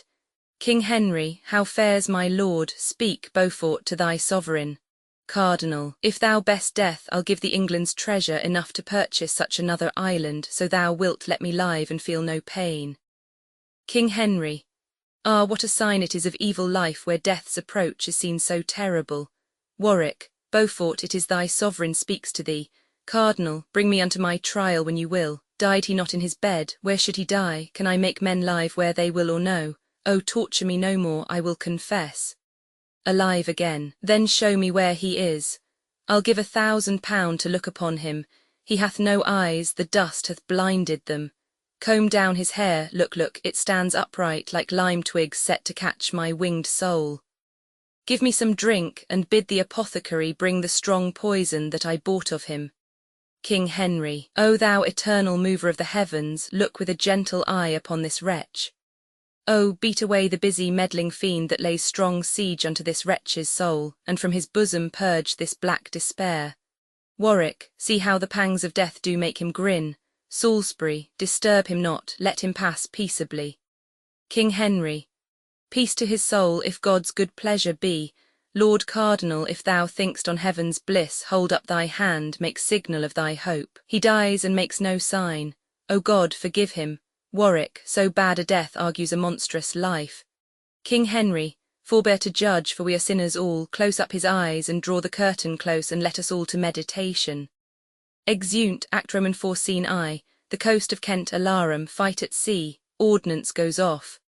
Enter a lieutenant, Suffolk, disguised a prisoner. The master, a master's mate, Walter Whitmore, and prisoners. Lieutenant, the gaudy, blabbing, and remorseful day is crept into the bosom of the sea. And now loud howling wolves arouse the jades that drag the tragic, melancholy night, who with their drowsy, slow, and flagging wings clip dead men's graves, and from their misty jaws breathe foul, contagious darkness in the air. Therefore bring forth the soldiers of our prize, for whilst our pinnace anchors in the downs, here shall they make their ransom on the sand, or with their blood stain this discoloured shore. Master, this prisoner freely give I thee, and thou that art his mate make boot of this. The other, Walter Whitmore, is thy share. One gentleman, what is my ransom, master? Let me know, master, 1,000 crowns, or else lay down your head. Mate, and so much shall you give, or off goes yours. Lieutenant, what think you much to pay 2,000 crowns, and bear the name and port of gentleman? Cut both the villains' throats, for die you shall. The lives of those which we have lost in fight be counterpoised with such a petty sum. One gentleman, I'll give it, sir, and therefore spare my life. 2 gentlemen, and so will I, and write home for it straight. Whitmore to Suffolk. I lost mine eye in laying the prize aboard, and therefore to revenge it shalt thou die, and so should these, if I might have my will. Lieutenant, be not so rash, take ransom, let him live. Suffolk, look on my George, I am a gentleman. Rate me at what thou wilt, thou shalt be paid. Whitmore, and so am I, my name is Walter Whitmore. How now, why start'st thou? What doth death affright? Suffolk, thy name affrights me, in whose sound is death. A cunning man did calculate my birth, and told me that by water I should die. Yet let not this make thee be bloody-minded. Thy name is Gaultier, being rightly sounded. Whitmore, Gaultier or Walter, which it is, I care not. Never yet did base dishonour blur our name, but with our sword we wiped away the blot. Therefore, when merchant-like I sell revenge, broke be my sword, my arms torn and defaced, and I proclaimed a coward through the world. Suffolk, stay, Whitmore, for thy prisoner is a prince, the Duke of Suffolk, William de la Pole. Whitmore, the Duke of Suffolk, muffled up in rags. Suffolk, Ay, but these rags are no part of the Duke. Jove sometime went disguised, and why not I, lieutenant? But Jove was never slain as thou shalt be. Suffolk, obscure and lowly swain, King Henry's blood, the honourable blood of Lancaster, must not be shed by such a jaded groom. Hast thou not kissed thy hand and held my stirrup? Bareheaded plodded by my footcloth mule, and thought thee happy when I shook my head? How often hast thou waited at my cup, fed from my trencher, kneeled down at the board when I have feasted with Queen Margaret? Remember it, and let it make thee crestfallen, aye, and allay thus thy abortive pride. How in our voiding lobby hast thou stood and duly waited for my coming forth? This hand of mine hath writ in thy behalf, and therefore shall it charm thy riotous tongue. Whitmore, speak, captain, shall I stab the forlorn swain, lieutenant? First let my words stab him as he hath me. Suffolk, base slave, thy words are blunt, and so art thou. Lieutenant, convey him hence, and on our longboat's side strike off his head. Suffolk, thou darst not for thy own. Lieutenant, yes, pole, Suffolk, pole, lieutenant. Pool, sir, pool, lord. I, kennel, puddle, sink, whose filth and dirt troubles the silver spring where England drinks. Now will I dam up this thy yawning mouth for swallowing the treasure of the realm. Thy lips that kissed the Queen shall sweep the ground, and thou that smiledst at good Duke Humphrey's death against the senseless winds shalt grin in vain, who in contempt shall hiss at thee again. And wedded be thou to the hags of hell, for daring to effy a mighty lord unto the daughter of a worthless king, having neither subject, wealth, nor diadem. By devilish policy art thou grown great, and like ambitious Scylla, overgorged with gobbets of thy mother's bleeding heart. By thee Anjou and Maine were sold to France. The false revolting Normans thorough thee disdain to call us lord, and Picardy hath slain their governors, surprised our forts, and sent the ragged soldiers wounded home. The princely Warwick and the Nevilles all, whose dreadful swords were never drawn in vain, as hating thee are rising up in arms. And now the House of York, thrust from the crown by shameful murder of a guiltless king, and lofty, proud, encroaching tyranny, burns with revenging fire, whose hopeful colours advance our half-faced sun, striving to shine under the which is writ Invitus Nubibus. The commons here in Kent are up in arms, and to conclude, reproach and beggary is crept into the palace of our king, and all by thee. Away, convey him hence. Suffolk, oh that I were a god to shoot forth thunder upon these paltry, servile, abject drudges. Small things make base men proud. This villain here, being captain of a pinnace, threatens more than Bargulus, the strong Illyrian pirate. Drones suck not eagle's blood but rob beehives. It is impossible that I should die by such a lowly vassal as thyself. Thy words move rage and not remorse in me. I go of message from the Queen to France, I charge thee waft me safely cross the channel. Lieutenant, Walter, Whitmore, come Suffolk, I must waft thee to thy death. Suffolk, pene gelidus timor occupat artus, it is thee I fear. Whitmore, thou shalt have cause to fear before I leave thee. What are ye daunted now will ye stoop, one gentleman? My gracious lord, entreat him, speak him fair.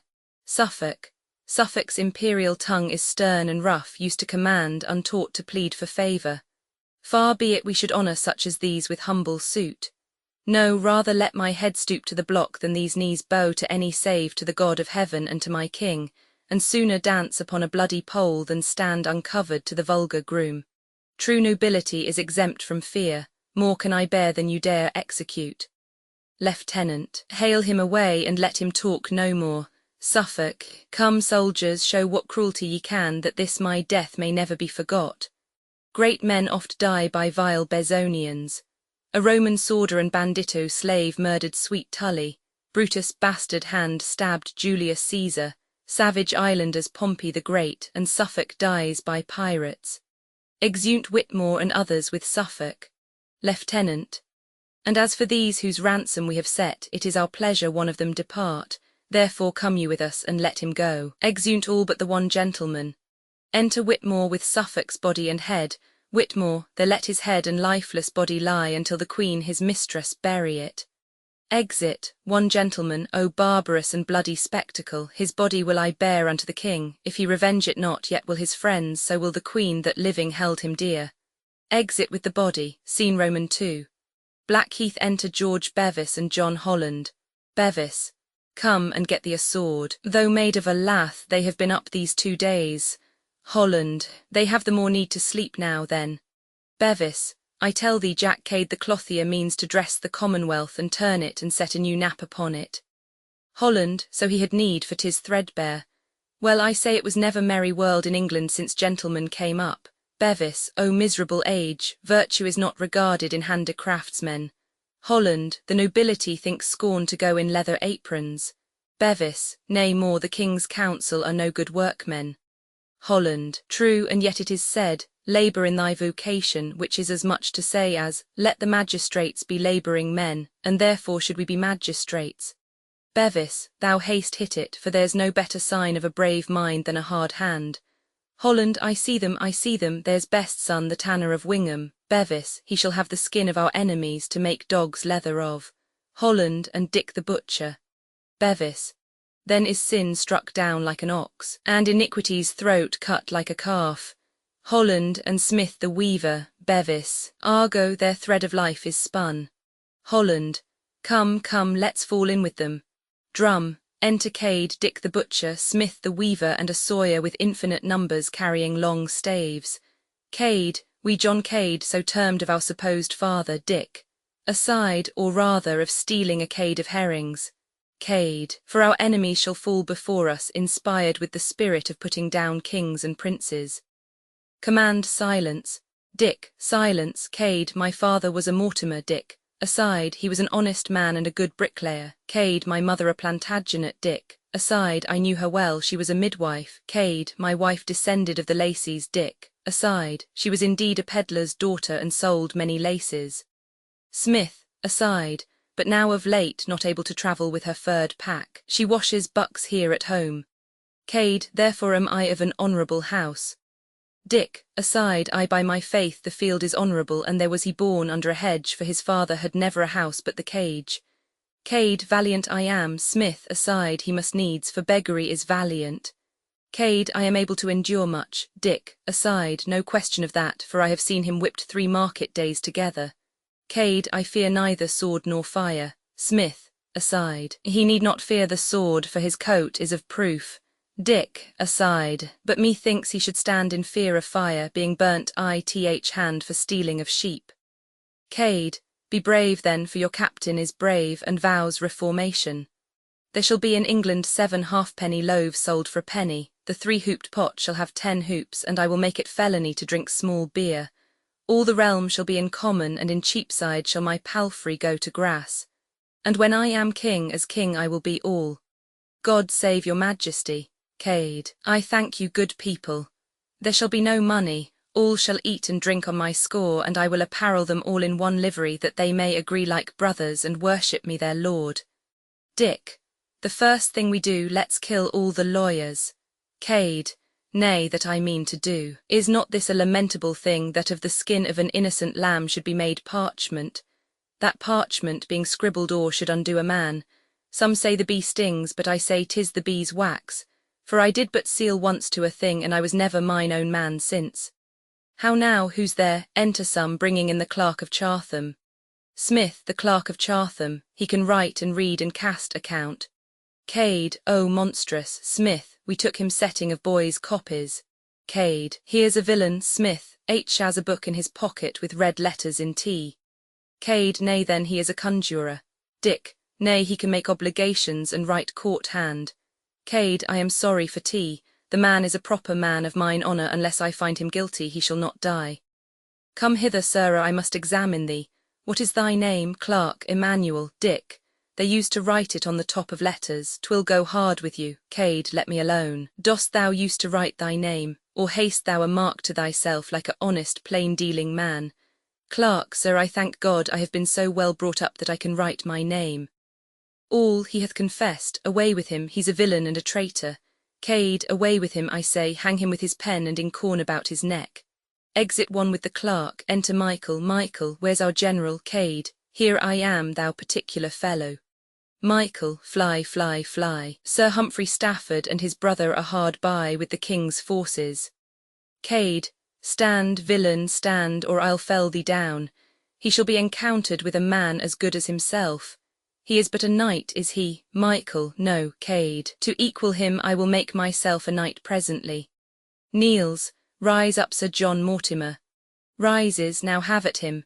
Enter Sir Humphrey Stafford and his brother with drum and soldiers. Stafford, rebellious hinds, the filth and scum of Kent, marked for the gallows, lay your weapons down, home to your cottages, forsake this groom. The king is merciful if you revolt, brother, but angry, wrathful, and inclined to blood if you go forward, therefore yield or die, Cade. As for these silken-coated slaves, I pass not. It is to you good people that I speak, over whom in time to come I hope to reign, for I am rightful heir unto the crown. Stafford, villain, thy father was a plasterer, and thou thyself a shearman, art thou not, Cade? And Adam was a gardener, brother, and what of that, Cade? Marry this, Edmund Mortimer, Earl of March, married the Duke of Clarence's daughter, did he not? Stafford, aye, sir, Cade. By her he had 2 children at one birth. Brother, that's false, Cade. Aye, there's the question, but I say 'tis true. The elder of them, being put to nurse, was by a beggar woman stolen away, and ignorant of his birth and parentage became a bricklayer when he came to age. His son am I, deny it if you can. Dick, nay, 'tis too true, therefore he shall be king. Smith, sir, he made a chimney in my father's house, and the bricks are alive at this day to testify it, therefore deny it not. Stafford, and will you credit this base drudge's words? That speaks he knows not what. All, I marry, will we therefore get ye gone? Brother, Jack Cade, the Duke of York, hath taught you this. Cade, aside, he lies, for I invented it myself. Go to Sirrah, tell the king from me that for his father's sake, Henry V, in whose time boys went to span counter for French crowns, I am content he shall reign, but I'll be protector over him. Dick, and furthermore we'll have the Lord Say's head for selling the dukedom of Maine. Cade, and good reason, for thereby is England mained and fain to go with a staff, but that my puissance holds it up. Fellow kings, I tell you that Lord Say hath gelded the Commonwealth and made it an eunuch, and more than that he can speak French, and therefore he is a traitor. Stafford, O gross and miserable ignorance. Cade, nay, answer if you can. The Frenchmen are our enemies. Go to then, I ask but this, can he that speaks with the tongue of an enemy be a good counsellor or no? All no, no, and therefore we'll have his head. Brother, well, seeing gentle words will not prevail, assail them with the army of the king. Stafford, herald away, and throughout every town proclaim them traitors that are up with Cade, that those which fly before the battle ends may, even in their wives' and children's sight, be hanged up for example at their doors. And you that be the king's friends, follow me. Exeunt the 2 Staffords and soldiers. Cade, and you that love the commons, follow me. Now show yourselves men, 'tis for liberty. We will not leave one lord, one gentleman, spare none but such as go in clouted shoon, for they are thrifty honest men, and such as would, but that they dare not, take our parts. Dick, they are all in order and march toward us. Cade, but then are we in order when we are most out of order? Come, march forward, exeunt, scene Roman 3. Another part of Blackheath, alarums to the fight, wherein both the Staffords are slain. Enter Cade and the rest.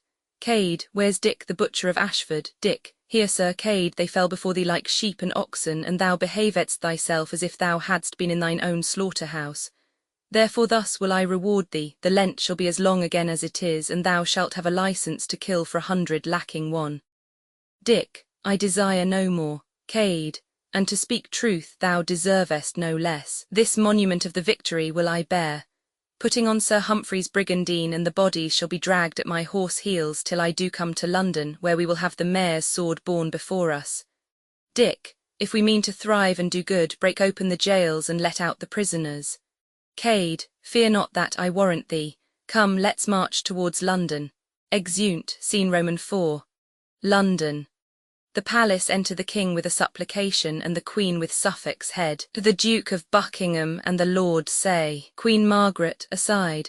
Oft have I heard that grief softens the mind and makes it fearful and degenerate. Think therefore on revenge and cease to weep. But who can cease to weep and look on this? Here may his head lie on my throbbing breast, but where's the body that I should embrace? Buckingham, what answer makes your grace to the rebel's supplication? King Henry. I'll send some holy bishop to entreat, for God forbid so many simple souls should perish by the sword, and I myself, rather than bloody war shall cut them short, will parley with Jack Cade their general. But stay, I'll read it over once again. Queen Margaret, aside, ah, barbarous villains, hath this lovely face ruled like a wandering planet over me, and could it not enforce them to relent that were unworthy to behold the same? King Henry. Lord, say, Jack Cade hath sworn to have thy head. Say, aye, but I hope your highness shall have his. King Henry. How now, madam, still lamenting and mourning for Suffolk's death? I fear me, love, if that I had been dead, thou wouldst not have mourned so much for me. Queen Margaret. No, my love, I should not mourn but die for thee. Enter a messenger. King Henry. How now, what news? Why comest thou in such haste? Messenger. The rebels are in Southwark. Fly, my lord. Jack Cade proclaims himself Lord Mortimer, descended from the Duke of Clarence's house, and calls your grace usurper openly, and vows to crown himself in Westminster. His army is a ragged multitude of hinds and peasants, rude and merciless. Sir Humphrey Stafford and his brother's death hath given them heart and courage to proceed. All scholars, lawyers, courtiers, gentlemen, they call false caterpillars and intend their death. King Henry. O graceless men, they know not what they do. Buckingham, my gracious lord, retire to Killingworth until a power be raised to put them down. Queen Margaret. Ah, were the Duke of Suffolk now alive, these Kentish rebels would be soon appeased. King Henry. Lord, say, the traitors hate thee, therefore away with us to Killingworth. Say, so might your grace's person be in danger. The sight of me is odious in their eyes, and therefore in this city will I stay and live alone as secret as I may. Enter another messenger. Messenger. Jack Cade hath gotten London Bridge. The citizens fly and forsake their houses. The rascal people, thirsting after prey, join with the traitor, and they jointly swear to spoil the city and your royal court. Buckingham. Then linger not, my lord, away, take horse. King Henry. Come, Margaret, God our hope will succour us. Queen Margaret. Aside, my hope is gone, now Suffolk is deceased. King Henry. Farewell, my lord, trust not the Kentish rebels. Buckingham. Trust nobody for fear you be betrayed. Say, the trust I have is in mine innocence, and therefore am I bold and resolute. Exeunt. Scene V. London. The Tower. Enter Lord Scales upon the tower, walking. Then enter 2 or 3 citizens below. Scales. How now? Is Jack Cade slain? One citizen. No, my lord, nor likely to be slain, for they have won the bridge, killing all those that withstand them. The Lord Mayor craves aid of your honour from the Tower to defend the city from the rebels. Scales. Such aid as I can spare you shall command, but I am troubled here with them myself. The rebels have essayed to win the Tower, but get you to Smithfield and gather head, and thither I will send you Matthew go. Fight for your king, your country, and your lives, and so farewell, for I must hence again. Exeunt. Scene VI. London. Cannon Street. Enter Jack Cade and the rest, and strikes his staff on London stone. Cade. Now is Mortimer lord of this city. And here, sitting upon London stone, I charge and command that of the city's cost, the pissing conduit run nothing but claret wine this first year of our reign. And now henceforward it shall be treason for any that calls me other than Lord Mortimer. Enter a soldier running. Soldier. Jack Cade, Cade, knock him down there, they kill him. Dick, if this fellow be wise, he'll never call ye Jack Cade more. I think he hath a very fair warning. My lord, there's an army gathered together in Smithfield. Cade, come then, let's go fight with them. But first, go and set London Bridge on fire, and if you can, burn down the Tower too. Come, let's away. Exeunt. Scene Roman 7. London, Smithfield alarums. Matthew Go is slain, and all the rest. Then enter Jack Cade with his company. Cade, so sirs, now go some and pull down the Savoy, others to Inns of Court, down with them all. Dick, I have a suit unto your lordship. Cade, be it a lordship, thou shalt have it for that word. Dick, only that the laws of England may come out of your mouth. Holland, aside, mass, 'twill be sore law then, for he was thrust in the mouth with a spear, and 'tis not whole yet.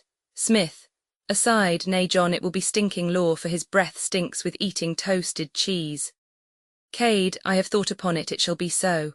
Away, burn all the records of the realm, my mouth shall be the Parliament of England. Holland, aside, then we are like to have biting statutes unless his teeth be pulled out. Cade, and henceforward all things shall be in common. Enter a messenger. Messenger, my lord, a prize, a prize. Here's the lord say which sold the towns in France, he that made us pay 1.20 and 1 shilling to the pound the last subsidy.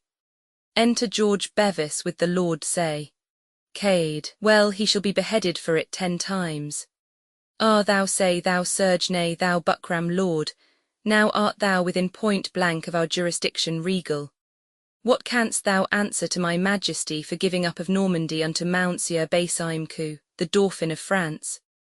Be it known unto thee by these presents, even the presence of Lord Mortimer, that I am the besom that must sweep the court clean of such filth as thou art. Thou hast most traitorously corrupted the youth of the realm in erecting a grammar school. And whereas, before, our forefathers had no other books but the score and the tally, thou hast caused printing to be used, and contrary to the king, his crown and dignity, thou hast built a paper mill. It will be proved to thy face that thou hast men about thee that usually talk of a noun and a verb, and such abominable words as no Christian ear can endure to hear. Thou hast appointed justices of peace, to call poor men before them about matters they were not able to answer. Moreover, thou hast put them in prison, and because they could not read thou hast hanged them, when indeed only for that cause they have been most worthy to live.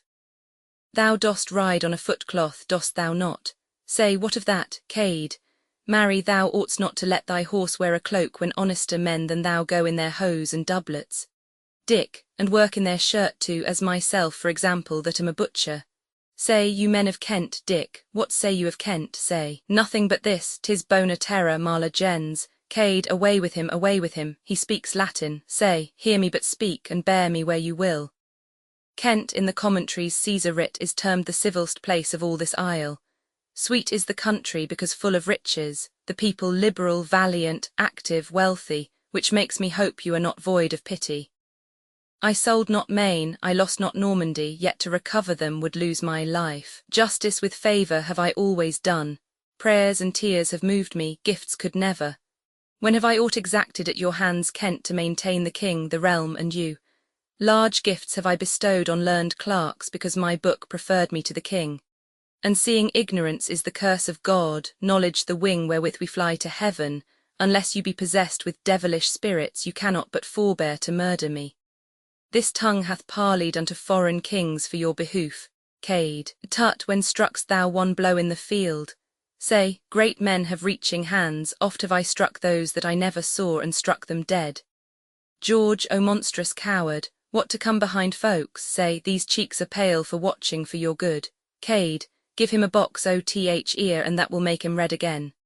Say, long sitting to determine poor men's causes hath made me full of sickness and diseases. Cade, ye shall have a hempen caudle then, and the help of hatchet. Dick, why dost thou quiver, man? Say, the palsy and not fear provokes me. Cade, nay, he nods at us as who should say, I'll be even with you. I'll see if his head will stand steadier on a pole or no, take him away and behead him. Say, tell me, wherein have I offended most? Have I affected wealth or honour? Speak. Are my chests filled up with extorted gold? Is my apparel sumptuous to behold? Whom have I injured that ye seek my death? These hands are free from guiltless bloodshedding, this breast from harbouring foul deceitful thoughts. Oh, let me live, Cade, aside, I feel remorse in myself with his words, but I'll bridle it. He shall die, and it be but for pleading so well for his life. Away with him, he has a familiar under his tongue, he speaks not I God's name. Go, take him away, I say, and strike off his head presently. And then break into his son-in-law's house, Sir James Cromer, and strike off his head, and bring them both upon 2 poles hither. All, it shall be done. Say, countrymen, if when you make your prayers God should be so obdurate as yourselves, how would it fare with your departed souls? And therefore yet relent and save my life. Cade, away with him, and do as I command ye. Exeunt some with Lord say. The proudest peer in the realm shall not wear a head on his shoulders unless he pay me tribute. There shall not a maid be married, but she shall pay to me her maidenhead ere they have it. Men shall hold of me in capite, and we charge and command that their wives be as free as heart can wish or tongue can tell. Dick, My lord, when shall we go to Cheapside and take up commodities upon our bills? Cade, marry presently, all, O brave, enter one with the heads. Cade, but is not this braver? Let them kiss one another, for they loved well when they were alive. Now part them again, lest they consult about the giving up of some more towns in France. Soldiers, defer the spoil of the city until night, for with these borne before us instead of maces will we ride through the streets, and at every corner have them kiss. Away, exeunt, scene Roman 8. Southwark alarum and retreat, enter Cade and all his rabblement. Cade up Fish Street, down St. Magnus Corner, kill and knock down, throw them into Thames, sound a parley. What noise is this I hear? Dare any be so bold to sound retreat or parley when I command them kill? Enter Buckingham and old Clifford attended. Buckingham, I hear they be that dare and will disturb thee. No, Cade, we come ambassadors from the king unto the commons whom thou hast misled, and here pronounce free pardon to them all that will forsake thee and go home in peace. Clifford, what say ye countrymen? Will ye relent and yield to mercy whilst 'tis offered you, or let a rebel lead you to your deaths? Who loves the king and will embrace his pardon, fling up his cap and say, God save his majesty? Who hateth him and honours not his father Henry the Fifth, that made all France to quake, shake he his weapon at us and pass by? All, God save the king, God save the king. Cade, what, Buckingham and Clifford, are ye so brave? And you, base peasants, do ye believe him? Will you needs be hanged with your pardons about your necks? Hath my sword therefore broke through London gates, that you should leave me at the White Hart in Southwark? I thought you would never have given out these arms till you had recovered your ancient freedom. But you are all recreants and dastards, and delight to live in slavery to the nobility. Let them break your backs with burdens, take your houses over your heads, ravish your wives and daughters before your faces. For me I will make shift for one, and so God's curse light upon you all. All. We'll follow Cade, we'll follow Cade. Clifford, is Cade the son of Henry the Fifth, that thus you do exclaim you'll go with him? Will he conduct you through the heart of France, and make the meanest of you earls and dukes? Alas, he hath no home, no place to fly to, nor knows he how to live but by the spoil, unless by robbing of your friends and us. Were he not ashamed that whilst you live at jar the fearful French, whom you late vanquished, should make a start o'er seas and vanquish you? Methinks already in this civil broil I see them lauding it in London streets, crying Viliego unto all they meet. Better 10,000 base-born Cades miscarry than you should stoop unto a Frenchman's mercy. To France, and get what you have lost. Spare England, for it is your native coast. Henry hath money, you are strong and manly, God on our side, doubt not of victory. All, a Clifford, will follow the king and Clifford. Cade, was ever feather so lightly blown to and fro as this multitude? The name of Henry the Fifth hails them to 100 mischiefs, and makes them leave me desolate. I see them lay their heads together to surprise me. My sword make way for me, for here is no staying. In despite of the devils and hell have through the very midst of you. And heavens and honour be witness that no want of resolution in me, but only my followers' base and ignominious treasons makes me betake me to my heels. Exit, Buckingham, what is he fled? Go some and follow him, and he that brings his head unto the king shall have 1,000 crowns for his reward. Exeunt some of them. Follow me, soldiers, we'll devise a mean to reconcile you all unto the king. Exeunt, scene Roman 9. Kenilworth Castle sound trumpets. Enter King, Queen and Somerset on the terrace aloft. King Henry was ever king that joyed an earthly throne and could command no more content than I. No sooner was I crept out of my cradle but I was made a king at 9 months old. Was never subject long to be a king as I do long and wish to be a subject. Enter Buckingham and old Clifford. Buckingham, health and glad tidings to your majesty. King Henry, why Buckingham is the traitor Cade surprised, or is he but retired to make him strong? Enter below multitudes with halters about their necks. Clifford, he is fled, my lord, and all his powers do yield, and humbly thus, with halters on their necks, expect your highness doom of life or death. King Henry, then heaven set ope thy everlasting gates to entertain my vows of thanks and praise. Soldiers, this day have you redeemed your lives and showed how well you love your prince and country. Continue still in this so good a mind, And Henry, though he be unfortunate, assure yourselves will never be unkind. And so, with thanks and pardon to you all, I do dismiss you to your several countries. All, God save the King, God save the King, enter a messenger. Messenger, please it your grace to be advertised the Duke of York is newly come from Ireland, and with a puissant and a mighty power of gallows-glasses and stout kerns is marching hitherward in proud array, and still proclaimeth as he comes along, his arms are only to remove from thee the Duke of Somerset, whom he terms a traitor. King Henry, thus stands my state, twixt Cade and York distressed, like to a ship that, having scaped a tempest, is straightway calmed and boarded with a pirate. But now is Cade driven back, his men dispersed, and now is York in arms to second him. I pray thee, Buckingham, go and meet him, and ask him what's the reason of these arms. Tell him I'll send Duke Edmund to the Tower, and Somerset we will commit thee thither until his army be dismissed from him. Somerset, my lord, I'll yield myself to prison willingly, or unto death to do my country good. King Henry, in any case be not too rough in terms, for he is fierce and cannot brook hard language. Buckingham, I will, my lord, and doubt not so to deal as all things shall redound unto your good. King Henry, come, wife, let's in and learn to govern better, for yet may England curse my wretched reign. Flourish, exeunt. Scene X, Kent. Iden's garden enter Cade. Cade, fie on ambitions, fie on myself that have a sword and yet am ready to famish. These 5 days have I hid me in these woods and durst not peep out, for all the country is laid for me. But now am I so hungry that if I might have a lease of my life for 1,000 years I could stay no longer. Wherefore o'er a brick wall have I climbed into this garden, to see if I can eat grass, or pick a sallet another while, which is not amiss to cool a man's stomach this hot weather. And I think this word, sallet, was born to do me good. For many a time, but for a sallet, my brain-pan had been cleft with a brown bill, and many a time, when I have been dry and bravely marching, it hath served me instead of a quart-pot to drink in. And now the word sallet must serve me to feed on. Enter Iden and his men.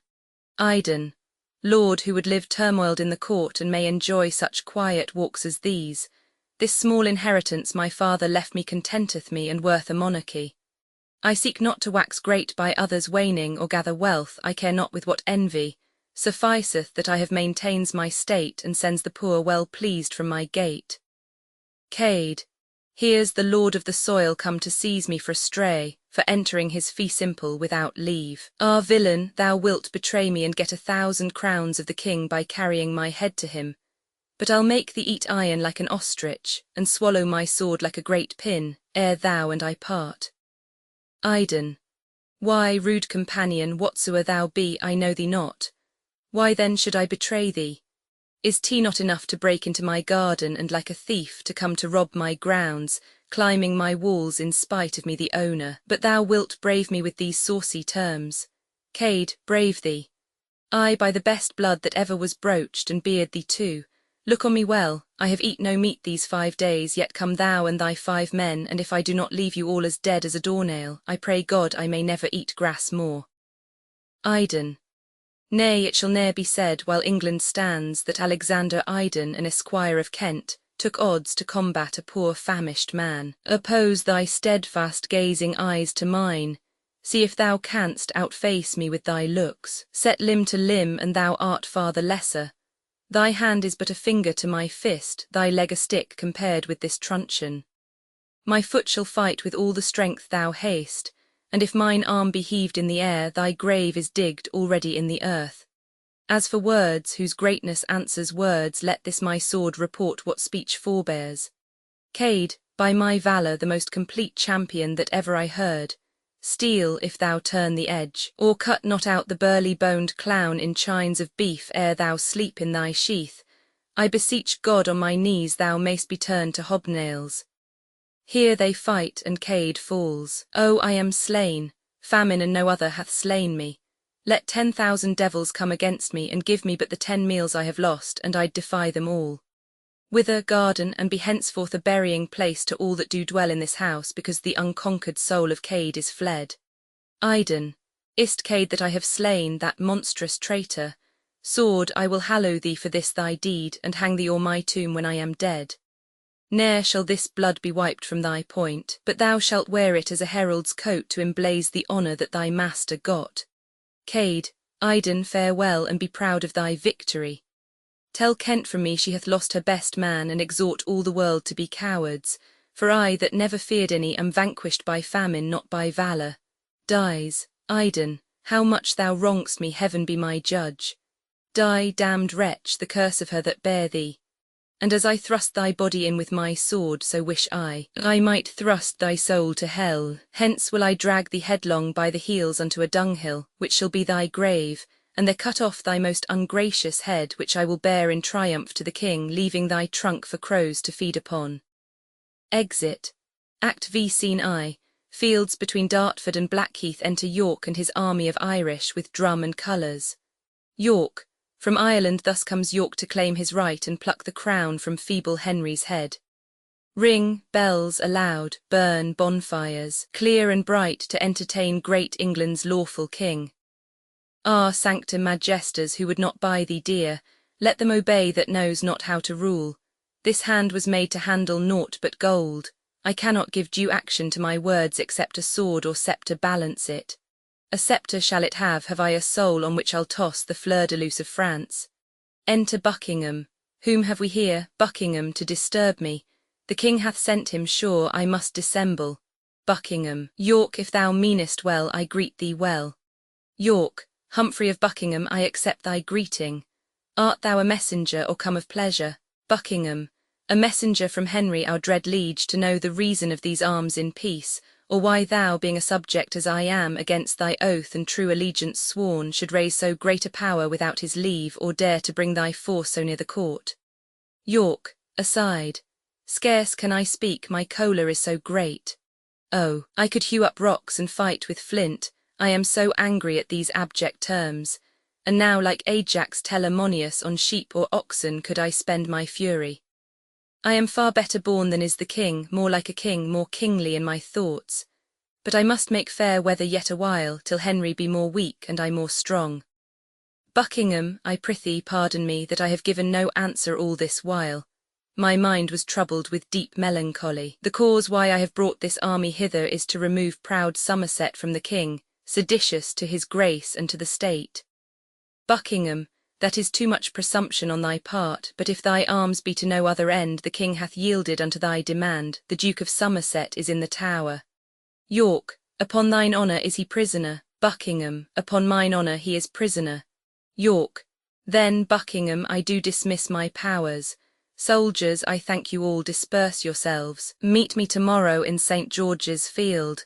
You shall have pay and everything you wish. Exeunt soldiers. And let my sovereign, virtuous Henry, command my eldest son, nay all my sons, as pledges of my fealty and love, I'll send them all as willing as I live. Lands, goods, horse, armour, anything I have is his to use, so Somerset may die. Buckingham, York, I commend this kind submission, we twain will go into his highness' tent. Enter king and attendants. King Henry. Buckingham, doth York intend no harm to us that thus he marcheth with the arm in arm? York. In all submission and humility York doth present himself unto your highness. King Henry. Then what intends these forces thou dost bring? York. To heave the traitor Somerset from hence and fight against that monstrous rebel Cade, who since I heard to be discomfited. Enter Iden with Cade's head. Iden. If one so rude and of so mean condition may pass into the presence of a king, lo, I present your grace a traitor's head, the head of Cade, whom I in combat slew. King Henry. Head of Cade. Great God, how just art thou! O let me view his visage, being dead, that living wrought me such exceeding trouble. Tell me, my friend, art thou the man that slew him? Iden. I was, and like your majesty. King Henry. How art thou called, and what is thy degree? Iden. Alexander Iden, that's my name, a poor esquire of Kent that loves his king. Buckingham. So please it you, my lord, 'twere not amiss he were created knight for his good service. King Henry. Iden, kneel down. He kneels. Rise up a knight. We give thee for reward 1,000 marks, and will that thou henceforth attend on us. Iden. May Iden live to merit such a bounty, and never live but true unto his liege. Rises. Enter Queen and Somerset. King Henry. See Buckingham, Somerset comes with the Queen. Go, bid her hide him quickly from the Duke. Queen Margaret, for 1,000 Yorks he shall not hide his head, but boldly stand and front him to his face. York, how now, is Somerset at liberty? Then, York, unloose thy long imprisoned thoughts, and let thy tongue be equal with thy heart.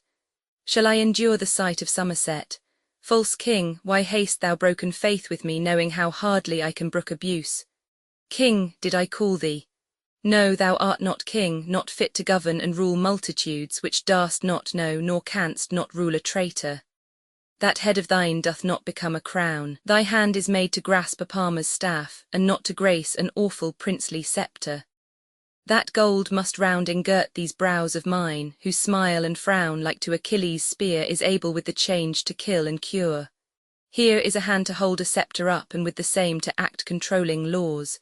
Give place.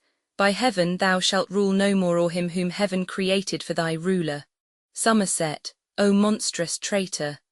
I arrest thee, York, of capital treason gainst the king and crown. Obey, audacious traitor, kneel for grace. York, wouldst have me kneel? First let me ask of these if they can brook I bow a knee to man. Sirrah, call in my sons to be my bail. Exit attendant. I know ere they will have me go to ward, they'll pawn their swords for my enfranchisement.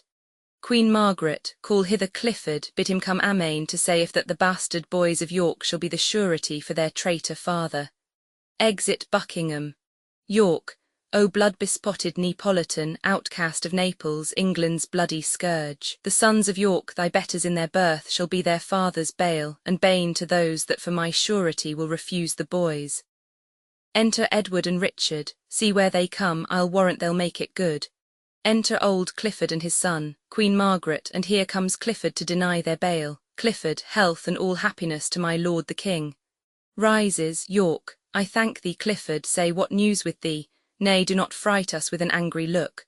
We are thy sovereign, Clifford. Kneel again, for thy mistaking so we pardon thee. Clifford, this is my king, York, I do not mistake, but thou mistakes me much to think I do, to bedlam with him. Is the man grown mad? King Henry, I, Clifford, a bedlam and ambitious humour makes him oppose himself against his king. Clifford, he is a traitor, let him to the Tower and chop away that factious pate of his. Queen Margaret, he is arrested but will not obey, his sons, he says, shall give their words for him. York, will you not, sons? Edward, I, noble father, if our words will serve. Richard, and if words will not, then our weapons shall. Clifford, why, what a brood of traitors have we here? York, look in a glass and call thy image so. I am thy king, and thou a false heart traitor. Call hither to the stake my 2 brave bears, that with the very shaking of their chains they may astonish these fell lurking curs. Bid Salisbury and Warwick come to me. Enter the Earls of Warwick and Salisbury. Clifford, are these thy bears? We'll bait thy bears to death and manacle the bear herd in their chains, if thou darst bring them to the baiting place. Richard, oft have I seen a hot o'erweening cur run back and bite because he was withheld, who, being suffered with the bear's fell paw, hath clapped his tail between his legs and cried. And such a piece of service will you do if you oppose yourselves to match Lord Warwick. Clifford, hence, heap of wrath, foul indigested lump, as crooked in thy manners as thy shape. York, nay, we shall heat you thoroughly anon. Clifford, take heed lest by your heat you burn yourselves.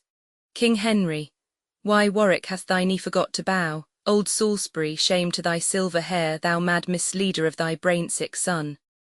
What, wilt thou on thy deathbed play the ruffian and seek for sorrow with thy spectacles? Oh, where is faith? Oh, where is loyalty? If it be banished from the frosty head, where shall it find a harbour in the earth? Wilt thou go dig a grave to find out war and shame thine honourable age with blood? Why art thou old and want'st experience? Or wherefore dost abuse it if thou haste it? For shame, in duty bend thy knee to me that bows unto the grave with mickle age. Salisbury, my lord, I have considered with myself the title of this most renowned duke, and in my conscience do repute his grace the rightful heir to England's royal seat. King Henry, hast thou not sworn allegiance unto me? Salisbury, I have, King Henry. Canst thou dispense with heaven for such an oath? Salisbury, it is great sin to swear unto a sin, but greater sin to keep a sinful oath. Who can be bound by any solemn vow to do a murderous deed, to rob a man, to force a spotless virgin's chastity, to reave the orphan of his patrimony, to wring the widow from her customed right, and have no other reason for this wrong but that he was bound by a solemn oath? Queen Margaret, a subtle traitor needs no sophister. King Henry, call Buckingham and bid him arm himself. York, call Buckingham and all the friends thou hast, I am resolved for death or dignity. Clifford, the first I warrant thee if dreams prove true. Warwick, you were best to go to bed and dream again to keep thee from the tempest of the field. Clifford, I am resolved to bear a greater storm than any thou canst conjure up today, and that I'll write upon thy burgonet. Might I but know thee by thy household badge. Warwick, now by my father's badge, old Neville's crest, the rampant bear chained to the ragged staff, this day I'll wear aloft my burgonet, as on a mountain top the cedar shows that keeps his leaves in spite of any storm, even to affright thee with the view thereof. Clifford, and from thy burgonet I'll rend thy bear and tread it under foot with all contempt, despite the bear herd that protects the bear. Young Clifford, and so to arms, victorious father, to quell the rebels and their complices. Richard, fie charity, for shame, speak not in spite, for you shall sup with Jesu Christ tonight. Young Clifford, foul stigmatic, that's more than thou canst tell. Richard, if not in heaven, you'll surely sup in hell. Exeunt severally. Scene Roman 2, St. Albans, the sign of the Castle Inn is displayed. Alarums to the battle, enter Warwick. Warwick, Clifford of Cumberland, 'tis Warwick calls. And if thou dost not hide thee from the bear now, when the angry trumpet sounds alarum and dead men's cries do fill the empty air, Clifford, I say, come forth and fight with me. Proud northern lord, Clifford of Cumberland, Warwick is hoarse with calling thee to arms. Enter York. How now, my noble lord, what all afoot? York, the deadly-handed Clifford slew my steed, but match to match I have encountered him and made a prey for carrion kites and crows, even of the bonny beast he loved so well. Enter old Clifford. Warwick, of one or both of us the time is come. York, hold Warwick, seek thee out some other chase, for I myself must hunt this deer to death. Warwick, then nobly York, 'tis for crown thou fight'st. As I intend, Clifford, to thrive today, it grieves my soul to leave thee unassailed. Exit, Clifford, what seest thou in me, York? Why dost thou pause, York? With thy brave bearing should I be in love, but that thou art so fast mine enemy. Clifford, nor should thy prowess want praise and esteem, but that 'tis shown ignobly and in treason. York, so let it help me now against thy sword, as I in justice and true right express it. Clifford, my soul and body on the action both. York, a dreadful lay, address thee instantly. They fight and Clifford falls. Clifford, la fin curon les oeuvres, dies. York, thus war hath given thee peace, for thou art still. Peace with his soul, heaven, if it be thy will. Exit. Enter young Clifford. Young Clifford, shame and confusion. All is on the rout, fear frames disorder, and disorder wounds where it should guard. O war, thou son of hell, whom angry heavens do make their minister, throw in the frozen bosoms of our part hot coals of vengeance. Let no soldier fly. He that is truly dedicate to war hath no self-love, nor he that loves himself hath not essentially but by circumstance the name of valour, sees his dead father. Oh, let the vile world end, and the premised flames of the last day knit earth and heaven together. Now let the general trumpet blow his blast, particularities and petty sounds to cease. Wast thou ordained, dear father, to lose thy youth in peace, and to achieve the silver livery of advised age, and in thy reverence and thy chair days thus to die in ruffian battle? Even at this sight my heart is turned to stone, and while 'tis mine it shall be stony. York not our old men spares, no more will I their babes. Tears virginal shall be to me even as the dew to fire, and beauty that the tyrant oft reclaims shall to my flaming wrath be oil and flax. Henceforth I will not have to do with pity. Meet I an infant of the house of York, into as many gobbets will I cut it as wild Medea young Absyrtus did. In cruelty will I seek out my fame, he takes him up on his back. Come, thou new ruin of old Clifford's house, as did Aeneas old Anchises bear, so bear I thee upon my manly shoulders.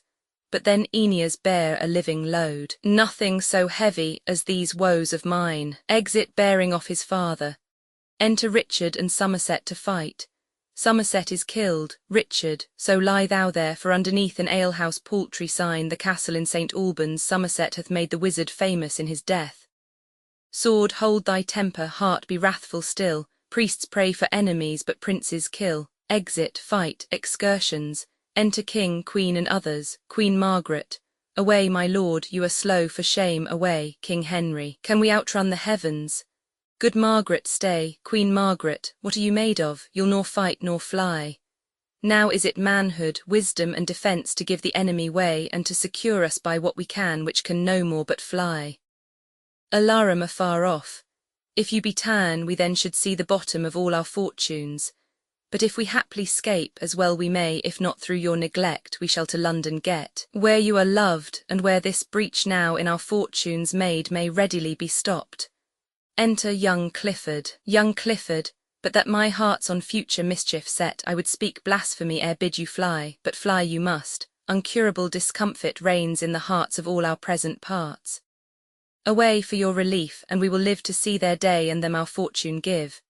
Away, my lord, away, exeunt. Scene Roman 3, fields near St. Albans. Alarum, retreat. Enter York, Richard, Warwick and soldiers with drum and colours. York, of Salisbury, who can report of him, that winter lion, who in rage forgets aged contusions and all brush of time, and like a gallant in the brow of youth repairs him with occasion.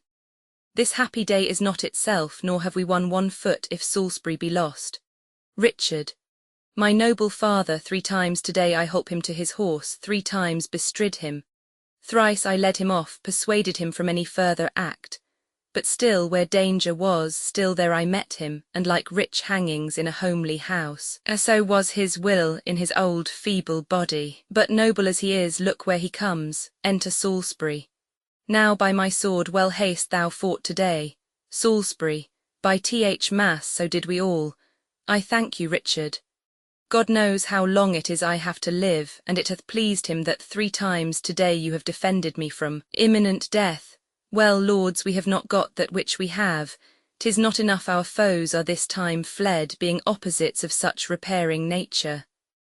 York, I know our safety is to follow them, for as I hear the king is fled to London to call a present court of Parliament.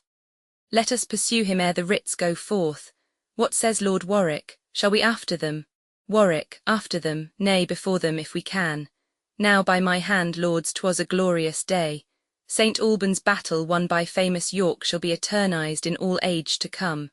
Sound drums and trumpets, and to London all, and more such days as these to us befall.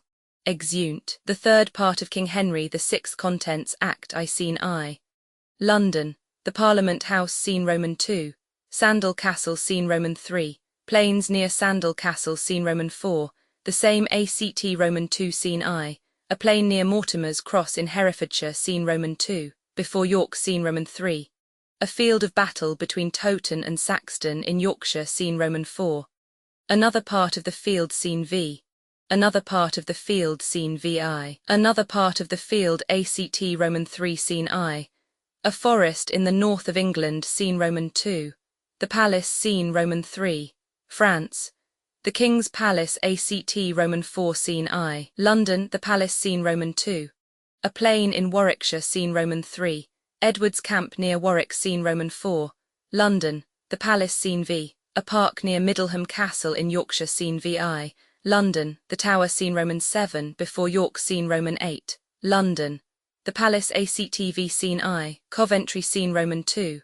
a field of battle near Barnet scene Roman 3, another part of the field scene Roman 4, Plains near Tewkesbury scene V, another part of the field scene VI, London, the Tower scene Roman 7, London, the Palace Dramatis Personae King Henry VI, Queen Margaret, Prince Edward, Prince of Wales, his son Duke of Somerset, Duke of Exeter, Earl of Oxford, Earl of Northumberland, Earl of Westmoreland, Lord Clifford, Richard Plantagenet, Duke of York, Edward, Earl of March, afterwards King Edward Roman 4, his son George, afterwards Duke of Clarence, his son Richard, afterwards Duke of Gloucester, his son Edmund, Earl of Rutland, his son Duke of Norfolk, Marquess of Montague, Earl of Warwick, Earl of Pembroke, Lord Hastings, Lord Stafford, Sir John Mortimer, uncle to the Duke of York Sir Hugh Mortimer, uncle to the Duke of York Lady Grey, afterwards Queen Elizabeth to Edward Roman IV Earl Rivers,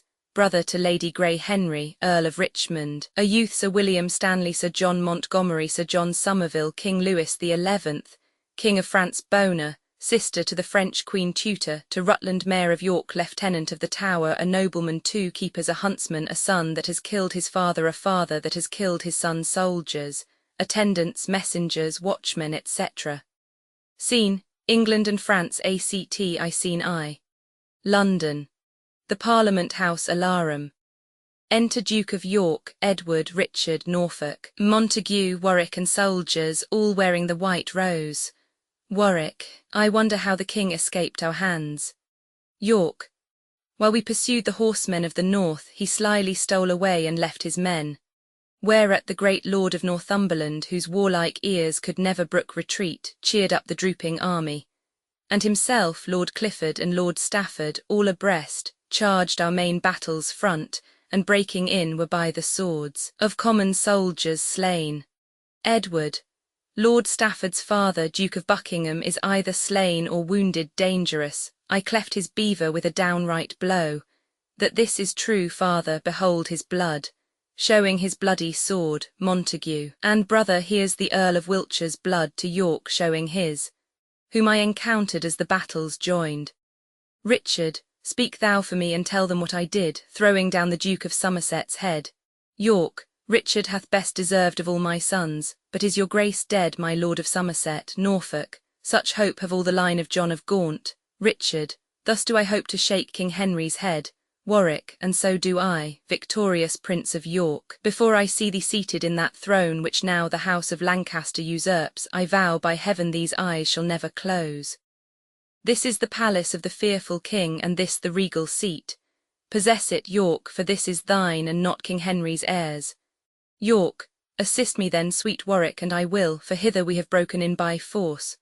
Norfolk, we'll all assist you, he that flies shall die. York, thanks, gentle Norfolk, stay by me, my lords and soldiers, stay and lodge by me this night. Warwick, and when the king comes, offer him no violence unless he seek to thrust you out perforce. They retire. York, the queen this day here holds her parliament, but little thinks we shall be of her council. By words or blows here let us win our right. Richard, armed as we are, let's stay within this house. Warwick, the bloody parliament shall this be called, unless Plantagenet, Duke of York, be king, and bashful Henry deposed, whose cowardice hath made us bywords to our enemies. York, then leave me not, my lords, be resolute, I mean to take possession of my right. Warwick, neither the king, nor he that loves him best, the proudest he that holds up Lancaster, dares stir a wing if Warwick shake his bells. I'll plant Plantagenet, root him up who dares. Resolve thee, Richard, claim the English crown. Warwick leads York to the throne, who seats himself. Flourish. Enter King Henry, Clifford, Northumberland, Westmoreland, Exeter, and the rest, all wearing the red rose. King Henry, my lords, look where the sturdy rebel sits, even in the chair of state. Belike he means, backed by the power of Warwick, that false peer, to aspire unto the crown and reign as king. Earl of Northumberland, he slew thy father and thine, Lord Clifford, and you both have vowed revenge on him, his sons, his favourites, and his friends. Northumberland, if I be not, heavens be revenged on me. Clifford, the hope thereof makes Clifford mourn in steel. Westmoreland, what shall we suffer this? Let's pluck him down, my heart for anger burns, I cannot brook it. King Henry, be patient, gentle Earl of Westmoreland. Clifford, patience is for poltroons such as he. He durst not sit there had your father lived. My gracious lord, here in the Parliament let us assail the family of York. Northumberland, well hast thou spoken, cousin, be it so. King Henry, know you not the city favours them, and they have troops of soldiers at their beck. Exeter, but when the Duke is slain, they'll quickly fly. King Henry, far be the thought of this from Henry's heart, to make a shambles of the Parliament House. Cousin of Exeter, frowns, words, and threats shall be the war that Henry means to use. They advance to the Duke. Thou factious Duke of York, descend my throne, and kneel for grace and mercy at my feet. I am thy sovereign. York, I am thine. Exeter, for shame, come down, he made thee Duke of York. York, 'twas my inheritance as the earldom was. Exeter, thy father was a traitor to the crown. Warwick, Exeter, thou art a traitor to the crown in following this usurping Henry. Clifford, whom should he follow but his natural king? Warwick, true Clifford, that's Richard, Duke of York, King Henry. And shall I stand and thou sit in my throne? York, it must and shall be so, content thyself. Warwick, be Duke of Lancaster, let him be king. Westmoreland, he is both king and Duke of Lancaster, and that the Lord of Westmoreland shall maintain. Warwick, and Warwick shall disprove it. You forget that we are those which chased you from the field and slew your fathers, and with colours spread marched through the city to the palace gates. Northumberland, yes, Warwick, I remember it to my grief, and by his soul thou and thy house shall rue it. Westmoreland, Plantagenet, of thee and these thy sons, thy kinsmen and thy friends, I'll have more lives than drops of blood were in my father's veins. Clifford, urge it no more, lest that instead of words I send thee, Warwick, such a messenger as shall revenge his death before I stir. Warwick, poor Clifford, how I scorn his worthless threats. York, will you we show our title to the crown? If not, our swords shall plead it in the field. King Henry, what title hast thou, traitor, to the crown? Thy father was, as thou art, Duke of York, thy grandfather Roger Mortimer, Earl of March. I am the son of Henry V, who made the Dauphin and the French to stoop and seized upon their towns and provinces. Warwick, talk not of France, sith thou hast lost it all. King Henry, the Lord Protector lost it and not I. When I was crowned I was but 9 months old. Richard, you are old enough now, and yet methinks you lose. Father, tear the crown from the usurper's head. Edward, sweet father, do so, set it on your head. Montague, good brother, as thou lovest and honourest arms, let's fight it out and not stand cavilling thus. Richard, sound drums and trumpets and the king will fly. York, sons, peace. King Henry, peace thou, and give King Henry leave to speak. Warwick, Plantagenet shall speak first. Hear him, lords, and be you silent and attentive too, for he that interrupts him shall not live. King Henry, think'st thou that I will leave my kingly throne, wherein my grandsire and my father sat? No. First shall war unpeople this my realm, I and their colours, often born in France and now in England. To our heart's great sorrow shall be my winding sheet. Why faint you, lords? My title's good and better far than his. Warwick, prove it, Henry, and thou shalt be king. King Henry, Henry IV by conquest got the crown. York, 'twas by rebellion against his king. King Henry, aside, I know not what to say, my title's weak. Tell me, may not a king adopt an heir? York, what then, King Henry? And if he may, then am I lawful king. For Richard, in the view of many lords, resigned the crown to Henry IV, whose heir my father was, and I am his. York, he rose against him, being his sovereign, and made him to resign his crown perforce.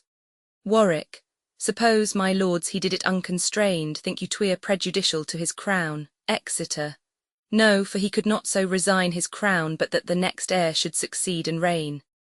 King Henry, art thou against us? Duke of Exeter, Exeter, his is the right, and therefore pardon me. York, why whisper you, my lords, and answer not? Exeter, my conscience tells me he is lawful king.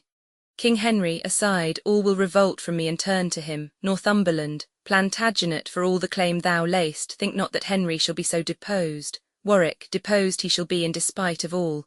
Northumberland, thou art deceived. 'Tis not thy southern power of Essex, Norfolk, Suffolk, nor of Kent, which makes thee thus presumptuous and proud, can set the Duke up in despite of me. Clifford, King Henry, be thy title right or wrong, Lord Clifford vows to fight in thy defence.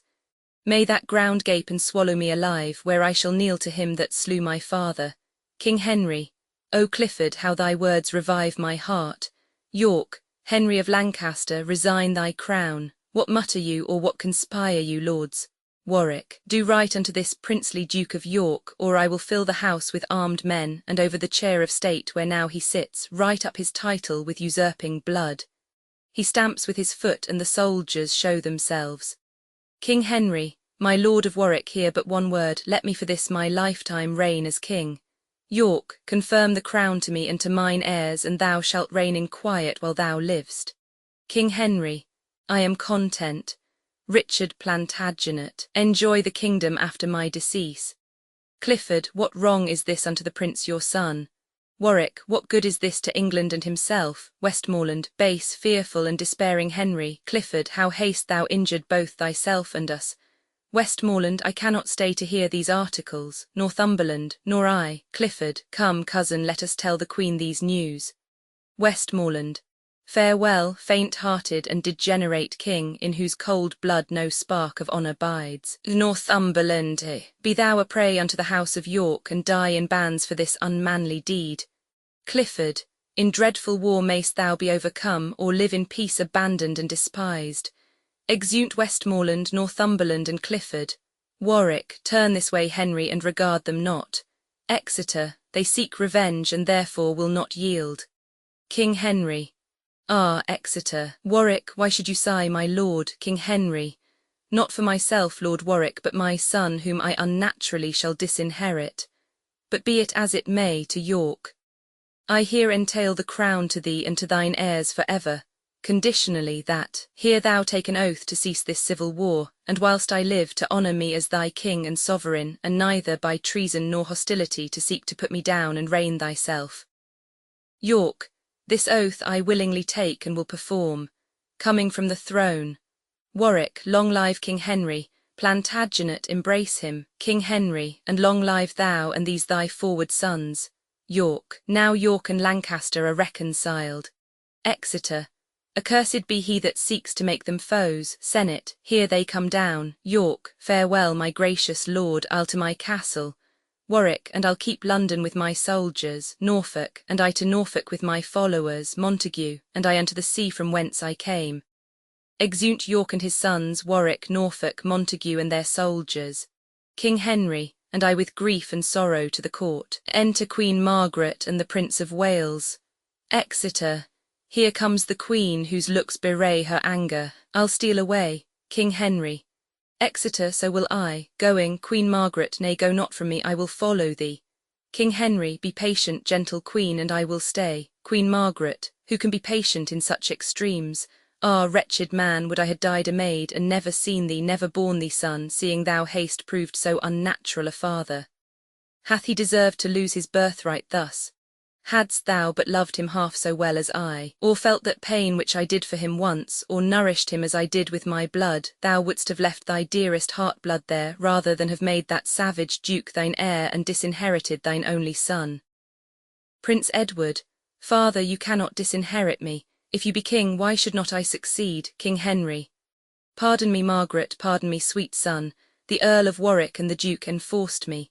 Queen Margaret, enforced thee, art thou king and wilt be forced? I shame to hear thee speak. Ah, timorous wretch, thou hast undone thyself, thy son and me, and given unto the house of York such head as thou shalt reign but by their sufferance. To entail him and his heirs unto the crown, what is it but to make thy sepulchre and creep into it far before thy time? Warwick is Chancellor and the Lord of Calais. Stern Falconbridge commands the narrow seas. The Duke is made protector of the realm, and yet shalt thou be safe. Such safety finds the trembling lamb environed with wolves. Had I been there, which am a silly woman, the soldiers should have tossed me on their pikes before I would have granted to that act. But thou preferst thy life before thine honour. And seeing thou dost, I here divorce myself both from thy table, Henry, and thy bed, until that Act of Parliament be repealed whereby my son is disinherited. The northern lords that have forsworn thy colours will follow mine if once they see them spread, and spread they shall be to thy foul disgrace and utter ruin of the house of York. Thus do I leave thee. Come, son, let's away, our army is ready, come, we'll after them. King Henry, stay, gentle Margaret, and hear me speak. Queen Margaret, thou hast spoke too much already. Get thee gone. King Henry, gentle son Edward, thou wilt stay with me. Queen Margaret, I, to be murdered by his enemies. Prince Edward, when I return with victory from the field I'll see your grace. Till then I'll follow her. Queen Margaret, come son, away, we may not linger thus. Exeunt Queen Margaret and the Prince. King Henry, poor Queen, how love to me and to her son hath made her break out into terms of rage. Revenged may she be on that hateful duke whose haughty spirit, winged with desire, will cost my crown, and like an empty eagle tire on the flesh of me and of my son. The loss of those 3 lords torments my heart. I'll write unto them and entreat them fair. Come, cousin, you shall be the messenger. Exeter and I hope, shall reconcile them all. Flourish, exeunt, scene Roman 2. Sandal Castle, enter Edward, Richard and Montague. Richard, brother, though I be youngest, give me leave. Edward, no, I can better play the orator. Montague, but I have reasons strong and forcible. Enter the Duke of York. York, why, how now, sons and brother? At a strife, what is your quarrel? How began it first? Edward, no quarrel, but a slight contention. York, about what? Richard, about that which concerns your grace and us, the crown of England, father, which is yours. York, mine, boy, not till King Henry be dead. Richard, your right depends not on his life or death. Edward, now you are heir, therefore enjoy it now. By giving the house of Lancaster leave to breathe, it will outrun you, father, in the end. York, I took an oath that he should quietly reign. Edward, but for a kingdom any oath may be broken. I would break 1,000 oaths to reign 1 year. Richard, no, God forbid your grace should be forsworn. York, I shall be if I claim by open war. Richard, I'll prove the contrary if you'll hear me speak. York, thou canst not, son, it is impossible. Richard, an oath is of no moment, being not took before a true and lawful magistrate that hath authority over him that swears. Henry had none, but did usurp the place then, seeing 'twas he that made you to depose. Your oath, my lord, is vain and frivolous. Therefore to arms. And father, do but think how sweet a thing it is to wear a crown, within whose circuit is Elysium and all that poets feign of bliss and joy. Why do we linger thus? I cannot rest until the white rose that I wear be dyed even in the lukewarm blood of Henry's heart. York, Richard, enough, I will be king or die. Brother, thou shalt to London presently, and wet on Warwick to this enterprise. Thou, Richard, shalt to the Duke of Norfolk, and tell him privily of our intent. You, Edward, shall unto my Lord Cobham, with whom the Kentish men will willingly rise. In them I trust, for they are soldiers, witty, courteous, liberal, full of spirit. While you are thus employed, what resteth more but that I seek occasion how to rise, and yet the king not privy to my drift, nor any of the house of Lancaster? Enter a messenger. But stay, what news? Why comest thou in such post? Messenger.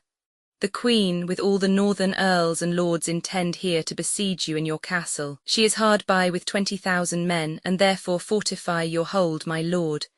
York, I with my sword. What thinkst thou that we fear them? Edward and Richard, you shall stay with me, my brother Montague shall post to London.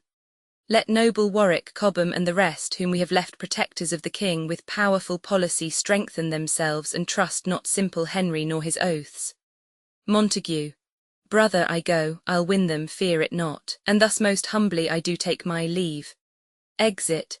Enter Sir John and Sir Hugh Mortimer. York, Sir John and Sir Hugh Mortimer, mine uncles, you are come to Sandal in a happy hour. The army of the Queen mean to besiege us. Sir John, she shall not need, we'll meet her in the field.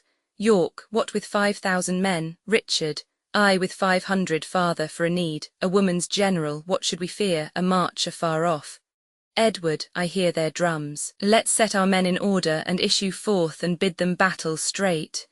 York, 5 men to 20, though the odds be great, I doubt not, uncle, of our victory. Many a battle have I won in France, weeners, the enemy hath been 10 to 1. Why should I not now have the like success? Alarum, exeunt, scene Roman 3. Plains near Sandal Castle. Alarums, enter Rutland and his tutor. Rutland, ah, whither shall I fly to scape their hands? Ah, tutor, look where bloody Clifford comes. Enter Clifford and soldiers. Clifford, chaplain, away. Thy priesthood saves thy life. As for the brat of this accursed duke, whose father slew my father, he shall die. Tutor, and I, my lord, will bear him company. Clifford, soldiers, away with him. Tutor, ah, Clifford, murder not this innocent child, lest thou be hated both of God and man. Exit, dragged off by soldiers. Clifford, how now, is he dead already? Or is it fear that makes him close his eyes? I'll open them. Rutland. So looks the pent-up lion, or the wretch that trembles under his devouring paws, and so he walks, insulting all his prey, and so he comes to rend his limbs asunder. Ah, gentle Clifford, kill me with thy sword, and not with such a cruel threatening look. Sweet Clifford, hear me speak before I die. I am too mean a subject for thy wrath, be thou revenged on men and let me live. Clifford, in vain thou speak'st, poor boy, my father's blood hath stopped the passage where thy words should enter. Rutland.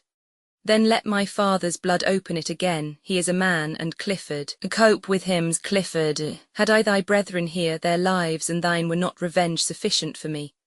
No, if I digged up thy forefathers' graves and hung their rotten coffins up in chains, it could not slake mine ire nor ease my heart.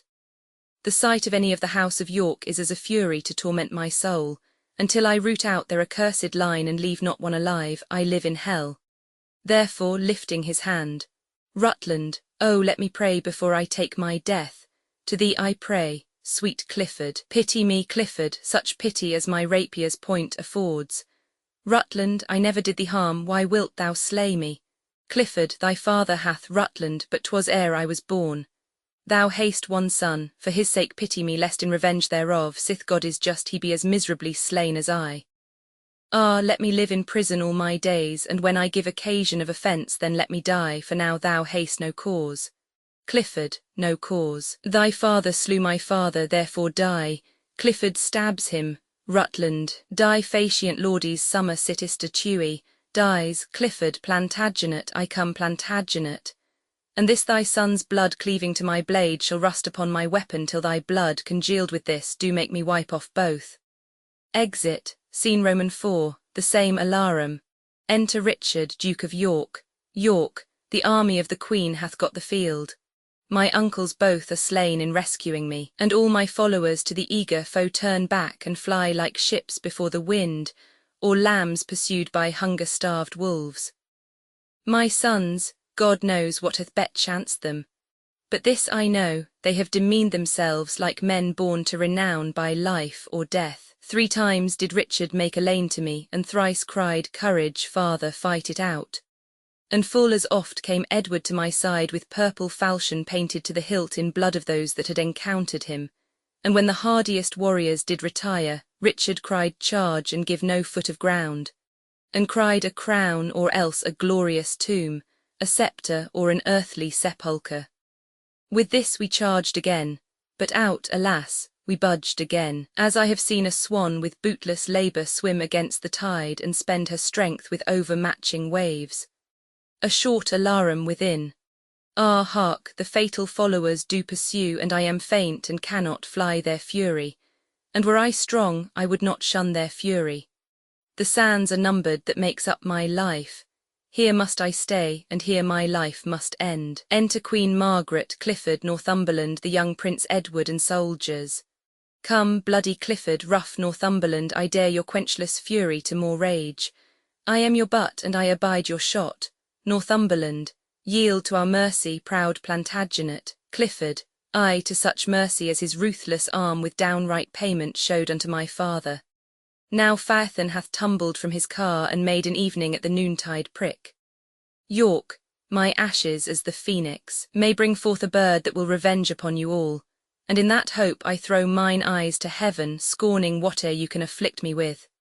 Why come you not? What multitudes and fear? Clifford, so cowards fight when they can fly no further, so doves do peck the falcon's piercing talons, so desperate thieves, all hopeless of their lives, breathe out invectives gainst the officers.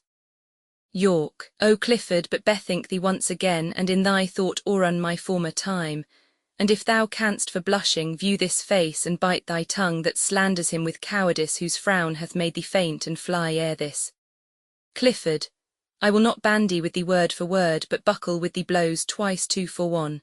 Queen Margaret, hold valiant Clifford, for 1,000 causes I would prolong a while the traitor's life. Wrath makes him deaf, speak thou, Northumberland. Northumberland, hold Clifford, do not honour him so much to prick thy finger, though to wound his heart. What valour were it when a cur doth grin, for one to thrust his hand between his teeth when he might spurn him with his foot away? It is war's prize to take all vantages, and 10 to 1 is no impeach of valour. They lay hands on York who struggles. Clifford, aye, so strives the woodcock with the gin. Northumberland, so doth the canaille struggle in the net. York is taken prisoner, York, so triumph thieves upon their conquered booty, so true men yield with robbers so o'ermatched. Northumberland, what would your grace have done unto him now, Queen Margaret? Brave warriors, Clifford and Northumberland, come, make him stand upon this molehill here, that wrought at mountains with outstretched arms, yet parted but the shadow with his hand. What, was it you that would be England's king? Was 't you that revelled in our parliament, and made a preachment of your high descent? Where are your mess of sons to back you now, the wanton Edward and the lusty George? And where's that valiant crook-back prodigy, Dicky your boy, that with his grumbling voice was wont to cheer his dad in mutinies? Or with the rest, where is your darling Rutland? Look, York, I stain this napkin with the blood that valiant Clifford with his rapier's point made issue from the bosom of the boy. And if thine eyes can water for his death, I give thee this to dry thy cheeks withal. Alas, poor York, but that I hate thee deadly I should lament thy miserable state. I prithee grieve to make me merry, York, stamp, rave, and fret that I may sing and dance. What hath thy fiery heart so parched thine entrails that not a tear can fall for Rutland's death? Why art thou patient, man? Thou shouldst be mad, and I, to make thee mad, do mock thee thus. Stamp, rave, and fret that I may sing and dance. Thou wouldst be feed, I see, to make me sport. York cannot speak unless he wear a crown for York, and lords, bow low to him. Hold you his hands whilst I do set it on, putting a paper crown on his head. Ay, marry, sir, now looks he like a king. Ay, this is he that took King Henry's chair, and this is he was his adopted heir. But how is it that great Plantagenet is crowned so soon and broke his solemn oath? As I bethink me, you should not be king till our King Henry had shook hands with death. And will you pale your head in Henry's glory, and rob his temples of the diadem now in his life? Against your holy oath, oh, 'tis a fault too unpardonable. Off with the crown, and with the crown his head, and whilst we breathe take time to do him dead. Clifford, that is my office for my father's sake. Queen Margaret, nay stay, let's hear the orisons he makes. York, she wolf of France, but worse than wolves of France, whose tongue more poisons than the adder's tooth. How ill-beseeming is it in thy sex to triumph like an Amazonian trull upon their woes whom fortune captivates.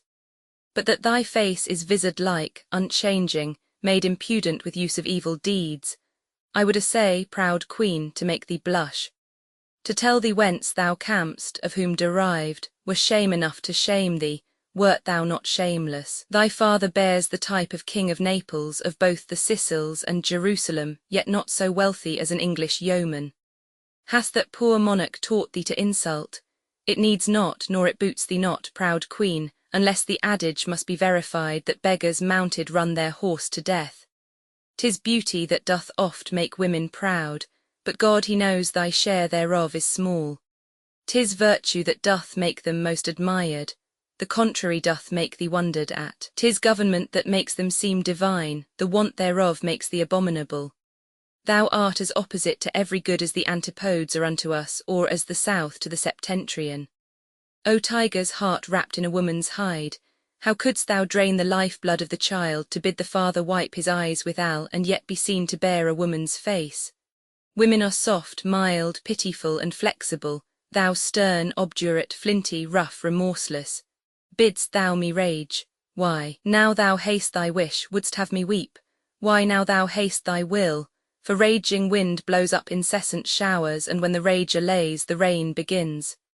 These tears are my sweet Rutland's obsequies, and every drop cries vengeance for his death gainst thee, fell Clifford, and thee, false Frenchwoman.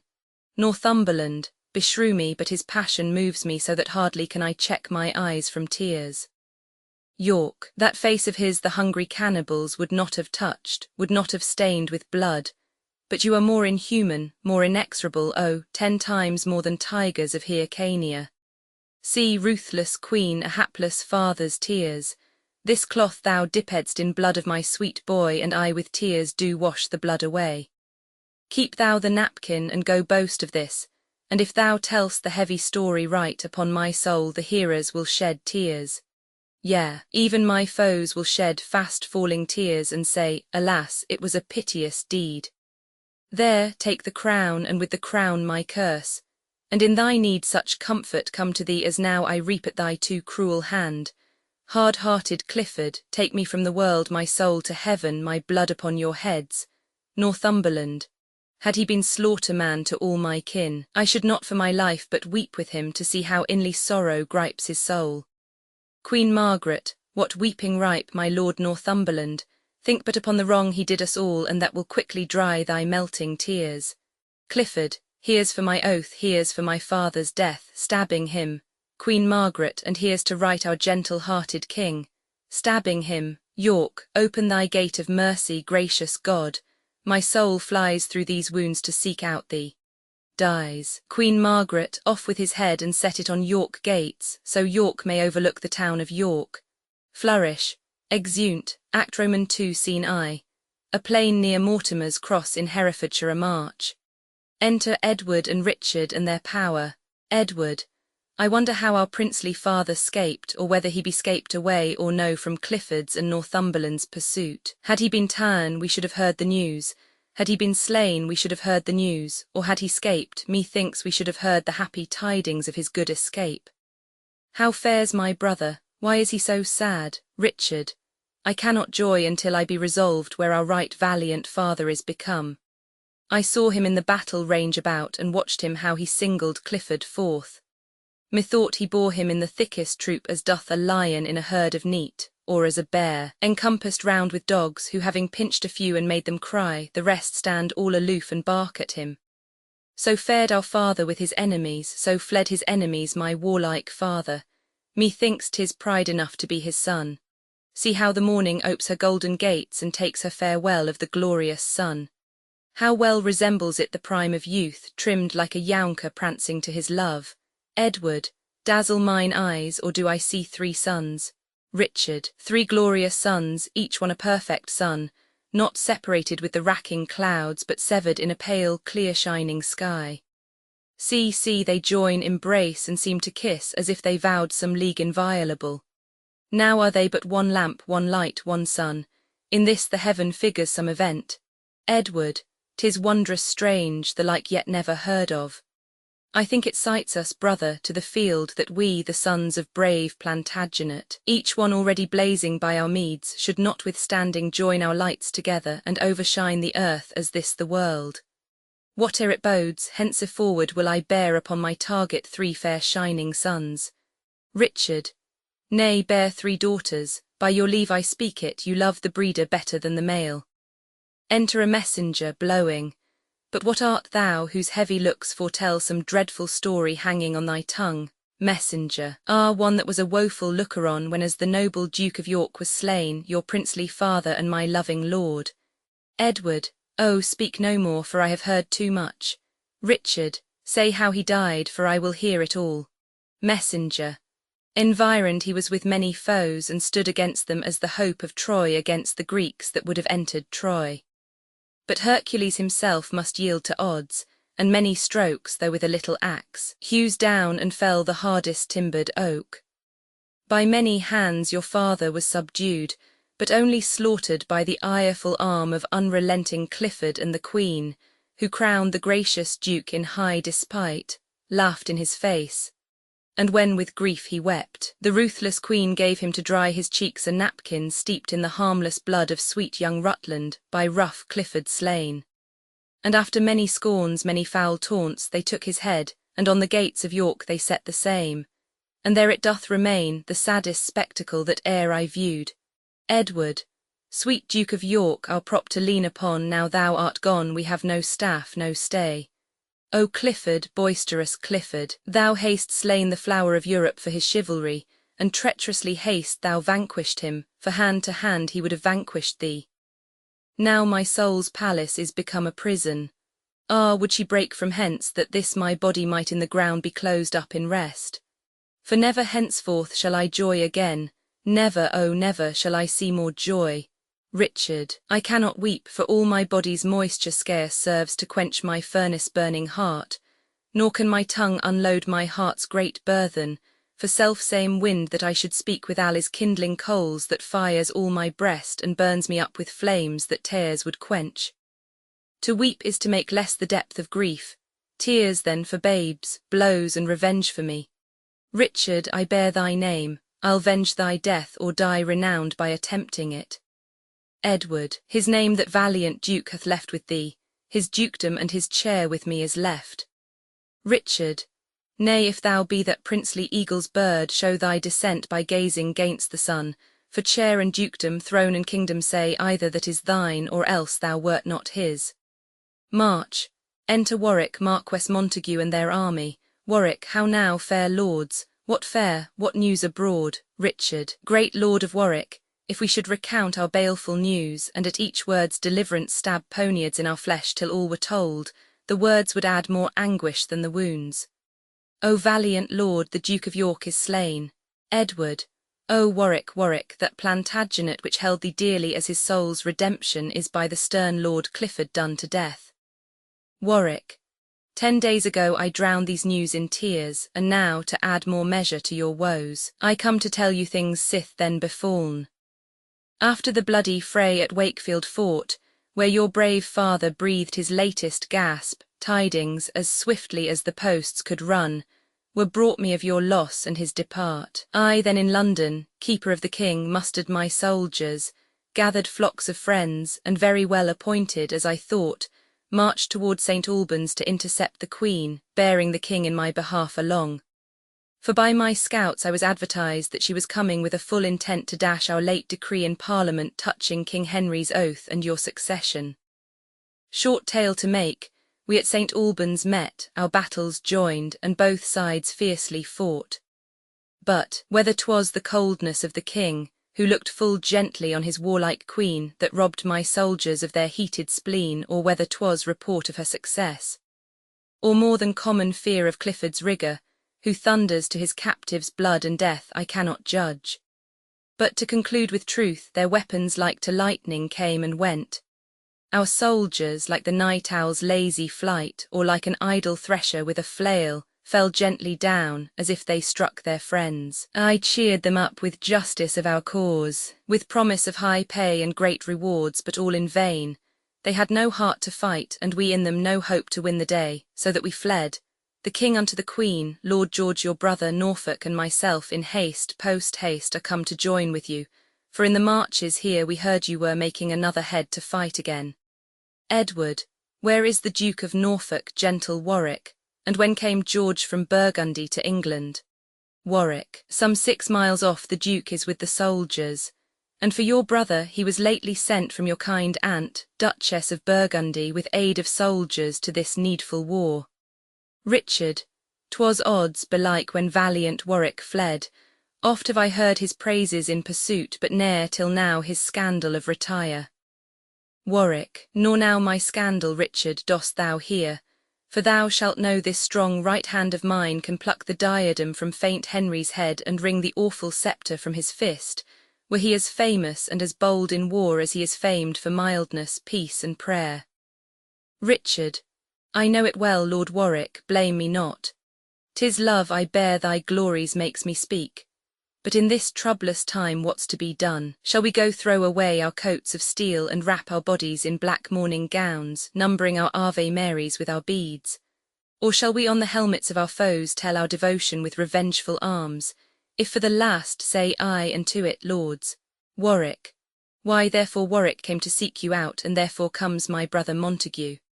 Attend me, lords. The proud insulting Queen, with Clifford and the haught Northumberland, and of their feather many mo proud birds, have wrought the easy melting king like wax. He swore consent to your succession, his oath enrolled in the Parliament. And now to London all the crew are gone, to frustrate both his oath and what beside may make against the house of Lancaster. Their power, I think, is 30,000 strong. Now, if the help of Norfolk and myself, with all the friends that thou, brave Earl of March, amongst the loving Welshmen canst procure, will but amount to 25,000, why via, to London will we march amain, and once again bestride our foaming steeds, and once again cry charge upon our foes, but never once again turn back and fly. Richard, I now methinks I hear great Warwick speak. Ne'er may he live to see a sunshine day that cries retire if Warwick bid him stay. Edward, Lord Warwick, on thy shoulder will I lean, and when thou failst, as God forbid the hour, must Edward fall, which peril heaven forfend. Warwick, no longer Earl of March, but Duke of York. The next degree is England's royal throne. For King of England shalt thou be proclaimed in every borough as we pass along, and he that throws not up his cap for joy shall for the fault make forfeit of his head. King Edward, valiant Richard, Montague, stay we no longer dreaming of renown, but sound the trumpets and about our task.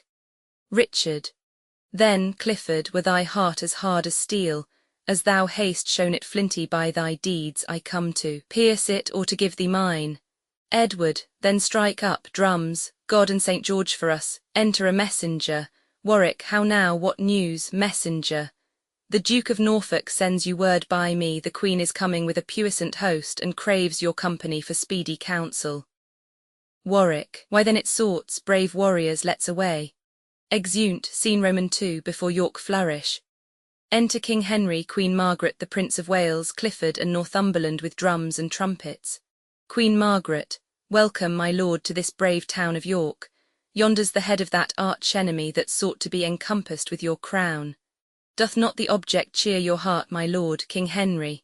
Ay, as the rocks cheer them that fear their wrack. To see this sight, it irks my very soul. Withhold revenge, dear God. 'Tis not my fault, nor wittingly have I infringed my vow. Clifford, my gracious liege, this too much lenity and harmful pity must be laid aside. To whom do lions cast their gentle looks? Not to the beast that would usurp their den. Whose hand is that the forest bear doth lick? Not his that spoils her young before her face. Who scapes the lurking serpent's mortal sting? Not he that sets his foot upon her back. The smallest worm will turn, being trodden on, and doves will peck in safeguard of their brood. Ambitious York did level at thy crown, thou smiling while he knit his angry brows. He but a duke would have his son a king, and raise his issue like a loving sire. Thou, being a king, blessed with a goodly son, didst yield consent to disinherit him, which argued thee a most unloving father.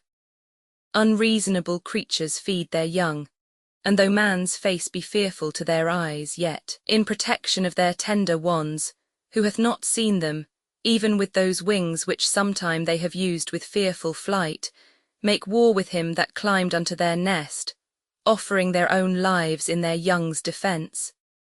For shame, my liege, make them your precedent. Were it not pity that this goodly boy should lose his birthright by his father's fault, and long hereafter say unto his child, what my great-grandfather and grandsire got, my careless father fondly gave away. Ah, what a shame were this! Look on the boy, and let his manly face, which promiseth successful fortune, steel thy melting heart to hold thine own and leave thine own with him. King Henry, full well hath Clifford played the orator, inferring arguments of mighty force. But, Clifford, tell me, didst thou never hear that things ill-got had ever bad success? And happy always was it for that son whose father for his hoarding went to hell. I'll leave my son my virtuous deeds behind, and would my father had left me no more. For all the rest is held at such a rate as brings 1,000-fold more care to keep than in possession any jot of pleasure. Ah, cousin York, would thy best friends did know how it doth grieve me that thy head is here. Queen Margaret, my lord, cheer up your spirits, our foes are nigh, and this soft courage makes your followers faint. You promised knighthood to our forward son, unsheath your sword and dub him presently. Edward, kneel down, King Henry, Edward Plantagenet, arise a knight, and learn this lesson, draw thy sword in right. Prince Edward, my gracious father, by your kingly leave I'll draw it as a parent to the crown, and in that quarrel use it to the death. Clifford, why, that is spoken like a toward prince. Enter a messenger. Messenger, royal commanders, be in readiness, for with a band of 30,000 men comes Warwick, backing of the Duke of York, and in the towns, as they do march along, proclaims him king, and many fly to him. Darraign your battle, for they are at hand. Clifford, I would your highness would depart the field. The Queen hath best success when you are absent. Queen Margaret, ay, good my lord, and leave us to our fortune. King Henry, why, that's my fortune too, therefore I'll stay. Northumberland, be it with resolution then to fight. Prince Edward, my royal father, cheer these noble lords and hearten those that fight in your defence.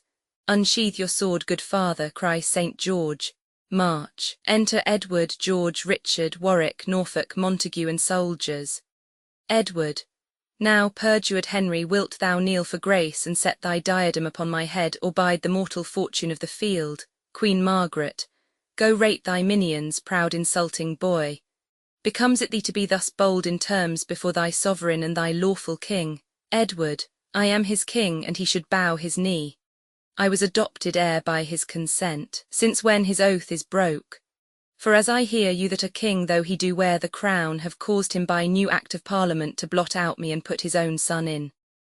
Clifford, and reason too, who should succeed the father but the son? Richard, are you there, butcher? Oh, I cannot speak. Clifford, I crook back, here I stand to answer thee or any he the proudest of thy sort. Richard, 'twas you that killed young Rutland, was it not? Clifford, I and old York, and yet not satisfied. Richard, for God's sake, lords, give signal to the fight. Warwick, what say'st thou, Henry, wilt thou yield the crown? Queen Margaret. Why, how now, long-tongued Warwick, dare you speak? When you and I met at St. Albans last, your legs did better service than your hands. Warwick, then 'twas my turn to fly, and now 'tis thine. Clifford, you said so much before, and yet you fled. Warwick, 'twas not your valour, Clifford, drove me thence. Northumberland, no, nor your manhood that durst make you stay. Richard, Northumberland, I hold thee reverently. Break off the parley, for scarce I can refrain the execution of my big swollen heart upon that Clifford, that cruel child-killer. Clifford, I slew thy father, call'st thou him a child? Richard, I, like a dastard and a treacherous coward, as thou didst kill our tender brother Rutland, but ere sunset I'll make thee curse the deed. King Henry, have done with words, my lords, and hear me speak. Queen Margaret, defy them then, or else hold close thy lips. King Henry, I prithee, give no limits to my tongue. I am a king and privileged to speak. Clifford, my liege, the wound that bred this meeting here cannot be cured by words, therefore be still. Richard, then, executioner, unsheath thy sword. By him that made us all, I am resolved that Clifford's manhood lies upon his tongue. Edward, say Henry, shall I have my right or no? 1,000 men have broke their fasts today that ne'er shall dine unless thou yield the crown. Warwick, if thou deny, their blood upon thy head, for York in justice puts his armour on. Prince Edward, if that be right which Warwick says is right, there is no wrong but everything is right. Richard, whoever got thee, there thy mother stands, for well I wot thou hast thy mother's tongue. Queen Margaret, but thou art neither like thy sire nor dam, but like a foul misshapen stigmatic, marked by the destinies to be avoided, as venom toads or lizards' dreadful stings. Richard, Iron of Naples, hid with English guilt, whose father bears the title of a king, as if a channel should be called the sea, sham'st thou not, knowing whence thou art extrarut, to let thy tongue detect thy base-born heart. Edward, a wisp of straw were worth 1,000 crowns to make this shameless callet know herself.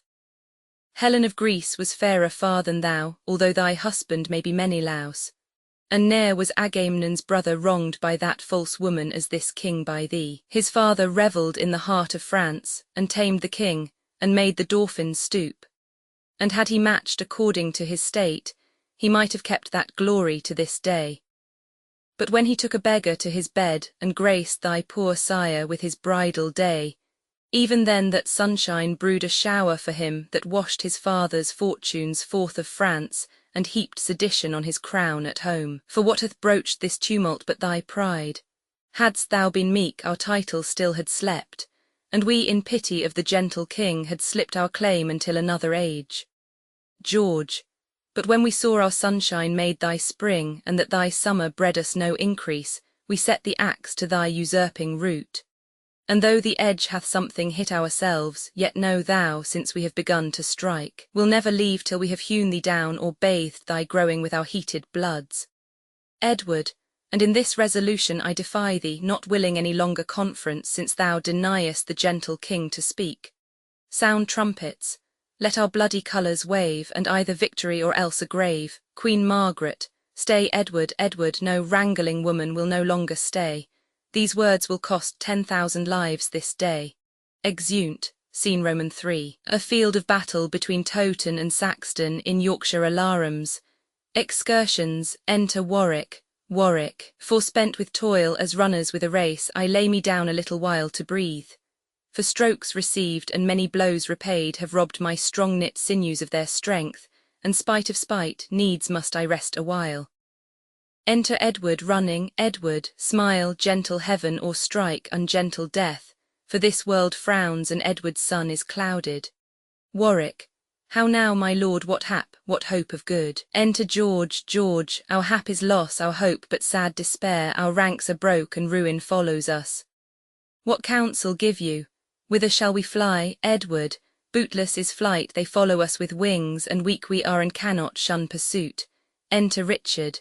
Richard, ah Warwick, why hast thou withdrawn thyself?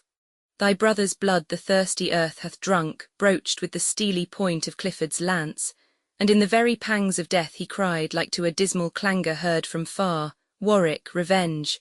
Brother, revenge my death.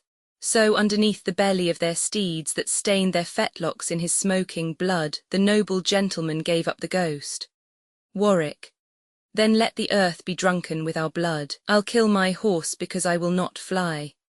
Why stand we like soft-hearted women here, wailing our losses whilst the foe doth rage, and look upon, as if the tragedy were played in jest by counterfeiting actors?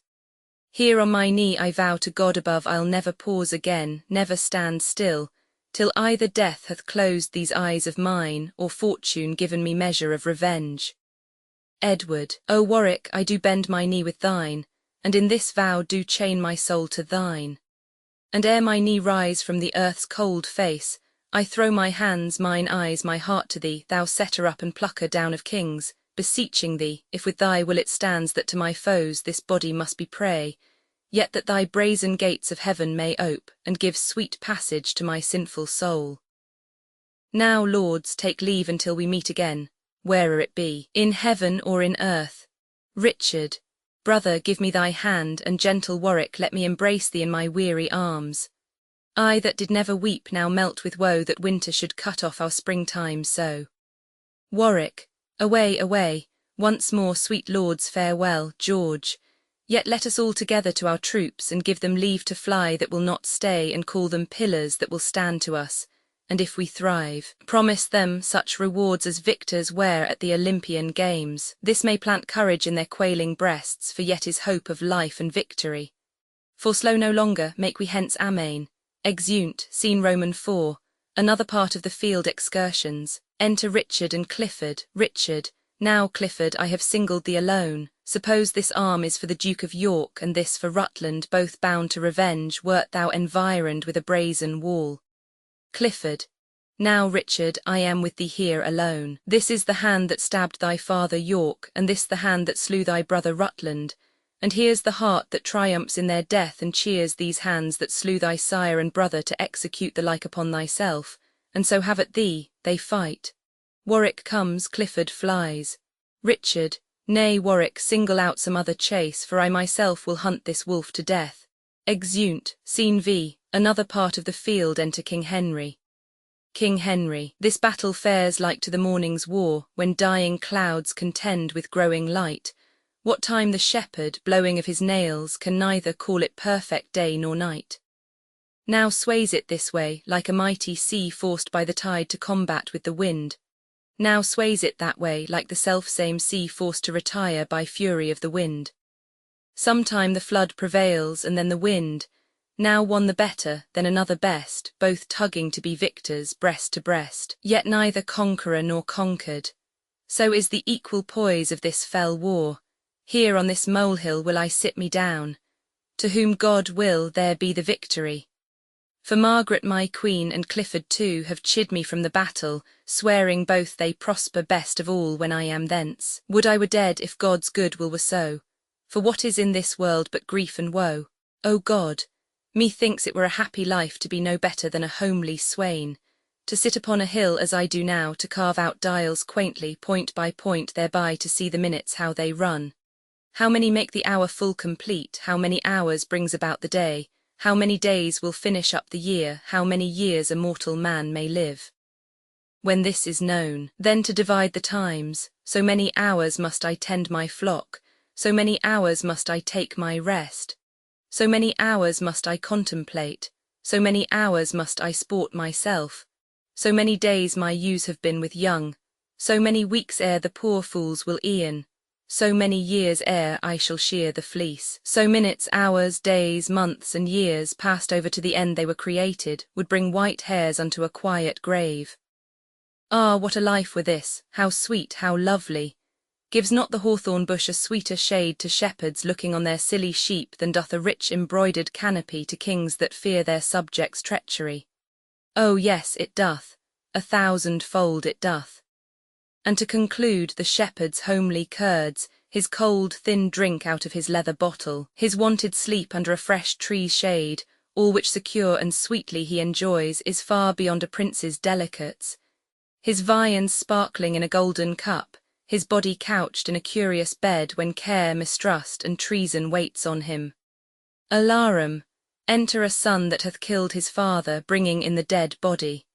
Son, ill blows the wind that profits nobody. This man whom hand to hand I slew in fight may be possessed with some store of crowns, and I that haply take them from him now may yet ere night yield both my life and them to some man else, as this dead man doth me.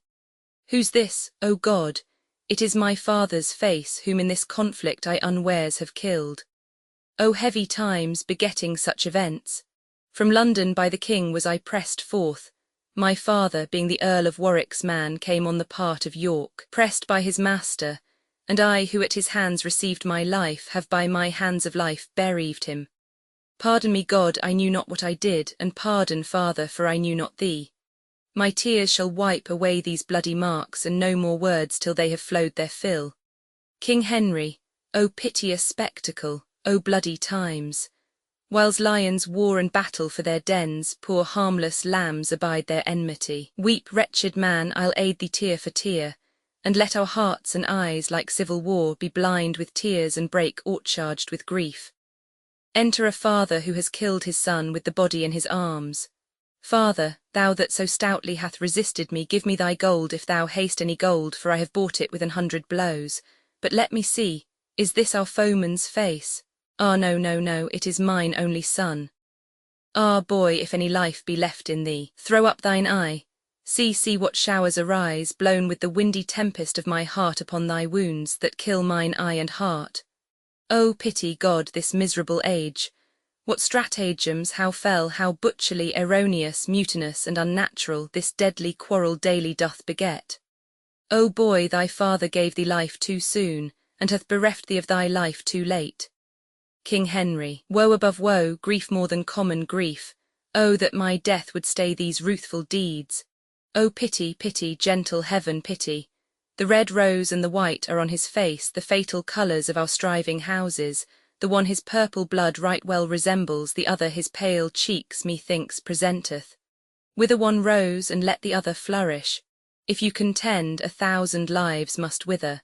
Son, how will my mother for a father's death take on with me and ne'er be satisfied? Father, how will my wife for slaughter of my son shed seas of tears and ne'er be satisfied? King Henry, how will the country for these woeful chances misthink the king and not be satisfied? Son, was ever son so rued a father's death? Father, was ever father so bemoaned his son? King Henry, was ever king so grieved for subjects' woe? Much is your sorrow, mine 10 times so much. Son, I'll bear thee hence where I may weep my fill. Exit with the body. Father, these arms of mine shall be thy winding sheet. My heart, sweet boy, shall be thy sepulchre, for from my heart thine image ne'er shall go. My sighing breast shall be thy funeral bell, and so obsequious will thy father be, even for the loss of thee, having no more as Priam was for all his valiant sons.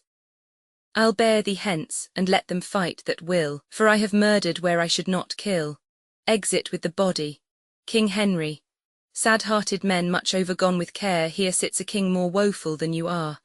Alarums, excursions, enter Queen Margaret, Prince of Wales and Exeter, Prince Edward. Fly, father, fly, for all your friends are fled, and Warwick rages like a chafed bull. Away, for death doth hold us in pursuit. Queen Margaret, mount you, my lord, towards Berwick post amain. Edward and Richard, like a brace of greyhounds having the fearful flying hare in sight, with fiery eyes sparkling for very wrath, and bloody steel grasped in their ireful hands, are at our backs, and therefore hence amain. Exeter, away, for vengeance comes along with them. Nay, stay not to expostulate, make speed, or else come after, I'll away before. King Henry, nay, take me with thee, good sweet Exeter, not that I fear to stay, but love to go whither the Queen intends. Forward away, exeunt, scene vi. Another part of the field, a loud alarum. Enter Clifford wounded. Clifford, here burns my candle out, I here it dies, which whiles it lasted gave King Henry light. O Lancaster, I fear thy overthrow more than my body's parting with my soul. My love and fear glued many friends to thee, and now I fall, thy tough commixtures melts, impairing Henry, strengthening misproud York. The common people swarm like summer flies, and whither fly the gnats but to the sun? And who shines now but Henry's enemies? O Phoebus, hadst thou never given consent that Phaethon should check thy fiery steeds, thy burning car never had scorched the earth. And Henry hadst thou swayed as kings should do, or as thy father and his father did, giving no ground unto the house of York, they never then had sprung like summer flies. Ay, and 10,000 in this luckless realm had left no mourning widows for our death, and thou this day hadst kept thy chair in peace. For what doth cherish weeds but gentle air, and what makes robbers bold but too much lenity? Bootless are plaints, and cureless are my wounds, no way to fly, nor strength to hold out flight. The foe is merciless and will not pity, for at their hands I have deserved no pity. The air hath got into my deadly wounds, and much effuse of blood doth make me faint. Come, York and Richard, Warwick and the rest, I stabbed your father's bosoms, split my breast. He faints, alarum and retreat. Enter Edward, George, Richard, Montague, Warwick, and soldiers. Edward, now breathe we lords. Good fortune bids us pause and smooth the frowns of war with peaceful looks. Some troops pursue the bloody-minded queen that led calm Henry, though he were a king, as doth a sail filled with a fretting gust, command an argosy to stem the waves. But think you, lords, that Clifford fled with them? Warwick, no, 'tis impossible he should escape, for though before his face I speak the words, your brother Richard marked him for the grave, and wheresoe'er he is, he's surely dead. Clifford groans and dies. Richard, whose soul is that which takes a heavy leave, a deadly groan like life and death's departing. Edward, see who it is, and now the battle's ended, if friend or foe, let him be gently used. Richard, revoke that doom of mercy, for 'tis Clifford who, not contented that he lopped the branch in hewing Rutland when his leaves put forth, but set his murdering knife unto the root from whence that tender spray did sweetly spring, I mean our princely father, Duke of York. Warwick, from off the gates of York fetch down the head, your father's head, which Clifford placed there, instead whereof let this supply the room. Measure for measure must be answered. Edward, bring forth that fatal screech-owl to our house, that nothing sung but death to us and ours. Now death shall stop his dismal threatening sound, and his ill-boding tongue no more shall speak. Soldiers, bring the body forward. Warwick, I think his understanding is bereft. Speak, Clifford, dost thou know who speaks to thee? Dark cloudy death o'ershades his beams of life, and he nor sees nor hears us what we say. Richard, oh, would he did, and so perhaps he doth. 'Tis but his policy to counterfeit, because he would avoid such bitter taunts which in the time of death he gave our father. George, if so thou think'st, vex him with eager words. Richard, Clifford, ask mercy and obtain no grace. Edward, Clifford, repent in bootless penitence. Warwick, Clifford, devise excuses for thy faults. George, while we devise fell tortures for thy faults. Richard, thou didst love York, and I am son to York. Edward, thou pittiedst Rutland, I will pity thee. George, where's Captain Margaret to fence you now? Warwick, they mock thee. Clifford, swear as thou wast wont. Richard, what, not an oath? Nay then, the world goes hard when Clifford cannot spare his friends an oath. I know by that he's dead. And by my soul, if this right hand would buy but 2 hours' life, that I in all despite might rail at him, this hand should chop it off, and with the issuing blood stifle the villain whose unstaunched thirst York and young Rutland could not satisfy. Warwick, ay, but he's dead. Off with the traitor's head, and rear it in the place your father's stands. And now to London with triumphant march, there to be crowned England's royal king. From whence shall Warwick cut the sea to France, and ask the Lady Bona for thy queen. So shalt thou sinew both these lands together, and having France thy friend, thou shalt not dread the scattered foe that hopes to rise again. For though they cannot greatly sting to hurt, yet look to have them buzz to offend thine ears. First will I see the coronation, and then to Brittany I'll cross the sea to effect this marriage, so it please my lord. Edward, even as thou wilt, sweet Warwick, let it be, for in thy shoulder do I build my seat, and never will I undertake the thing wherein thy counsel and consent is wanting. Richard, I will create thee Duke of Gloucester, and George of Clarence. Warwick as ourself shall do and undo as him pleaseth best. Richard, let me be Duke of Clarence, George of Gloucester, for Gloucester's dukedom is too ominous. Warwick, tut, that's a foolish observation. Richard be Duke of Gloucester. Now to London to see these honours in possession. Exeunt, Act Roman 3. Scene I, a forest in the north of England, enter 2 keepers with crossbows in their hands. 1 keeper. Under this thick-grown brake we'll shroud ourselves, for through this lawn anon the deer will come, and in this covert will we make our stand, culling the principal of all the deer. 2 keeper. I'll stay above the hill so both may shoot. 1 keeper. That cannot be, the noise of thy crossbow will scare the herd, and so my shoot is lost. Here stand we both, and aim we at the best, and, for the time shall not seem tedious, I'll tell thee what befell me on a day in this self-place where now we mean to stand. 2 keeper. Here comes a man, let's stay till he be past. Enter King Henry disguised with a prayer-book. King Henry. From Scotland am I stolen, even of pure love, to greet mine own land with my wishful sight. No, Harry, Harry, 'tis no land of thine. Thy place is filled, thy sceptre wrung from thee, thy balm washed off wherewith thou wast anointed. No bending knee will call thee Caesar now, no humble suitors press to speak for right, no, not a man comes for redress of thee, for how can I help them and not myself? 1 keeper. Aye, here's a deer whose skin's a keeper's fee. This is the quondam king, let's seize upon him. King Henry. Let me embrace thee, sour adversity, for wise men say it is the wisest course. 2 keeper. Why linger we, let us lay hands upon him.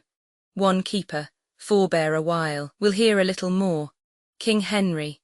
My queen and son are gone to France for aid, and as I hear the great commanding Warwick is thither gone to crave the French king's sister to wife for Edward.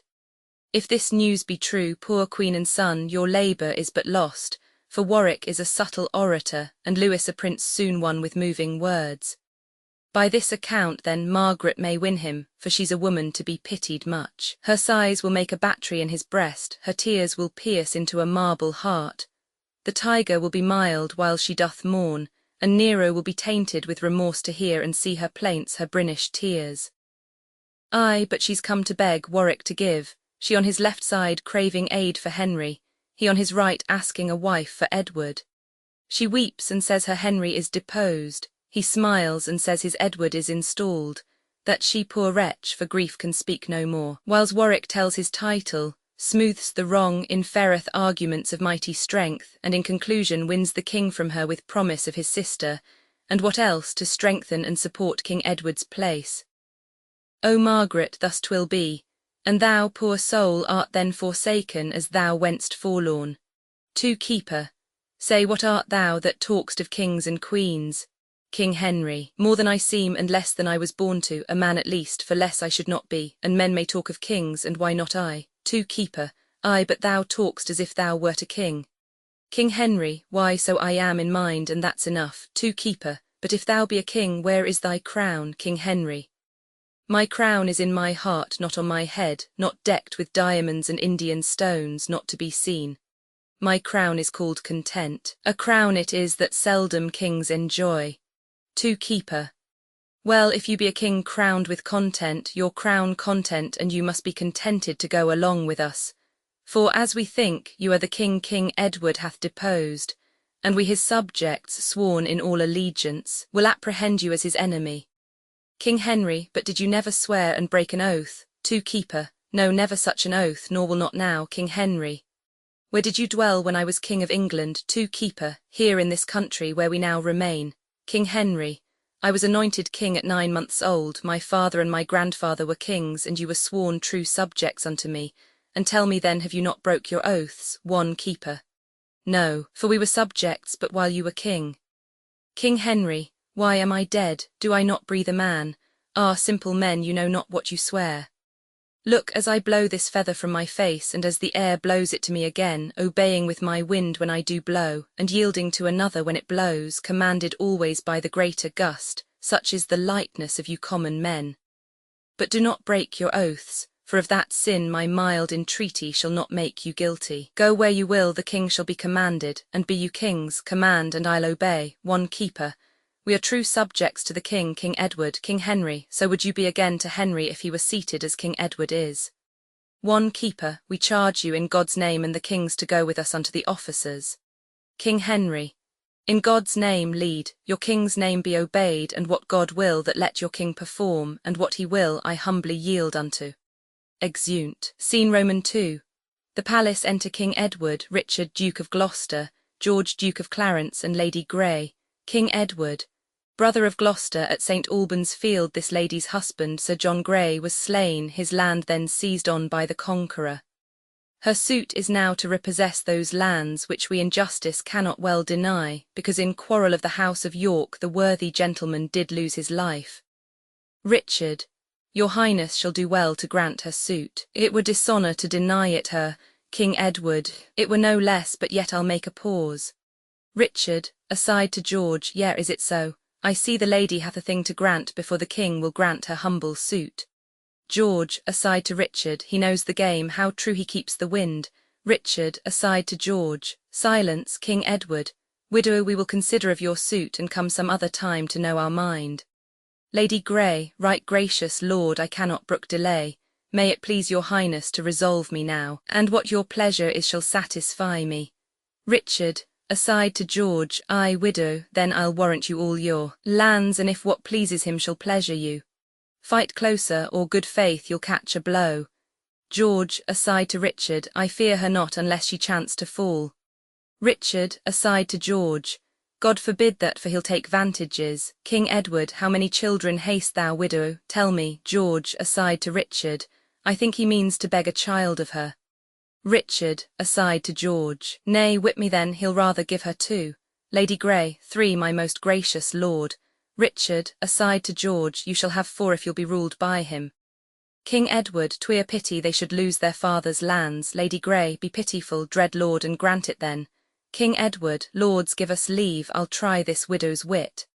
Richard, aside to George, I, good leave have you, for you will have leave till youth take leave and leave you to the crutch. Richard and George stand aside. King Edward, now tell me, madam, do you love your children? Lady Grey, I, full as dearly as I love myself. King Edward, and would you not do much to do them good? Lady Grey, to do them good I would sustain some harm. King Edward, then get your husband's lands to do them good. Lady Grey, therefore I came unto your majesty. King Edward, I'll tell you how these lands are to be got. Lady Grey, so shall you bind me to your highness' service. King Edward, what service wilt thou do me if I give them? Lady Grey, what you command that rests in me to do. King Edward, but you will take exceptions to my boon.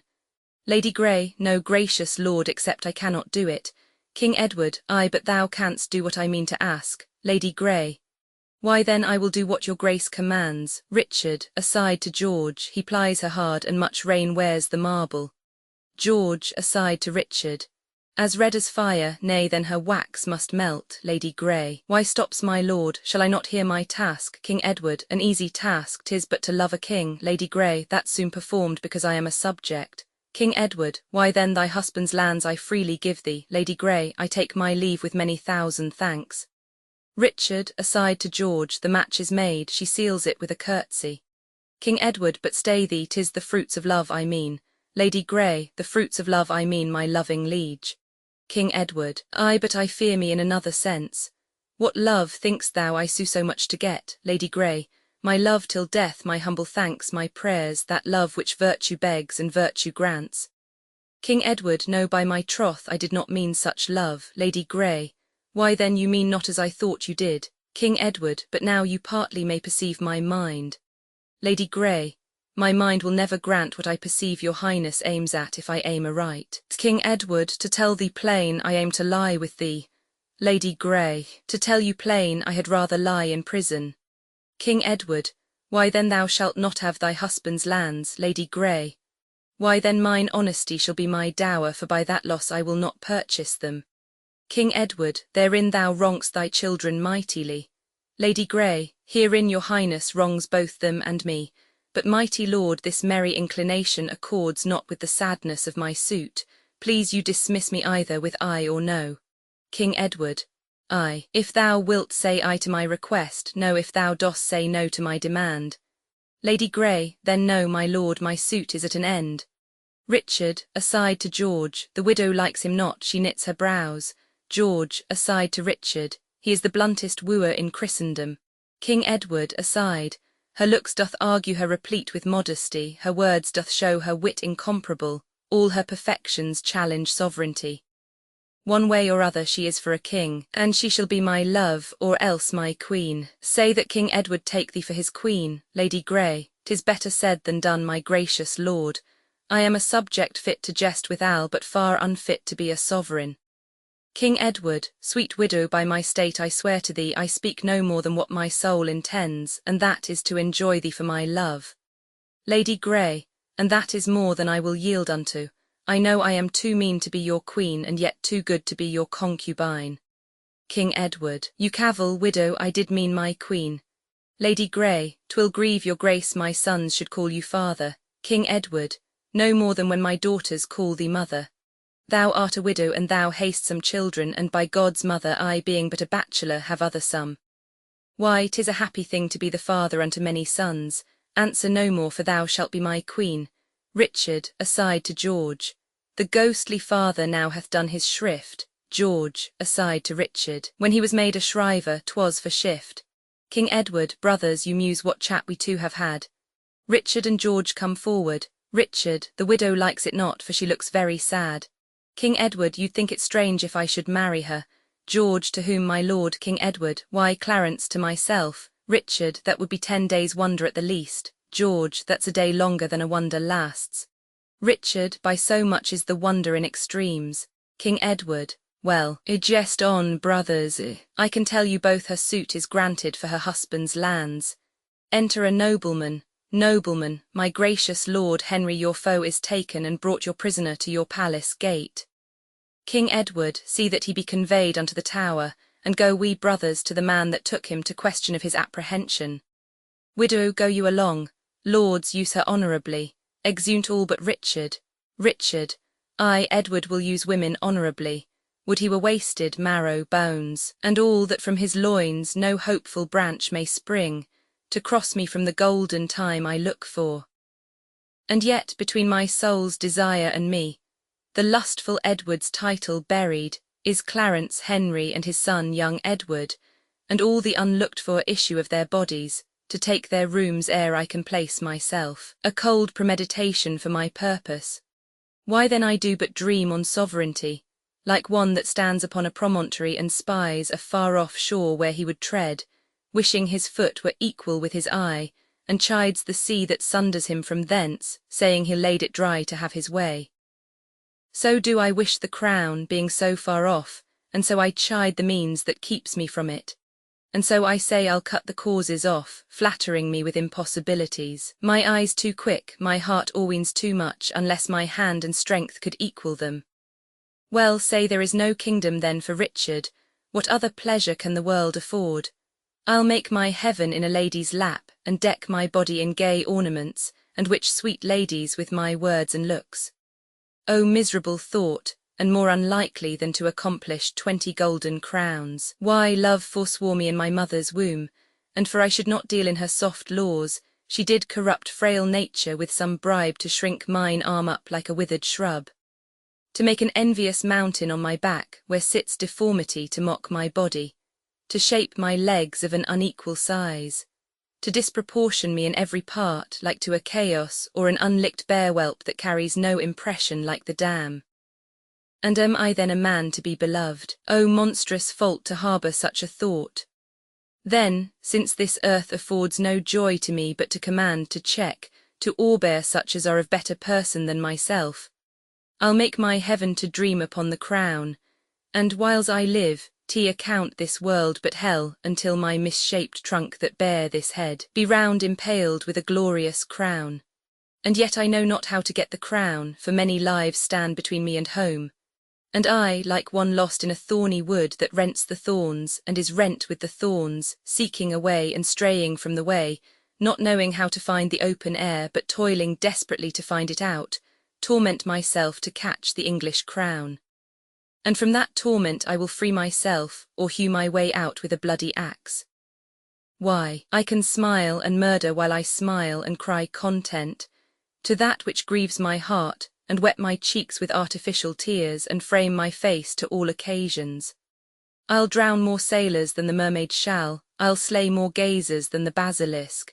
I'll play the orator as well as Nestor, deceive more slyly than Ulysses could, and like a Sinon take another Troy.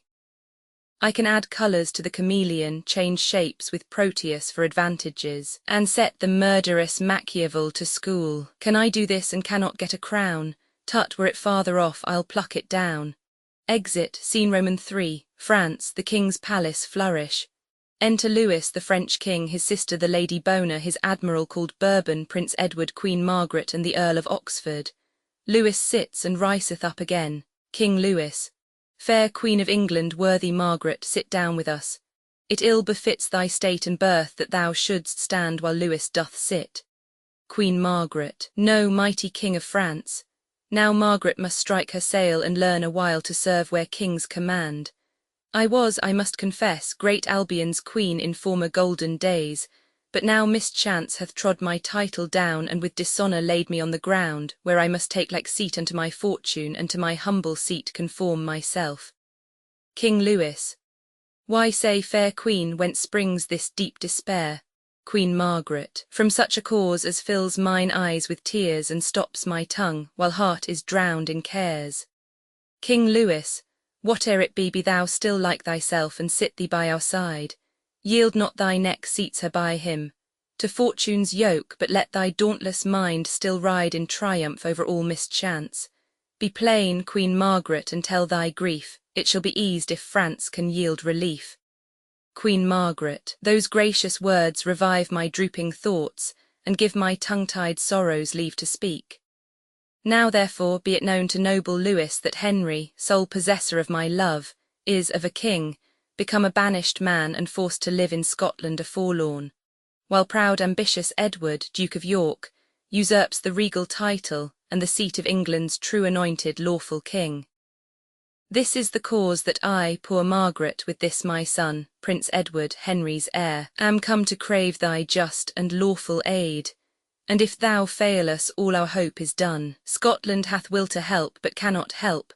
Our people and our peers are both misled, our treasure seized, our soldiers put to flight, and as thou seest ourselves in heavy plight. King Louis: renowned queen, with patience calm the storm, while we bethink a means to break it off. Queen Margaret: the more we stay, the stronger grows our foe. King Louis: the more I stay, the more I'll succour thee. Queen Margaret: oh, but impatience waiteth on true sorrow, and see where comes the breeder of my sorrow. Enter Warwick. King Louis: what's he approacheth boldly to our presence? Queen Margaret: our Earl of Warwick, Edward's greatest friend. King Louis: welcome, brave Warwick, what brings thee to France? He descends. Queen Margaret rises. Queen Margaret: I now begins a second storm to rise, for this is he that moves both wind and tide.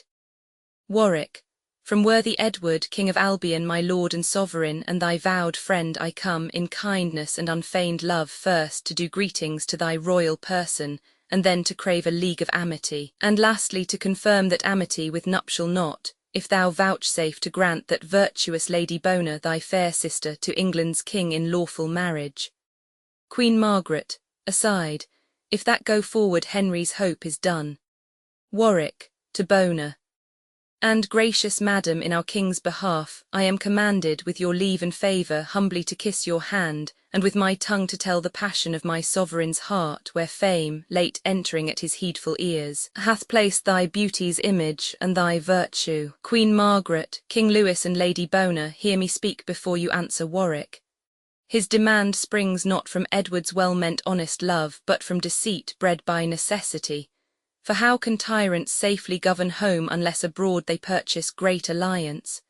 To prove him tyrant this reason may suffice, that Henry liveth still. But were he dead, yet here Prince Edward stands, King Henry's son. Look therefore, Lewis, that by this league and marriage thou draw not on thy danger and dishonour. For though usurpers sway the rule awhile, yet heavens are just, and time suppresseth wrongs. Warwick, injurious Margaret, Prince Edward, and why not Queen? Warwick, because thy father Henry did usurp, and thou no more art prince than she is queen. Oxford, then Warwick disannuls great John of Gaunt, which did subdue the greatest part of Spain. And after John of Gaunt, Henry the Fourth, whose wisdom was a mirror to the wisest. And after that wise prince Henry the Fifth, who by his prowess conquered all France. From these our Henry lineally descends. Warwick. Oxford, how haps it in this smooth discourse you told not how Henry the Sixth hath lost all that which Henry the Fifth had gotten. Methinks these peers of France should smile at that. But for the rest, you tell a pedigree of 62 years, a silly time to make prescription for a kingdom's worth. Oxford. Why, Warwick, canst thou speak against thy liege, whom thou obeyedst 36 years, and not bewray thy treason with a blush? Warwick.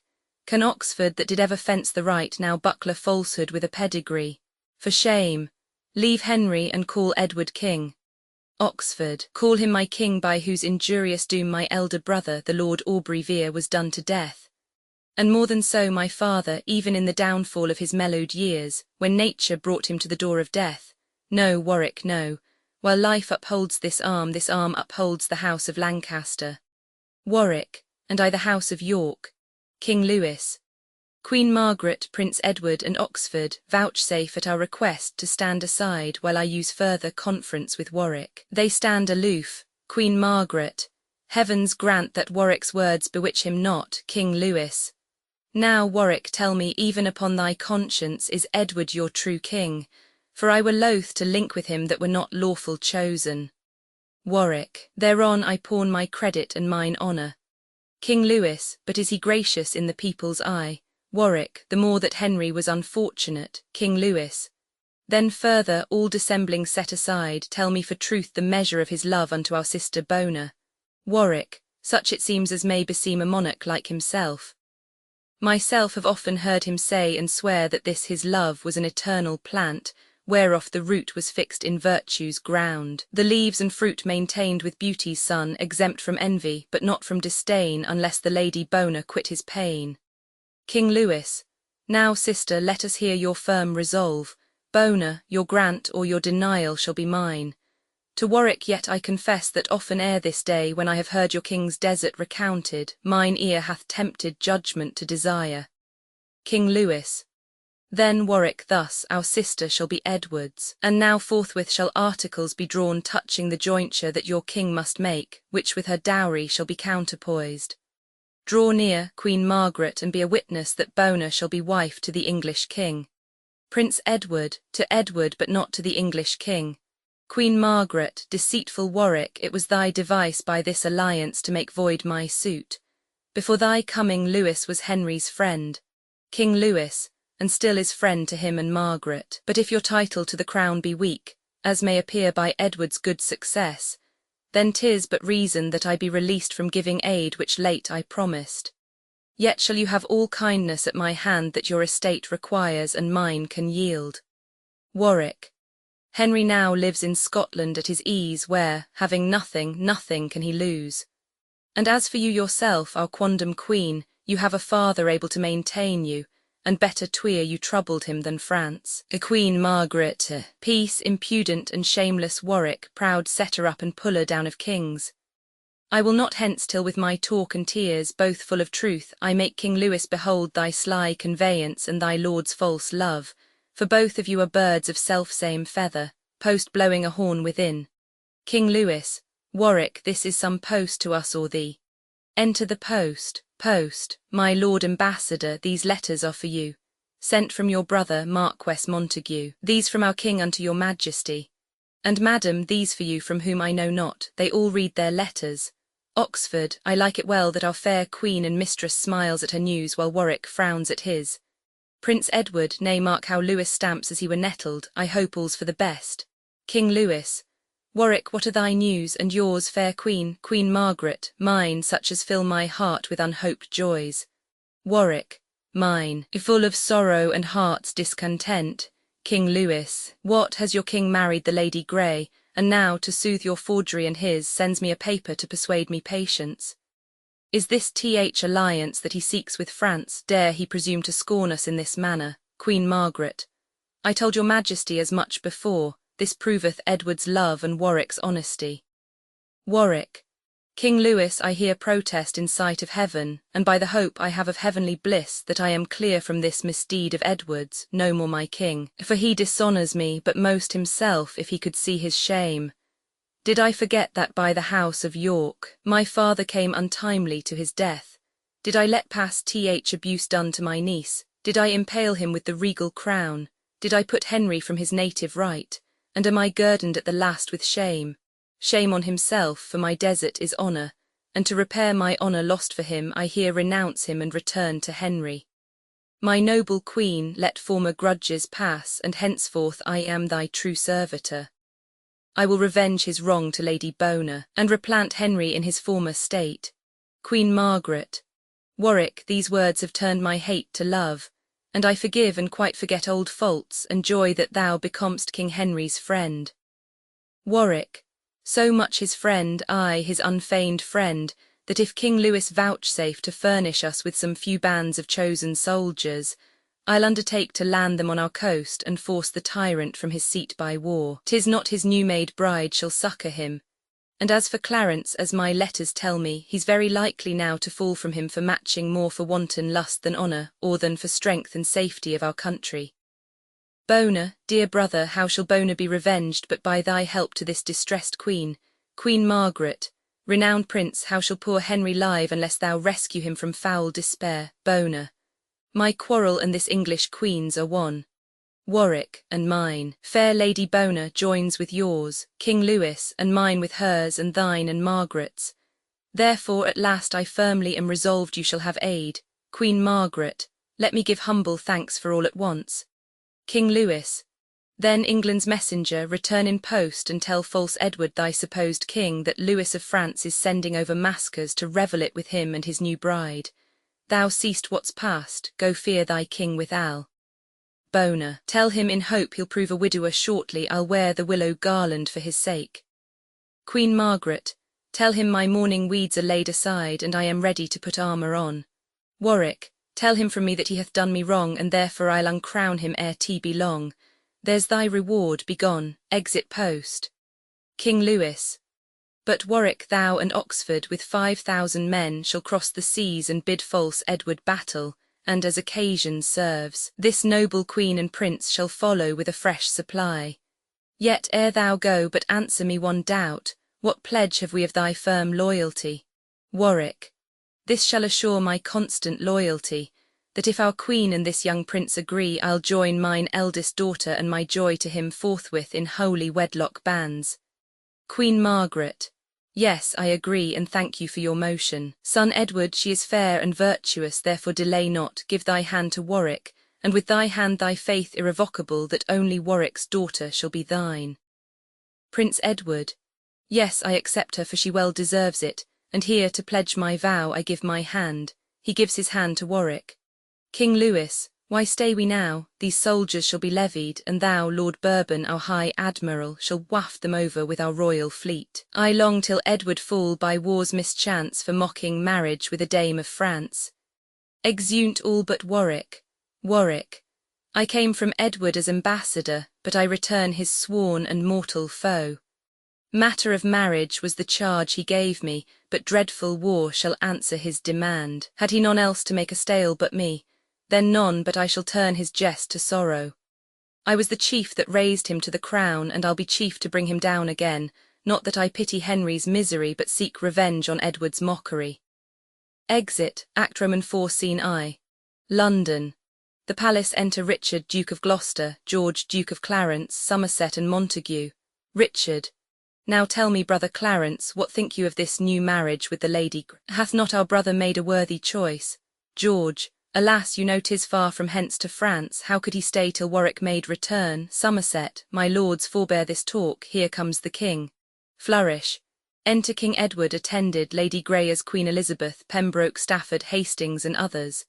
4 stand on one side and 4 on the other, Richard and his well-chosen bride. George, I mind to tell him plainly what I think. King Edward, now, brother of Clarence, how like you our choice, that you stand pensive as half malcontent? George, as well as Lewis of France or the Earl of Warwick, which are so weak of courage and in judgment that they'll take no offence at our abuse. King Edward, suppose they take offence without a cause, they are but Lewis and Warwick. I am Edward, your king and Warwick's, and must have my will. Richard, and shall have your will, because our king. Yet hasty marriage seldom proveth well. King Edward, yea. Brother Richard, are you offended too? Richard, not I.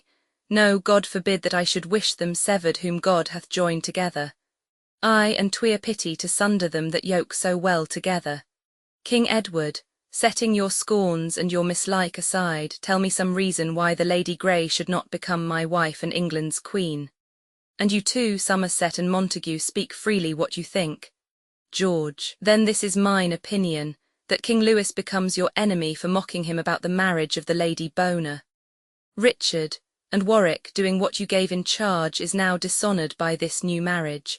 King Edward, what if both Lewis and Warwick be appeased by such invention as I can devise? Montague, yet to have joined with France in such alliance would more have strengthened this our commonwealth gainst foreign storms than any home-bred marriage. Hastings, why, knows not Montague that of itself England is safe if true within itself? Montague, but the safer when 'tis backed with France. Hastings, 'tis better using France than trusting France.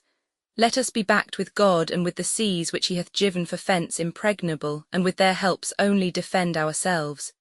In them and in ourselves our safety lies. George, for this one speech Lord Hastings well deserves to have the air of the Lord Hungerford. King Edward, ay, what of that? It was my will and grant, and for this once my will shall stand for law. Richard, and yet methinks your grace hath not done well to give the heir and daughter of Lord Scales unto the brother of your loving bride. She better would have fitted me or Clarence, but in your bride you bury brotherhood. George, or else you would not have bestowed the heir of the Lord Bonville on your new wife's son, and leave your brothers to go speed elsewhere.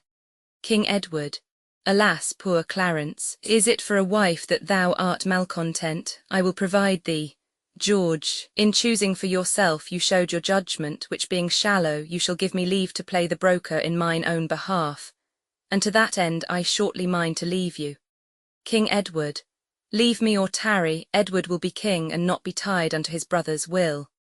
Queen Elizabeth, my lords, before it pleased his majesty to raise my state to title of a queen, do me but right, and you must all confess that I was not ignoble of descent, and meaner than myself have had like fortune. But as this title honours me and mine, so your dislikes, to whom I would be pleasing, doth cloud my joys with danger and with sorrow. King Edward, my love, forbear to fawn upon their frowns. What danger or what sorrow can befall thee so long as Edward is thy constant friend and their true sovereign, whom they must obey? Nay, whom they shall obey and love thee too, unless they seek for hatred at my hands, which if they do, yet will I keep thee safe, and they shall feel the vengeance of my wrath. Richard, aside, I hear, yet say not much, but think the more. Enter a post. King Edward, now messenger, what letters or what news from France? Post, my sovereign liege. No letters and few words, but such as I, without your special pardon, dare not relate. King Edward, go to, we pardon thee. Therefore in brief tell me their words as near as thou canst guess them. What answer makes King Lewis unto our letters? Post, at my depart these were his very words. Go tell false Edward, thy supposed king, that Lewis of France is sending over maskers to revel it with him and his new bride. King Edward, is Lewis so brave? Belike he thinks me Henry. But what said Lady Bona to my marriage? Post, these were her words uttered with mild disdain. Tell him, in hope he'll prove a widower shortly, I'll wear the willow garland for his sake. King Edward, I blame not her, she could say little less, she had the wrong, but what said Henry's queen, for I have heard that she was there in place? Post, Tell him, quoth she, my morning weeds are done, and I am ready to put armour on. King Edward, belike she minds to play the Amazon. But what said Warwick to these injuries? Post. He, more incensed against your majesty than all the rest, discharged me with these words. Tell him from me that he hath done me wrong, and therefore I'll uncrown him ere tea be long. King Edward, ha, durst the traitor breathe out so proud words? Well, I will arm me, being thus forewarned. They shall have wars and pay for their presumption. But say, is Warwick friends with Margaret? Post. Ay, gracious sovereign, they are so linked in friendship that young Prince Edward marries Warwick's daughter. George, belike the elder, Clarence will have the younger. Now, brother king, farewell, and sit you fast, for I will hence to Warwick's other daughter, that though I want a kingdom, yet in marriage I may not prove inferior to yourself. You that love me and Warwick, follow me. Exit George, and Somerset follows. Richard, aside, not I. My thoughts aim at a further matter. I stay not for the love of Edward, but the crown. King Edward, Clarence and Somerset both gone to Warwick. Yet am I armed against the worst can happen, and haste is needful in this desperate case. Pembroke and Stafford, you in our behalf go levy men and make prepare for war. They are already or quickly will be landed. Myself in person will straight follow you. Exeunt Pembroke and Stafford. But ere I go, Hastings and Montague resolve my doubt. You twain of all the rest are near to Warwick by blood and by alliance. Tell me if you love Warwick more than me. If it be so, then both depart to him. I rather wish you foes than hollow friends, but if you mind to hold your true obedience, give me assurance with some friendly vow that I may never have you in suspect. Montague, so God help Montague as he proves true. Hastings, and Hastings as he favours Edward's cause. King Edward, now brother Richard, will you stand by us? Richard, I, in despite of all that shall withstand you. King Edward, why so, then am I sure of victory. Now therefore let us hence, and lose no hour till we meet Warwick with his foreign power. Exeunt, scene Roman 2. A plain in Warwickshire, enter Warwick and Oxford in England with French soldiers. Warwick, trust me, my lord, all hitherto goes well, the common people by numbers swarm to us.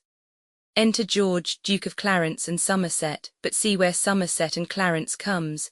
Speak suddenly, my lords, are we all friends? George, fear not that, my lord. Warwick, then, gentle Clarence, welcome unto Warwick, and welcome Somerset. I hold it cowardice to rest mistrustful where a noble heart hath pawned an open hand in sign of love. Else might I think that Clarence, Edward's brother, were but a feigned friend to our proceedings. But welcome, sweet Clarence, my daughter shall be thine. And now what rests but in night's coverture, thy brother being carelessly encamped, his soldiers lurking in the towns about, and but attended by a simple guard, we may surprise and take him at our pleasure. Our scouts have found the adventure very easy, that as Ulysses and stout Diomed with sleight and manhood stole to Rhesus tents, and brought from thence the Thracian fatal steeds, so we, well covered with the knight's black mantle, at unawares may beat down Edward's guard, and seize himself. I say not slaughter him, for I intend but only to surprise him. You that will follow me to this attempt, applaud the name of Henry with your leader. They all cry Henry. Why then, let's on our way in silent sort for Warwick and his friends, God and St. George. Exeunt, scene Roman 3. Edward's camp near Warwick, enter 3 watchmen to guard the king's tent. 1 watchman. Come on, my masters, each man take his stand. The king by this is set him down to sleep. 2 watchmen. What, will he not to bed? 1 watchman. Why no, for he hath made a solemn vow never to lie and take his natural rest till Warwick or himself be quite suppressed. 2 watchmen. Tomorrow then belike shall be the day, if Warwick be so near as men report. 3 watchmen. But say, I pray, what nobleman is that with the king here resteth in his tent? 1 watchman. 'Tis the Lord Hastings, the king's chiefest friend.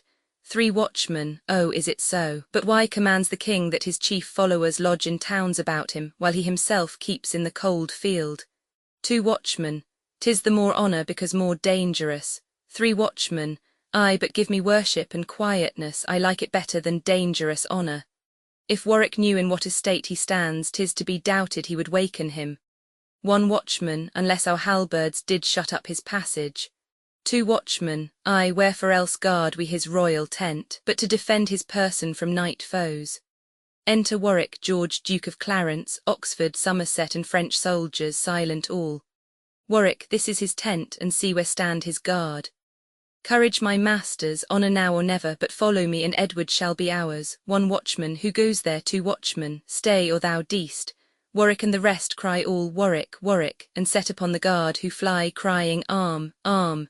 Warwick and the rest following them, the drum playing and trumpet sounding. Enter Warwick, Somerset, and the rest, bringing the king out in his gown, sitting in a chair. Richard, Duke of Gloucester, and Hastings fly over the stage. Somerset, what are they that fly there? Warwick, Richard, and Hastings, let them go, here is the Duke. King Edward, the Duke. Why, Warwick, when we parted, thou calledst me king. Warwick, aye, but the case is altered. When you disgraced me in my embassade, then I degraded you from being king, and come now to create you Duke of York. Alas, how should you govern any kingdom that know not how to use ambassadors, nor how to be contented with one wife, nor how to use your brothers brotherly, nor how to study for the people's welfare, nor how to shroud yourself from enemies? King Edward, yea, brother of Clarence, art thou here too? Nay, then I see that Edward needs must down. Yet, Warwick, in despite of all mischance of thee thyself and all thy complices, Edward will always bear himself as king. Though fortune's malice overthrow my state, my mind exceeds the compass of her wheel. Warwick, then for his mind be Edward England's king, takes off his crown. But Henry now shall wear the English crown, and be true king indeed, thou but the shadow. My Lord of Somerset, at my request, see that forthwith Duke Edward be conveyed unto my brother, Archbishop of York. When I have fought with Pembroke and his fellows, I'll follow you and tell what answer Lewis and the Lady Bona send to him. Now for a while farewell, good Duke of York. They begin to lead him out forcibly. King Edward, what fates impose that men must needs abide, it boots not to resist both wind and tide.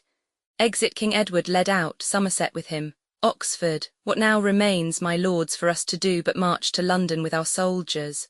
Warwick, aye, that's the first thing that we have to do, to free King Henry from imprisonment and see him seated in the regal throne. Exeunt. Scene Roman 4. London. The palace enter Queen Elizabeth and Rivers. Rivers, madam, what makes you in this sudden change? Queen Elizabeth, why, brother Rivers, are you yet to learn what late misfortune is befallen King Edward? Rivers, what loss of some pitched battle against Warwick? Queen Elizabeth, no, but the loss of his own royal person. Rivers, then is my sovereign slain? Queen Elizabeth, I almost slain, for he is taken prisoner, either betrayed by falsehood of his guard, or by his foe surprised at unawares. And as I further have to understand, is new committed to the Bishop of York, fell Warwick's brother, and by that our foe. Rivers, these news, I must confess, are full of grief, yet, gracious madam, bear it as you may. Warwick may lose that now hath won the day.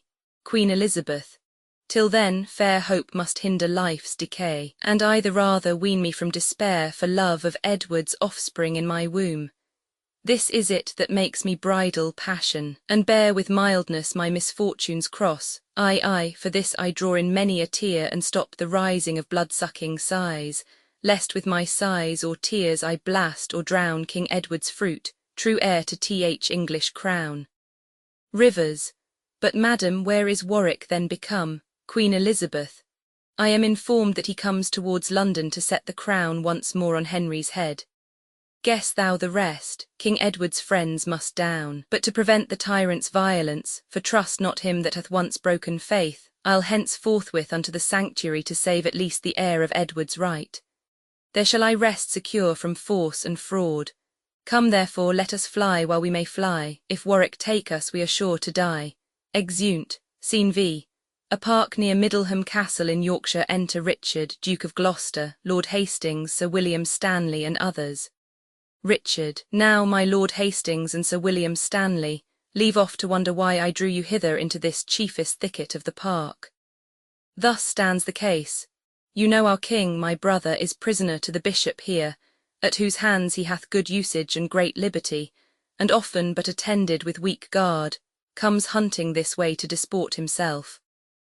I have advertised him by secret means, that if about this hour he make this way under the colour of his usual game, he shall here find his friends with horse and men to set him free from his captivity.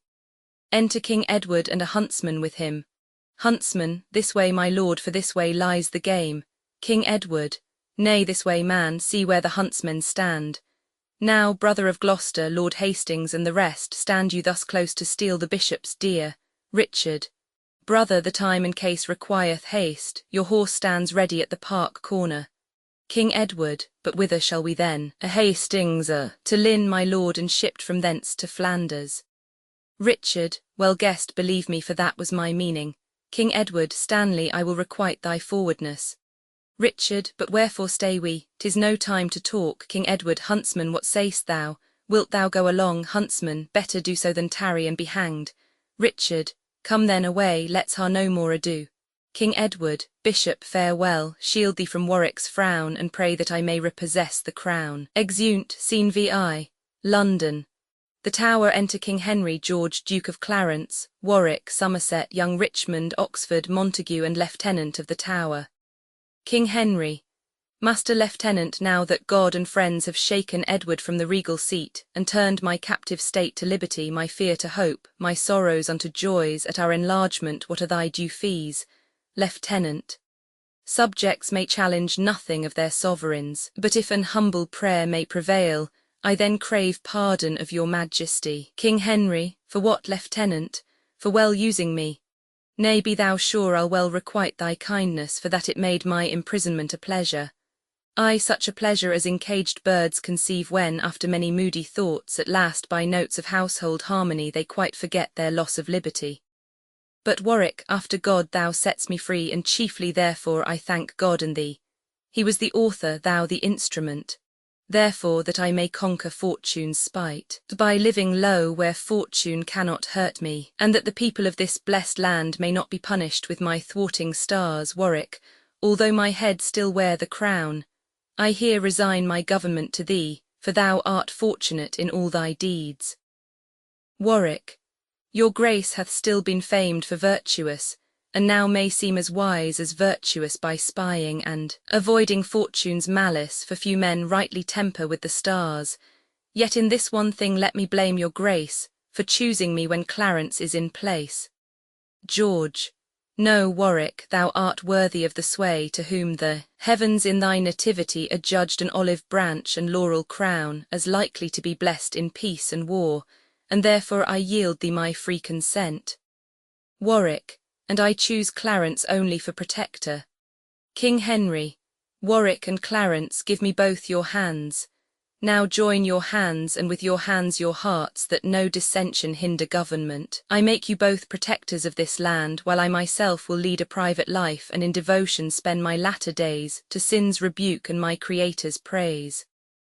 Warwick, what answers Clarence to his sovereign's will? George, that he consents if Warwick yield consent, for on thy fortune I repose myself.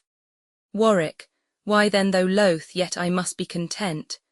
We'll yoke together, like a double shadow to Henry's body, and supply his place, I mean, in bearing weight of government, while he enjoys the honour and his ease. And Clarence, now then it is more than needful forthwith that Edward be pronounced a traitor, and all his lands and goods be confiscate. George, what else, and that succession be determined. Warwick, I therein Clarence shall not want his part. King Henry, but with the first of all your chief affairs let me entreat, for I command no more, that Margaret your queen and my son Edward be sent for to return from France with speed. For till I see them here, by doubtful fear my joy of liberty is half eclipsed. George, it shall be done, my sovereign, with all speed. King Henry, my lord of Somerset, what youth is that of whom you seem to have so tender care? Somerset, my liege, it is young Henry, Earl of Richmond. King Henry, come hither, England's hope. If secret powers lays his hand on his head, suggest but truth to my divining thoughts, this pretty lad will prove our country's bliss. His looks are full of peaceful majesty, his head by nature framed to wear a crown, his hand to wield a sceptre, and himself likely in time to bless a regal throne.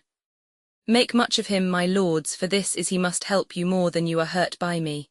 Enter a post. Warwick, what news, my friend? Post, that Edward is escaped from your brother and fled, as he hears, since to Burgundy. Warwick, unsavoury news, but how made he escape? Post, He was conveyed by Richard, Duke of Gloucester, and the Lord Hastings, who attended him in secret ambush on the forest side, and from the bishop's huntsmen rescued him, for hunting was his daily exercise. Warwick. My brother was too careless of his charge, but let us hence, my sovereign, to provide a salve for any sore that may betide. Exeunt all but Somerset, Richmond, and Oxford. Somerset. My lord, I like not of this flight of Edward's, for doubtless Burgundy will yield him help, and we shall have more wars before tea be long. As Henry's late presaging prophecy did glad my heart with hope of this young Richmond, so doth my heart misgive me in these conflicts what may befall him to his harm and ours. Therefore Lord Oxford, to prevent the worst, forthwith will send him hence to Brittany till storms be past of civil enmity. Oxford. Ay, for if Edward repossess the crown, 'tis like that Richmond with the rest shall down. Somerset. It shall be so, he shall to Brittany. Come therefore, let's about it speedily. Exeunt, scene Roman 7, before York flourish. Enter King Edward, Richard, Duke of Gloucester, Hastings and soldiers. King Edward. Now, brother Richard, Lord Hastings, and the rest, yet thus far fortune maketh us amends, and says that once more I shall interchange my waned state for Henry's regal crown. Well have we passed and now repassed the seas, and brought desired help from Burgundy. What then remains, we being thus arrived from Ravensburg haven before the gates of York, but that we enter as into our dukedom? Richard. The gates made fast. Brother, I like not this, for many men that stumble at the threshold are well foretold that danger lurks within. King Edward. Tush, man, abodements must not now affright us. By fair or foul means we must enter in, for hither will our friends repair to us. Hastings. My liege, I'll knock once more to summon them. Enter on the walls the Mayor of York and his brethren. Mayor. My lords, we were forewarned of your coming, and shut the gates for safety of ourselves, for now we owe allegiance unto Henry. King Edward. But master Mayor, if Henry be your king, yet Edward at the least is Duke of York. Mayor. True, my good lord, I know you for no less. King Edward. Why, and I challenge nothing but my dukedom, as being well content with that alone. Richard, aside. But when the fox hath once got in his nose, he'll soon find means to make the body follow. Hastings.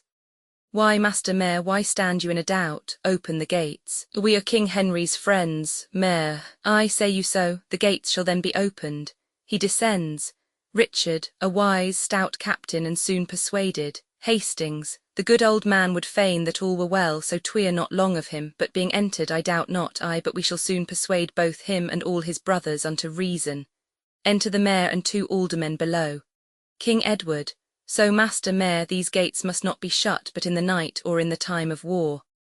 What, fear not, man, but yield me up the keys, takes his keys. For Edward will defend the town and thee and all those friends that deign to follow me. March, enter Montgomery with drum and soldiers. Richard. Brother, this is Sir John Montgomery, our trusty friend, unless I be deceived. King Edward. Welcome, Sir John, but why come you in arms, Montgomery? To help King Edward in his time of storm, as every loyal subject ought to do. King Edward. Thanks, good Montgomery, but we now forget our title to the crown, and only claim our dukedom till God please to send the rest. Montgomery. Then fare you well, for I will hence again. I came to serve a king and not a duke.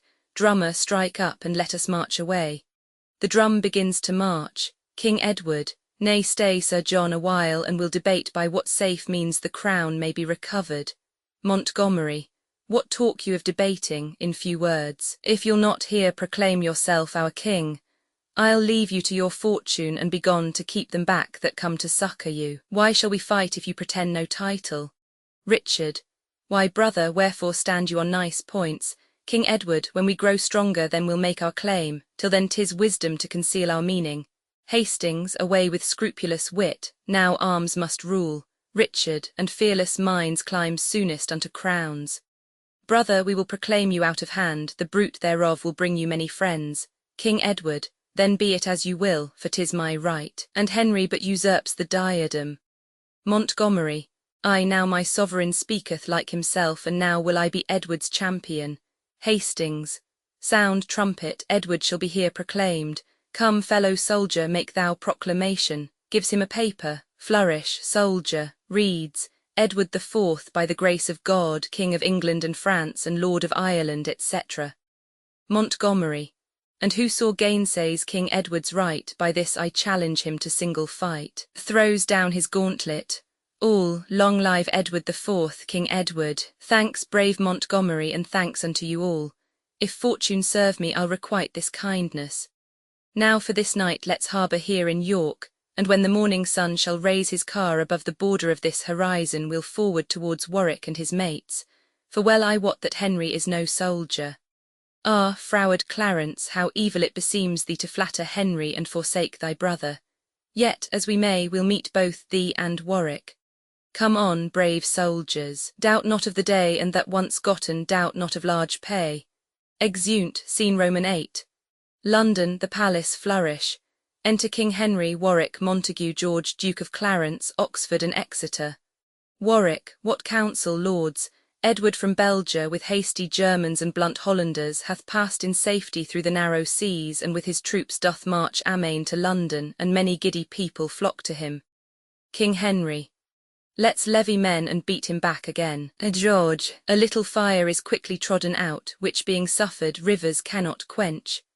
Warwick. In Warwickshire I have true-hearted friends, not mutinous in peace, yet bold in war.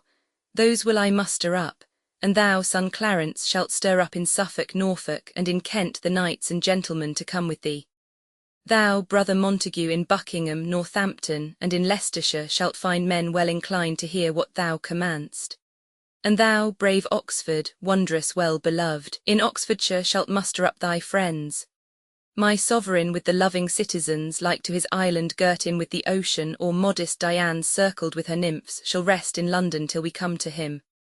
Fair lords, take leave and stand not to reply. Farewell, my sovereign, King Henry. Farewell, my Hector and my Troy's true hope.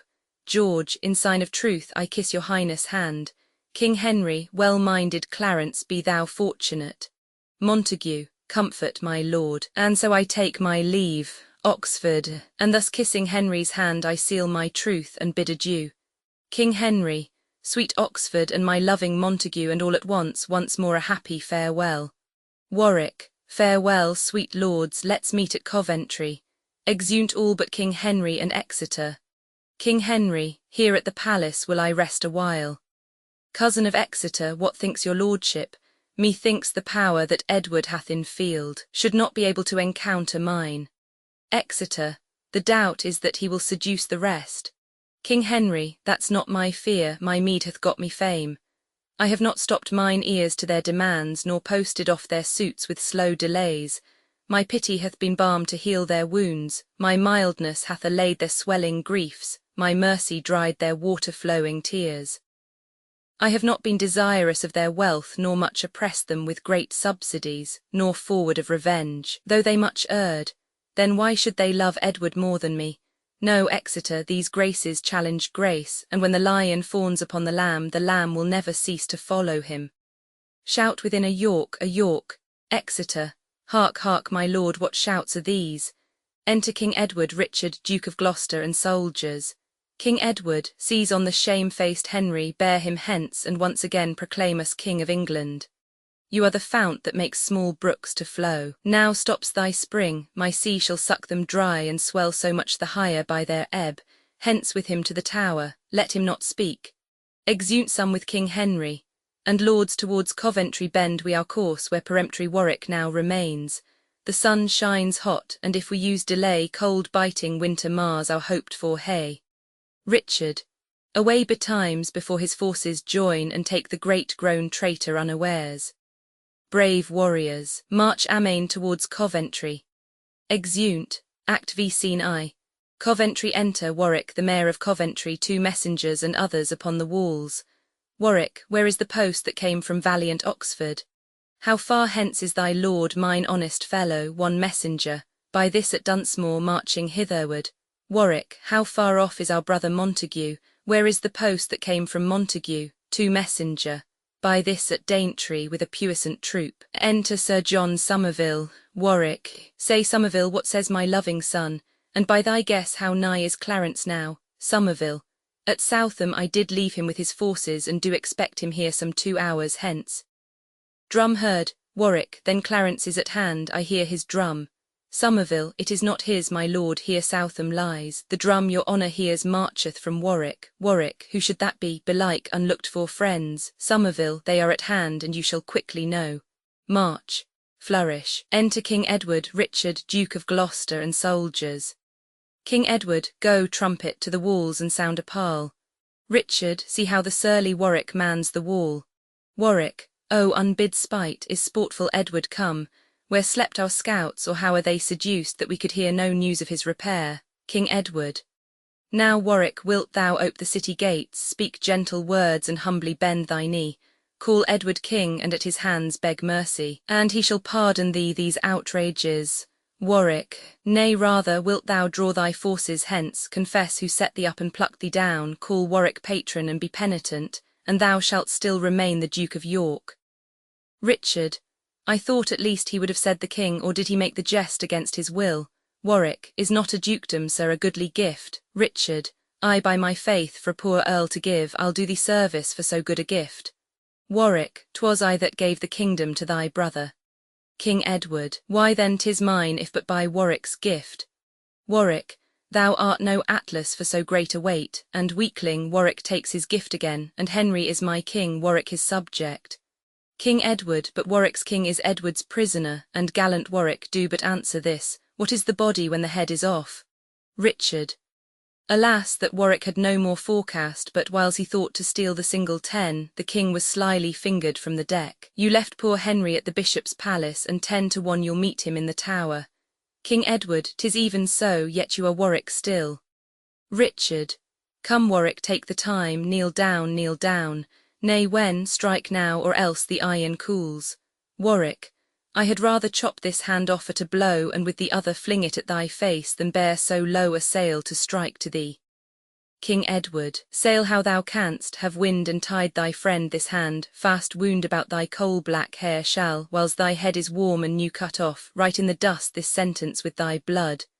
Wind-changing Warwick now can change no more. Enter Oxford with drum and colours. Warwick, O cheerful colours, see where Oxford comes, Oxford, Oxford, Oxford for Lancaster, he and his forces enter the city. Richard, the gates are open, let us enter too. King Edward, so other foes may set upon our backs. Stand we in good array, for they no doubt will issue out again and bid us battle, if not, the city being but of small defence, will quietly rouse the traitors in the same. Warwick, O welcome, Oxford, for we want thy help. Enter Montague with drum and colours. Montague, Montague, Montague for Lancaster, he and his forces enter the city. Richard, thou and thy brother both shall by this treason even with the dearest blood your bodies bear. King Edward, the harder matched, the greater victory. My mind presageth happy gain and conquest. Enter Somerset with drum and colours. Somerset, Somerset, Somerset for Lancaster, he and his forces enter the city. Richard, 2 of thy name, both Dukes of Somerset, have sold their lives unto the house of York, and thou shalt be the 3rd if this sword hold. Enter George, Duke of Clarence, with drum and colours. Warwick. And lo, where George of Clarence sweeps along, of force enough to bid his brother battle, with whom an upright zeal to right prevails more than the nature of a brother's love. Richard and George whisper, Come, Clarence, come, thou wilt if Warwick call. George, father of Warwick, know you what this means? Taking the red rose from his hat and throws the rose at Warwick. Look here, I throw my infamy at thee. I will not ruinate my father's house, who gave his blood to lime the stones together and set up Lancaster. Why trowest thou, Warwick, that Clarence is so harsh, so blunt, unnatural to bend the fatal instruments of war against his brother and his lawful king? Perhaps thou wilt object my holy oath. To keep that oath were more impiety than Jephthah's when he sacrificed his daughter. I am so sorry for my trespass made that, to deserve well at my brother's hands, I here proclaim myself thy mortal foe, with resolution, wheresoe'er I meet thee, as I will meet thee if thou stir abroad, to plague thee for thy foul misleading me. And so, proud-hearted Warwick, I defy thee, and to my brother turn my blushing cheeks. Pardon me, Edward, I will make amends, and Richard, do not frown upon my faults, for I will henceforth be no more unconstant. King Edward, Now welcome more and 10 times more beloved than if thou never hadst deserved our hate. Richard, welcome, good Clarence, this is brother-like. Warwick, O passing traitor, perjured and unjust. King Edward, what, Warwick, wilt thou leave the town and fight, or shall we beat the stones about thine ears? Warwick, alas, I am not cooped here for defence. I will away towards Barnet presently and bid thee battle, Edward, if thou darst. King Edward, yes, Warwick, Edward dares and leads the way. Lords to the field, St. George and victory, exeunt, march. Warwick and his company follows, scene Roman 2, a field of battle near Barnet, alarum and excursions. Enter King Edward bringing forth Warwick wounded. King Edward, so lie thou there, die thou and die our fear. If a Warwick was a bug that feared us all, now Montague sit fast, I seek for thee that Warwick's bones may keep thine company. Exit. Warwick, who is nigh? Come to me, friend or foe, and tell me who is victor, York or Warwick. Why ask I that? My mangled body shows my blood my want of strength, my sick heart shows that I must yield my body to the earth and by my fall the conquest to my foe. Thus yields the cedar to the axe's edge, whose arms gave shelter to the princely eagle, under whose shade the ramping lion slept, whose top branch overpeered Jove's spreading tree, and kept low shrubs from winter's powerful wind. These eyes that now are dimmed with death's black veil have been as piercing as the midday sun to search the secret treasons of the world. The wrinkles in my brows, now filled with blood, were likened oft to kingly sepulchres, for who lived king but I could dig his grave? And who durst smile when Warwick bent his brow? Lo, now my glory smeared in dust and blood.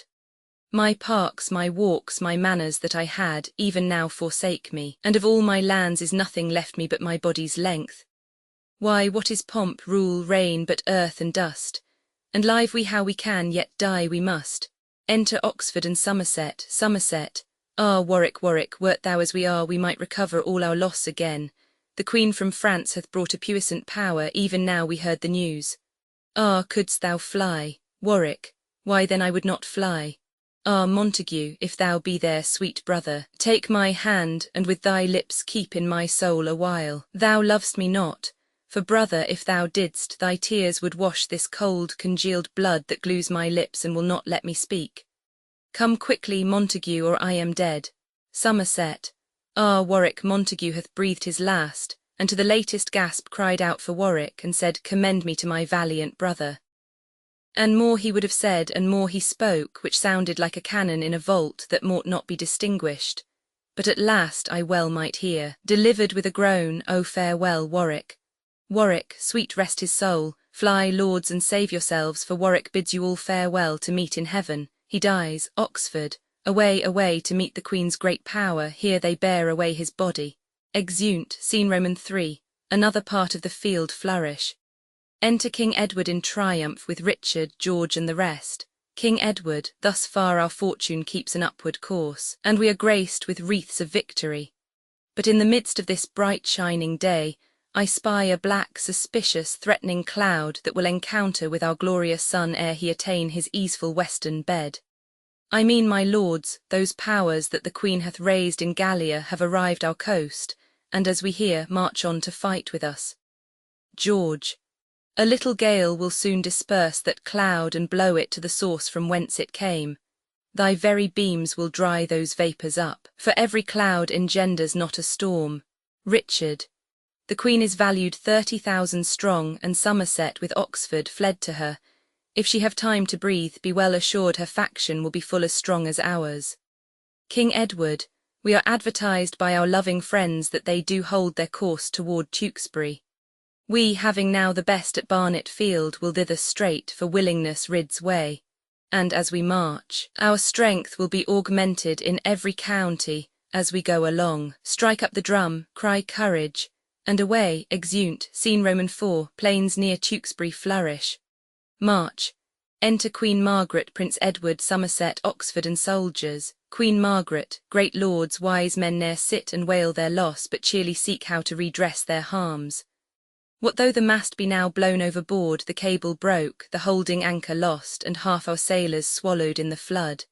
yet lives our pilot still. Is 't meet that he should leave the helm and like a fearful lad, with tearful eyes add water to the sea and give more strength to that which hath too much, whiles in his moan the ship splits on the rock, which industry and courage might have saved?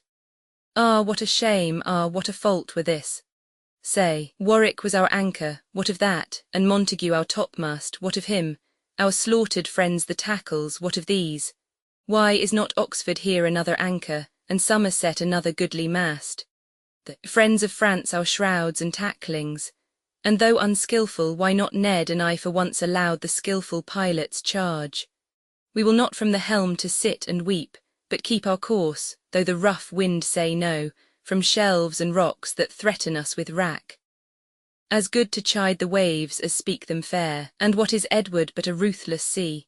What Clarence but a quicksand of deceit, and Richard but a ragged fatal rock? All these the enemies to our poor bark, say you can swim, alas 'tis but a while, tread on the sand, why there you quickly sink, bestride the rock, the tide will wash you off or else you famish, that's a threefold death.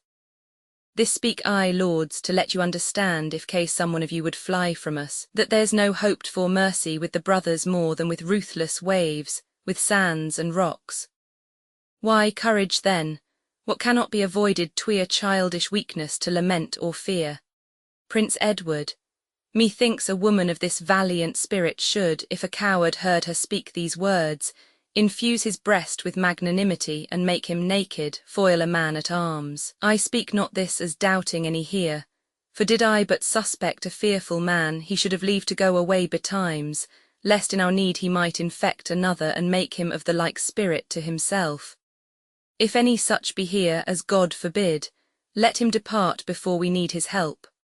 Oxford, women and children of so high a courage, and warriors faint, why 'twere perpetual shame. O brave young prince, thy famous grandfather doth live again in thee. Long mayst thou live to bear his image and renew his glories, Somerset, and he that will not fight for such a hope go home to bed and like the owl by day if he arise be mocked and wondered at. Queen Margaret, thanks gentle Somerset, sweet Oxford thanks, Prince Edward, and take his thanks that yet hath nothing else. Enter a messenger. Messenger, prepare you lords, for Edward is at hand ready to fight, therefore be resolute. Oxford, I thought no less. It is his policy to haste thus fast to find us unprovided. Somerset, but he's deceived, we are in readiness. Queen Margaret, this cheers my heart to see your forwardness. Oxford, here pitch our battle, hence we will not budge. Flourish and march. Enter King Edward, Richard, George and soldiers. King Edward, brave followers, yonder stands the thorny wood which by the heavens' assistance and your strength must by the roots be hewn up yet ere night. I need not add more fuel to your fire, for well I wot ye blaze to burn them out. Give signal to the fight, and to it lords, Queen Margaret. Lords, knights and gentlemen, what I should say my tears gainsay, for every word I speak ye see I drink the water of my eye. Therefore no more but this, Henry, your sovereign, is prisoner to the foe, his state usurped, his realm a slaughter-house, his subjects slain, his statutes cancelled and his treasure spent, and yonder is the wolf that makes this spoil. You fight injustice. Then in God's name, lords, be valiant and give signal to the fight. Alarum, retreat, excursions. Exeunt both armies scene V. Another part of the field flourish. Enter King Edward, Richard, George and soldiers, with Queen Margaret, Oxford and Somerset as prisoners. King Edward, now here a period of tumultuous broils. Away with Oxford to Hames Castle straight. For Somerset off with his guilty head. Go, bear them hence, I will not hear them speak. Oxford, for my part I'll not trouble thee with words. Somerset, nor I, but stoop with patience to my fortune. Exeunt Oxford and Somerset guarded, Queen Margaret, so part we sadly in this troublous world to meet with joy in sweet Jerusalem. King Edward, is proclamation made that who finds Edward shall have a high reward and he his life. Richard, it is, and lo where youthful Edward comes, enter soldiers with Prince Edward. King Edward, bring forth the gallant, let us hear him speak. What can so young a man begin to prick? Edward, what satisfaction canst thou make for bearing arms, for stirring up my subjects, and all the trouble thou haste turn me to? Prince Edward, Speak like a subject, proud, ambitious York. Suppose that I am now my father's mouth, resign thy chair, and where I stand kneel thou, whilst I propose the selfsame words to thee which, traitor, thou wouldst have me answer to. Queen Margaret, thy father had been so resolved, Richard, that you might still have worn the petticoat and ne'er have stolen the breech from Lancaster. Prince Edward, let Aesop fable in a winter's night, his currish riddle sorts not with this place. Richard, by heaven, brat, I'll plague you for that word. Queen Margaret, thou wast born to be a plague to men. Richard, for God's sake, take away this captive scold. Prince Edward, nay, take away this scolding crookback rather. King Edward, peace, wilful boy, or I will charm your tongue. George, untutored lad, thou art too malappert. Prince Edward, I know my duty, you are all undutiful. Lascivious Edward, and thou perjured George, and thou misshapen Dick, I tell ye all I am your better, traitors as ye are, and thou usurpst my father's right and mine. King Edward, take that the likeness of this railer here, stabs him. Richard, sprawlst thou, take that to end thy agony. Stabs him, George, and there's for twitting me with perjury. Stabs him, Queen Margaret, oh kill me too. Richard, marry and shall, offers to kill her. King Edward, hold Richard, hold, for we have done too much. Richard, why should she live to fill the world with words? King Edward, what doth she swoon? Use means for her recovery. Richard, Clarence, excuse me to the king my brother. I'll hence to London on a serious matter.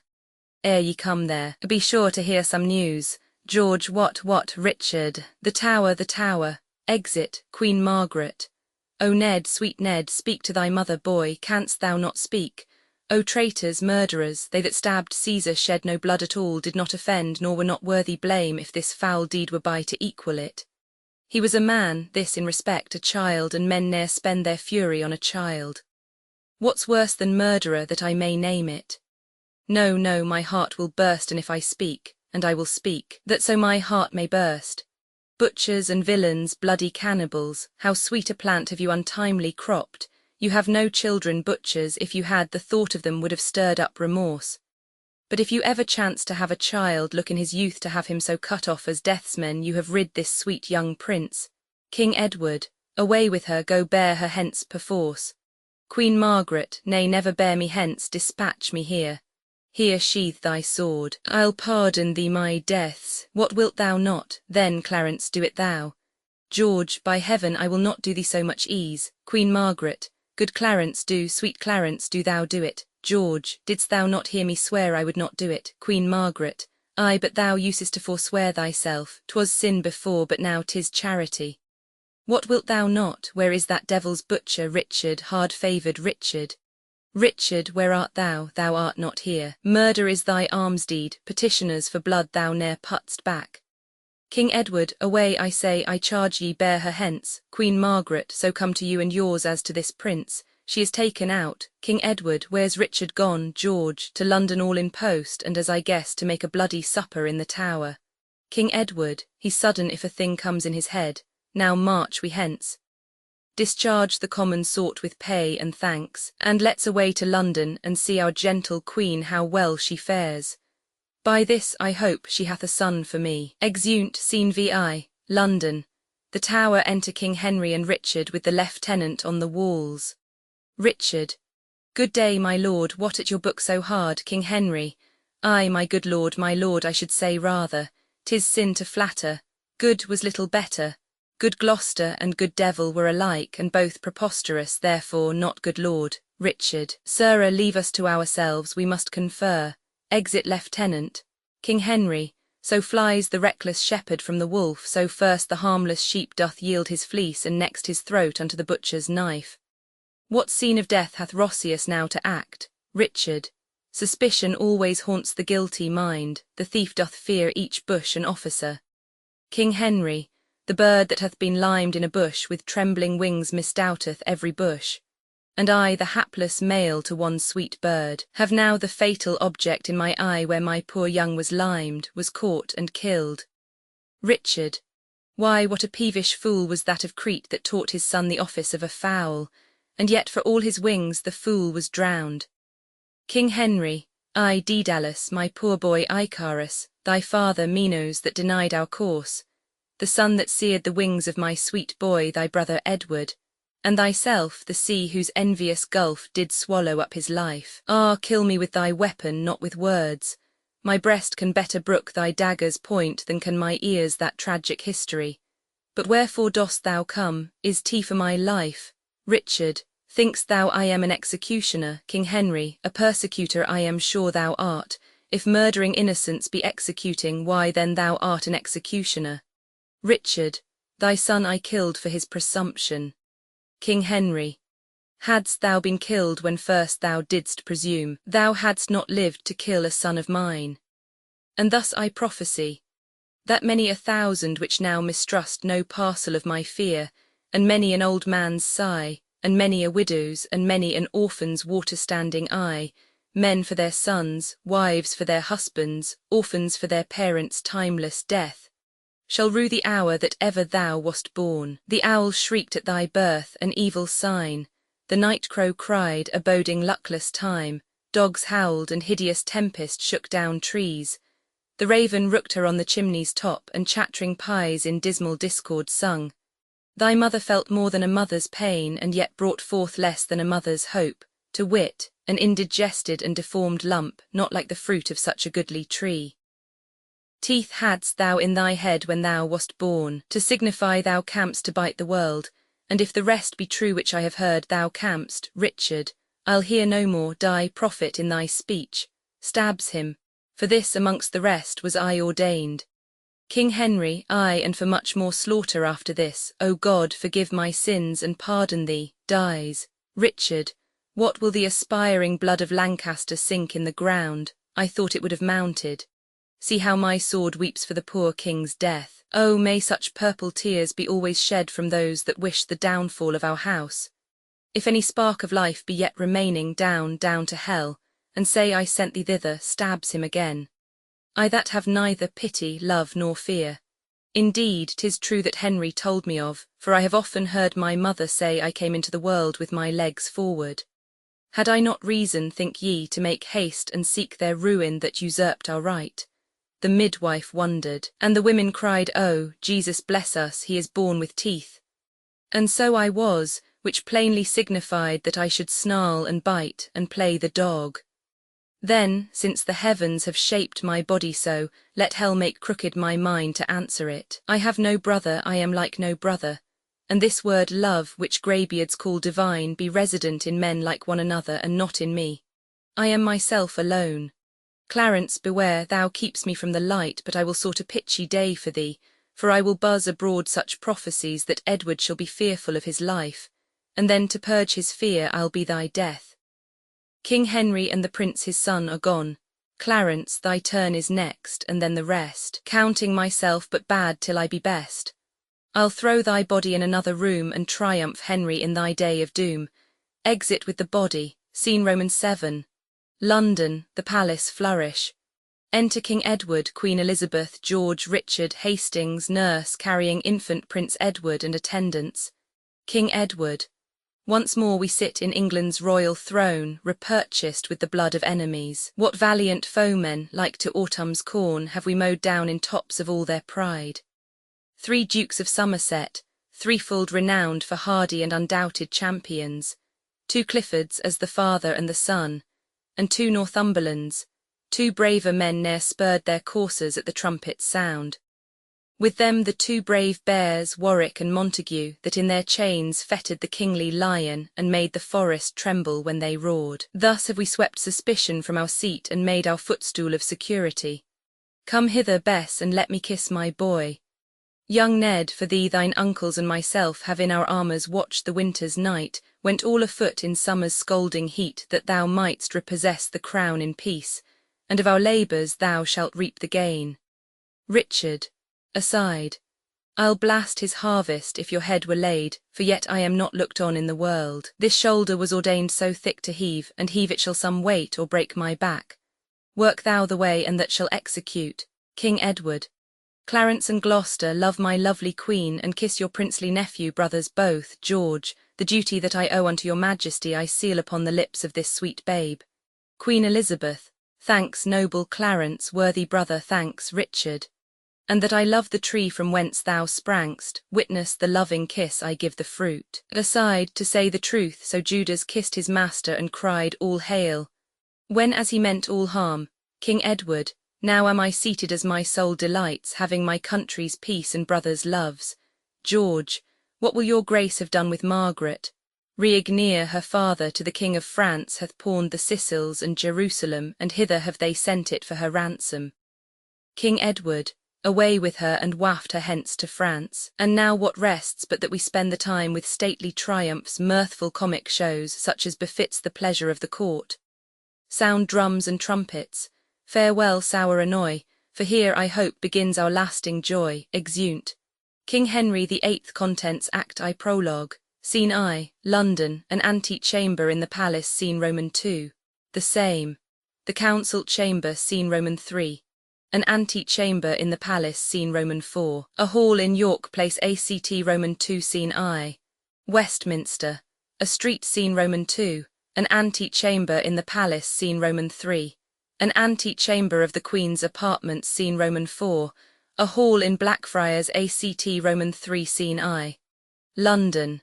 The Queen's apartments. Scene Roman II. Antechamber to the King's apartment. The palace. Epilogue. Dramatis Personae. King Henry the Eighth, Duke of Norfolk, Duke of Suffolk, Cardinal Wolsey. Secretaries to Wolsey Cromwell. Servant to Wolsey, Cardinal Campeius Gardiner. Bishop of Winchester, page to Gardiner. Queen Catherine, wife to King Henry. Afterwards divorced Griffith. Gentleman usher to Queen Catherine. Patience. Woman to Queen Catherine. Queen's gentleman usher Caputius. Ambassador from the Emperor Charles v. Duke of Buckingham. Lord Abergavenny. Buckingham's son-in-law Earl of Surrey. Buckingham's son-in-law Sir Nicholas Vaux, surveyor to the Duke of Buckingham. Brandon, sergeant at arms. 3 gentlemen. Anne Boleyn, her maid of honour, afterwards Queen and Old Lady. Friend to Anne Boleyn. Lord Chamberlain. Lord Sandys, called also Sir William Sandys. Sir Thomas Lovell. Sir Henry Guildford, Bishop of Lincoln. Cranmer, Archbishop of Canterbury. Lord Chancellor Garter, King of Arms. Sir Anthony Denny. Dr. Butts, physician to the King. Doorkeeper of the Council Chamber. Porter, and his man a crier. Prologue. Epilogue. Spirits, several lords and ladies in the dumb shows. Women attending upon the Queen.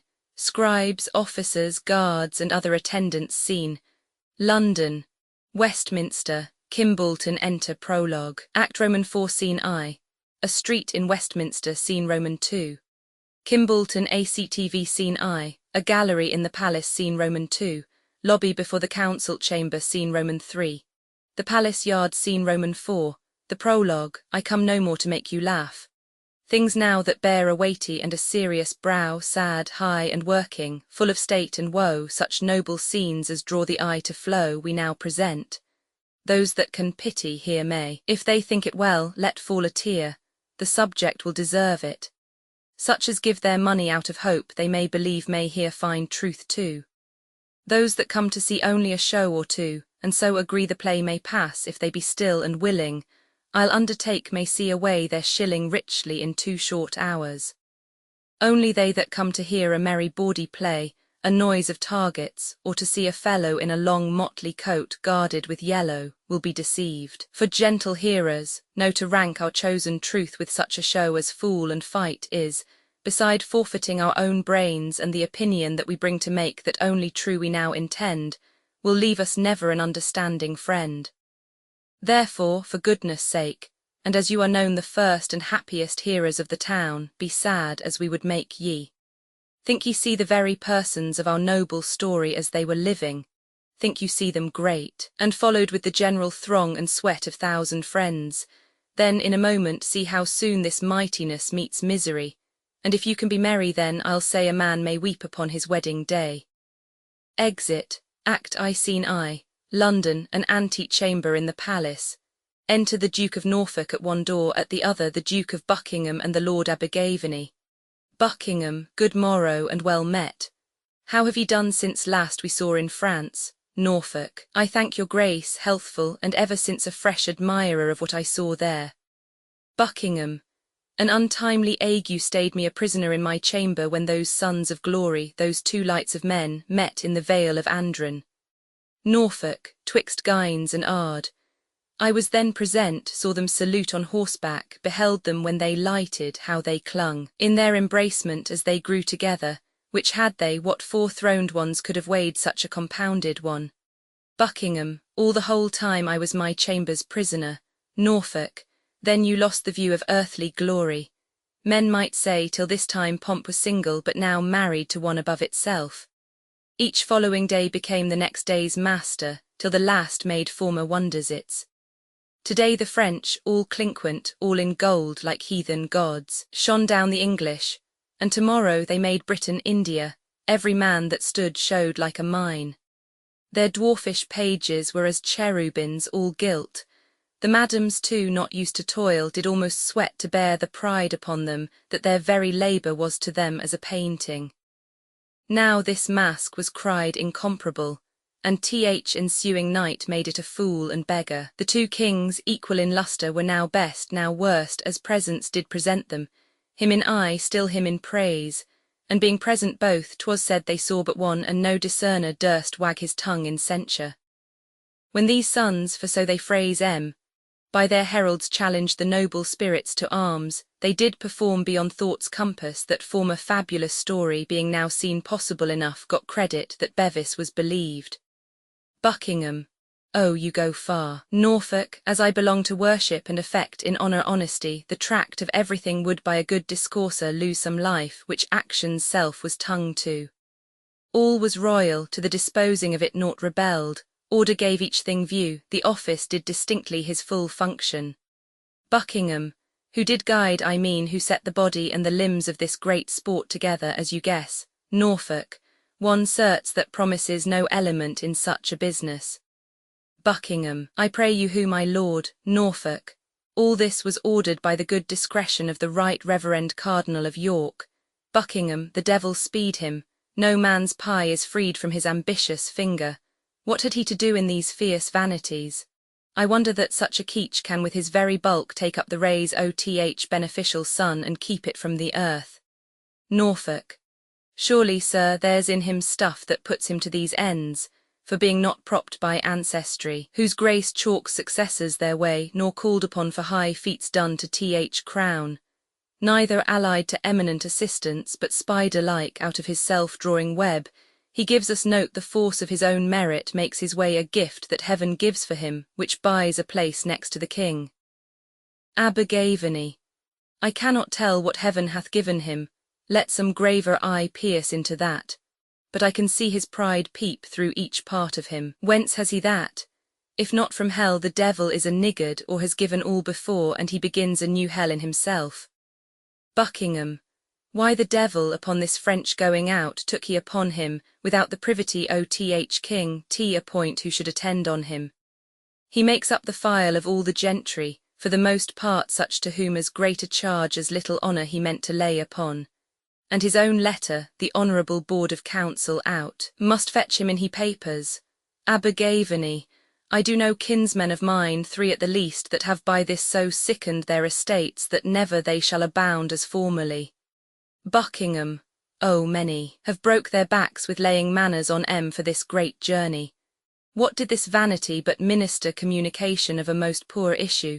Norfolk, grievingly I think the peace between the French and us not values the cost that did conclude it.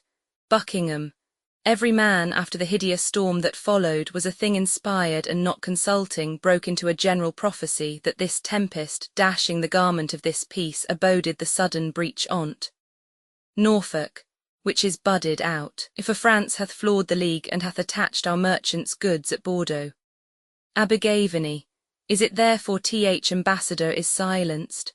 Norfolk, marry ist Abergavenny, a proper title of a peace and purchased at a superfluous rate. Buckingham, why all this business our reverend cardinal carried. Norfolk, like it your grace, the state takes notice of the private difference betwixt you and the cardinal. I advise you, and take it from a heart that wishes towards you honour and plenteous safety, that you read the cardinal's malice and his potency together, to consider further that what his high hatred would effect wants not a minister in his power. You know his nature, that he's revengeful, and I know his sword hath a sharp edge. It's long, and may be said it reaches far, and where 'twill not extend, thither he darts it. Bosom up my counsel, you'll find it wholesome. Lo, where comes that rock that I advise your shunning? Enter Cardinal Wolsey, the purse borne before him, certain of the guard and 2 secretaries with papers. The cardinal in his passage fixeth his eye on Buckingham, and Buckingham on him, both full of disdain. Wolsey, the Duke of Buckingham's surveyor, where's his examination? Secretary, here, so please you. Wolsey, is he in person ready? Secretary, I please your grace. Wolsey, well, we shall then know more, and Buckingham shall lessen this big look. Exeunt Cardinal Wolsey and his train. Buckingham, this butcher's cur is venom-mouthed, and I have not the power to muzzle him, therefore best not wake him in his slumber. A beggar's book outworths a noble's blood. Norfolk, what are you chafed? Ask God for temperance, that's the appliance only which your disease requires. Buckingham, I read in looks matter against me, and his eye reviled me as his abject object. At this instant he bores me with some trick, he's gone to King. I'll follow and outstare him. Norfolk, stay my lord, and let your reason with your choler question what 'tis you go about. To climb steep hills requires slow pace at first. Anger is like a full hot horse who, being allowed his way, self-mettle tires him. Not a man in England can advise me like you, be to yourself as you would to your friend. Buckingham, I'll to the king, and from a mouth of honour quite cry down this Ipswich fellow's insolence, or proclaim there's difference in no persons. Norfolk, be advised, heat not a furnace for your foe so hot that it do singe yourself. We may outrun by violent swiftness that which we run at, and lose by overrunning. Know you not the fire that mounts the liquor till tea run o'er, in seeming to augment it wastes it? Be advised. I say again, there is no English soul more stronger to direct you than yourself, if with the sap of reason you would quench, or but allay the fire of passion. Buckingham, sir, I am thankful to you, and I'll go along by your prescription, but this top-proud fellow, whom from the flow of gall I name not, but from sincere motions, by intelligence and proofs as clear as founts in July when we see each grain of gravel, I do know to be corrupt and treasonous. Norfolk, say not treasonous. Buckingham, to King I'll sate, and make my vouch as strong as shore of rock. Attend, this holy fox or wolf or both, for he is equal ravenous as he is subtle, and as prone to mischief as able to perform't, his mind and place infecting one another, yea, reciprocally. Only to show his pomp as well in France as here at home, suggests the king our master to this last costly treaty, interview that swallowed so much treasure, and like a glass did break rinsing. Norfolk, faith, and so it did. Buckingham, pray give me favour, sir. This cunning cardinal the articles combination drew as himself pleased, and they were ratified as he cried, thus let be, to as much end as give a crutch to the dead. But our Count Cardinal has done this, and 'tis well, for worthy Wolsey who cannot err, he did it. Now this follows, which, as I take it, is a kind of puppy to the old damned treason. Charles the Emperor, under pretence to see the Queen his aunt, for 'twas indeed his colour, but he came to whisper Wolsey, here makes visitation. His fears were that the interview betwixt England and France might through their amity breed him some prejudice, for from this league peeped harms that menaced him. He privily deals with our cardinal, and as I trow, which I do well, for I am sure the Emperor paid ere he promised, whereby his suit was granted ere it was asked. But when the way was made and paved with gold, the Emperor thus desired that he would please to alter the king's course, and break the foresaid peace. Let the king know as soon he shall by me that thus the cardinal does buy and sell his honour as he pleases and for his own advantage. Norfolk, I am sorry to hear this of him, and could wish he were something mistaken in't. Buckingham, no, not a syllable, I do pronounce him in that very shape he shall appear in proof. Enter Brandon, a sergeant at arms before him, and 2 or 3 of the guard. Brandon, your office, sergeant, execute it. Sergeant, Sir my lord the Duke of Buckingham, and Earl of Hereford, Stafford and Northampton, I arrest thee of high treason in the name of our most sovereign king. Buckingham, lo you my lord, the net has fallen upon me, I shall perish under device and practice. Brandon, I am sorry to see you turn from liberty to look on the business present. 'Tis his highness' pleasure you shall to Th Tower, Buckingham. It will help nothing to plead mine innocence, for that dye is on me which makes my wits part black. The will of heaven be done in this and all things. I obey. O my lord Abergavenny, fare you well. Brandon, nay, he must bear you company to Abergavenny. The king is pleased you shall to Th Tower till you know how he determines further. Abergavenny. As the duke said, the will of heaven be done and the king's pleasure by me obeyed. Brandon. Here is warrant from the king to attach Lord Montague, and the bodies of the duke's confessor, John de la Carr, one Gilbert Peck, his chancellor Buckingham. So, these are the limbs O.Th. plot. No more I hope, Brandon, a monk O.Th. Chartreux, Buckingham, O. Nicholas Hopkins. Brandon. He Buckingham, my surveyor is false, the all-great cardinal hath showed him gold, my life is spanned already. I am the shadow of poor Buckingham, whose figure even this instant cloud puts on by darkening my clear sun. My lord, farewell, exeunt, scene Roman II, the same, the council chamber, cornets, enter King Henry leaning on the cardinal's shoulder, the nobles and Sir Thomas Lovell. The cardinal places himself under the king's feet on his right side. King, my life itself, and the best heart of it, thanks you for this great care. I stood ITH level of a full-charged confederacy, and give thanks to you that choked it. Let be called before us that gentleman of Buckingham's. In person I'll hear his confessions justify, and point by point the treasons of his master he shall again relate. A noise within crying room for the Queen. Enter Queen Catherine, ushered by the Duke of Norfolk and the Duke of Suffolk. She kneels. The king riseth from his state, takes her up and kisses her. Queen Catherine, nay, we must longer kneel, I am a suitor. King, arise and take place by us, he placeth her by him. Half your suit never named to us, you have half our power, the other moiety ere you ask is given. Repeat your will and take it. Queen Catherine, thank your majesty, that you would love yourself, and in that love not unconsidered leave your honour nor the dignity of your office, is the point of my petition. King, Lady mine, proceed. Queen Catherine, I am solicited, not by a few, and those of true condition, that your subjects are in great grievance. There have been commissions sent down among which hath flawed the heart of all their loyalties. Wherein, although my good Lord Cardinal, they vent reproaches most bitterly on you as putter on of these exactions, yet the king our master, whose honour heaven shield from soil, even he escapes not language unmannerly. Yea, such which breaks the sides of loyalty, and almost appears in loud rebellion. Norfolk, not almost appears, it doth appear. For upon these taxations the clothiers all, not able to maintain the many to them longing, have put off the spinsters, carders, fullers, weavers, who, unfit for other life, compelled by hunger and lack of other means, in desperate manner daring the event to teeth, are all in uproar, and danger serves among them. King, taxation. Wherein, and what taxation? My Lord Cardinal, you that are blamed for it alike with us, know you of this taxation? Wolsey. Please you, sir, I know but of a single part in aught pertains to state and front, but in that file where others tell steps with me. Queen Catherine, no, my lord, you know no more than others, but you frame things that are known alike, which are not wholesome to those which would not know them, and yet must perforce be their acquaintance. These exactions whereof my sovereign would have note, they are most pestilent to the hearing, and to bear the back is sacrifice to the load. They say they are devised by you, or else you suffer too hard an exclamation. King, still exaction, the nature of it. In what kind, let's know, is this exaction, Queen Catherine? I am much too venturous in tempting of your patience, but am boldened under your promised pardon.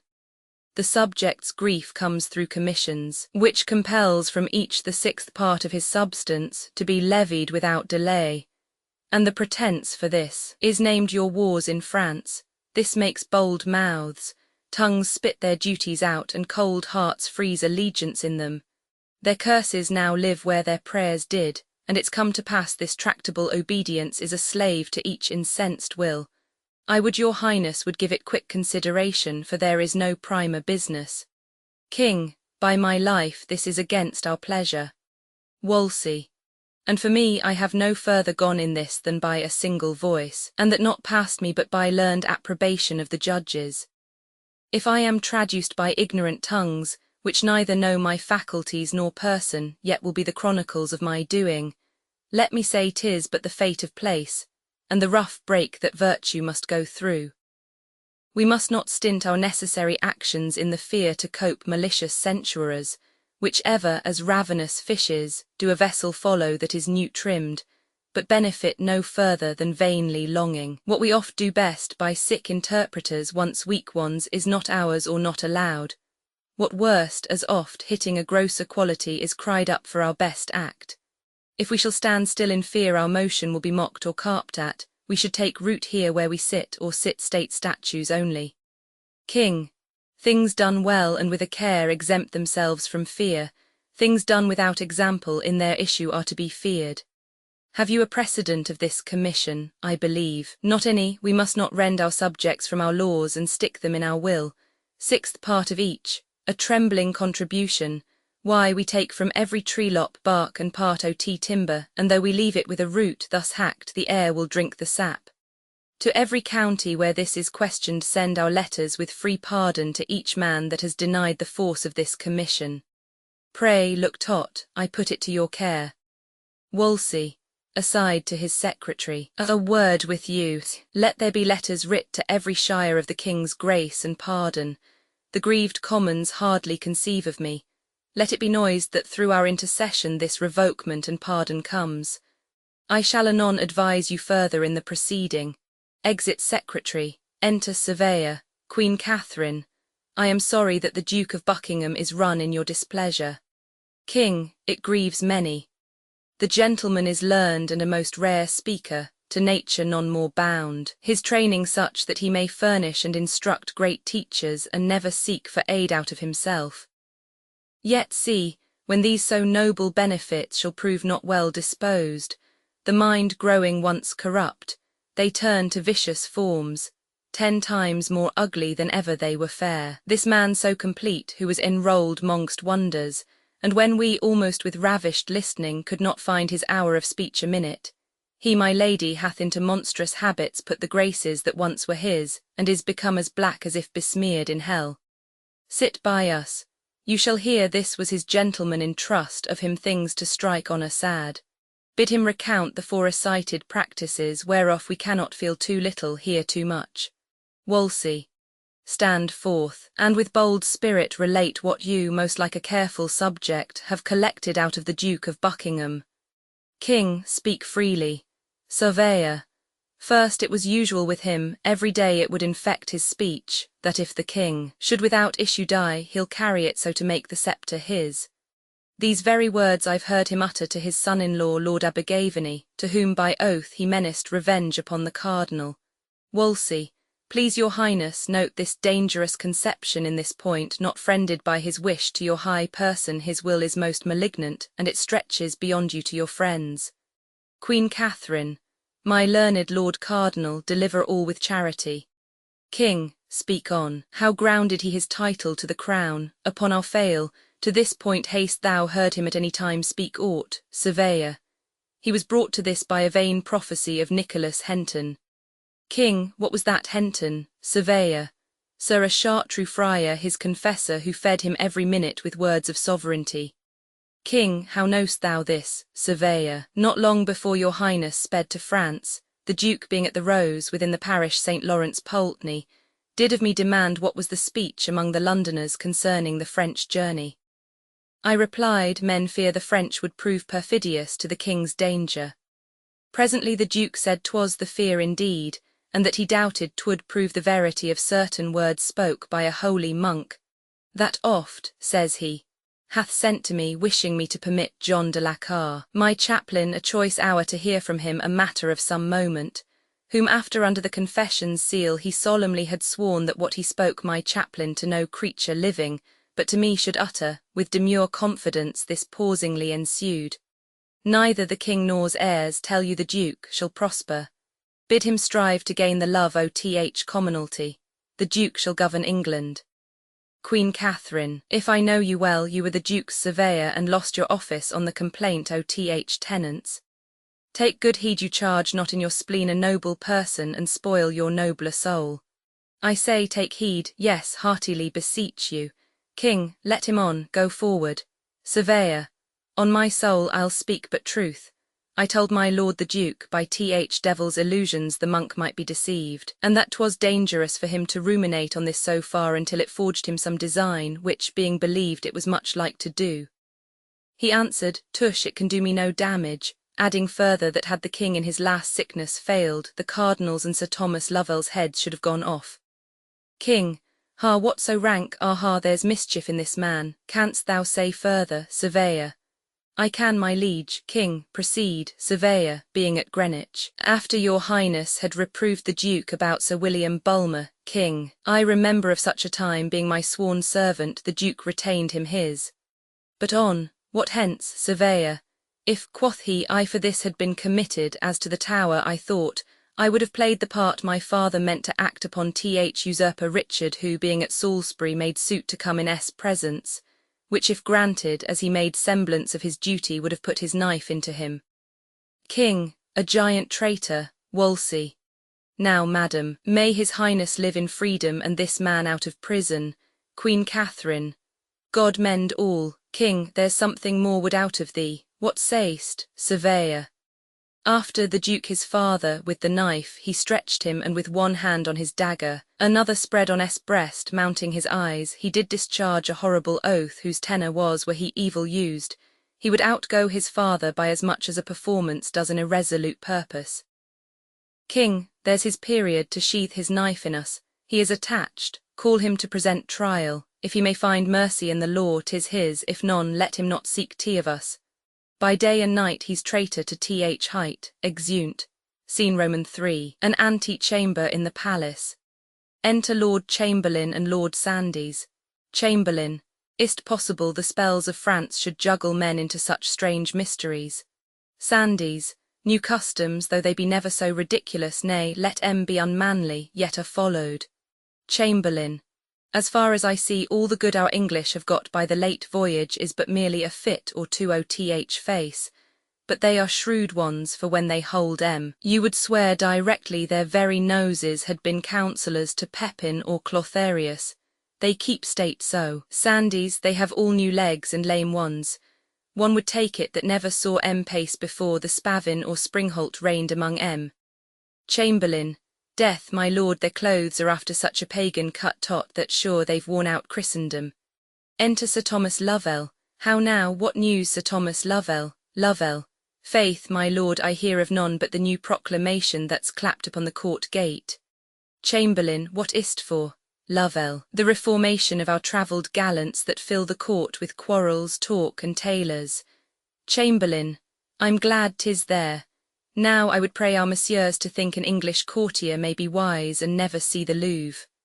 Lovell, they must either, for so run the conditions, leave those remnants of fool and feather that they got in France, with all their honourable points of ignorance pertaining thereunto, as fights and fireworks, abusing better men than they can be out of a foreign wisdom, renouncing clean the faith they have in tennis and tall stockings, short blistered breeches and those types of travel, and understand again like honest men, or pack to their old playfellows. There I take it they may come provilegio, we away the lag end of their lewdness and be laughed at. Sandys, 'tis time to give physic, their diseases are grown so catching. Chamberlain, what a loss our ladies will have of these trim vanities. Lovell, ay marry, there will be woe indeed, lords. The sly whoresons have got a speeding trick to lay down ladies. A French song and a fiddle has no fellow. Sandys, the devil fiddle I am glad they are going, for sure there's no converting of Now an honest country lord as I am, beaten a long time out of play, may bring his plain song and have an hour of hearing, and by Our Lady held current music too. Chamberlain, well said, Lord Sandys, your colt's tooth is not cast yet. Sandys, no my lord, nor shall not while I have a stump. Chamberlain, Sir Thomas, whither were you going? Lovell, to the cardinal's. Your lordship is a guest too. Chamberlain, oh, 'tis true. This night he makes a supper, and a great one, to many lords and ladies. There will be the beauty of this kingdom, I'll assure you. Lovell, that churchman bears a bounteous mind indeed, a hand as fruitful as the land that feeds us. His dews fall everywhere. Chamberlain, no doubt he's noble. He had a black mouth that said other of him. Sandys, he may my lord has wherewithal, in him sparing would show a worse sin than ill doctrine. Men of his way should be most liberal, they are set here for examples. Chamberlain, true they are so, but few now give so great ones. My barge stays, your lordship shall along.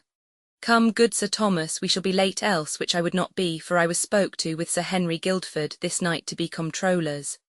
Sandys, I am your lordship's. Exeunt, scene Roman 4, a hall in York Place, hautboys, a small table under a state for the cardinal, a longer table for the guests.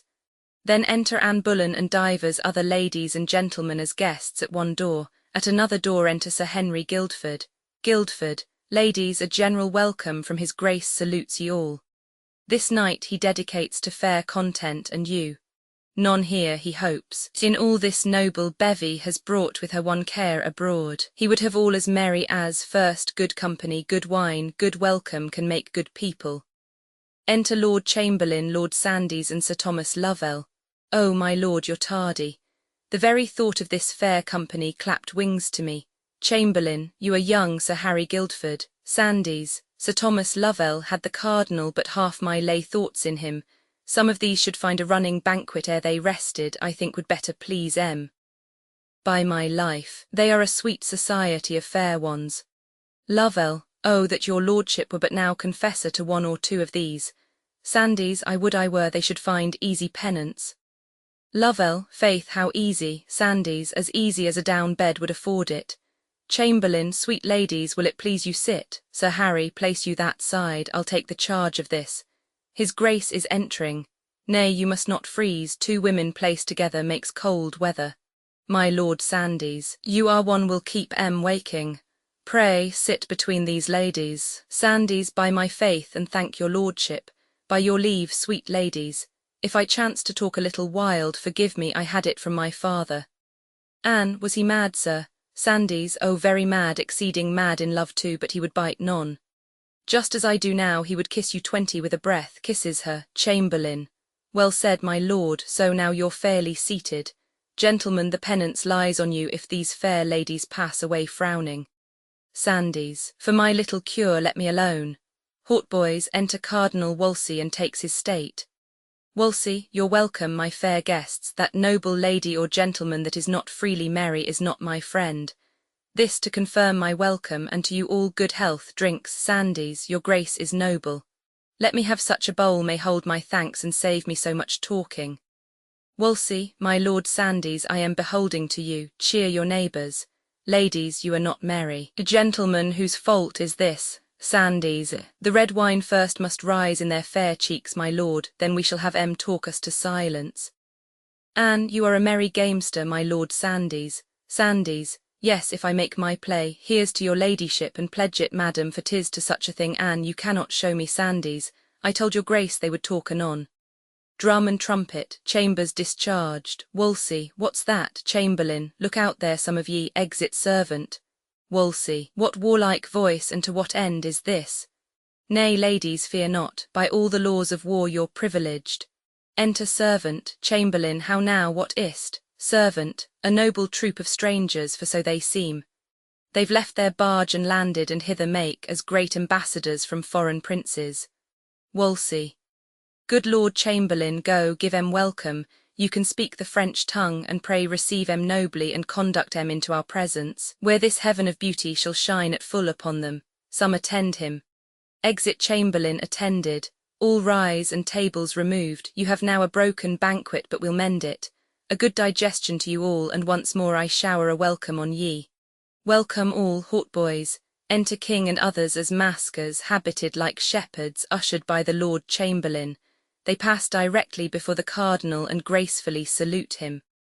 A noble company, what are their pleasures? To Chamberlain, because they speak no English, thus they prayed to tell your grace, that having heard by fame of this so noble and so fair assembly this night to meet here, they could do no less out of the great respect they bear to beauty, but leave their flocks, and under your fair conduct, crave leave to view these ladies and entreat an hour of revels with Wolsey, say, Lord Chamberlain, they have done my poor house grace, for which I pay 1,000 thanks, and pray take their pleasures. The maskers choose ladies, the king chooses Anne Bullen.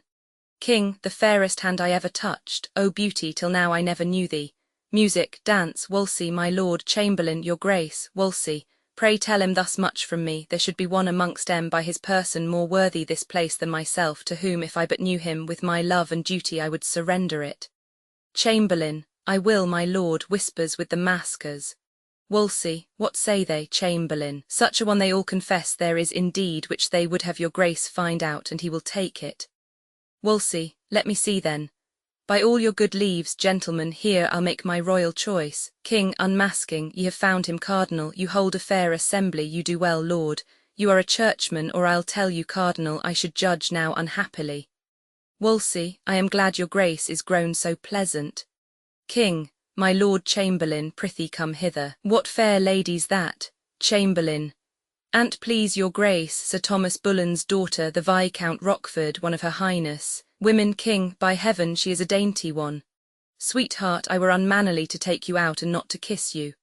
A health, gentlemen, let it go round. Wolsey, Sir Thomas Lovell, is the banquet ready, ith privy chamber. Lovell, yes, my lord. Wolsey, your grace, I fear with dancing is a little heated. King, I fear too much. Wolsey, there's fresher air, my lord, in the next chamber. King, lead in your ladies, every one. Sweet partner, I must not yet forsake you. Let's be merry, good my lord cardinal, I have half a dozen healths to drink to these fair ladies, and a measure to lead him once again, and then let's dream who's best in favour. Let the music knock it. Exeunt with trumpets. Act Roman 2, Scene I. Westminster, a street, enter two gentlemen at several doors. First gentleman, whither away so fast? Second gentleman, O God save ye, even to the hall to hear what shall become of the great Duke of Buckingham. First gentleman, I'll save you that labour, sir, all's now done but the ceremony of bringing back the prisoner. Second gentleman, were you there? First gentleman, yes, indeed was I. Second gentleman, pray speak what has happened. First gentleman, you may guess quickly what. Second gentleman, is he found guilty? First gentleman, yes, truly is he, and condemned upon't.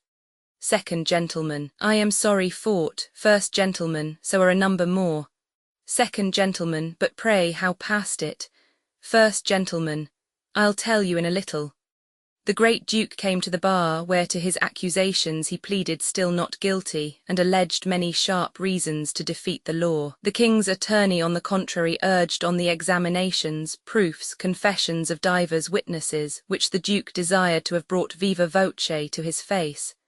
At which appeared against him his surveyor Sir Gilbert Peck his chancellor, and John Carr confessor to him with that devil monk Hopkins that made this mischief. Second gentleman, that was he that fed him with his prophecies. First gentleman, the same. All these accused him strongly, which he fain would have flung from him, but indeed he could not. And so his peers upon this evidence have found him guilty of high treason. Much he spoke and learnedly for life, but all was either pitied in him or forgotten. Second gentleman, after all this how did he bear himself? First gentleman, when he was brought again to Th Bar to hear his knell rung out, his judgment, he was stirred with such an agony. He sweat extremely, and something spoke in choler, ill and hasty. But he fell to himself again, and sweetly in all the rest showed a most noble patience. Second gentleman, I do not think he fears death. First gentleman, sure he does not, he never was so womanish, the cause he may a little grieve at. Second gentleman, certainly the cardinal is the end of this. First gentleman, 'tis likely by all conjectures. First Kildare's attainder, then deputy of Ireland, who removed, Earl Surrey was sent thither, and in haste too, lest he should help his father. Second gentleman, that trick of state was a deep envious one. First gentleman, at his return no doubt he will requite it. This is noted, and generally whoever the king favours, the cardinal instantly will find employment, and far enough from court too. Second gentleman, all the commons hate him perniciously, and oh my conscience, wish him 10 fathom deep.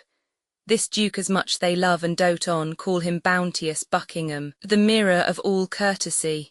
Enter Buckingham from his arraignment, tipstaves before him, the axe with the edge towards him, halberds on each side, accompanied with Sir Thomas Lovell, Sir Nicholas Vaux, Sir William Sandys, and common people. First gentleman, stay there, sir, and see the noble ruined man you speak of. Second gentleman, Let's stand close and behold him. Buckingham, all good people, you that thus far have come to pity me, hear what I say and then go home and lose me. I have this day received a traitor's judgment, and by that name must die. Yet heaven bear witness, and if I have a conscience, let it sink me, even as the axe falls, if I be not faithful. The law I bear no malice for my death. T has done upon the premises but justice, but those that sought it I could wish more Christians. Be what they will, I heartily forgive M. Yet let M look they glory not in mischief, nor build their evils on the graves of great men, for then my guiltless blood must cry against M. For further life in this world I ne'er hope, nor will I sue, although the king have mercies more than I dare make faults. You few that loved me and dare be bold to weep for Buckingham, his noble friends and fellows, whom to leave is only bitter to him, only dying, go with me like good angels to my end, and as the long divorce of steel falls on me, make of your prayers one sweet sacrifice and lift my soul to heaven. Lead on, I God's name. Lovell, I do beseech your grace, for charity, if ever any malice in your heart were hid against me, now to forgive me frankly. Buckingham, Sir Thomas Lovell, I as free forgive you as I would be forgiven. I forgive all. There cannot be those numberless offences gainst me that I cannot take peace with. No black envy shall mark my grave. Commend me to his grace, and if he speak of Buckingham, pray tell him you met him half in heaven. My vows and prayers yet are the king's, and till my soul forsake shall cry for blessings on him. May he live longer than I have time to tell his years, ever beloved and loving may his rule be, and when old time shall lead him to his end, goodness and he fill up one monument. Lovell, to Th Waterside I must conduct your grace, then give my charge up to Sir Nicholas Vaux, who undertakes you to your end. Vaux, prepare there, the Duke is coming. See the barge be ready, and fit it with such furniture as suits the greatness of his person. Buckingham, nay, Sir Nicholas, let it alone. My state now will but mock me. When I came hither I was Lord High Constable and Duke of Buckingham, now poor Edward Bohun. Yet I am richer than my base accusers that never knew what truth meant. I now seal it, and with that blood will make M one day grown fort. My noble father Henry of Buckingham, who first raised head against usurping Richard, flying for succour to his servant Bannister, being distressed, was by that wretch betrayed, and without trial fell. God's peace be with him.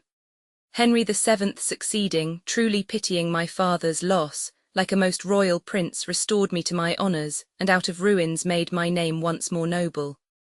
Now his son Henry VIII life, honour, name, and all that made me happy at one stroke has taken for ever from the world. I had my trial, and must needs say a noble one, which makes me a little happier than my wretched father. Yet thus far we are one in fortunes.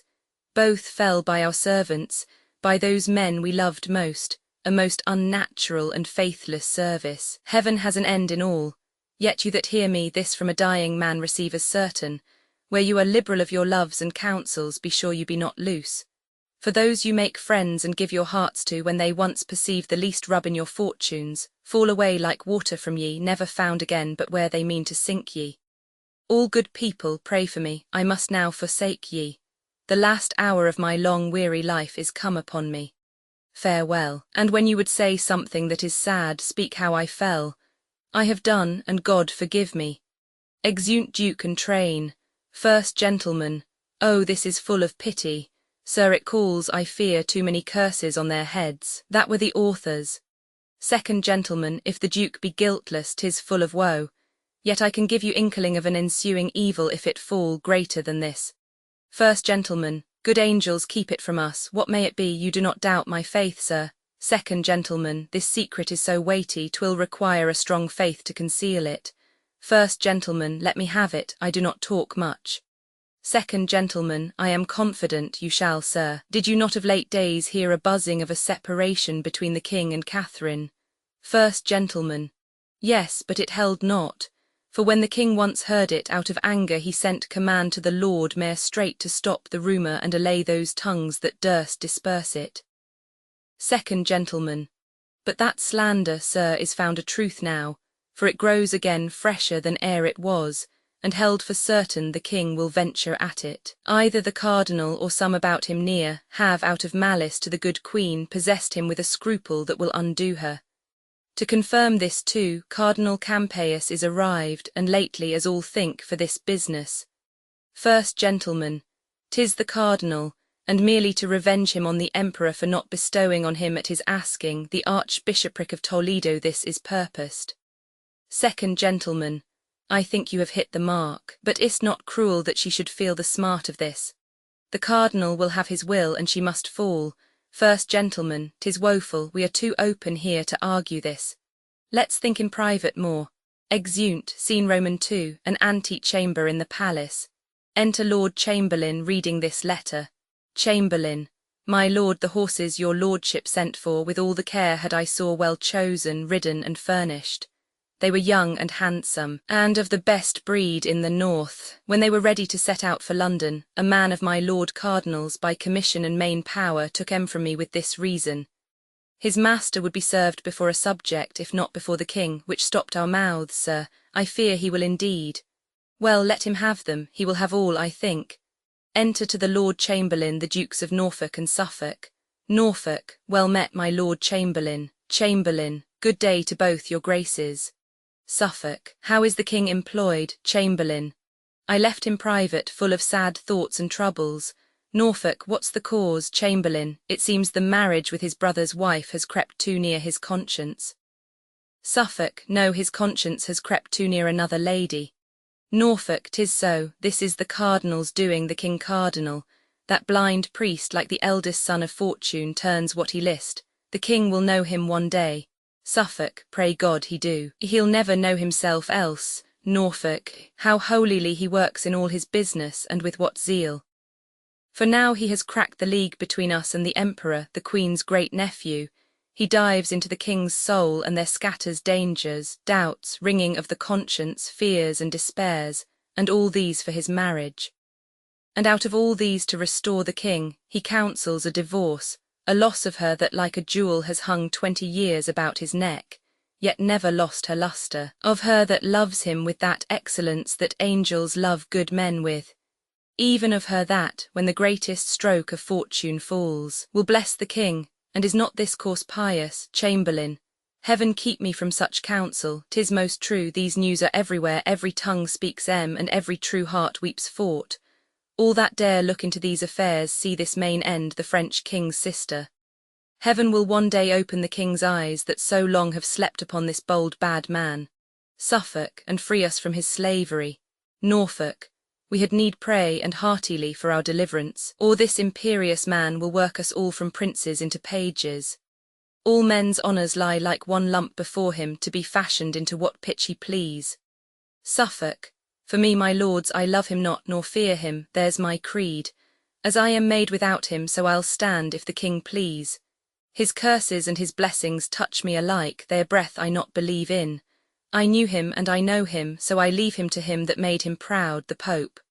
Norfolk, let's in and with some other business put the king from these sad thoughts that work too much upon him. My lord, you'll bear us company. Chamberlain, excuse me, the king has sent me otherwhere. Besides, you'll find a most unfit time to disturb him. Health to your lordships. Norfolk, thanks, my good Lord Chamberlain. Exit Lord Chamberlain, and the king draws the curtain and sits reading pensively.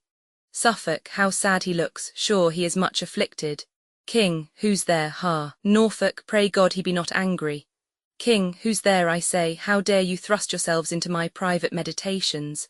Who am I, ha? Norfolk, a gracious king that pardons all offences malice ne'er meant. Our breach of duty this way is business of estate, in which we come to know your royal pleasure. King, ye are too bold, go to, I'll make ye know your times of business. Is this an hour for temporal affairs, ha? Enter Wolsey and Campeius with a commission. Who's there, my good Lord Cardinal? O my Wolsey, the quiet of my wounded conscience, thou art a cure fit for a king. To Campeius, you're welcome, most learned reverend sir, into our kingdom, use us and it. To Wolsey, my good lord, have great care I be not found a talker.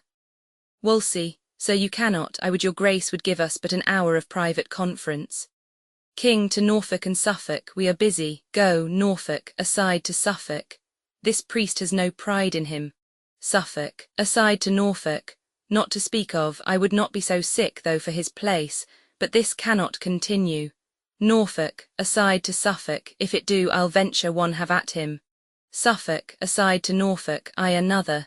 Exeunt Norfolk and Suffolk. Wolsey. Your grace has given a precedent of wisdom above all princes in committing freely your scruple to the voice of Christendom. Who can be angry now? What envy reach you? The Spaniard tied by blood and favour to her must now confess, if they have any goodness, the trial just and noble. All the clerks, I mean the learned ones in Christian kingdoms, have their free voices. Rome, the nurse of judgment, invited by your noble self, hath sent one general tongue unto us, this good man, this just and learned priest, Cardinal Campeius, whom once more I present unto your highness. King, and once more in mine arms I bid him welcome, and thank the holy conclave for their loves. They have sent me such a man I would have wished for. Campeius, your grace must needs deserve all strangers' loves, you are so noble. To your highness' hand I tender my commission, by whose virtue the court of Rome commanding, you, my lord Cardinal of York, are joined with me their servant in the unpartial judging of this business. King, two equal men, the Queen shall be acquainted forthwith for what you come. Where's Gardiner? Wolsey, I know your majesty has always loved her so dear in heart not to deny her that a woman of less place might ask by law. Scholars allowed freely to argue for her. King, I, and the best she shall have, and my favour to him that does. Best, God forbid else. Cardinal, prithee call Gardiner to me, my new secretary. I find him a fit fellow. Enter Gardiner. Wolsey, aside to Gardiner. Give me your hand, much joy and favour to you, you are the king's now. Gardiner, aside to Wolsey, but to be commanded for ever by your grace, whose hand has raised me. King, come hither, Gardiner. The king and Gardiner walk and whisper. Campeius, my lord of York, was not one doctor pace in this man's place before him. Wolsey. Yes, he was, Campeius, was he not held a learned man? Wolsey. Yes, surely, Campeius, believe me there's an ill opinion spread then even of yourself, Lord Cardinal. Wolsey, how of me? Campeius, they will not stick to say you envied him, and fearing he would rise, he was so virtuous, kept him a foreign man still, which so grieved him that he ran mad and died. Wolsey, heaven's peace be with him, that's Christian care enough. For living murmurers there's places of rebuke. He was a fool, for he would needs be virtuous. That good fellow, if I command him, follows my appointment. I will have none so near else. Learn this, brother, we live not to be griped by meaner persons. King, deliver this with modesty to Th Queen. Exit Gardiner. The most convenient place that I can think of for such receipt of learning is Blackfriars. There ye shall meet about this weighty business. My Wolsey, see it furnished. O my lord, would it not grieve an able man to leave so sweet a bedfellow? But conscience, conscience, oh, 'tis a tender place, and I must leave her. Exeunt, scene Roman 3, an ante-chamber of the Queen's apartments. Enter Anne Bullen and an old lady. Anne, not for that neither. Here's the pang that pinches, his highness having lived so long with her, and she so good a lady that no tongue could ever pronounce dishonour of her. By my life, she never knew harm doing. Oh now, after so many courses of the sun enthroned, still growing in a majesty and pomp, the which to leave 1,000-fold more bitter than 'tis sweet at first to acquire. After this process, to give her the avaunt, it is a pity would move a monster. Old lady, hearts of most hard temper melt and lament for her. Anne, oh God's will, much better she ne'er had known pomp, though it be temporal, yet if that quarrel fortune do divorce it from the bearer, 'tis a sufferance panging as soul and body's severing. Old lady, alas poor lady, she's a stranger now again. Anne, so much the more must pity drop upon her. Verily I swear 'tis better to be lowly born and range with humble livers in content than to be perked up in a glistering grief and wear a golden sorrow. Old lady, our content is our best having. Anne, by my troth and maidenhead I would not be a queen. Old lady, beshrew me I would, and venture maidenhead fought, and so would you for all this spice of your hypocrisy. You that have so fair parts of woman on you have to a woman's heart which ever yet affected eminence, wealth, sovereignty, which to say sooth are blessings, and which gifts, saving your mincing, the capacity of your soft cheverel conscience would receive if you might please to stretch it. Anne, nay, good troth, old lady, Yes, troth and troth, you would not be a queen, Anne. No, not for all the riches under heaven. Old lady, 'tis strange. A threepence bowed would hire me, old as I am, to queen it, but I pray you, what think you of a duchess? Have you limbs to bear that load of title, Anne? No, in truth, old lady, then you are weakly made, pluck off a little. I would not be a young count in your way for more than blushing comes to. If your back cannot vouchsafe this burden, 'tis too weak ever to get a boy. Anne, how you do talk. I swear again I would not be a queen for all the world. Old lady, in faith, for little England you'd venture an emballing. I myself would for Caernarfonshire, although there longed no more to th crown but that. Lo, who comes here? Enter Lord Chamberlain. Chamberlain, good morrow, ladies, what way it worth to know the secret of your conference? Anne, my good lord, not your demand, it values not your asking. Our mistress' sorrows we were pitying, Chamberlain. It was a gentle business and becoming the action of good women. There is hope all will be well. Anne, now I pray God, amen, Chamberlain. You bear a gentle mind, and heavenly blessings follow such creatures. That you may, fair lady, perceive I speak sincerely, and high notes turn of your many virtues, the King's Majesty commends his good opinion of you, and does purpose honour to you no less flowing than Marchioness of Pembroke, to which title £1,000 a year annual support out of his grace he adds. Anne, I do not know what kind of my obedience I should tender. More than my all is nothing, nor my prayers are not words duly hallowed, nor my wishes more worth than empty vanities, yet prayers and wishes are all I can return. Beseech your lordship vouchsafe to speak my thanks and my obedience as from a blushing handmaid to his highness, whose health and royalty I pray for. Chamberlain. Lady, I shall not fail to approve the fair conceit the king hath of you. Aside, I have perused her well. Beauty and honour in her are so mingled that they have caught the king, and who knows yet but from this lady may proceed a gem to lighten all this isle. I'll to the king and say I spoke with you. Anne, my honoured lord, exit Lord Chamberlain. Old lady, why this it is, see, I have been begging 16 years in court, am yet a courtier beggarly, nor could come pat betwixt too early and too late for any suit of pounds. And you, O fate, a very fresh fish here, fie upon this compelled fortune. Have your mouth filled up before you open it. Anne, this is strange to me. Old lady, how tastes it? Is it bitter? 40 pence, no. There was a lady once, 'tis an old story, that would not be a queen, that would she not, for all the mud in Egypt. Have you heard it? Anne, come, you are pleasant, old lady. With your theme I could all-mount the lark, the Marchioness of Pembroke. £1,000 a year for pure respect, no other obligation, by my life. That promises more thousands, honour's train is longer than his foreskirt. By this time I know your back will bear a duchess. Say, are you not stronger than you were? Anne, good lady, make yourself mirth with your particular fancy, and leave me out on't. Would I had no being if this salute my blood a jot. It faints me to think what follows. The queen is comfortless, and we forgetful in our long absence. Pray do not deliver what here you've heard to her. Old lady, what do you think me? Exeunt, scene Roman 4, a hall in Blackfriars, trumpets, senate, and cornets. Enter 2 vergers with short silver wands, next them 2 scribes in the habit of doctors. After them the Archbishop of Canterbury alone, after him the Bishops of Lincoln, Ely, Rochester, and St. Asaph. Next them with some small distance follows a gentleman bearing the purse with the great seal and a cardinal's hat. Then 2 priests bearing each a silver cross. Then a gentleman usher bare-headed, accompanied with a sergeant at arms bearing a silver mace. Then 2 gentlemen, bearing 2 great silver pillars, after them, side by side, the 2 cardinals, 2 noblemen with the sword and mace. The king takes place under the cloth of state. The 2 cardinals sit under him as judges. The queen takes place some distance from the king. The bishops place themselves on each side the court in manner of consistory, below them the scribes. The lords sit next the bishops. The rest of the attendants stand in convenient order about the stage. Wolsey, whilst our commission from Rome is read, let silence be commanded. King, what's the need?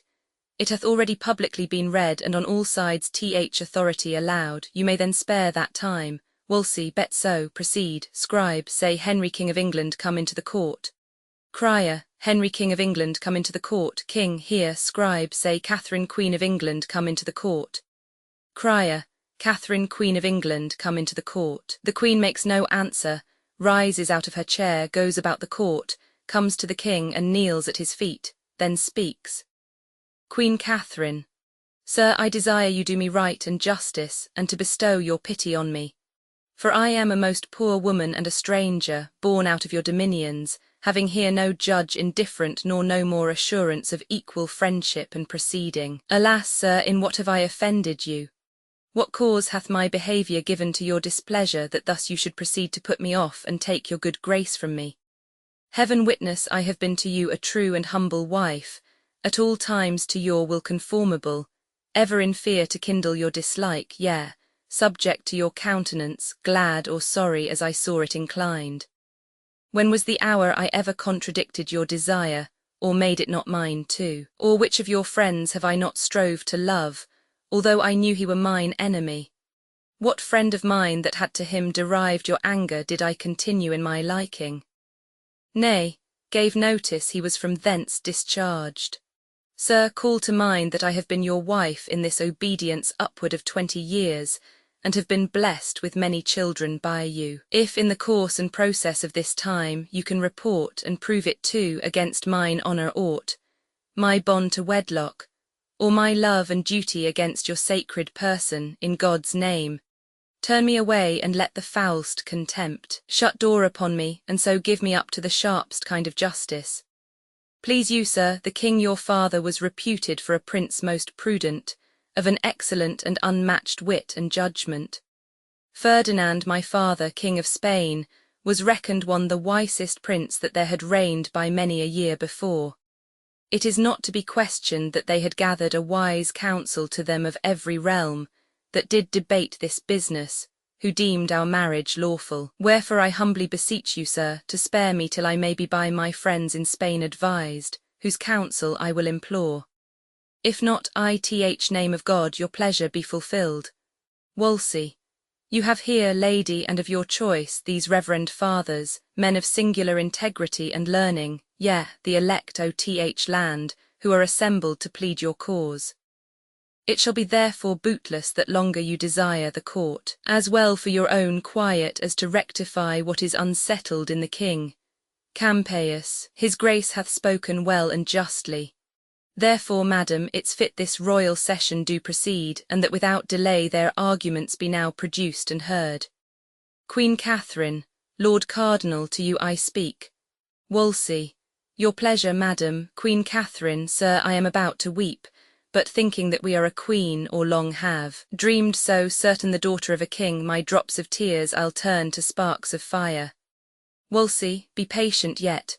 Queen Catherine, I will when you are humble, nay, before or God will punish me. I do believe, induced by potent circumstances, that you are mine enemy, and make my challenge you shall not be my judge.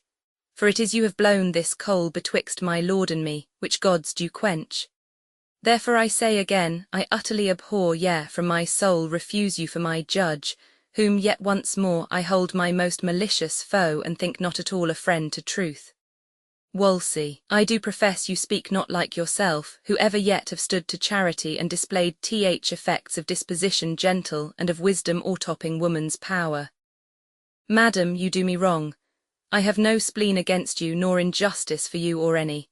How far I have proceeded, or how far further shall, is warranted by a commission from the consistory, yea, the whole consistory of Rome. You charge me that I have blown this coal. I do deny it. The king is present. If it be known to him that I gainsay my deed, how may he wound, and worthily, my falsehood, yea, as much as you have done my truth? If he know that I am free of your report, he knows I am not of your wrong. Therefore in him it lies to cure me, and the cure is to remove these thoughts from you, the which before his highness shall speak in. I do beseech you, gracious madam, to unthink your speaking and to say so no more. Queen Catherine, my lord, I am a simple woman, much too weak to oppose your cunning, your meek and humble-mouthed. You sign your place and calling in full seeming with meekness and humility, but your heart is crammed with arrogancy, spleen and pride.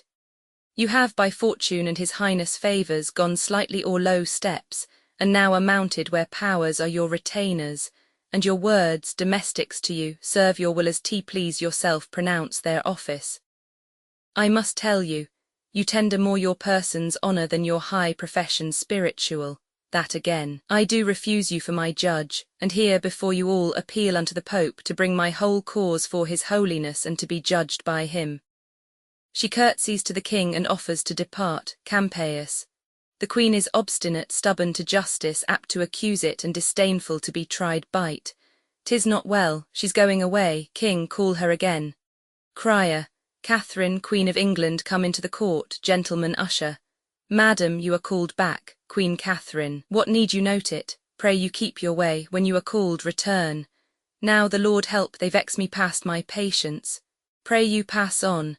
I will not tarry, no, nor evermore upon this business my appearance make in any of their courts. Exeunt Queen and her attendants. King, go thy ways, Kate. That man ith world who shall report he has a better wife, let him in naught be trusted for speaking false in that. Thou art alone, if thy rare qualities, sweet gentleness, thy meekness, saint-like, wife-like government, obeying in commanding, and thy parts sovereign and pious else could speak thee out, the queen of earthly queens. She's noble born, and like her true nobility she has carried herself towards me. Wolsey. Most gracious sir, in humblest manner I require your highness that it shall please you to declare in hearing of all these ears. For where I am robbed and bound, there must I be unloosed, although not there at once and fully satisfied.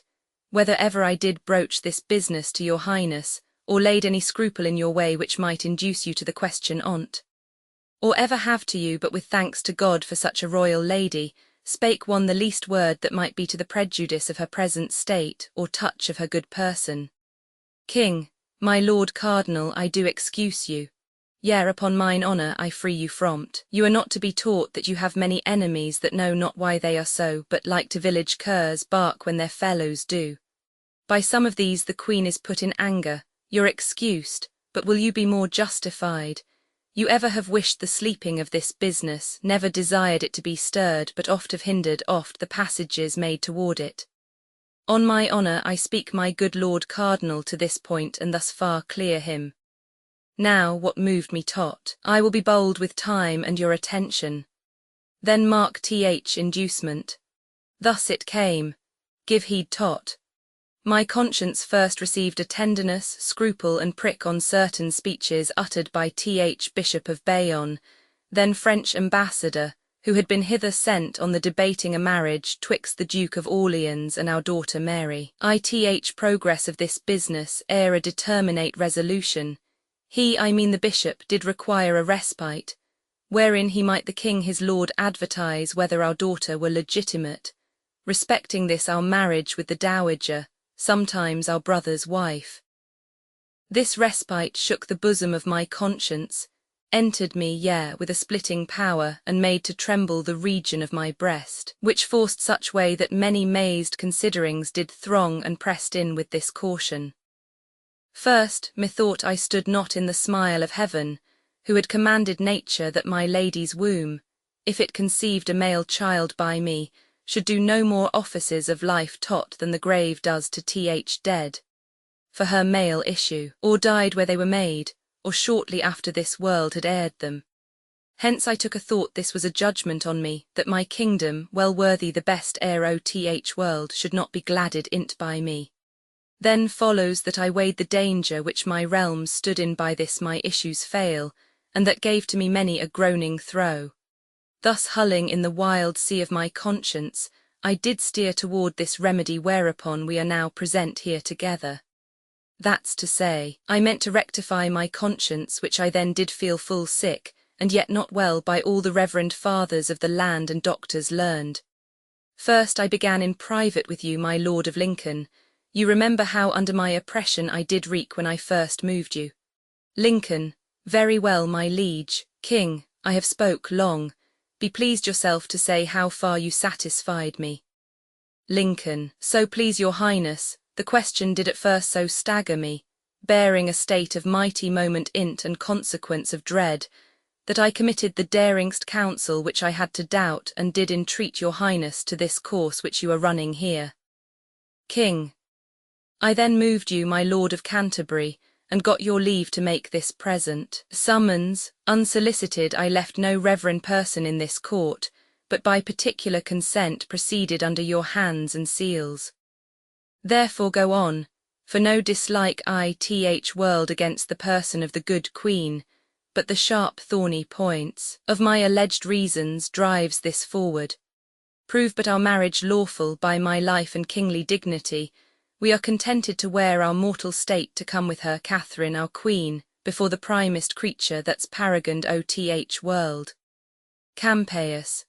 So please your highness, the queen being absent, 'tis a needful fitness that we adjourn this court till further day. Meanwhile must be an earnest motion made to the queen to call back her appeal she intends unto his holiness. King, aside, I may perceive these cardinals trifle with me. I abhor this dilatory sloth and tricks of Rome. My learned and well-beloved servant Cranmer, prithee return. With thy approach I know my comfort comes along. Break up the court, I say, set on, exeunt in manner as they entered. Act Roman 3 Scene I. London, the Queen's apartments. Enter Queen and her women as at work. Queen Catherine, take thy lute, wench. My soul grows sad with troubles. Sing and disperse if thou canst. Leave working. Woman sings song. Orpheus with his lute made trees and the mountain tops that freeze bow themselves when he did sing. To his music plants and flowers ever sprung, as sun and showers there had made a lasting spring. Everything that heard him play, even the billows of the sea, hung their heads and then lay by. In sweet music is such art, killing care and grief of heart fall asleep or hearing die. Enter a gentleman. Queen Catherine, how now, gentlemen, an't please your grace, the 2 great cardinals wait in the presence. Queen Catherine, would they speak with me? Gentlemen, they willed me say so, madam. Queen Catherine, pray their graces to come near. Exit gentlemen. What can be their business with me, a poor weak woman fallen from favour? I do not like their coming. Now I think on't they should be good men, their affairs as righteous. But all hoods make not monks. Enter the 2 cardinals, Wolsey and Campaius. Wolsey, east to your highness. Queen Catherine, your graces find me here part of housewife. I would be all against the worst may happen. What are your pleasures with me, reverend lords? Wolsey, may it please you, noble madam, to withdraw into your private chamber. We shall give you the full cause of our coming. Queen Catherine, speak it here. There's nothing I have done yet, my conscience deserves a corner. Would all other women could speak this with as free a soul as I do. My lords, I care not. So much I am happy above a number if my actions were tried by every tongue, every eye saw envy and base opinions set against I know my life so even. If your business seek me out, and that way I am wife in, out with it boldly. Truth loves open dealing. Wolsey. Tantor est erga te mentes integritas, Regina Serenissima, Queen Catherine. Oh, good my lord, no Latin. I am not such a truant, since my coming as not to know the language I have lived in. A strange tongue makes my cause more strange, suspicious. Pray speak in English. Here are some will thank you if you speak truth for their poor mistress' sake. Believe me, she has had much wrong. Lord Cardinal, the willingst sin I ever yet committed may be absolved in English. Wolsey. Noble lady, I am sorry my integrity should breed, and service to his majesty and you, so deep suspicion where all faith was meant. We come not by the way of accusation, to taint that honour every good tongue blesses, nor to betray you any way to sorrow. You have too much, good lady. But to know how you stand minded in the weighty difference between the king and you, and to deliver, like free and honest men, our just opinions and comforts to your cause. Campaius, most honoured madam, my lord of York, out of his noble nature, zeal, and obedience he still bore your grace, forgetting, like a good man, your late censure both of his truth and him, which was too far offers, as I do in a sign of peace, his service and his counsel. Queen Catherine, aside, to betray me. My lords, I thank you both for your good wills. Ye speak like honest men, pray God ye prove so. But how to make ye suddenly an answer in such a point of weight, so near mine honour, more near my life, I fear, with my weak wit, and to such men of gravity and learning in truth I know not. I was set at work among my maids, full little, God knows, looking either for such men or such business. For her sake that I have been, for I feel the last fit of my greatness, Good your graces, let me have time and counsel for my cause. Alas, I am a woman friendless, hopeless. Wolsey. Madam, you wrong the king's love with these fears. Your hopes and friends are infinite, Queen Catherine, in England but little for my profit. Can you think, lords, that any Englishman dare give me counsel, or be a known friend, gainst his highness' pleasure, though he be grown so desperate to be honest and live a subject? Nay, forsooth, my friends, they that much weigh out my afflictions, they that my trust must grow to, live not here. They are as all my other comforts far hence in mine own country, lords. Campaius. I would your grace would leave your griefs and take my counsel. Queen Catherine. How, sir? Campaius. Put your main cause into the king's protection. He's loving and most gracious. 'Twill be much both for your honour better and your cause, for if the trial of the law o'ertake ye, you'll part away disgraced. Wolsey, he tells you rightly. Queen Catherine, ye tell me what ye wish for both my ruin. Is this your Christian counsel? Out upon ye, heaven is above all yet, there sits a judge that no king can corrupt. Campaius, your rage mistakes us. Queen Catherine, the more shame for ye. Holy men, I thought ye, upon my soul, two reverend cardinal virtues, but cardinal sins and hollow hearts I fear ye. Mend for shame, my lords. Is this your comfort, the cordial that ye bring a wretched lady, a woman lost among ye, laughed at, scorned? I will not wish ye half my miseries, I have more charity, but say I warned ye. Take heed, for heaven's sake, take heed, lest at once the burden of my sorrows fall upon ye. Wolsey. Madam, this is a mere distraction. You turn the good we offer into envy. Queen Catherine, ye turn me into nothing. Woe upon ye and all such false professors. Would you have me, if you have any justice, any pity, if ye be anything but churchmen's habits, put my sick cause into his hands that hates me? Alas, has banished me his bed already, his love too long ago. I am old, my lords, and all the fellowship I hold now with him is only my obedience. What can happen to me above this wretchedness? All your studies make me a curse like this. Campaius, your fears are worse. Queen Catherine, have I lived thus long? Let me speak myself, since virtue finds no friends. A wife, a true one, a woman, I dare say without vainglory, never yet branded with suspicion. Have I with all my full affections still met the king, loved him next heaven, obeyed him, been out of fondness superstitious to him, almost forgot my prayers to content him, and am I thus rewarded? 'Tis not well, lords. Bring me a constant woman to her husband, one that ne'er dreamed a joy beyond his pleasure, and to that woman when she has done most, yet will I add an honour, a great patience. Wolsey. Madam, you wander from the good we aim at. Queen Catherine, my lord, I dare not make myself so guilty to give up willingly that noble title your master wed me to. Nothing but death shall e'er divorce my dignities. Wolsey, pray hear me. Queen Catherine, would I had never trod this English earth or felt the flatteries that grow upon it. Ye have angels' faces, but heaven knows your hearts. What will become of me now, wretched lady? I am the most unhappy woman living, to her women. Alas, poor wenches, where are now your fortunes? Shipwrecked upon a kingdom where no pity, no friends, no hope, no kindred weep for me, almost no grave allowed me, like the lily that once was mistress of the field and flourished. I'll hang my head and perish. Wolsey, if your grace could but be brought to know our ends are honest, you'd feel more comfort. Why should we, good lady, upon what cause wrong you? Alas, our places, the way of our profession is against it. We are to cure such sorrows, not to sow em. For goodness' sake, consider what you do, how you may hurt yourself, aye, utterly grow from the king's acquaintance by this carriage. The hearts of princes kiss obedience, so much they love it, but to stubborn spirits they swell and grow as terrible as storms. I know you have a gentle, noble temper, a soul as even as a calm. Pray think us those we profess, peacemakers, friends and servants. Campaius, madam, you'll find it so. You wrong your virtues, with these weak women's fears. A noble spirit as yours was put into you ever cast such doubts as false coin from it. The king loves you, beware you lose it not.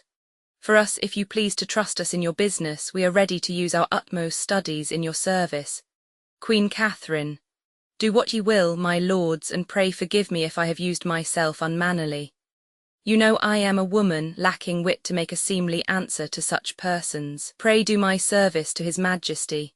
He has my heart yet, and shall have my prayers while I shall have my life. Come, reverend fathers, bestow your counsels on me.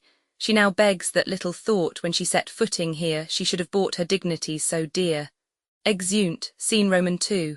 Ante-chamber to the king's apartment. Enter the Duke of Norfolk, Duke of Suffolk, Lord Surrey and Lord Chamberlain. Norfolk, if you will now unite in your complaints and force them with a constancy, the cardinal cannot stand under them. If you omit the offer of this time, I cannot promise but that you shall sustain more new disgraces with these you bear already. Surrey, I am joyful to meet the least occasion that may give me remembrance of my father-in-law the Duke, to be revenged on him. Suffolk, which of the peers have uncontemned gone by him, or at least strangely neglected? When did he regard the stamp of nobleness in any person out of himself? Chamberlain, my lords, you speak your pleasures. What he deserves of you and me I know, what we can do to him, though now the time gives way to us, I much fear. If you cannot bar his access to King, never attempt anything on him, for he hath a witchcraft over the king in tongue. Norfolk, oh fear him not, his spell in that is out. The king hath found matter against him that for ever mars the honey of his language. No, he's settled not to come off in his displeasure. Surrey, sir, I should be glad to hear such news as this once every hour. Norfolk, believe it, this is true. In the divorce his contrary proceedings are all unfolded, wherein he appears as I would wish mine enemy.